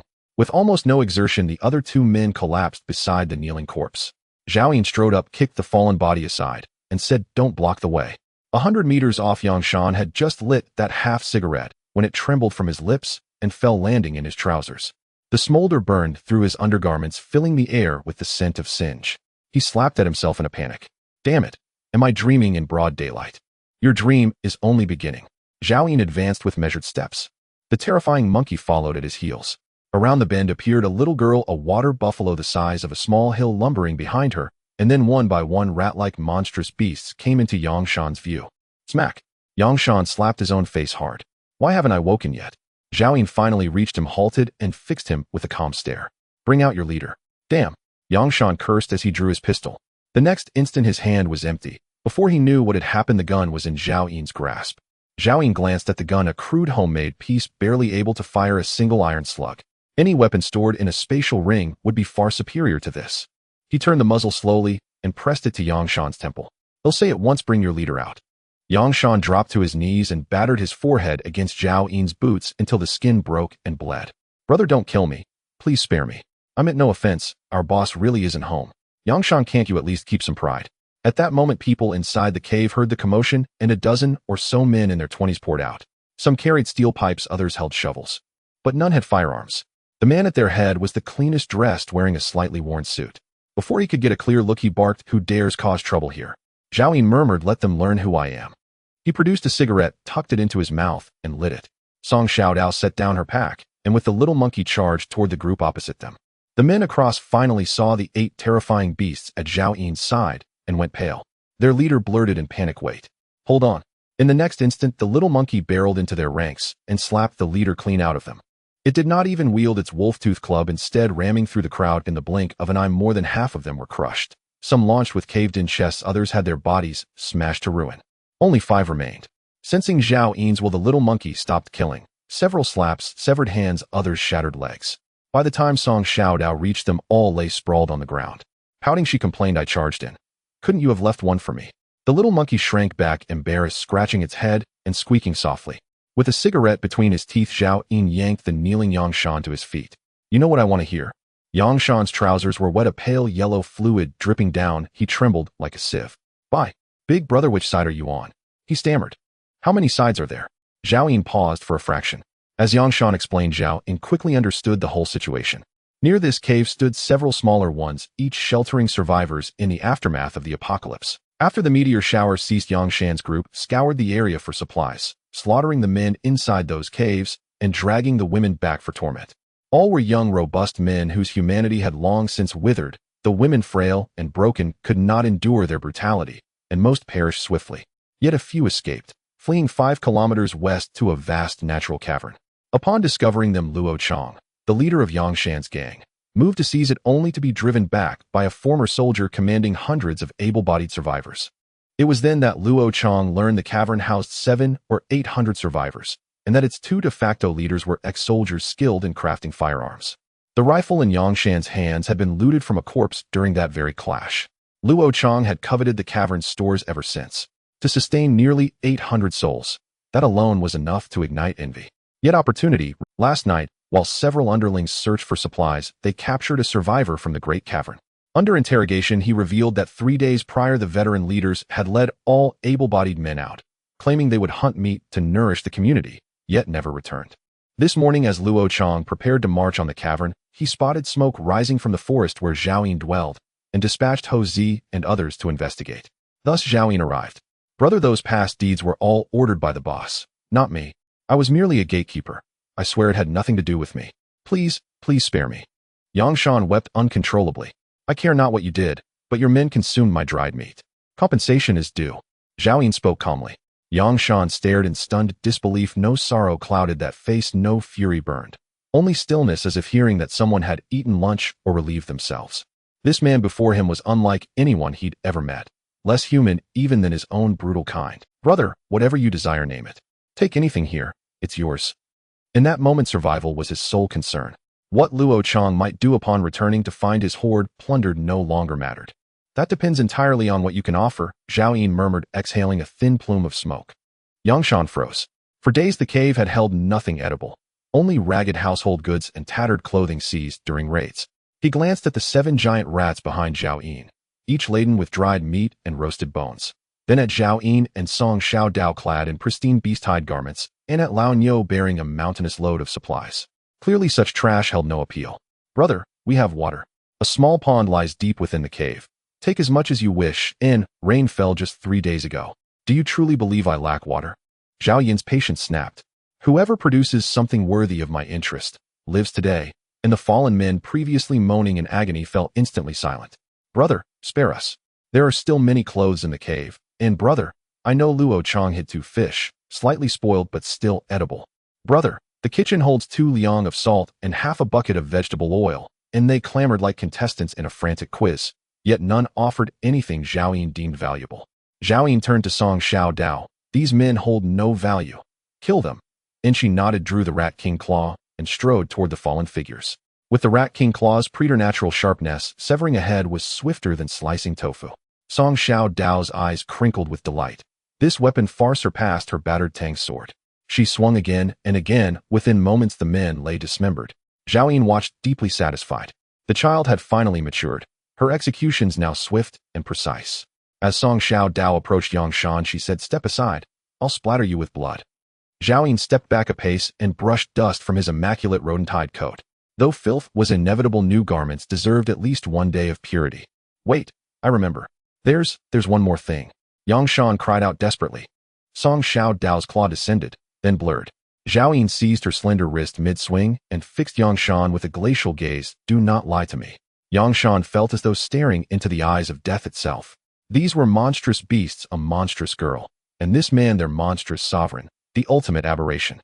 His heart hammered wildly. Truth be told, he wasn't even certain this final item would impress Zhao Yin.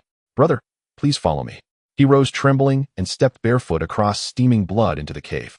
Zhao Yin remained outside, instructing Song Xiao Dao, "You and Houzi go in." Song Xiao Dao rolled her eyes. As in her rank evolved, she could obliterate every soul here without effort. Why such caution? Zhao Yin stood motionless, watching Song Xiao Dao and Houzi vanish into the cave. His cigarette had burned down to a stub. He dropped it and ground it beneath his heel. Soon Yang Shan emerged, clutching a ragged cloth bundle. Song Xiao Dao and Houzi trailed closely behind. "Brother, the item is here." Yang Shan forced a brittle smile and extended the bundle. "Open it," Zhao Yin commanded softly. Understanding instantly, fearing a trap, Yang Shan placed it on the ground and began unwrapping layer after layer. Each fold shrank the bundle until it dwindled to the size of a walnut, wrapped tightly in toilet paper. Zhao Yin's brow furrowed deeply. Yang Shan's knees knocked violently. He dared not peel away the final layer. Brother, this is all I possess that holds any worth." "Open it." And Yang Shan swallowed hard and peeled back the paper, revealing a crimson crystal gleaming fiercely in the sunlight. Zhao Yin's gaze sharpened. "Nostar crystal. I found it at the cave entrance during the meteor shower, embedded among the fallen stones.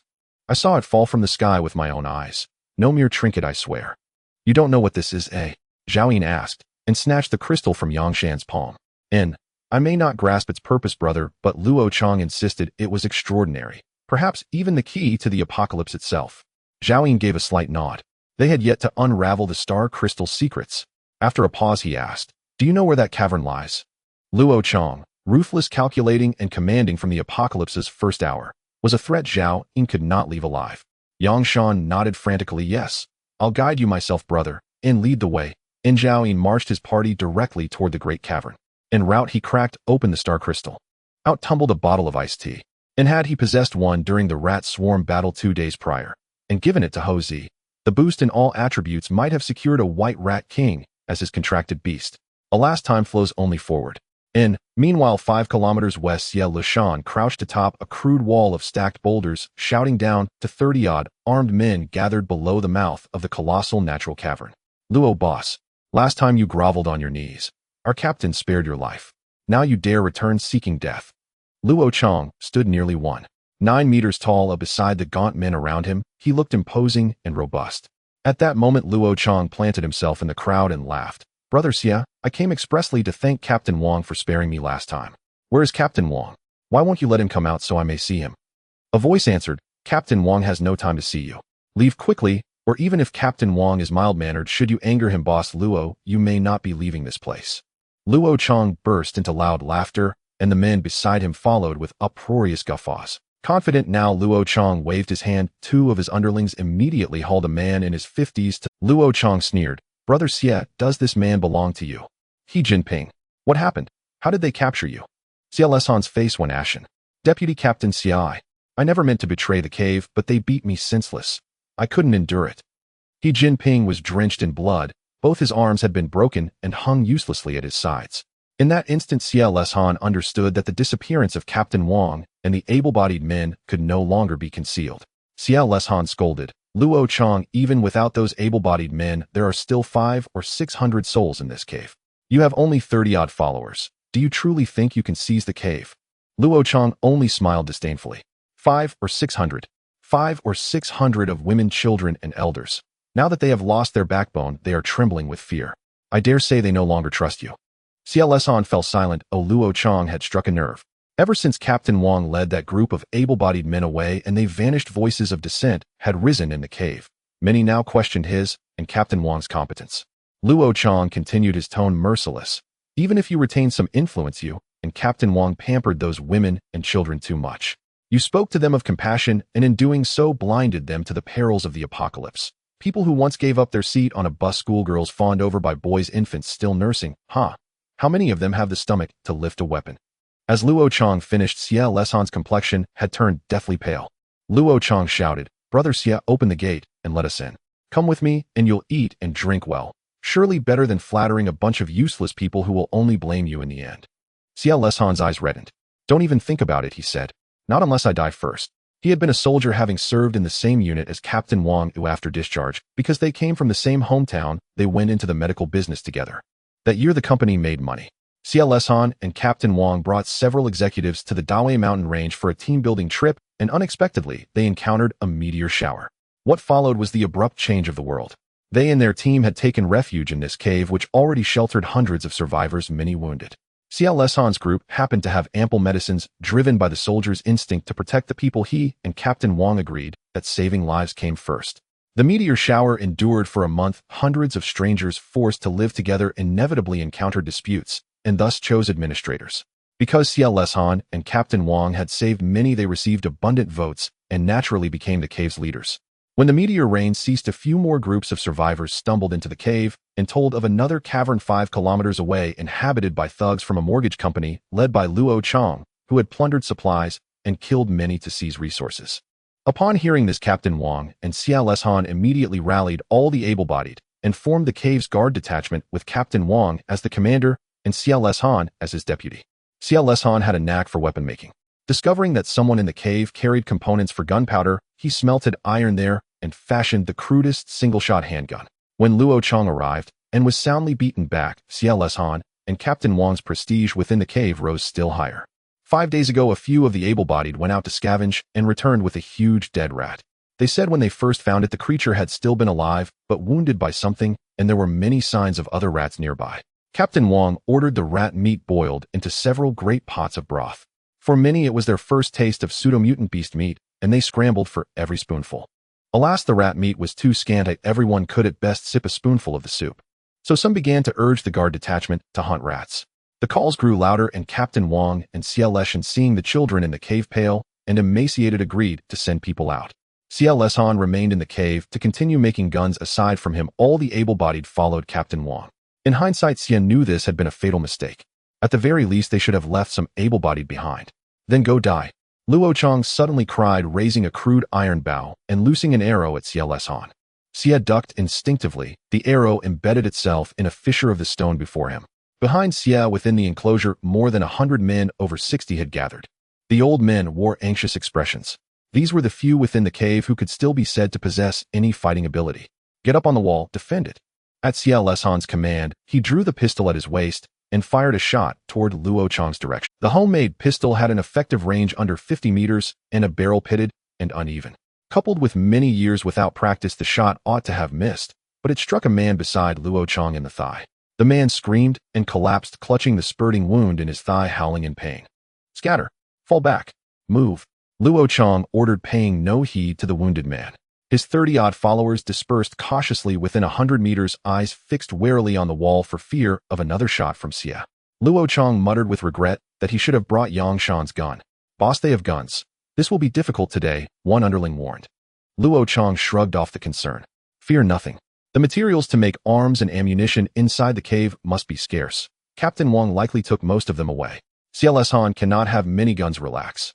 In fact, as he guessed, Captain Wang had mobilized the cave's full resources for the rat hunt. In recent days, Xie Leshan had managed to build only one gun and gather enough powder for 3 discharges. Xie Leshan had already fired once. 2 shots remained. Sweat beaded on his brow as he glanced back. The old men still stood where they were. Not one climbed the wall to lend defense. Xie Leshan snapped, "What are you all doing?" A pockmarked elder answered, "Deputy Captain Xie, it's not that we don't want to help, but we're old. That wall is over 2 meters high. We simply cannot climb it. Do you have any guns to lend us?" Xie Leshan ground his teeth. The guns were taken by Captain Wang and the others. "If you want, come up. I cannot hold the defense alone. If they break in, everyone in the cave will suffer." No one budged. When the sky falls, there will always be someone taller to bear it, they thought. Let the old ones risk their lives against the young men. How dangerous. Deputy Captain Xie, my legs are weak. I truly cannot climb. He'll guard here for you. Old Lu, you just turned 60 and still have the most vigor. You should go up. Nonsense, old Lu retorted. I had prostate surgery 6 months ago. How can I match you? A clamoring argument ensued. In any case, if someone had to be sacrificed, everyone hoped it would be someone else first. Their own lives mattered above all. Meanwhile, Zhao Yin's pack of mutant beasts had already drawn to within a kilometer. He tilted his head to listen and could not help the faint curl of derision at his lips. Zhao Yin, what did you hear? Song Xiaodao asked curiously. I heard a foolish pig raising a pack of wolves. Just like someone from long ago. Zhao Yin sighed. Once a person ascends to power, their eyes are easily clouded by authority. Every day, they hear only flattery, every truth becomes indistinguishable from falsehood. Someone, a friend of yours? Song Xiaodao asked. Zhao Yin paused thoughtfully, then nodded. In a manner of speaking. You actually befriended such a fool. Song Xiaodao sneered him. A simpleton. Zhao Yin frowned slightly. Indeed, he is foolish. Meanwhile, outside the wall. Boss, they've truly turned on each other. What do we do next? One underling asked. Every word inside the wall had been overheard clearly by Luo Chong and his men. Luo Chong smiled faintly, then shouted loudly toward the wall. Listen up, everyone inside. 300 more of my brothers are closing in, armed with rifles and artillery. When the cave falls, it won't be just Xie Jinshan who dies. You'll all perish. The men will be turned into jerky, the women violated before execution. Upon hearing this, those inside the wall froze in terror. Many elderly men trembled uncontrollably. Having lived half their lives in peace, and even after the apocalypse sheltered under armed protection, they had never imagined this day. What a 300 more. We're doomed. Artillery. How can we old men possibly hold this place? We're finished. Xie Jinshan, you've doomed us all. If Captain Wang hadn't injured Wang Chong back, then would he have turned on us so ruthlessly? In an instant, every elder's fury converged upon Xie Jinshan.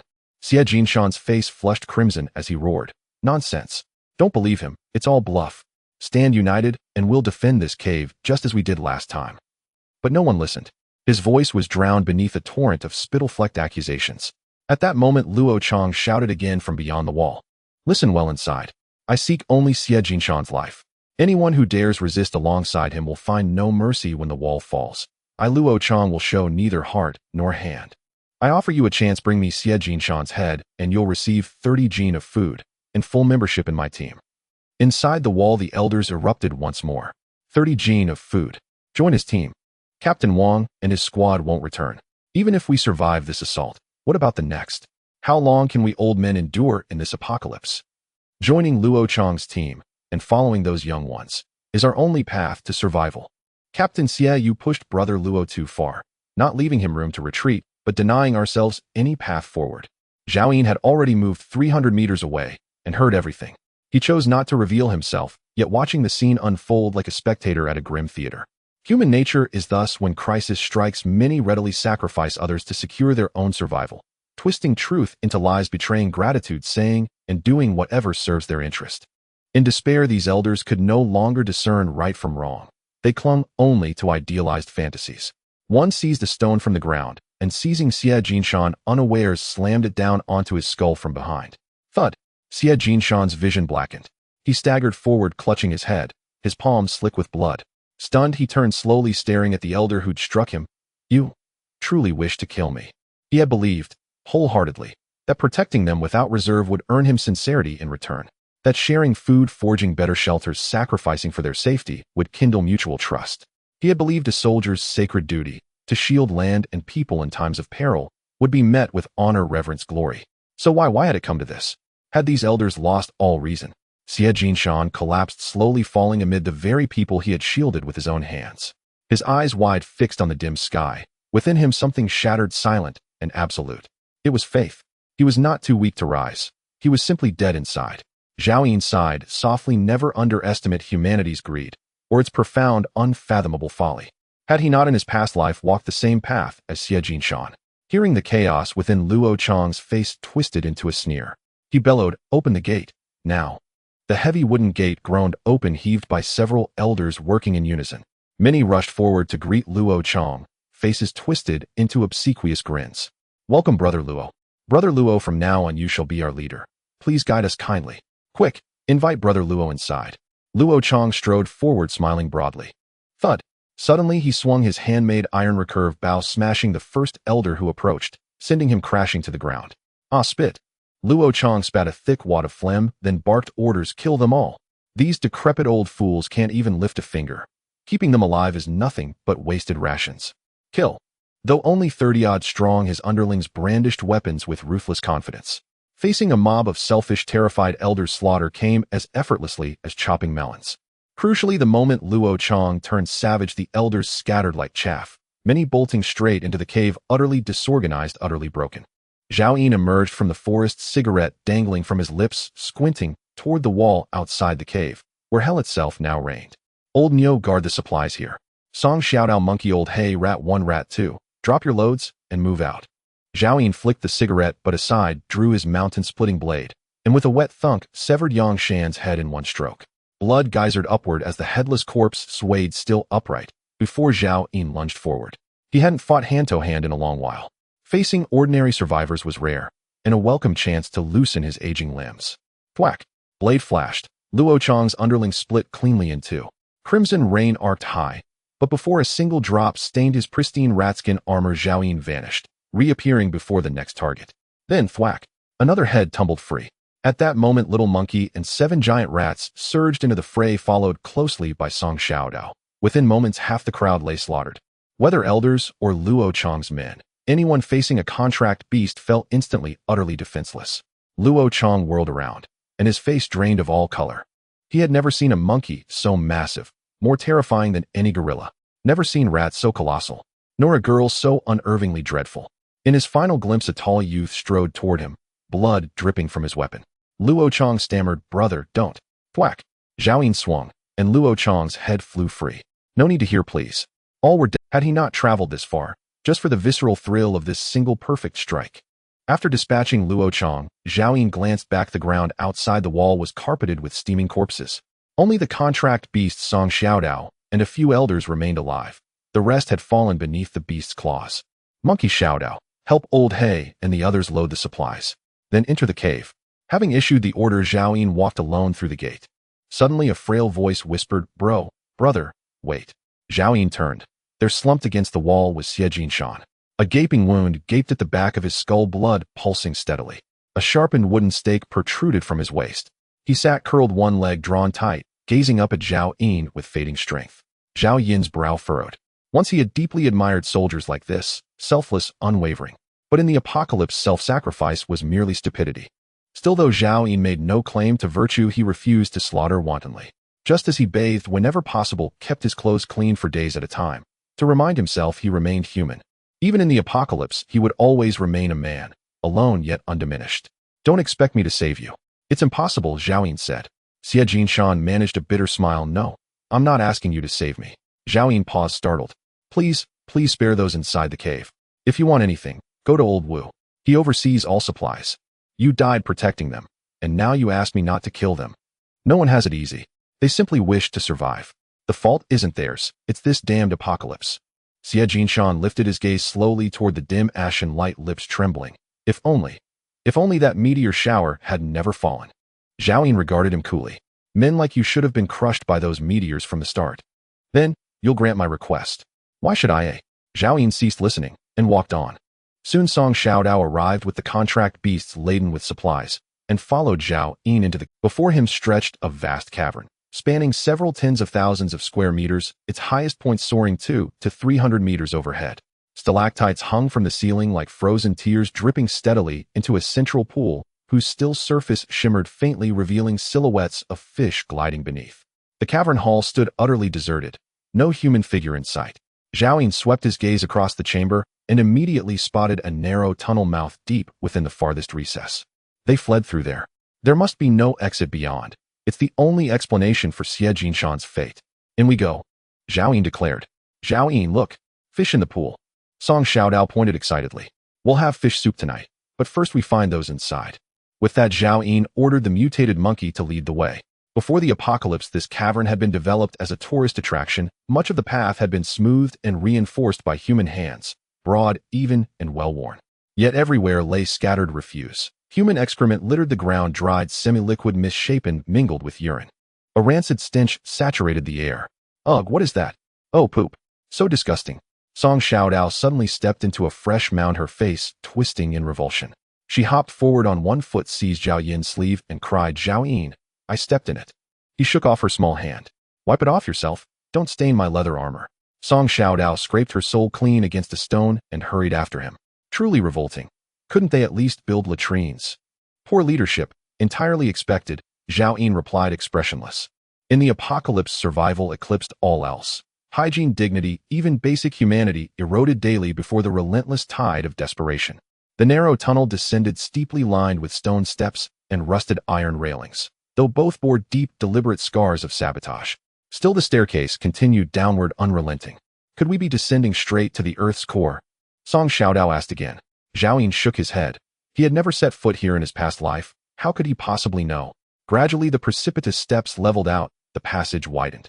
Then, emerging into a cavern even grander than the first, Zhao Yin finally laid eyes upon the group. Some 500 or 600 souls, mostly elders, children, and women, all clad in tattered rags, hair matted and faces caked with grime, huddled tightly together in the deepest corner of the cavern. Though water was plentiful, few among them bothered to wash, even once. Women who before the fall had prided themselves on beauty now wore filth, so thick their features were all but erased. There was another reason in the apocalypse: beauty invited peril. Ugliness paradoxically became armor. At the sight of Zhao Yin and the monstrous beasts behind him, every face contorted in raw terror. They had never seen rats so colossal. One loomed larger than an ox. No, there truly was an ox, massive as a mountain of flesh. And that gaunt monkey, wielding a clawed blade taller than itself. At the vanguard of this terrifying procession stood a young man clad in white leather armor, freshly stained with blood. That's him, the one who killed squad leader Xia alongside Luo Chong. Everyone, fight him to the death.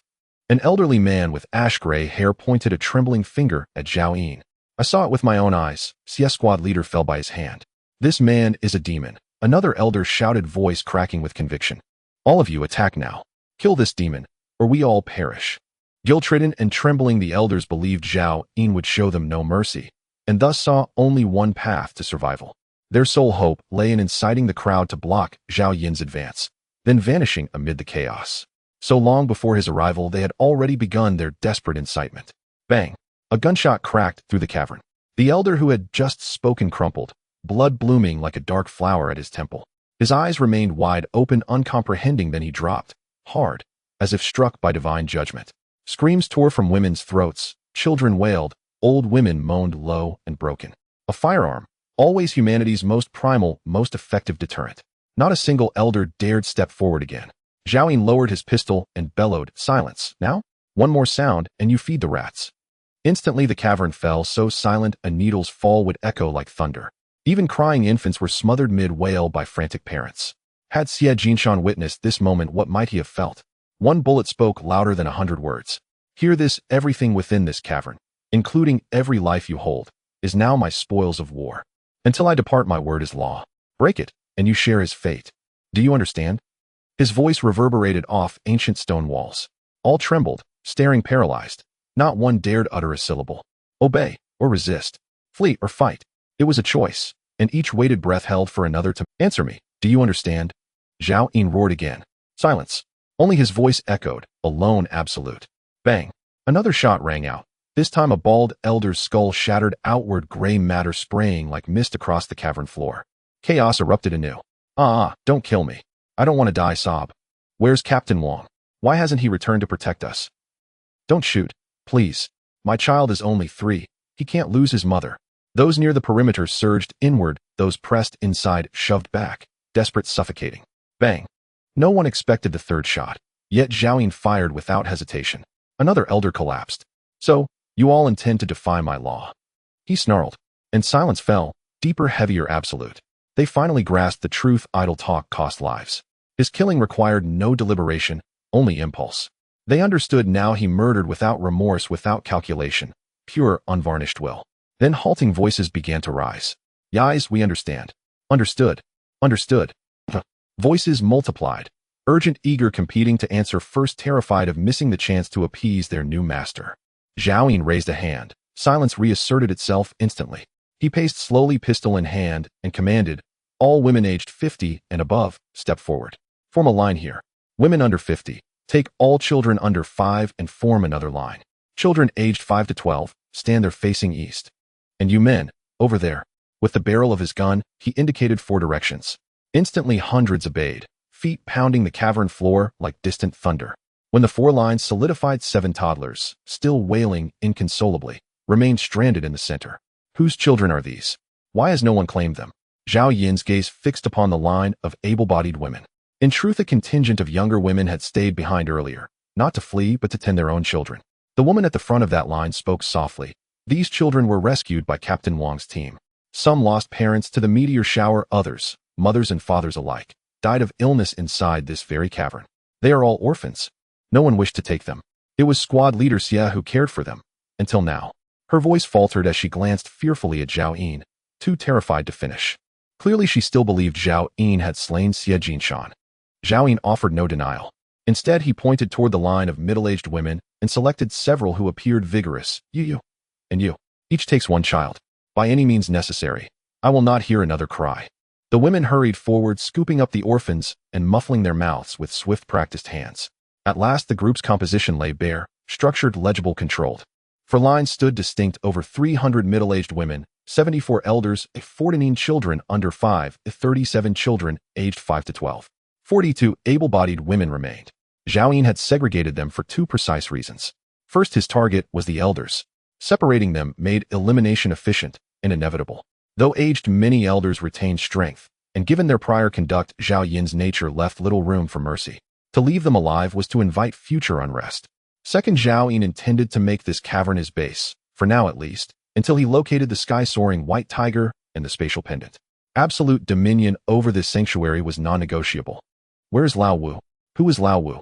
Zhao Yin recalled the Lao Wu Xie Jinhai had mentioned as the supply manager. Before Lao Wu could step forward, everyone's gaze turned to a bald man standing among the elderly group. He was slight, dressed in a tattered suit, one of the few whose face had been washed clean. Boss, hello, my name is Wu Shuegue.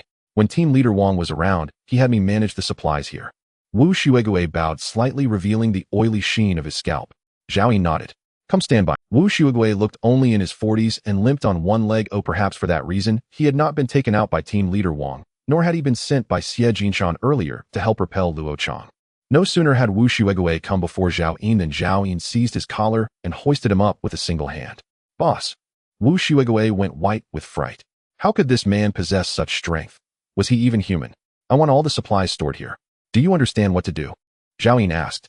All the supplies are in the warehouse. Every item in and out has a detailed record. It was a rule set by team leader Xia. I would never hide anything from the boss, and even if I tried, I could not. Wu Shuegue broke into a cold sweat, forcing a smile. I will take you to see it now, boss. Please let me go. Zhao Yin nodded, noticing that even in crisis the man remained methodical. No wonder team leader Wang and Xie Jinshan had placed him in such an important position. How did your leg become lame? Zhao Yin asked. When I was in the military, I was posted on the border near the Third Nation. I was disabled in a clash. This is a prosthetic. Another veteran. Zhao Yin released his grip and followed Wu Shuegue toward the other side of the cavern, muttering as he walked, still too noisy. No peace here. At his words, all the contracted beasts immediately understood his intent. Squeaks sounded as the little monkey was the first to rush toward the group where the elderly men stood. As it took a step, it completed a gigantic transformation. Everyone's eyes widened at the surreal sight. Even the elderly men stared, stunned by the suddenly enlarged monkey. Then Lao He and 6 giant rats, still laden with mountain-like cargo, rushed forward, not to slaughter, but to obscurely encircle the group where the old men stood. The next moment, old Niu and Song Xiaodao charged in. In an instant, there were collisions, the sickening bite of blades, agonized screams, and the cracking of bone, an unceasing chorus of violence. The metallic scent of blood spread quickly through the air. White-haired heads tumbled about. Blood stained the ground. Among the other 3 groups, no one dared to speak. They all trembled as they watched. The remaining elderly panicked. They knew these contracted beasts obeyed Zhao Yin. Someone shouted at him, "You little bastard, what do you think you're doing? Boss, have mercy. I won't dare again." It was team leader Xia who was harmed by old Wan, and the others. It has nothing to do with me. Boss, you can't leave. Make those animals stop. Wu Shuegue's lame leg was going weak. He could only force himself to appear more at ease. He could just make out claims that it had been team leader Xia harmed by old Wan and the others, and that Zhao Yin was not involved. Zhao Yin trailed behind at an unhurried pace. Sensing something, he asked calmly, "Are you afraid of me?" No, not at all. I'm not afraid, boss. Please don't misunderstand. Wu Shuegui's lips trembled. You're not afraid of me. Zhao Yin's voice turned cold. I am afraid. No, I'm not afraid. Wu Shuegui frantically waved his hands, babbling incoherently and almost falling to his knees. You should say you only admire me, revere me. There is no question of fear or not. With that, Zhao Yin strode on. Limping, Wu Shuegui led the way again, no longer daring to speak. That he had been valued by team leader Wang and Xie Jinshan showed he possessed a shrewd mind, yet now he found the man before him utterly unreadable. It was not that the man's thoughts were profoundly deep, but that he was too difficult to fathom. Soon they reached an opening blocked by 2 iron gates. Wu Shuegui stepped forward, unchained the lock, and opened the iron grates. This is the cavern's warehouse. It used to be a storage room for park cleaners. Later, team leader Wang found it suitable for stacking supplies and had me tidy it and move the goods here. Boss, please come in. The so-called warehouse measured only some 20 square meters. It was full of junk, but arranged with order, which showed that Wu Shuegui, the quartermaster, had been conscientious. The first thing they saw was a pile of scavenged scrap iron, 300 or 400 kilograms, perhaps, beside a makeshift clay furnace and a dozen molds. A glance from Zhao Yin made it clear these tools had been used to smelt iron for guns and household implements. There were also a dozen large iron cauldrons, hundreds of pounds of charcoal, a pile of clothing, and a dozen bundles of 5 or 6 meter bamboo poles. None of that trash did much for Zhao Yin. On the day the end arrived, the park held over 100,000 visitors. Only 1,000 or 2,000 rushed into the cavern. Many were gravely wounded. Team leader Wang ordered us to rescue everyone we could, and only 700 or 800 survived. We did not waste the clothing from the dead. Xie Jinshan pointed at the pile of clothes, as if recalling something, and sighed. Where did the food come from? What have you been eating for the past month? Zhao Yin asked directly. Wu Shuegui pointed at the bamboo bundles. These were a grove planted by the pool in the park. When the end came, they somehow withered. Team leader Wang had us cut them down to use as fishing poles. Besides, visitors tend to carry provisions. When 1,000 or 2 poured into the cavern, they brought a fair amount of food. Later, team leader Xie forged these cauldrons, and every day we cooked the fish we caught with a bit of bread or ham to scrape through that month. When the food ran out, team leader Wang found a newly sprouted vine in the cavern whose leaves were edible.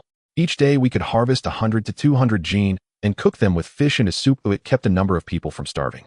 From Zhao Yin's perspective, Wu Shuegui's cheeks were sunken and his eyes hollow. Wu licked his lips. Alas, the fish in the pool are not endless. Team leader Wang only allowed 30 catches a day to ration them. Zhao Yin breathed a sigh of relief. He had feared Wu might admit to resorting to cannibalism. Indeed, there were mutated crops here. Take me to see that vine, Zhao Yin said. His tone was calm, though his heart raced. He had grown bored of chestnuts and rat meat and longed for other kinds of food to improve the meals. Here there was not only fish, but also mutated vegetables he had not tasted in ages.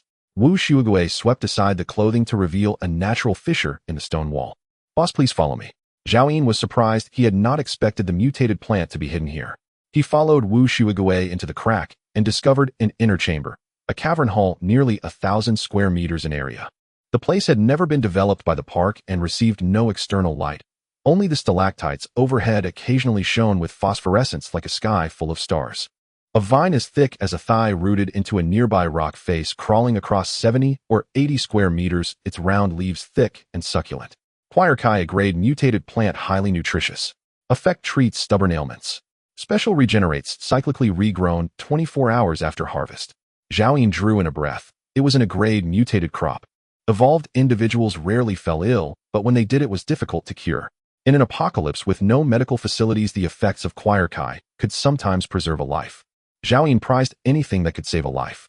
And with Quierkai's special property of cyclic regeneration, it was no wonder Wu Shuegui said they could harvest 200 to 300 jin each day. No wonder the elderly men and women, though emaciated, showed little sign of true illness. In the end times, the scarcest things after food were medicines. Even if Zhao Yin could not use them himself, he could trade them with other camps for what he needed.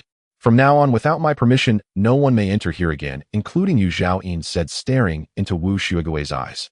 Wu Shuegui kept a smile on his face. Understood, boss. I will lock the warehouse door and give the key to you.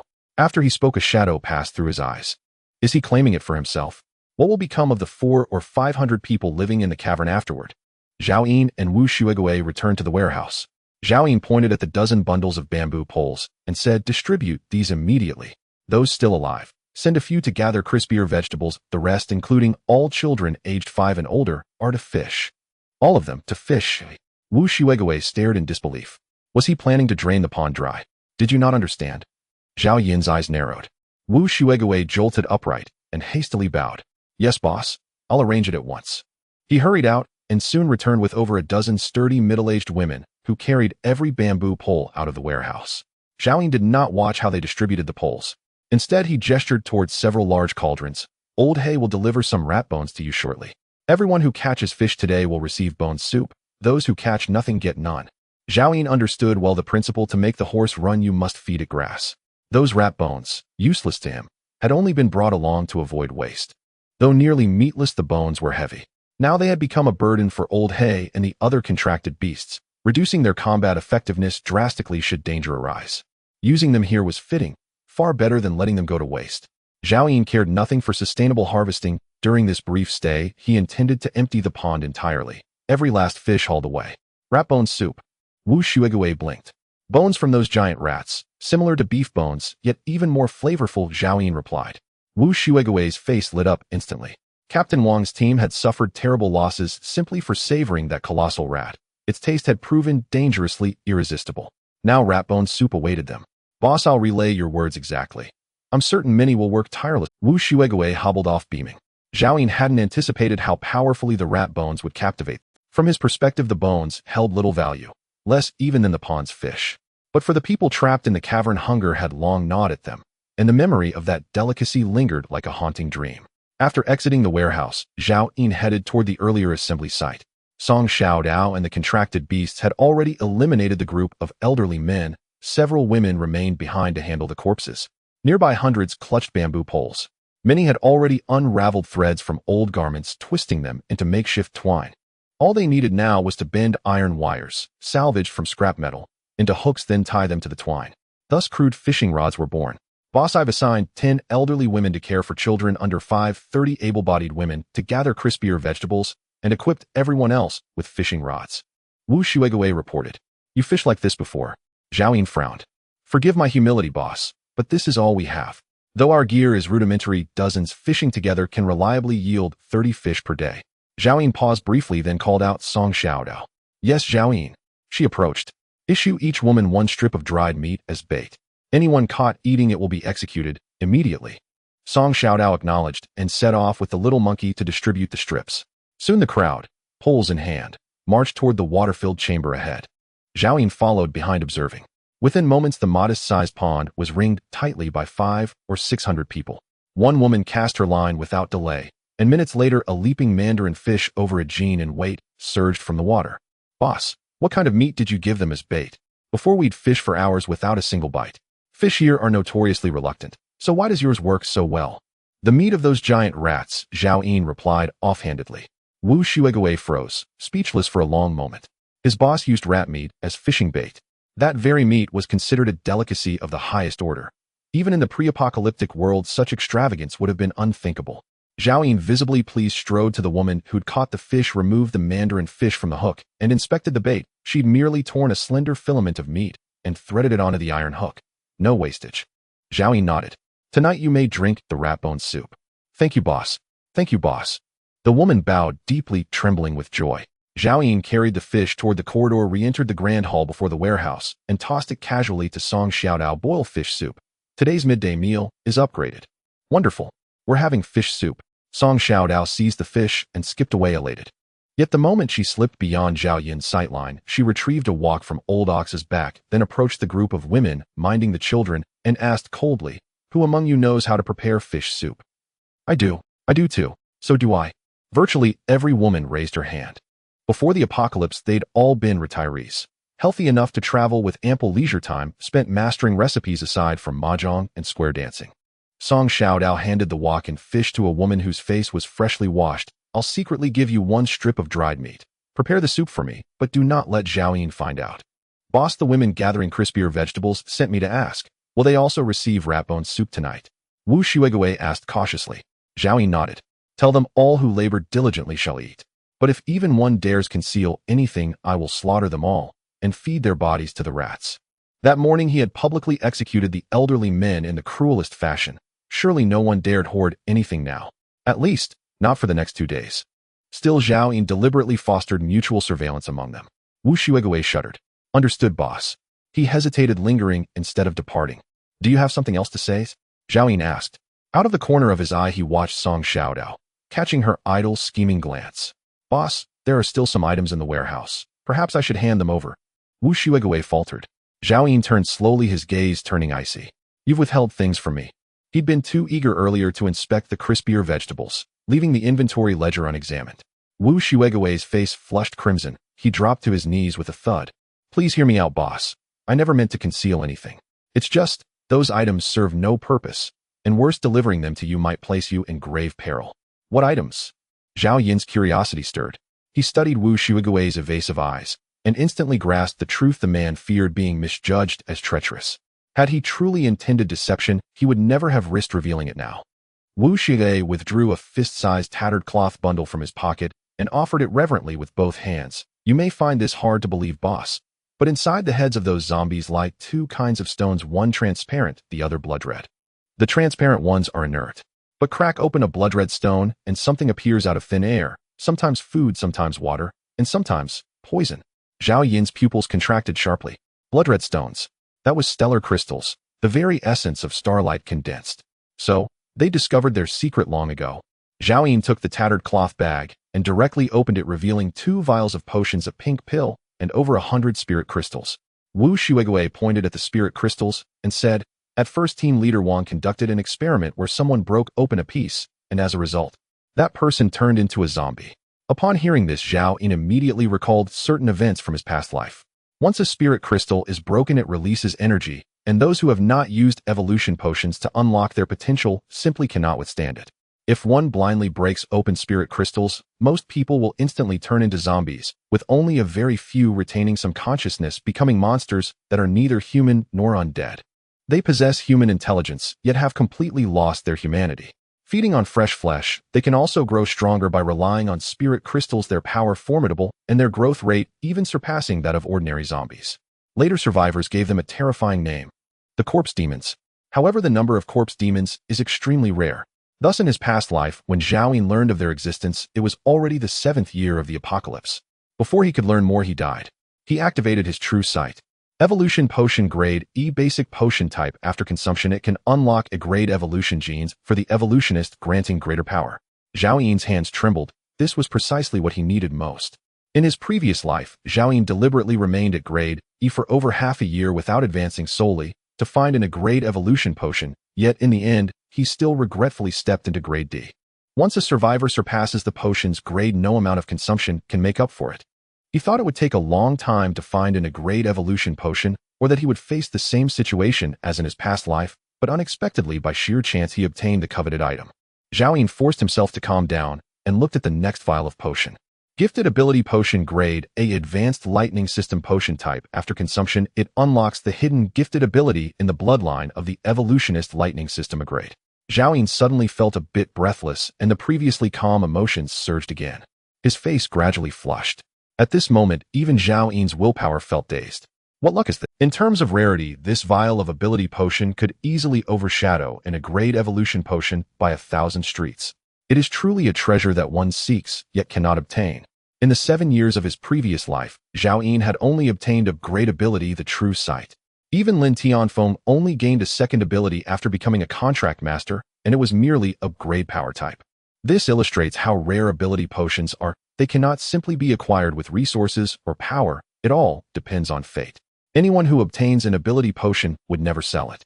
Zhao Yin never expected to acquire a third ability in this life, and it was a grade. He hurriedly stored the 2 potions in his space ring before turning his attention to the pink pill. Pink pill grade B intermediate auxiliary type pill. After consumption, it will make the first opposite sex scene fall in love for a lifetime. Isn't this just an upgraded version of the love pill? Before the apocalypse, this would have been a treasure revered by those desperate for affection, but for Zhao Yin, it's of no use. Zhao Yin thought to himself. He quickly stored it in his space ring, his speed nearly matching that of collecting the ability potion. As for the remaining spirit crystals, they were all of no grade.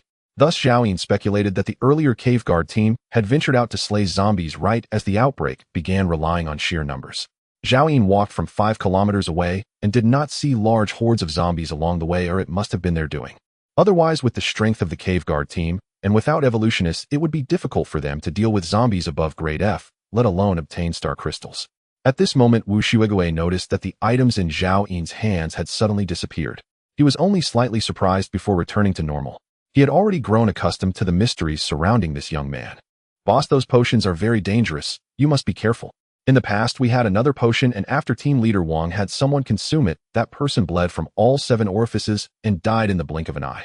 After that, Team Leader Wang ordered that any obtained potions be stored in the warehouse, and no one is allowed to use them privately.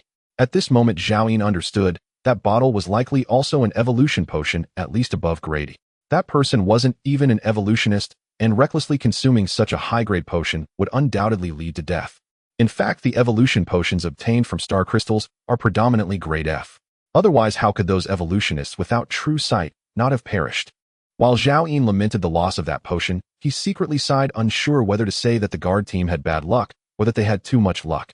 Describing their luck as against the heavens would not be an exaggeration, yet they sat on a treasure mountain without knowing how to use it, which benefited Zhao Yin instead. What about the other items? Are there any left? Zhao Yin asked, quickly adding the items obtained from the blood-red stones. Wu Shuigui handed a ledger to Zhao Yin, saying not long after the meteor shower stopped, the food inside the cave began to rot and stink. Team Leader Wang organized people to venture out to search for supplies, and they obtained a total of 12 blood-red stones. The food and water produced from them were distributed to the survivors as rewards, leaving only these harmful transparent stones and potions. Did you all eat that food? Zhao Yin asked, his eyes wide with disbelief. Yes. Wu Shuigui nodded nervously, then hurriedly added, it was all them who ate it. I didn't eat a bite. At that time, the guard team hadn't officially been established yet. Team Leader Wang distributed it to get them to work harder, and I heard. The taste was very good. Zhao Yin felt a pang of regret. These bastards actually treated extraordinary food as ordinary food to eat. They deserve to be poisoned by the potions. The so-called Team Leader Wang should be grateful to have died outside, otherwise Zhao Yin would also have skinned him alive. Extraordinary food. Wu Shuigui was taken aback. Zhao Yin was too lazy to explain to him and waved his hand. Go check how the fishing is going. If it exceeds 100 pounds, start organizing people to smoke it into fish jerky. Also make those crispy ear vegetables into vegetable jerky. After saying that, Zhao Yin turned and left. Crispy ear vegetables can be made into vegetable jerky. This was Zhao Yin's initial plan. During the time he stayed, he aimed to pick and dry as many as possible and then dig up the roots before leaving. However, Zhao Yin currently lacked mineral water. In the past few days, to protect the life of the chestnut tree roots, he had used up the remaining mineral water. He planned to finish dealing with the matters at hand, and then go out tomorrow to look for the flying white tiger, while also killing zombies to obtain spirit crystals and star crystals. As for that spatial pendant, the only information Zhao Yin knew was that it was on a zombie king. Zhao Yin found an open space, set up an invisibility tent, instructed his contract beasts to guard outside, and then walked directly inside. Zhao Yin, the fish soup is ready. Come see, it's all milky white. Come taste your fiancé's cooking. Song Xiaodao held a pot of fragrant fish soup, swallowing hard. Where is Zhao Yin? The little monkey pointed to an empty space. Song Xiaodao immediately understood that it was the invisibility tent and hurriedly groped to find the door. The little monkey tugged at her clothes, vigorously shaking its head. Song Xiaodao asked, what is Zhao Yin doing? The little monkey chattered, gesturing that it sensed its master was growing stronger. Is he evolving again? Song Xiaodao instantly understood and widened her eyes. Did he not just evolve to grade? An hour passed. 2 hours passed. Until night fell. Zhao Yin's figure finally emerged from the invisibility tent. A human male, an awakened psychic, rank, evolver, evolution, level 1000. Strength 62, agility 69, stamina 50, spirit 95, talent rank, shooting life, countdown 109,963 days. At this moment, Zhao Yin has unlocked a rank potential, nearly doubling all attributes. His 5 senses have become sharper, able to hear faint sounds from 5 kilometers away, and if there are no obstructions, he can even see a mosquito flying from that distance. Furthermore, Zhao Yin has mastered a rank lightning powers, though he cannot probe with his true sight. Monkey, come here and let me test your strength.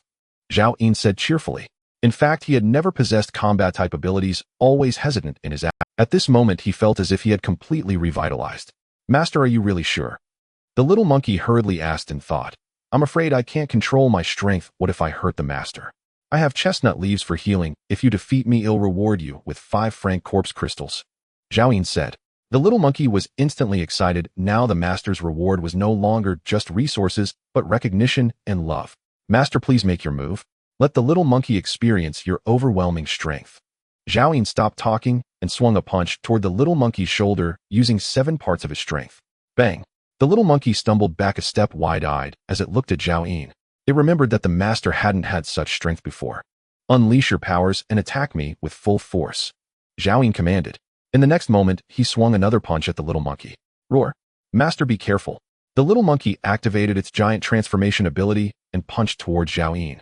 It understood that the master's strength had significantly increased after this evolution, and it couldn't be underestimated. Boom. The clash of their fists created a sonic boom. Just as the little monkey thought it could surpass the master with its powers, suddenly a spark erupted from Zhao Ying's fist. The little monkey felt a jolt run through its body, every pore tingling, and the force of its punch was forcibly interrupted, followed by a loud bang. The little monkey's large form was sent flying. At that moment, all the contract beasts and Song Xiaodao were shocked, staring incredulously at Zhao Ying. Unleash your dual powers. Zhao Ying commanded the little monkey. Master, I was careless earlier and didn't dodge. The little monkey, inherently stubborn, was spurred by its recent defeat. It had to maintain its position in the master's heart. Next, I'll show the master my strength. Very well, Zhao Ying said. The little monkey activated its second ability, going berserk, its nearly 3-meter-tall form charging towards Zhao Ying, stirring up a whirlwind. Zhao Ying understood that with the little monkey activating dual powers, its strength and speed were probably over 5 times his own. He chose not to confront the little monkey head-in, and a spark appeared at his fingertips. The little monkey opened its mouth wide, seemingly smiling. Its speed far surpassed Zhao Ying's. Before the spark could shoot out, it exploded into full speed. In an instant, it flashed behind Zhao Ying, reaching for his collar. Master. However, before it could feel smug, an electric net suddenly appeared behind Zhao Ying. It instantly ricocheted from the little monkey's arm onto its body. The little monkey immediately stiffened, followed by its limbs twitching as it fell to the ground. Zhao Ying turned to look at it calmly, saying, Monkey, you lost. After the paralysis sensation faded, the little monkey lowered its head and got up from the ground, its mood instantly dropping. Master, the little monkey has let you down. You are very strong, Zhao Ying said sincerely, tossing 5 franc corpse crystals to the little monkey. Master, there's still a reward. The little monkey immediately cheered up again. Of course, you are my first contract beast. The position of the vanguard will always be yours, Zhao Ying said. In truth, he just wanted to test his new combat-type powers. He could defeat the little monkey mainly because he understood its strength well, while it was encountering lightning powers for the first time. If given another chance, or if the little monkey truly fought with all its might, or if it used the Rat King's claws, the outcome might have been different. Naturally, Zhao Ying would not voice these thoughts. He needed to maintain his current authority in front of his contract beasts. Zhao Ying, when can I obtain such powerful abilities? Song Xiaodao pouted, tugging at her fingers, speaking softly. I also want to be as impressive as you. Do you think psychic powers are as common as cabbages? Zhao Ying asked. I'm still frank. Even the rats are stronger than me, Song Xiaodao said, feeling aggrieved. Zhao Ying casually replied. Tomorrow I'll go hunt zombies. You should join. If you want psychic powers, go kill zombies for star crystals. If you can truly unlock powers, they are yours to keep without submission. Really? I promise I won't go back on my word. In this apocalypse, the chance of a survivor gaining psychic powers is less than 1 in 10,000. Countless survivors spend their entire lives without even seeing a hint of them. He didn't believe that Song Xiaodao could truly unlock powers. He was merely comforting her. Zhao Ying had already planned for her strength enhancement, but once he gathered enough corpse crystals for her to evolve to a rank, he would proceed with her evolution. As for psychic powers, he would address that once he became stronger. Earlier, while waiting for Zhao Ying, Song Xiaodao had been secretly eating fish soup, and now there was not a single drop left in the pot. Zhao Ying will go cook fish soup for you again, the little girl said, then rushed towards the water pool like a thief. After half a day, over 1,000 catfish had been caught. Some women were killing fish by the pond, while others were roasting fish fillets over a fire. Old Hay patrolled the bank with 4 giant rats to prevent anyone from stealing food. 2 other giant rats supervised the harvesting of crispy ear vegetables and the roasting of them. In the evening, Wu Shuigui set up dozens of large pots, cooking the hundreds of pounds of rat bones Zhao Ying had given him, mixed with fish scales, fish gills, entrails, fish oil, and other ingredients, while all the survivors lined up for their meals. Everyone was smiling. They hadn't eaten their fill in a long time. At that moment, Zhao Ying cooked a large pot of chestnut porridge, stir-fried a crispy ear vegetable with smoked rat meat, and roasted a large piece of rat king meat. Along with a large pot of fish soup that Song Xiaodao had cooked, a whole steamed large fish was laid out on a makeshift square table. Several iron pots filled with meat broth and fish soup were also on the ground. Then Zhao Ying called back all contract beasts, opened a bottle of mutated liquor he had been saving, and in an instant the aroma of meat and alcohol wafted outside the tent. An 11 or 12-year-old girl was drooling at the smell. Uncle Wu, will Dad really not come back? The girl asked. Wu Shuigui served a large spoonful of bone soup, deliberately adding a big piece of crispy bone into the girl's bowl, and sighed. Even if Team Wang came back, he'd have to call that person boss. Do you understand? The girl was indeed the biological daughter of Team Wang, and this was the only secret Wu Shuigui had not dared to tell Zhao Yin. Upon hearing this, the girl's expression darkened. If only Dad could have been like the boss back, then Uncle Xiao wouldn't have died. Uncle Wu, can I meet the boss alone? I have some things I want to tell him. You want to find the boss? Wu Shuigui was taken aback. What important thing could a little girl possibly have to discuss with the boss? He hurriedly warned, the boss is not like your father, it could be deadly. Quickly dismissed that thought. Your father and Uncle Xiao are gone, and I have a responsibility to take care of you, so don't mention this again. Uncle Wu, can I just say a few words? Is that really not okay? The girl pleaded. What kind of influence do I have? Even I can't meet the boss at will. Wu Shuigui replied perfunctorily. At that moment, a woman behind them in line urged them to hurry, and the girl could only leave with her bowl. She returned to a corner of the cave where a makeshift shelter was built using wooden frames and a few torn bedsheets. It was the place where the girl Wang Xiaolei had lived with her father. Meow. As the girl approached, a weak meow came from the shelter. Xiao, there's food now. The girl's voice carried a hint of excitement. Pulling back the curtain, she revealed a rough wooden bed where a little white kitten lay on a dirty blanket. It was pure white, lying weakly, its body so emaciated that only bones remained, yet its pair of azure eyes still held a wary glimmer. Upon recognizing Wang Xiaolei, the little kitten mewed softly and slowly crawled towards her. Tonight, let's have a good feast, and tomorrow morning we'll head to Shishan to search for the flying white tiger, killing zombies along the way for star crystals. Rat 1, Rat 2, Rat 3, Rat 4 stay in the cave tomorrow to guard the supplies and intimidate the survivors. The other contract beasts and Song Shao Dao will all come with me. Now it's time to eat, Zhao Yin declared. After resting for a night, the next morning dawned dimly. Zhao Yin left all supplies behind for the rats to guard, taking 5 contract beasts and Song Shao Dao out of the cave.